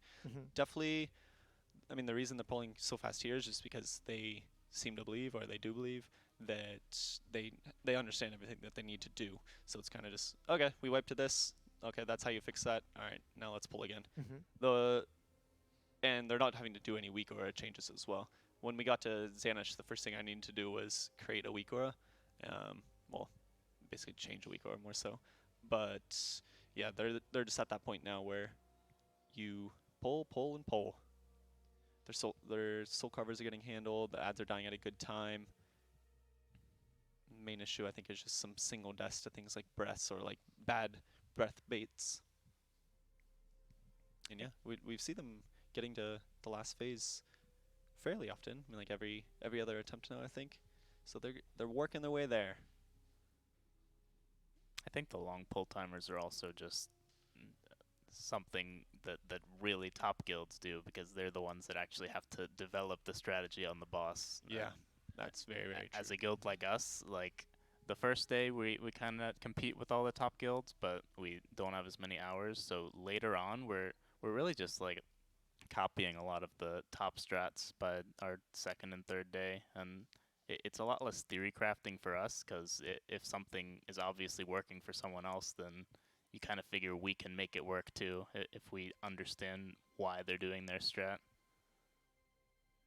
Which I can only imagine for bosses. We have totally new mechanics that have never been seen before. I don't like Mythic Exhaust or things in the past. Like, you just kind of die and you're like, oh, all right, let me go look at Warcraft logs. What exactly happened? What actually killed me? I mean, there's so much going on in these fights. Yeah, I mean, that can be quite difficult to keep track of. And it's also important to keep track of that, because if you don't know what killed you, you don't know how to improve, you don't know how to avoid it next time. I find it exceptionally difficult when casting, when just watching, and actually seeing what caused a wipe to happen. Yeah. Well, yeah, that's a lot of just kind of the single perspective you're given, and you're not able to actually look at a death or things like that. You're kind of just, hey, watch this guy and figure out what happened. Yeah, Which is also, we've seen some people taking a more like coaching perspective, where they just sit over a player's shoulder, or like watch a Discord stream of one of their players and try to raid lead from there. And it does work from time to time. I tried it on Hivemind on Tuesday or Wednesday here, and it didn't seem to work as well. Like being within the raid can, a lot of times you just like need to be able to call things on the fly, or like actually be able to control your camera. When you're just watching a player, you can't control the camera and see what's going on. Like for right now, we aren't able to hear the people who are calling where the dragon is. And he's not really looking for it, so he's just putting full faith in whoever called. So you're just kind of given the short end of the stick when it comes to the information you're being given, which is just the way it is. There's no way to change that. Alrighty. Here we go. Pull number... Oh, according to this, 28. I don't know if that's accurate. Where did they get that information from? I saw someone earlier, I think, just like adding it in chat, but I'm not 100% sure. Or either that, or I know Method has a client that kind of pulls the gear information. Ah, well, there so you go. Maybe they're running it as well, and it also gives pull information. It's very, very clever. In fact, there's a little... I was curious about this. There is a Nightbot command here that says wipes. Method's wipe count. So Rathion 1, Mort 4, Skitra 0, Shadow 10, Hivemind 7, Xanish 38. There you go. That's how long it took them. Danosh. Vexiona 12. And Raden so far 43. They've really got 43 attempts in? They'd only just started it when I went to bed last night. Jeez. Yeah, they killed Vexiona very fast. mine Siri just decided to activate on my wrist. That was... mine does that all the time. I found this on the web. What? Something about wipe counts? Okay. Mine just speaks in this very robotic voice. Like, I couldn't hear you. Please say that again. Yeah.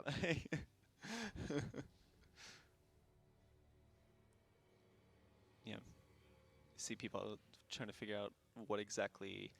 I assume people are actually maybe trying to figure out what Imperative best pull is, and it's 31% using less in the second phase to kind of get through in there. But yeah, if you're wondering about methods, it's Raden 17.8, so around 18%, and really they're just... That's the type of boss that's going to fall over could be any attempt. You just last phase isn't too difficult on that. It's more so on the healers and breaking the charge bonds. This looks pretty over here. 4 dead. Yeah, 4 dead. Yeah, they're just wiping it. To answer the questions in chat about who you're watching right now, we have Turkey, we've got Aid, and I mean, it doesn't matter about me. These are the Raiders. They're the guys that actually have the valuable insights to say. I'm just here to ask stupid questions. I don't think they're stupid. They're the guys from Midwinter, who, again, we were just, for those of you that just joined us, we were just watching them raiding until 1 hour ago. And they themselves are at Vexiona. And Watch us hit some balls. have you learned anything in the last hour watching Imperative, attempting it, or is this just sort of same old for you guys now? Mainly the Dragon's Breath thing seems very, very good. Mm-hmm. Just breaking those soul carvers. Otherwise, no, not really. I mean, it's pretty similar. We're both probably following strats of people that have already killed the boss, just kind of copy and pasting it in there, trying to get it to work for us. So, when you're watching and casting Imperative Attempts of Vexiona, does it make you just wanna get back into it, or are you kind of like, no, we're done for tonight. I want to get some sleep. Which side of the spectrum are you on? It depends. Like if we were wiping out to like 1% or something like that, or low last phase, then I definitely just want to get back in there. And we see that all the time from our raiders. It's like, everybody's on. Why don't we just go raid?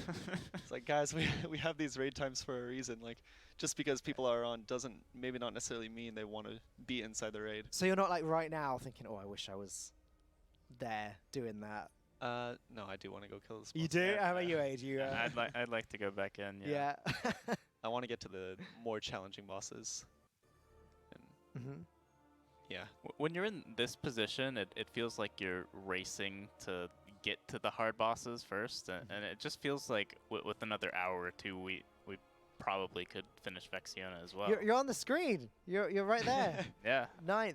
Yeah, but I want a 7 next to that. Yeah. Instead of a 6. You don't want a 1? Isn't well? Oh, sorry. no, on the left side or exactly. Yeah. On the right side of 12. It would be a 7, but it's technically tied for second as well, and that's what really matters. That's true. That is true.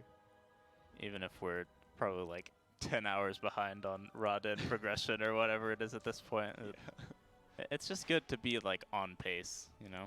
So probably not going to take Method all that long to take down Raden then. Again, I'm reading in chat that their best attempt was 17%.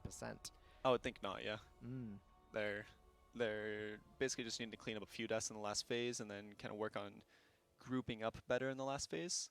Otherwise, yeah, they'll kill it and move on to just a Gath within a short span of time. I think it'll be. I can't give stuff any time frames anymore because I said we would kill Xanash in 2 hours and it took like 2.5. Oh no! Yeah, I'm banned from time frames. That's pretty close. Yeah. All right, here's the time frame I'd like to hear. How long do you think it will take Midwinter to kill Ny'alotha from now? It's so hard to know like how hard the fight are will we actually talking, be. Are we like talking 3 weeks? Weeks or Oh, yeah. months? Like, weeks, right? Yeah, weeks, I would say. Okay. I'd like to see like when Method and Limit and the other top guilds finish it to see what we're dealing with here. Like if they kill it in this reset, I figure we probably kill it in the next reset. Okay. The reset after that. But if it takes them like 2 resets, maybe even 3, then Do you think they could do it in this reset? As in before next Tuesday? I mean, it's unlikely, but you never really know. Yeah. Like, Yeah. they could. Who knows? Maybe we get there and it's Emerald Nightmare last Yeah, boss. What was Emerald his name? Nightmare happened. Xavius. Xavius, yeah. The last boss of the instance was just a lot easier than the second last boss, and that Cenarius was not really super challenging either. No. Or even Gul'dan as well. I can't remember exactly how many. Like I want to say they killed it in a week, but yeah, Gul'dan you kind of just got to the last phase and boss was fairly simple. So even though that boss still did take I think around 200 attempts, but yeah, Carapace and Zoth both seem like bosses. Oh, yeah, Enzoth hard to say, but Enzoth, Carapace for sure. I hope takes a long amount of time. That's the boss going into that I'm most excited now that Xanash is dead. You're not excited for the Ny'alotha secret phase? Nah. It's too many unknowns. It's much easier for me to be excited about something when I know what it is. Right. Yeah. But I mean, that's one of the reasons that we're, I guess, all quite excited to see Complexity, Pieces, Method, whoever, get to N'Alotha and sort of get there, so we can all find out firsthand what is this secret phase. Yeah, I want to see it for sure. It's hard to like prep or know what classes to bring if you don't even know what mechanics are there. It could, like, we know the first 2 phases because that's what we deal with in Heroic, but the 3rd phase could be entirely different, and we just have no idea.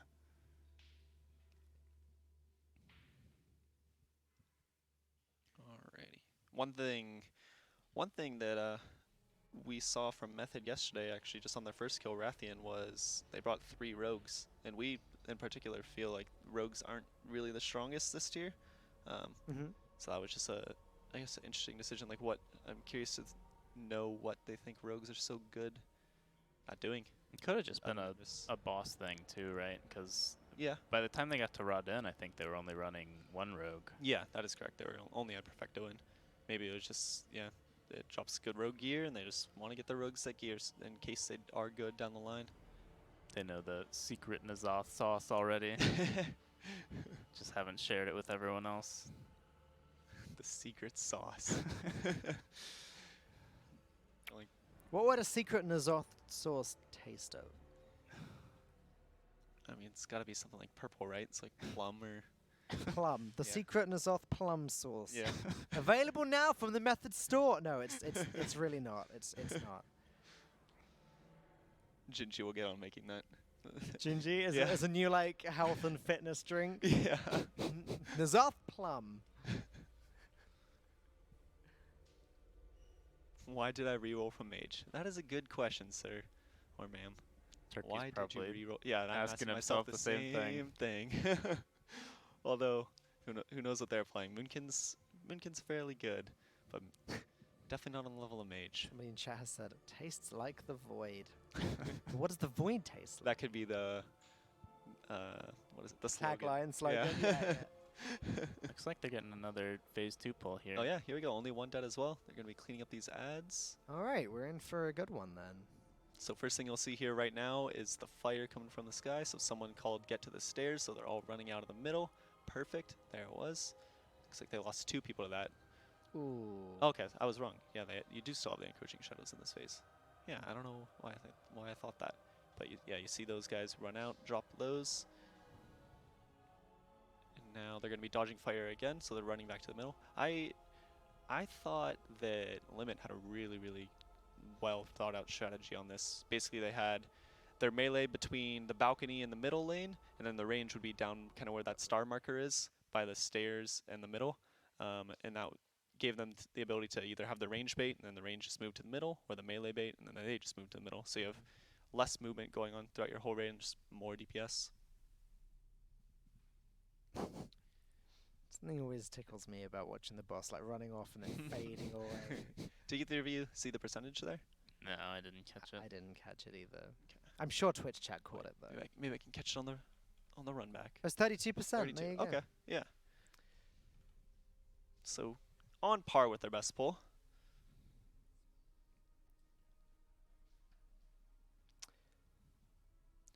Someone says, has Method 8 out of 12? Not yet. They got Rodan to 18%.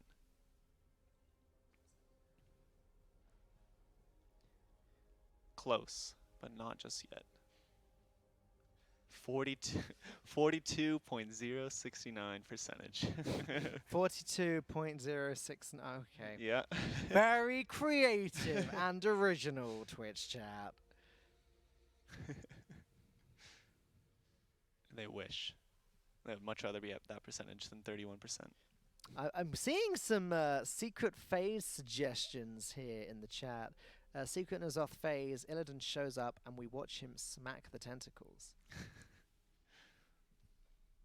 I'd say that's pretty likely. He's helped us in the past, right? So I guess he'll just show up again. Isn't he still in that like spaceship that everyone just wants to show up and blast something out of the sky? Like, they have this spaceship, why don't they use it? Well, it looks like they are taking a little while to get into their next pull, so unless we see a sign of action right now, I think we are going to go to a very quick commercial break. But don't go anywhere because, there we go, but don't go anywhere because we've got plenty more of the race to come. We've still got so many boss kills and so many wipes to get through. So we'll be back after this very short break. Winter. It's cold outside. The snow's falling all around us, gently laying on the windowsill. To stay nice and warm, the fire's on. And as we all gather around, together in Twitch chat, watching the Ny'alotha race to world first, we feel cosy. We feel like we're with friends. Come be with friends. Come join Method for the very small price of free with your Twitch Prime. You can be cozy with everyone else spamming the cozy emote in Twitch chat right now. Come be with friends. Come be with Method.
We are back. It's the race to world first. I've got some raiders on the couch with me. It's Turkey and Aid. And guys, again, it's so good to have you here. You yourselves are on Vexiona. We're watching Vexiona. You've got all your insights. And yeah, it's good stuff. But before we get back into that, you should join us on Twitter with hashtag RWF. And also make sure you check out and drop Method a follow on Twitter. They're constantly tweeting everything to do with progress, memes, dreams, everything you could want. So Method on Twitter is an incredibly valuable resource, and I highly recommend it. Behind me, Sko, Gingy, Just Wait, Mares, Dari, and more signatures to come on Gingy's PC, which you can win. If you scroll down in the panels below, there is a giveaway you can enter. You'll win the PC. You'll win the keyboard. You'll win the headset. You'll win the Gingy grime. You'll win the Gingy crime. There you go. It's all together over there now. You'll win the mouse. You'll win a year of NordVPN, and you'll win some runtime. Then there'll be a second place winner who will win the monitor. So many cool stuff to win. Again, I've been told I'm uneligible, not eligible. You won't be able to clone Gingy. I We'll won't have be. to leave Wow, Twitch chat for that. I mean, I can. I'm actually physically here in the same space as him. I've already plucked a hair. But you can win that. Just check out the panels below. Also, consider subbing for some great emotes. Pleb Central is behind the scenes making the emotes as the week goes on. So when Turkey next pulls a funny face, Pleb Central will maybe even make an emote from that. Or maybe we'll get some Vexiona emotes or Aid messing up the football emotes. You never know. But Aid football. Aid football's in the chat. But I don't want that one. But I highly recommend subbing to Method's Twitch channel, especially if you have Twitch Prime, because it's free. It's free.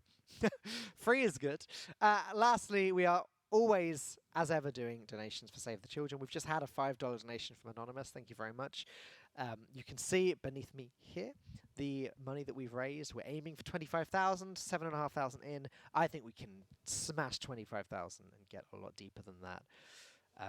But there you go. That is sellout section.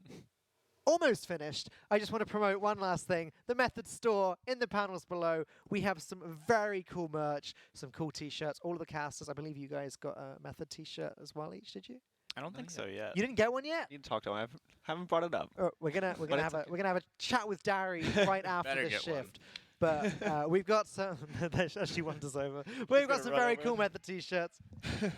Huh? Yeah, you're in trouble. All right. On that note, we might actually mid-plug get the t-shirts gifted. Oh, yeah. But there's loads of cool merch in the hoodies. store. The The hoodies are very nice. Genuinely, although I already have one of the t-shirts, I might actually have to go ahead and find myself one of them. But all the information, as always, is in the panel underneath. There's the Method Origins stuff. There's the information about the giveaway. There's another link somewhere here. There you go. There's the Ny'alotha stuff. There you go. There's. You got one to share. Alrighty. No, one to show. Okay, go on. Open that bad boy up, Turkey. Alrighty. Here it is. Look at that. Look at that. And production would like one as well. I've just been told on my ear. You guys going to squeeze into that together and just share that? No, maybe not. Don't think so. No. There you go. Yeah. We got the stars. Again, if you is the stuff on the back? Yeah. Well, it's just the little world first text. Very cool indeed, and you can check all of that out below. Okay, now I am officially done. I'll leave you with that. I am officially done selling out. We can return to our Imperative still doing the raid things right now, or are we? What have we got for us, production? We are looking for something right now. In that case, you just got our adorable faces. Do you want to pretend that you're Vexiona? Okay. You didn't dodge it. Yeah. If you're gonna make me play, you need to play as well. No, I wanted the achievement. Ah, Yeah, what's the staying achievement? in the fire. You know, it's exactly like Deathwing when he's flying through the old zones. You had to get killed by him, so that's how I was going for right there. Ah, Yeah. what a fun achievement. Get killed by Deathwing. I actually thought that was a really cool thing that they did, putting him in the game and just having him blast people. Yeah, hopefully we'll get an update on who we're watching very soon. We have so many. We're very lucky in that we have got so many partner guilds taking part in the race. We are following Method, Virgin, Imperative, Midwinter. Obviously, these guys, Club Camel, Vision, and Blood Legion. And again, all of this information is on the little widget on the. That's actually what I'm reading from on the Twitch app, so you can check that out there. And if you click on a guild, I'm going to just go ahead and click on Midwinter here. There you go. It's got all of your kills listed, and you're currently on Vexiona. But 6 down, 6 to go. Yeah, and we see a lot of people sitting at that 5 mark now. I believe Strawberry Puppy Kisses, Club Camel, Vision, Blood Legion, all joining that fairly recently within the past couple hours. So US got their raid time in. They were, I guess, all able to take out. I would think most of them kept Xanish up.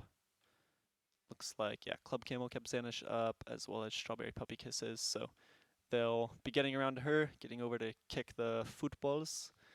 And then at the top end, we see Complexity at 9, Pieces at 7, Method at 7, Aversion, Exorcist, and now Big Dumb Guild also at 7.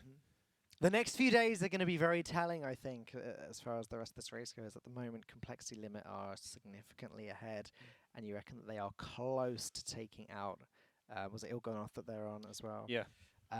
Which would leave just Carapace and N'Zoth. They are the 2 bosses, I think, that everyone is excited for. Ah, here we go. Oh, yeah, this is a very, very good point. The Asian guilds are starting now. Oh, yeah, of course, because their reset will... Well, their reset would have been... a few hours ago, I think. So we saw one of them there already 8 a.m. at the hive mind, so they are catching up fairly quick. There we go. I'm sure we'll get the... Yeah, the reset would have been about 5 or 6 hours ago, I think, just off the top of my head. I don't know that for certain. Twitch chat, I'm sure, will correct me if I'm wrong, which I will be, so they will correct me. But here we go. Hive mind, which we've seen quite a lot of. This is Alpha we've got right now. Alpha, one of the top guilds in the world, often getting world 2nd, world 3rd, etc. Oh, you got to be a little bit concerned now, guys. They might start wiping people off the leaderboard. Yeah. That definitely happened last year. You go to sleep at like rank 9 or whatever, and then you wake up and you're been kicked down. A peg or Just two. leave it at that. Yeah. Let's see.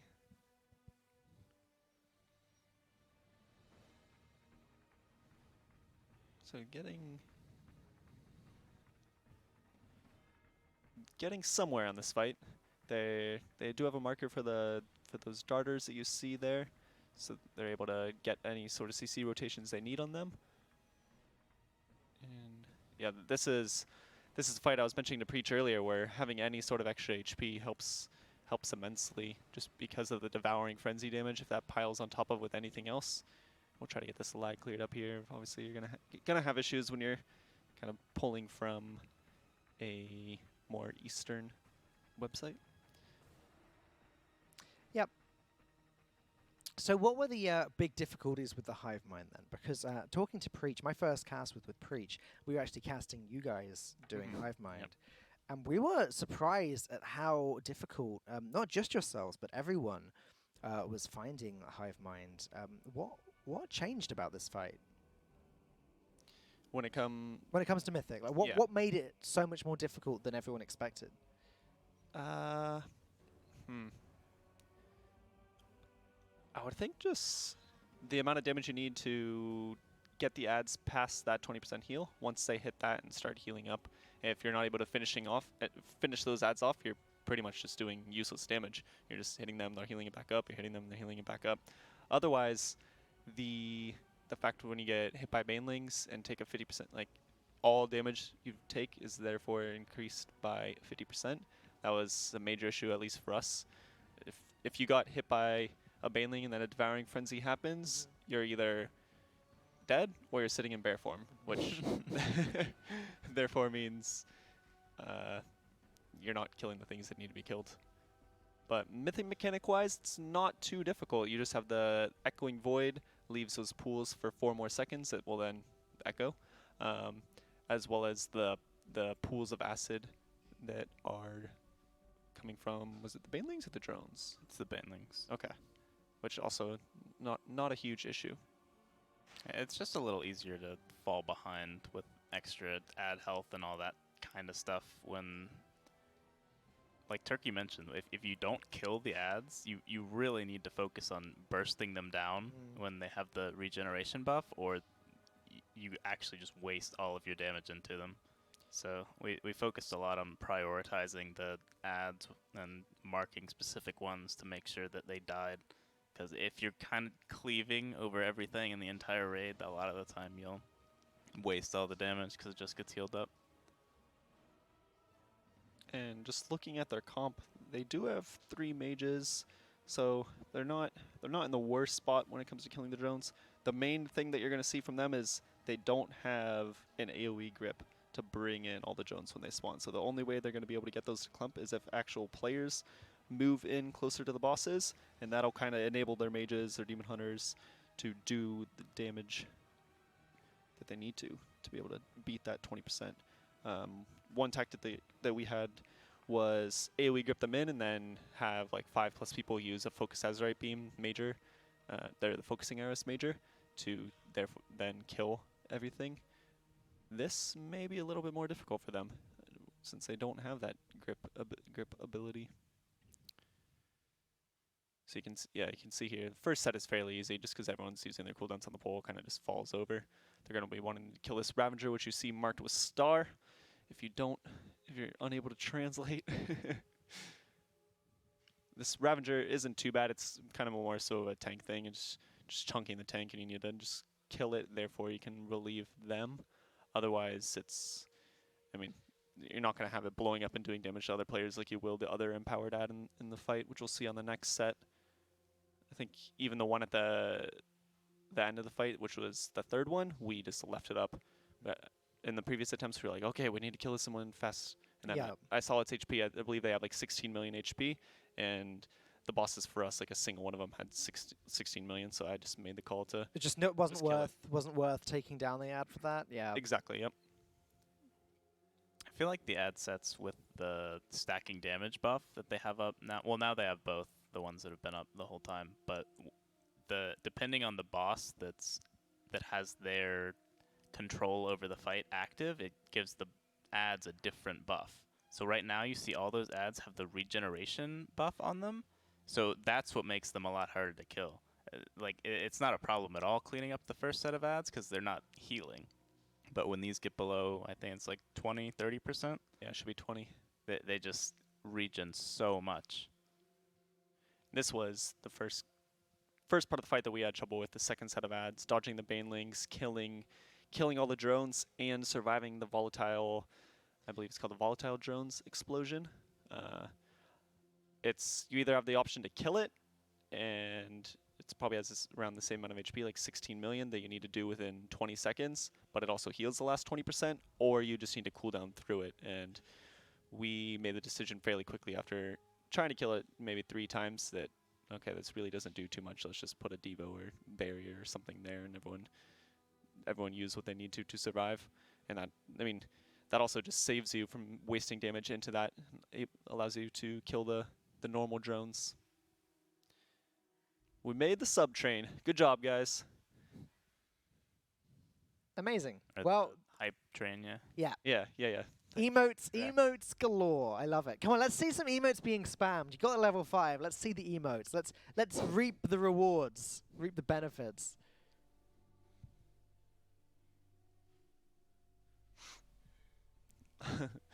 Little rockets on top. It's always very cool seeing the things that they have on It's super different, the isn't other it? websites. Yeah. even fonts and things being different in the different clients is. Oh, there's all those emotes. There you go. That not necessarily emotes I was looking for, but we'll take them. We'll take them.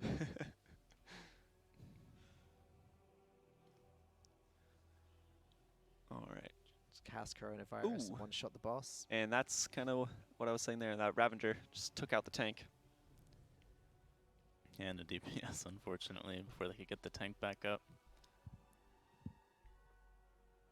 They are, interestingly enough, running a Resto Druid, which I haven't seen from any other guild in this tier so far.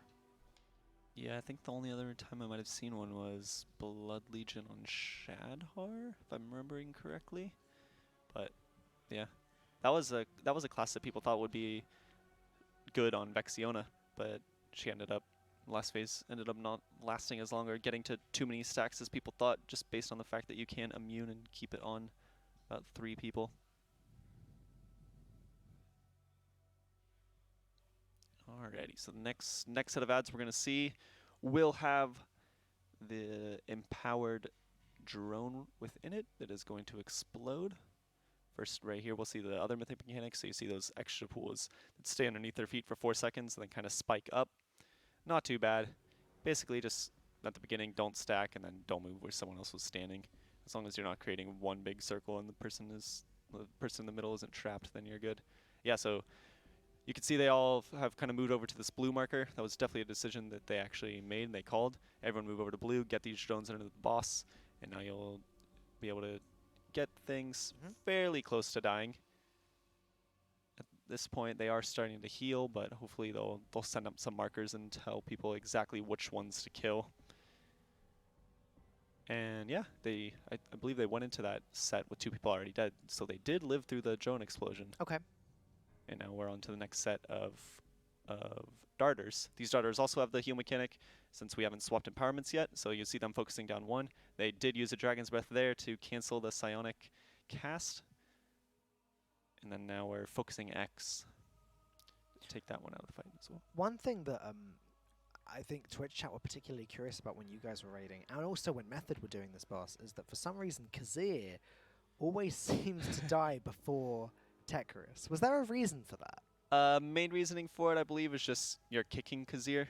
So people are... It's kind of just the one that you follow around and group up on because people need to be within, say, like melee. I mean, majority of the time when something is needing to be interrupt, you just have melee kick it for whatever reason. I guess just because it takes a smaller amount of people to be assigned than range kicks would take, just due to cooldowns. But yeah, that's the reason you see that. We saw from Method even they actually killed Kazir one time and wasn't. Well, they weren't able to kill Tekris, and then Kazir was back at full health. That's not what you want. Not at all. Well, that's funny. I didn't know that happened to them. It did. It was something that, yeah, we had to keep mentioning was, like, open up the fight on Tekris. Anytime there's nothing, you're not really doing anything, be on Tekris. Makes sense. We were able to balance it out better towards the end, but at first, yeah, we would see the Kazir at 15%, and meanwhile Tekris is sitting at like 40, and people don't want to take off their dots. They want to keep doing damage, especially when it is something like that where you want to continue to benefit from like Twist of Fate or like Cleave Executes when you can. And there's another wipe. Look like they've got both bosses down to about 50%. I wonder how long they've been on this one. Yeah. I'll try to figure that out, actually. Oh, of course. You can bring it up on Raid.io or something. Yeah, exactly. Actually, let me see.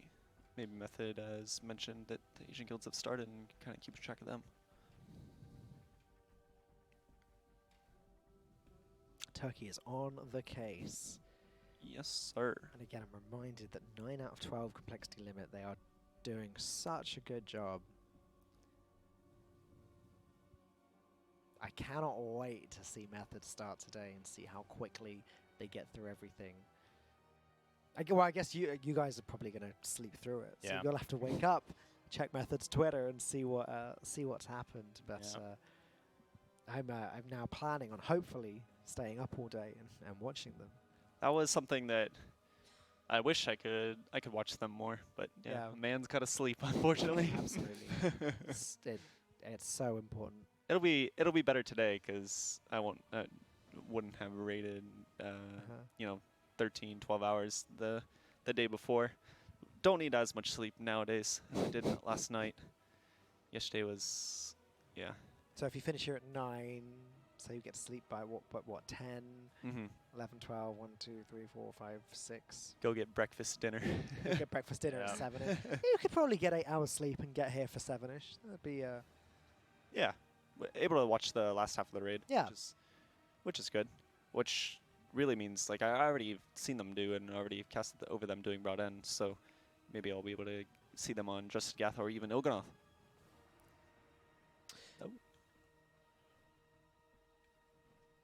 Somebody's asked in chat, hey Cassis, can you give me a rundown for the last few hours of Method's progress? Whoa, it's gone off screen. Come back. I was at work for the last 12 hours. I mean, I was asleep, Yeah. unfortunately, and these guys were. I mean, you actually cast the end of Method's progress. We so we both casted the end. so why don't you the Rodden. fill the chat in on what they missed? Sure. What I missed. So, okay. If someone wants to type ! Wipes, they will see all of Method's wipe counters. But basically, they went in on Rathian. They did have one wipe there, just a few too many pillars and a few extra deaths. I believe Roger died like 15 seconds into the poll, and then someone else had died as well. And so they weren't able to get him up. So that was one damage dealer down for the pillars.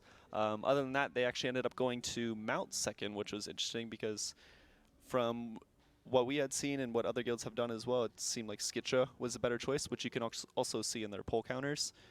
They had 0 wipes on Skitcha. They just went in and killed it, whereas Mount, they had to spend some time in for sure. That's kind of where I ended there, so I wasn't able to actually watch them do the other bosses, but seeing 7 attempts on Hive Mind is impressive as well. Xanesh, I heard they had around 4 hours on, which is kind of something that I used to motivate my raid. when we were having troubles for it, I was like, guys, even the best guilds in the world wipe on this for 4+ hours, so we're not just like the only ones in this boat. It's just one of those types of fights. Vexiona, killing her in 12 attempts is like supremely impressive. They just went in, did quick work. I'm sure got to the last phase quick. Already had a plan for Soul Carvers, and then Rod End. Their best pull currently is 18%, and they are doing a different strategy than Limit did. Limit ended up doing Vita first, so they did, I think, Vita, Void, Nightmare, Vita, which meant they had 3 total, what are they, Shadow Colors, or Shadow Hunters? Yeah. Whereas Method is doing Void, Vita, Nightmare, Void, which basically trades a Void Hunter for a Crackling Thunder, which I guess to each their own. When I was looking at the fight, I definitely agreed with the Method approach to it. Okay. And kind of, I think I even still think that way after watching Limit do it, just because Void Hunters seem like the biggest, like one of the big issues that they had, getting that 50% healing reduction on whoever soaks the mechanic. So at least I would say like 6 people can be detrimental. But it really just comes down to who it chooses and if they have an immunity or not. If you're only getting, say, like 3 of those per Void Hunter and you're only getting 3 of them in the fight, like if you get 9 lucky chosen winners and they have an immunity, then it's just a mechanic you run out, block, and you move back in. But yeah, so that's where Method is at right now. They'll be starting in a few short hours, and they will go in, clean up Broad End, and move on to Justigath. So hopefully that got you up to speed on Method specifically. I definitely did. Thank you very much. Can you sort another POV? The quality is really bad. I don't believe that there are any other guilds. I don't believe there are any European or American guilds that we are partnered with raiding right now. So it's either this or our beautiful faces. And I think we would like to watch something. First, I don't want to speak on your behalf, but I think that low quality is better than no quality, right? I think if you guys put Keck W's in the chat, we'll be able to download your RAM through Twitch and be able to improve the quality of the stream. Is that how it works? I've always wondered. Oh, okay. I believe that is how it works. We're going to have to give it a shot. So if you guys can just start putting those in the chat, thank you. There you go. Hey, see, I can see an improvement already. Yeah, exactly. He's just going to release and it's going to be like a single frame because he's not moving. And the Don't bit take rate's my gonna RAM. spike. Don't take my RAM. Well, the quality of the chat has improved dramatically now as well. You don't get my data. Hey, everyone else has already got it anyways. Why not us? Ooh. Spicy, huh? A little bit too real. Look at that. Look how much clearer it is. It's definitely not because he doesn't have 20 nameplates on his screen and he's standing still. It's because you typed KEKW. the true KEKW. You are correct, Sistara.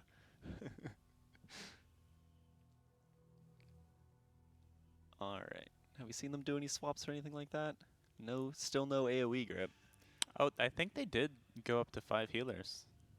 Okay. Or were they? I don't think the shaman was in earlier, was he? I'm not 100% sure. Didn't take a look at that. But it definitely is taking them a while to reset after the last wipe, so I would assume they're changing something.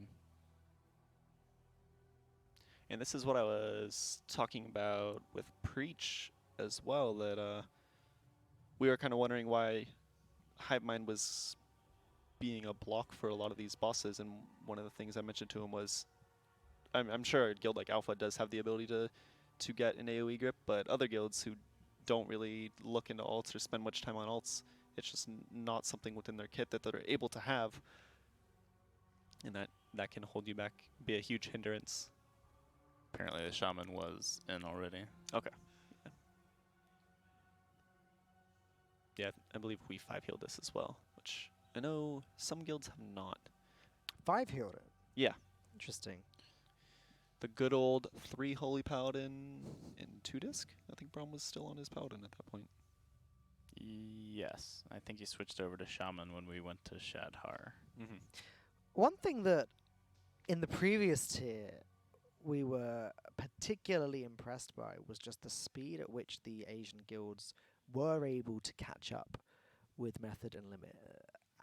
Do you think that we'll see something similar today? Do you think that we'll see them race past Vexiona and get to the hard bosses? It's very different with 12 bosses and so many different breakpoints. I think, yeah, I would say they'll get through Vexiona as well, at least one of them. Really, I guess, I mean, a good part to be looking at would be how much time is thrown into Xanesh, because when you only have that 12, 16-hour raid, if you're spending a quarter of your raid time. Yeah. And we do see some of the Aversion guys coming into the studio here. Who else we got? Is Jeeth here yet? Jeeth is normally the earliest dude. Yeah, Jeeth will signal the incoming of the rest of the method Yeah. guys shortly. But not here quite yet. I'm sure he's listening to Papa Scripe of getting as much sleep as you can. Yep. He's not just doing horrific visions and dailies anymore. He's actually got to commit to a full raid. Commit to a full night's sleep as well. Yeah. Okay. Looks like we're going to see another pull very shortly from Alpha, who we're watching right now. Alpha, one of the most successful guilds in recent history. Don't remember what score they got in Eternal Palace, but I know that they are frequent world thirders. Okay. Turkey's on the case once more.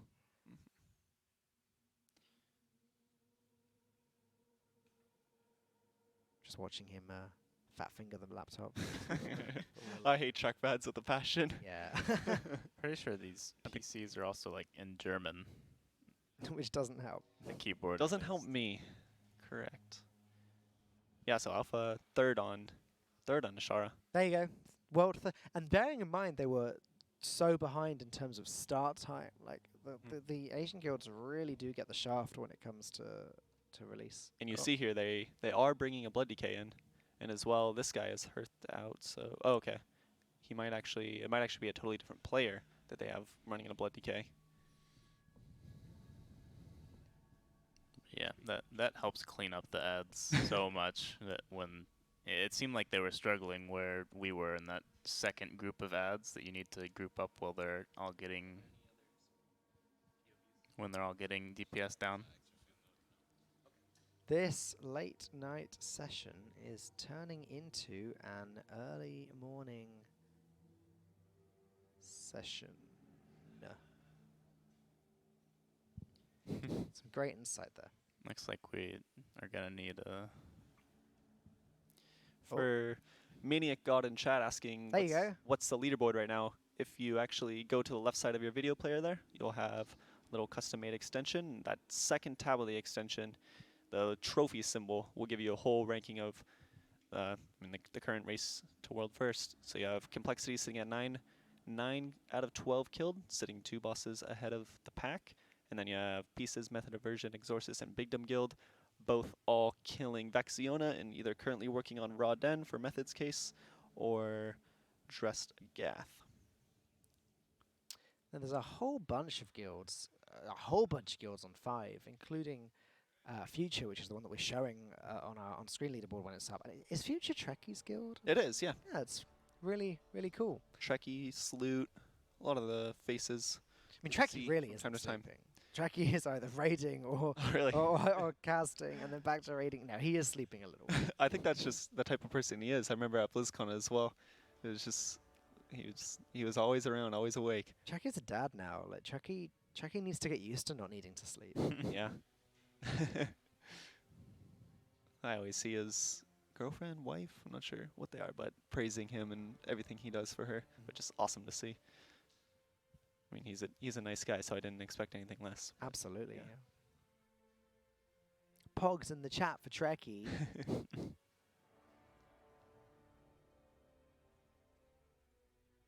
All right, so we got this blood decay in now. This is going to make things much easier for them. 79 neck too, so probably not an alt. Maybe it's... I hope not. Yeah, definitely don't hope not. Or, yeah, definitely hope not.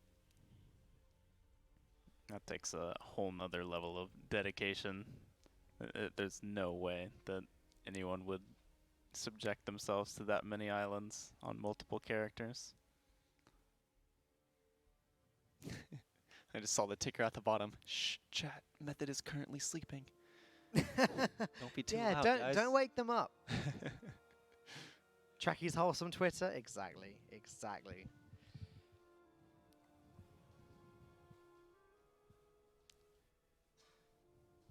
Everything else within the raid looks similar.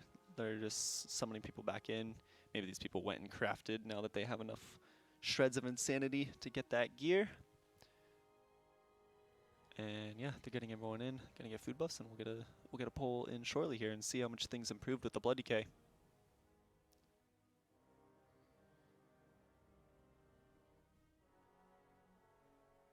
So, with so many bosses in this raid, does the loot that drops with each boss become even more important? The thing with this raid is a lot of the bosses don't drop great gear. Okay. Like, I believe Shadhar, for example, for Boomkin, drops a ring and bracers or ring and gloves, something like that. Only 2 pieces of loot. So you're gonna care a lot more about other bosses, and as well as gear meaningless due to things like corruption. You just find a piece with the corruption on it, and you know, whether it's 20 item levels lower, that could make it better. Right. The fix to Titan forging. Had some very mixed receptions about corruption. But I think like Eternal Palace didn't every boss have Azerite gear, basically? Hard for me to say. I'm pretty sure. It was either only 2 bosses didn't, or every boss had Azerite gear. Alright, so they're pulling the boss here now. Got that blood decay in, so we'll see if hopefully they don't spend the grip on the first set here, which yeah, looks like they're not going to be. They know exactly what they need to do. See a ring of peace there, trying to keep everything kind of towards the boss. And here's that mythic mechanic, the Echoing Void. Everyone just takes a step, easy peasy, and I will be killing that Ravager.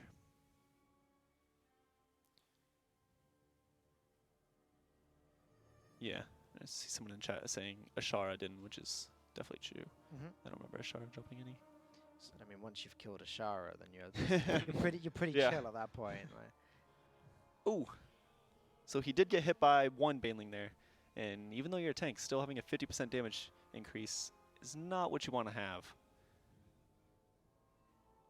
Alright. The Banelings seem to be a particularly rough problem in this fight.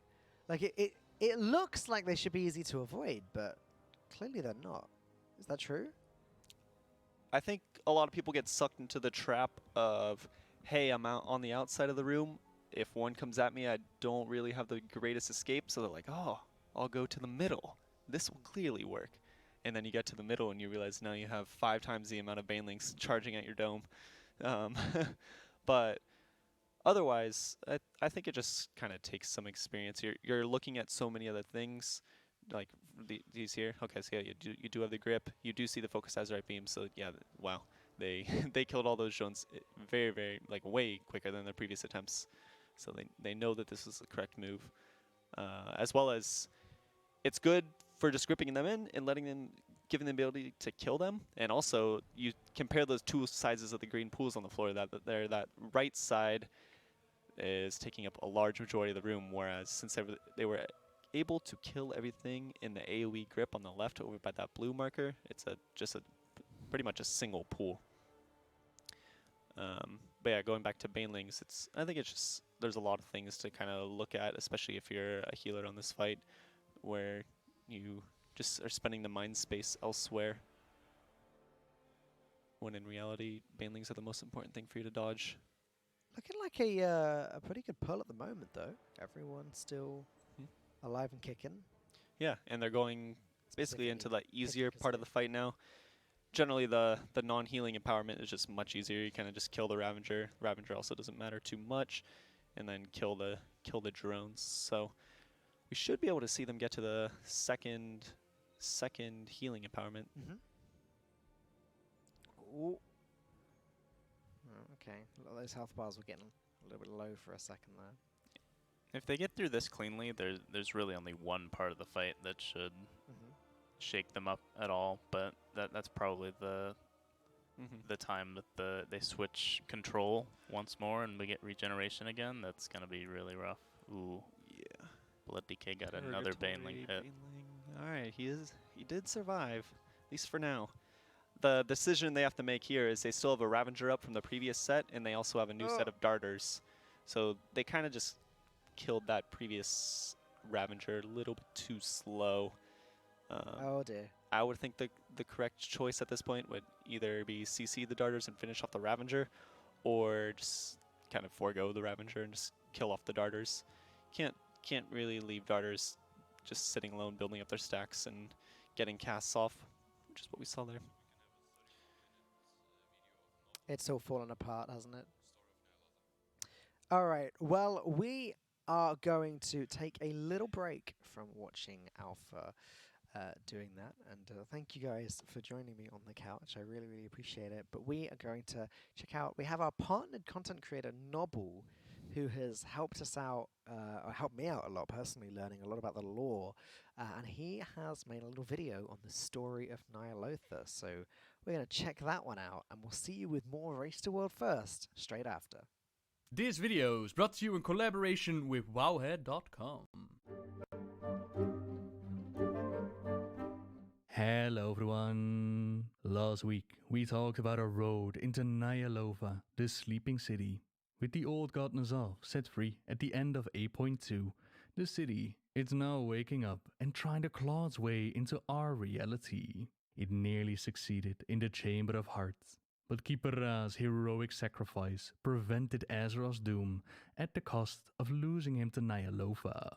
Our plan of attack is to place anchors within Ny'alotha, which we can use to target our weaponets, or more accurately, the weapons left behind by the Titans. The Forge of Origination in Uldum, powered up by the engine of Ny'alotha, run through the Chamber of Hearts, which should give us enough power to vanquish Ny'alotha.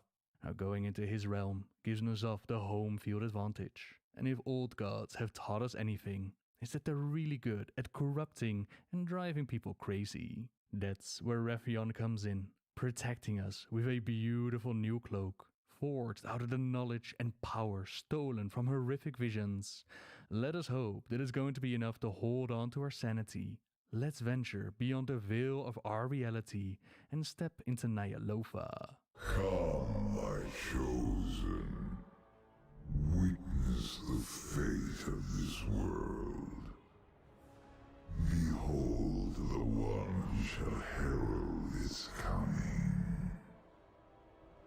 My dear friends, a wondrous honor has been bestowed upon you. The chance to embrace your destiny, as I have. N'alotha has shown me the inevitable truth that to save Azeroth, we must accept his gift. Kneel and serve. It is the only way. That didn't exactly take long. 5 minutes in, and Raffion has already been taken by the corruption. Well, as we can see in the background, Azeroth isn't doing too great. With his mind twisted by N'alotha, he believes that the only way that he can truly defend Azeroth is to rule it in the old god's name. Like father, like son, I suppose. The Black Prince now goes by the title of Black Emperor and tries to incinerate us for his new master. A proper dragon fight to kick off the raid. Azeroth is doomed. You tread within a vision of what was and what will be. My empire is this world's inevitable destiny. Signal interference negated. Connection restored. You're back. What happened? I learned that it doesn't take much for my friends to believe I betrayed them. Champions, that vision was as much for me as it was for you. N'alotha wants us to believe that my corruption is inevitable. Doubt me if you must, but know that I will not rest until his smoldering corpse lies at my feet. So yeah, the first fight, it was just one of those horrific visions. Raffion still firmly stands at our side. This is what Ny'alotha actually looks like, and it's designed in such a way that you can pretty much choose between which bosses you want to face first. Don't worry though, no matter the choice that you make, there's still going to be a whole lot of trash to clear. Trash! Trash! Trash! Trash! Trash! In our case, we decided to go for Mouts. More mana! As the ancient Akir, a bug-like race that originate from the organic matter of the old gods. As they rose from the desert sands, their prophets set about the construction of an obsidian destroyer imbued with the essence of the old gods. Driven by an insatiable thirst for magic, Maut consumed the mana of its creators once it awoke and left the corpses to rot under the scorching sun of Uldum. Skin of stone! Maut might make you think back to Maum, one of the bosses of AQ20. This creation of the Akir, he loves his mana and he always hungers for more. Aim of the game is to slow him down from gaining that mana that he desires. And once his mana bar is full, so when he turns it to stone, you need to hit him very hard, or else he will gain too much power. Not enough mana. A bit of backtracking and enjoying the view is in order, as our next boss, Prophet Skitra, can be found on the other side. Just before the boss, there are some Anubisov Sentinel ads, which again, it calls back to Ankh-Raj. I was kinda expecting them to transfer the buffs upon death, but that didn't happen. Your minds smell so delicious. A master of illusion, Skitra delights in terrorizing his victims as he breaks their perception of reality. Those who fail to see through his deceptions become lost in Ny'alotha for all eternity. Assault in the mind, that is what the Prophet loves to do, whereas his major ability, it would look familiar to those who've taken on the first boss of AQ40. Are you certain any of this is real? Our champions get split up into two different realms, where the copies of Skitra, they're in different locations. You can find the real targets by figuring out which copy is in the same location in both realms. Once it's been located, it's as simple as taking it out and regaining your sanity. How did you know? Now we can make our way from the Annex of Prophecy, up the elevator and through the door, where finally the beauty of Ny'alotha is revealed to us. They've done an absolutely fantastic job with the skybox and the design of the raid. We can see Vexiona flying about. There are different levels with different bosses to confront. The magnitude of N'alotha is lurking in the background, and it's simply beautifully done. Multiple anchor points detected. Protocol requires localized sanitation prior to anchor deployment. Eyes are open. Aye, you'll have to clear out any beasties so that the anchor can be placed. Once you have them all set, we'll take the fight to N'alotha. To get those anchor points in place, we're going to need to clear it out first. My team decided to tackle Dark Inquisitor Zanesh first, who's hard at work in the ritual chamber, where we run into an old friend. Anchor point detected within temple interior. Recommendation: proceed with caution. Caution! We don't do caution. Storm that temple and send those cultists screaming to the abyss! Impudent underling! You will address me as queen! Insolence only prolongs your agony. You will break, or I will carve out your defiant tongue. More likely, Zanesh. Azeroth's champions will be the ones to silence you! Release me! Only I possess the means of defeating N'alotha! Azshara was yoinked away at the end of the Eternal Palace raid, after completing her mission of releasing the old god N'alotha.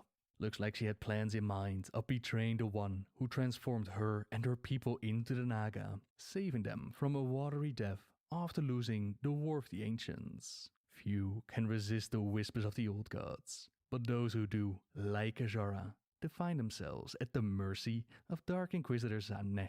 Beware. Your agony gives me strength, my queen. A cruel and sadistic torturer, Zanesh prides herself on slowly carving the sanity away from those in her charge, until all that remains is unwavering devotion to N'alotha. When Azshara agreed to their bargain, she made sure that it was done as a queen and not a slave. All along, she wanted to get rid of those that tried to rule her, get rid of N'alotha. The pain inflicted upon her, it causes massive waves of void across the field. This is one of my favorite fights, as you also get to play a little bit of football. We get a void orb and a goal. 3 players, they go out and they need to maneuver the orb without letting it touch anything else. We actually had raiders fight over the job, fight over who got to do it. A whole lot of fun. And if done right, we release Azshara to see what she has to offer. We fulfilled our end of the bargain, Azshara. Now honor yours. Mind your tone, whelpling. A queen keeps her promises.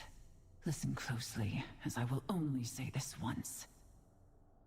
For all his bluster, N'alotha was ever the weakest of his kin. One vestige of their power yet remains that can be turned against him. I would have driven this blade into his foul heart myself, had you not disrupted my plans. No matter. Ny'alotha is yours, mortals. Strike true. Should your first blow fail, you will not survive to attempt another. Now go and do what you will. I tire of intermediaries and heralds. The true throne of power beckons, and I intend to claim it. Azshara has a fondness for games. I will examine this dagger for signs of treachery. But for now, let us continue. It's Ny'alotha, Blade of the Black Empire, that she intended to use against N'alotha.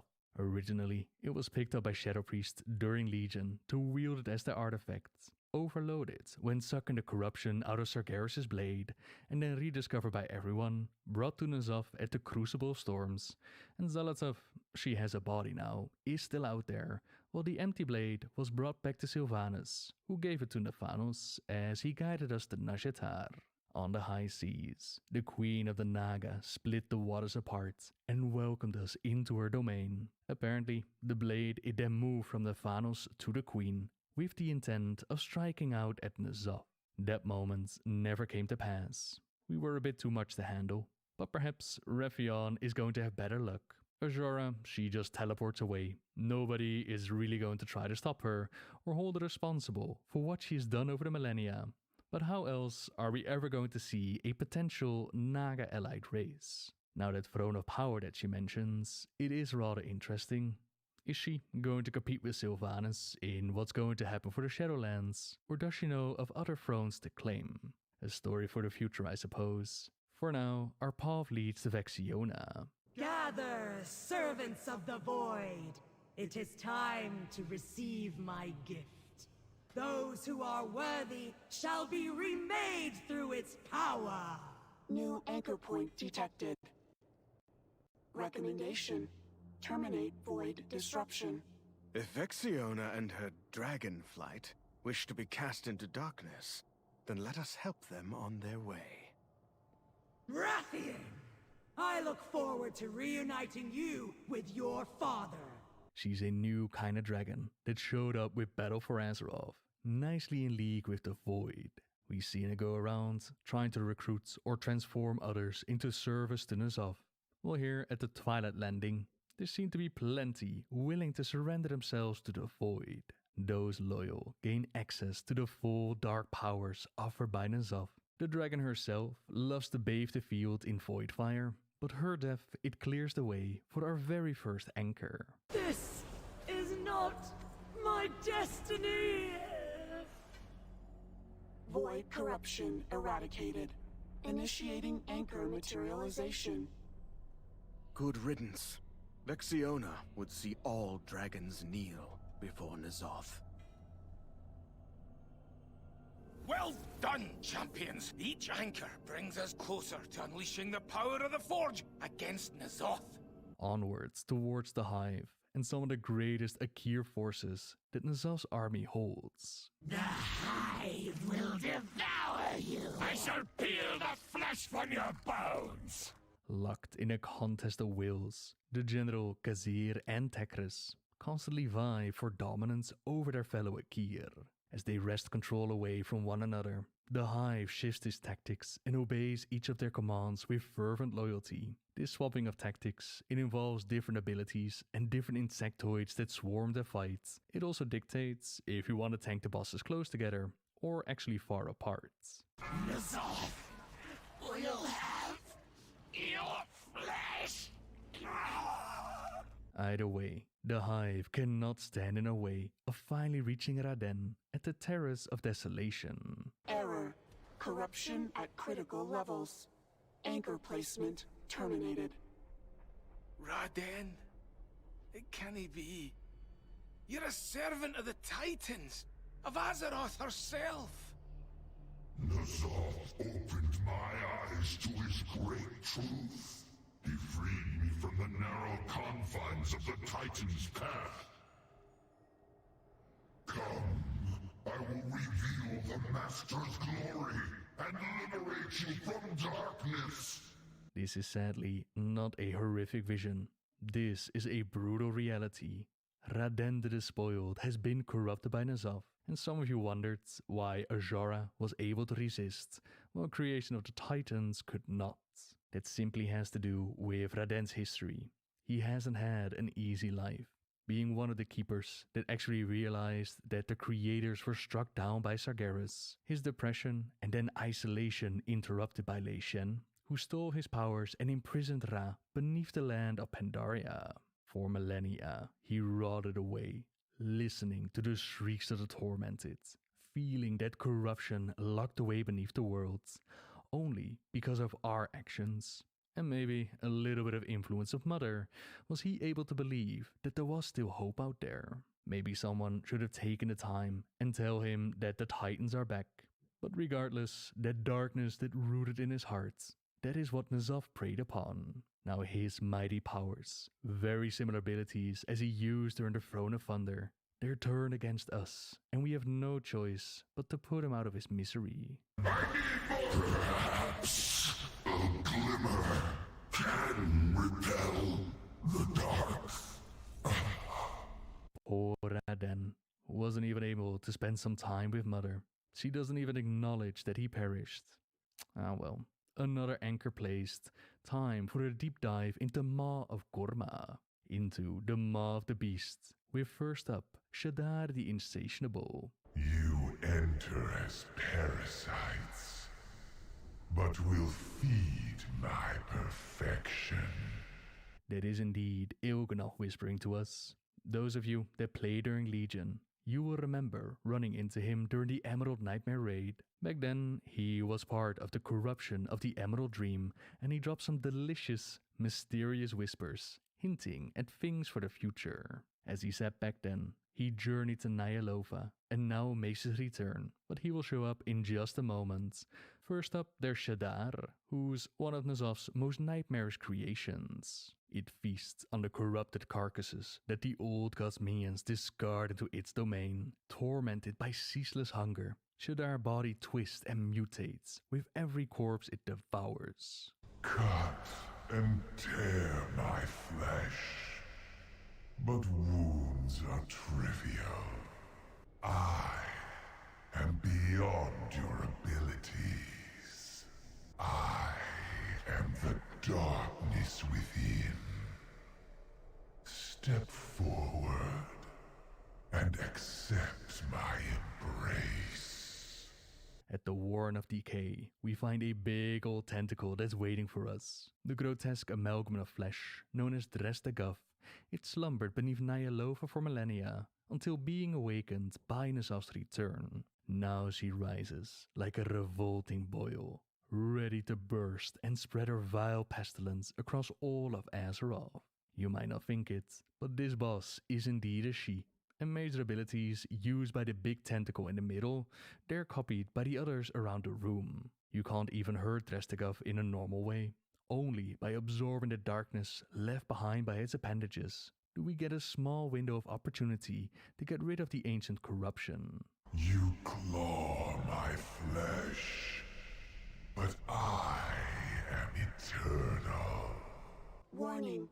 Reduction of contamination required for anchor deployment. You will never be rid of me. And hello again to you, Il'gynoth, now called Corruption Reborn. This, we can only assume, is actually his true form. Fused with the city's architecture, it spreads across the Black Empire like a creeping infestation. As Il'gynoth's corrupting flesh grows ever larger, so does its power, as we find out throughout the fight, since there are massive blobs of corruption hidden within the walls, almost as large as Il'gynoth himself was during that nightmare raid. And now we have to confront him with N'Zoth peeking in and dropping delicious void on the floor. One by one, we take out his organs, until even Il'gynoth himself is forced to submit. Upon his defeat, he drops one final interesting whisper. Who pass beyond shall drown in the dark. Considering the cryptic whispers that we've gotten in the past, perhaps he's referring to the upcoming expansion and the souls of the fallen that are drowning in the maw.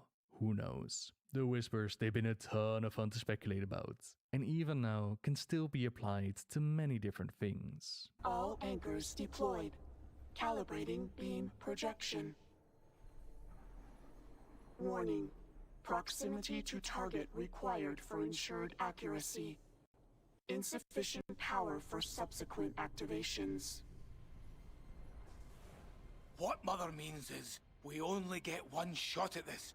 The closer you get to N'Zoth, the better our odds of hitting him. Understood, Magni. N'Zoth will answer for what he has done to Azeroth, and to my father. Even deeper we go, one last portal to jump in, one more level, and as we look up, we can see how massive N'Zoth truly is. Not surprising when someone like Yaxaron has always been rumored to be as big as Northrend itself. The art department, they definitely delivered. Let's see if Raytheon can do the same. To use the chamber's weapons against N'Zoth, we need to get inside his husk. Leave this part to me. After all, dramatic entrances are my specialty.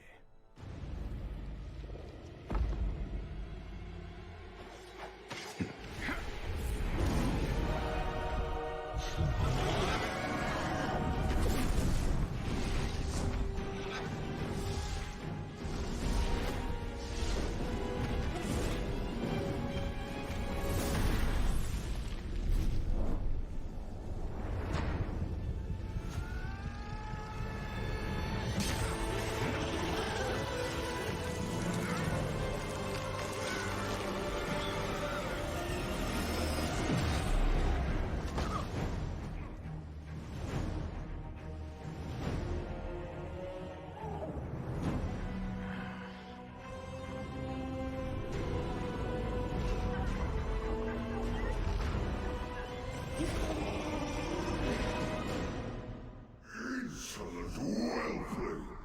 You desecrate that which you were bred to serve! Angry, are we? And after I tried so hard to impress you with my dagger handiwork.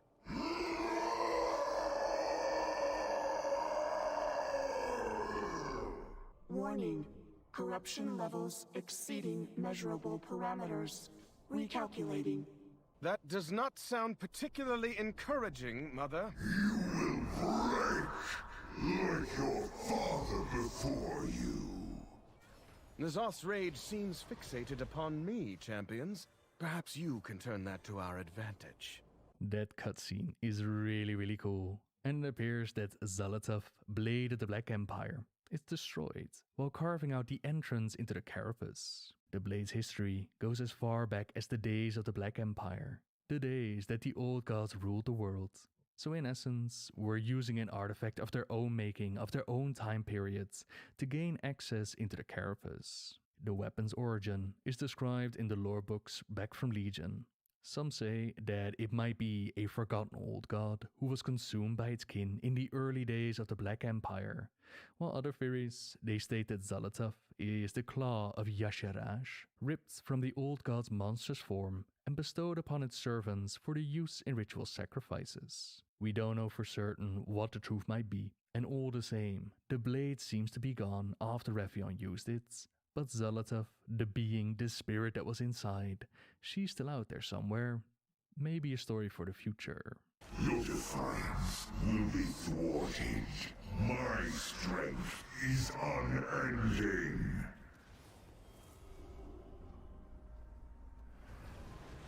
N'Zoth is restoring his flesh, champions. Do not relent! You might have noticed how I've been dodging massive tentacles while dancing with the fury of N'Zoth. At the center of Ny'alotha stands a dread mountain of flesh, teeming with eyes and tendrils of unfettered corruption. Madness itself seeps from the writhing mass, eroding the sanity of all who approach it. This right here is the heart of the Black Empire, N'Zoth's seat of power, the body of a god. Any who would dare to look upon it would lose themselves to madness, but we've been preparing ourselves. The cloak is of great use, and Raytheon holds us together while we get rid of the horrific hemorrhages and beat down the fury of N'Zoth itself. Champion, N'Zoth is luring us into the core of his mind. I dare not enter that foul place, lest I lose myself to his madness. Strike him down. This is the chamber, the core of it all, where, despite many tentacles trying to squish us, the fury of N'Zoth goes down and the real old god comes out to play. Once again, a big thank you to Squishy for getting these recordings. Every war waged, every trial overcome, led you here to me. My vision shall be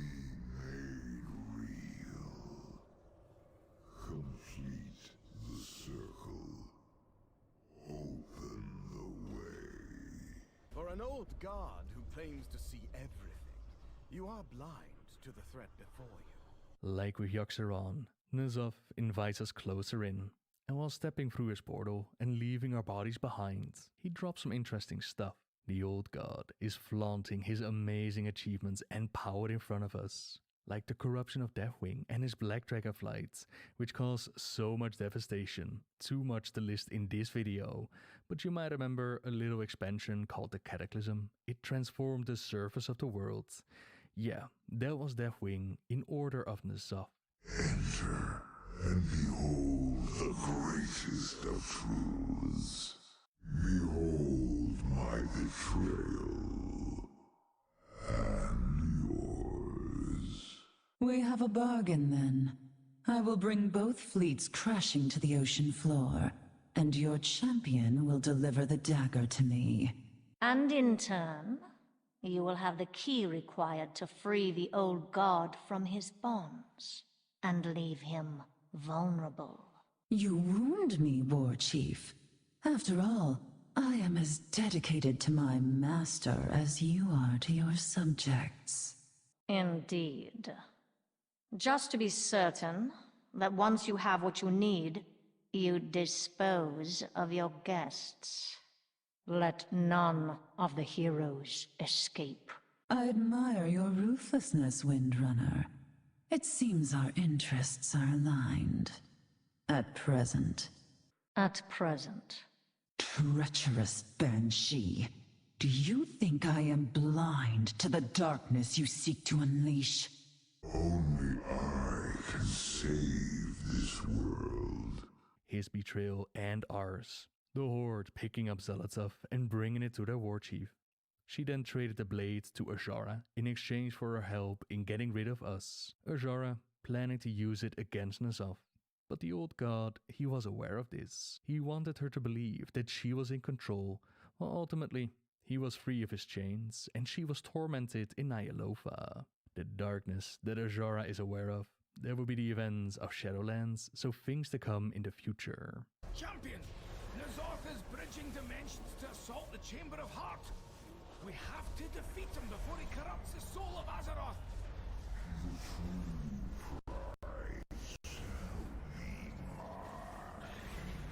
The Forge is going to need some time to charge up, while N'Zoth sets his eyes on his true prize.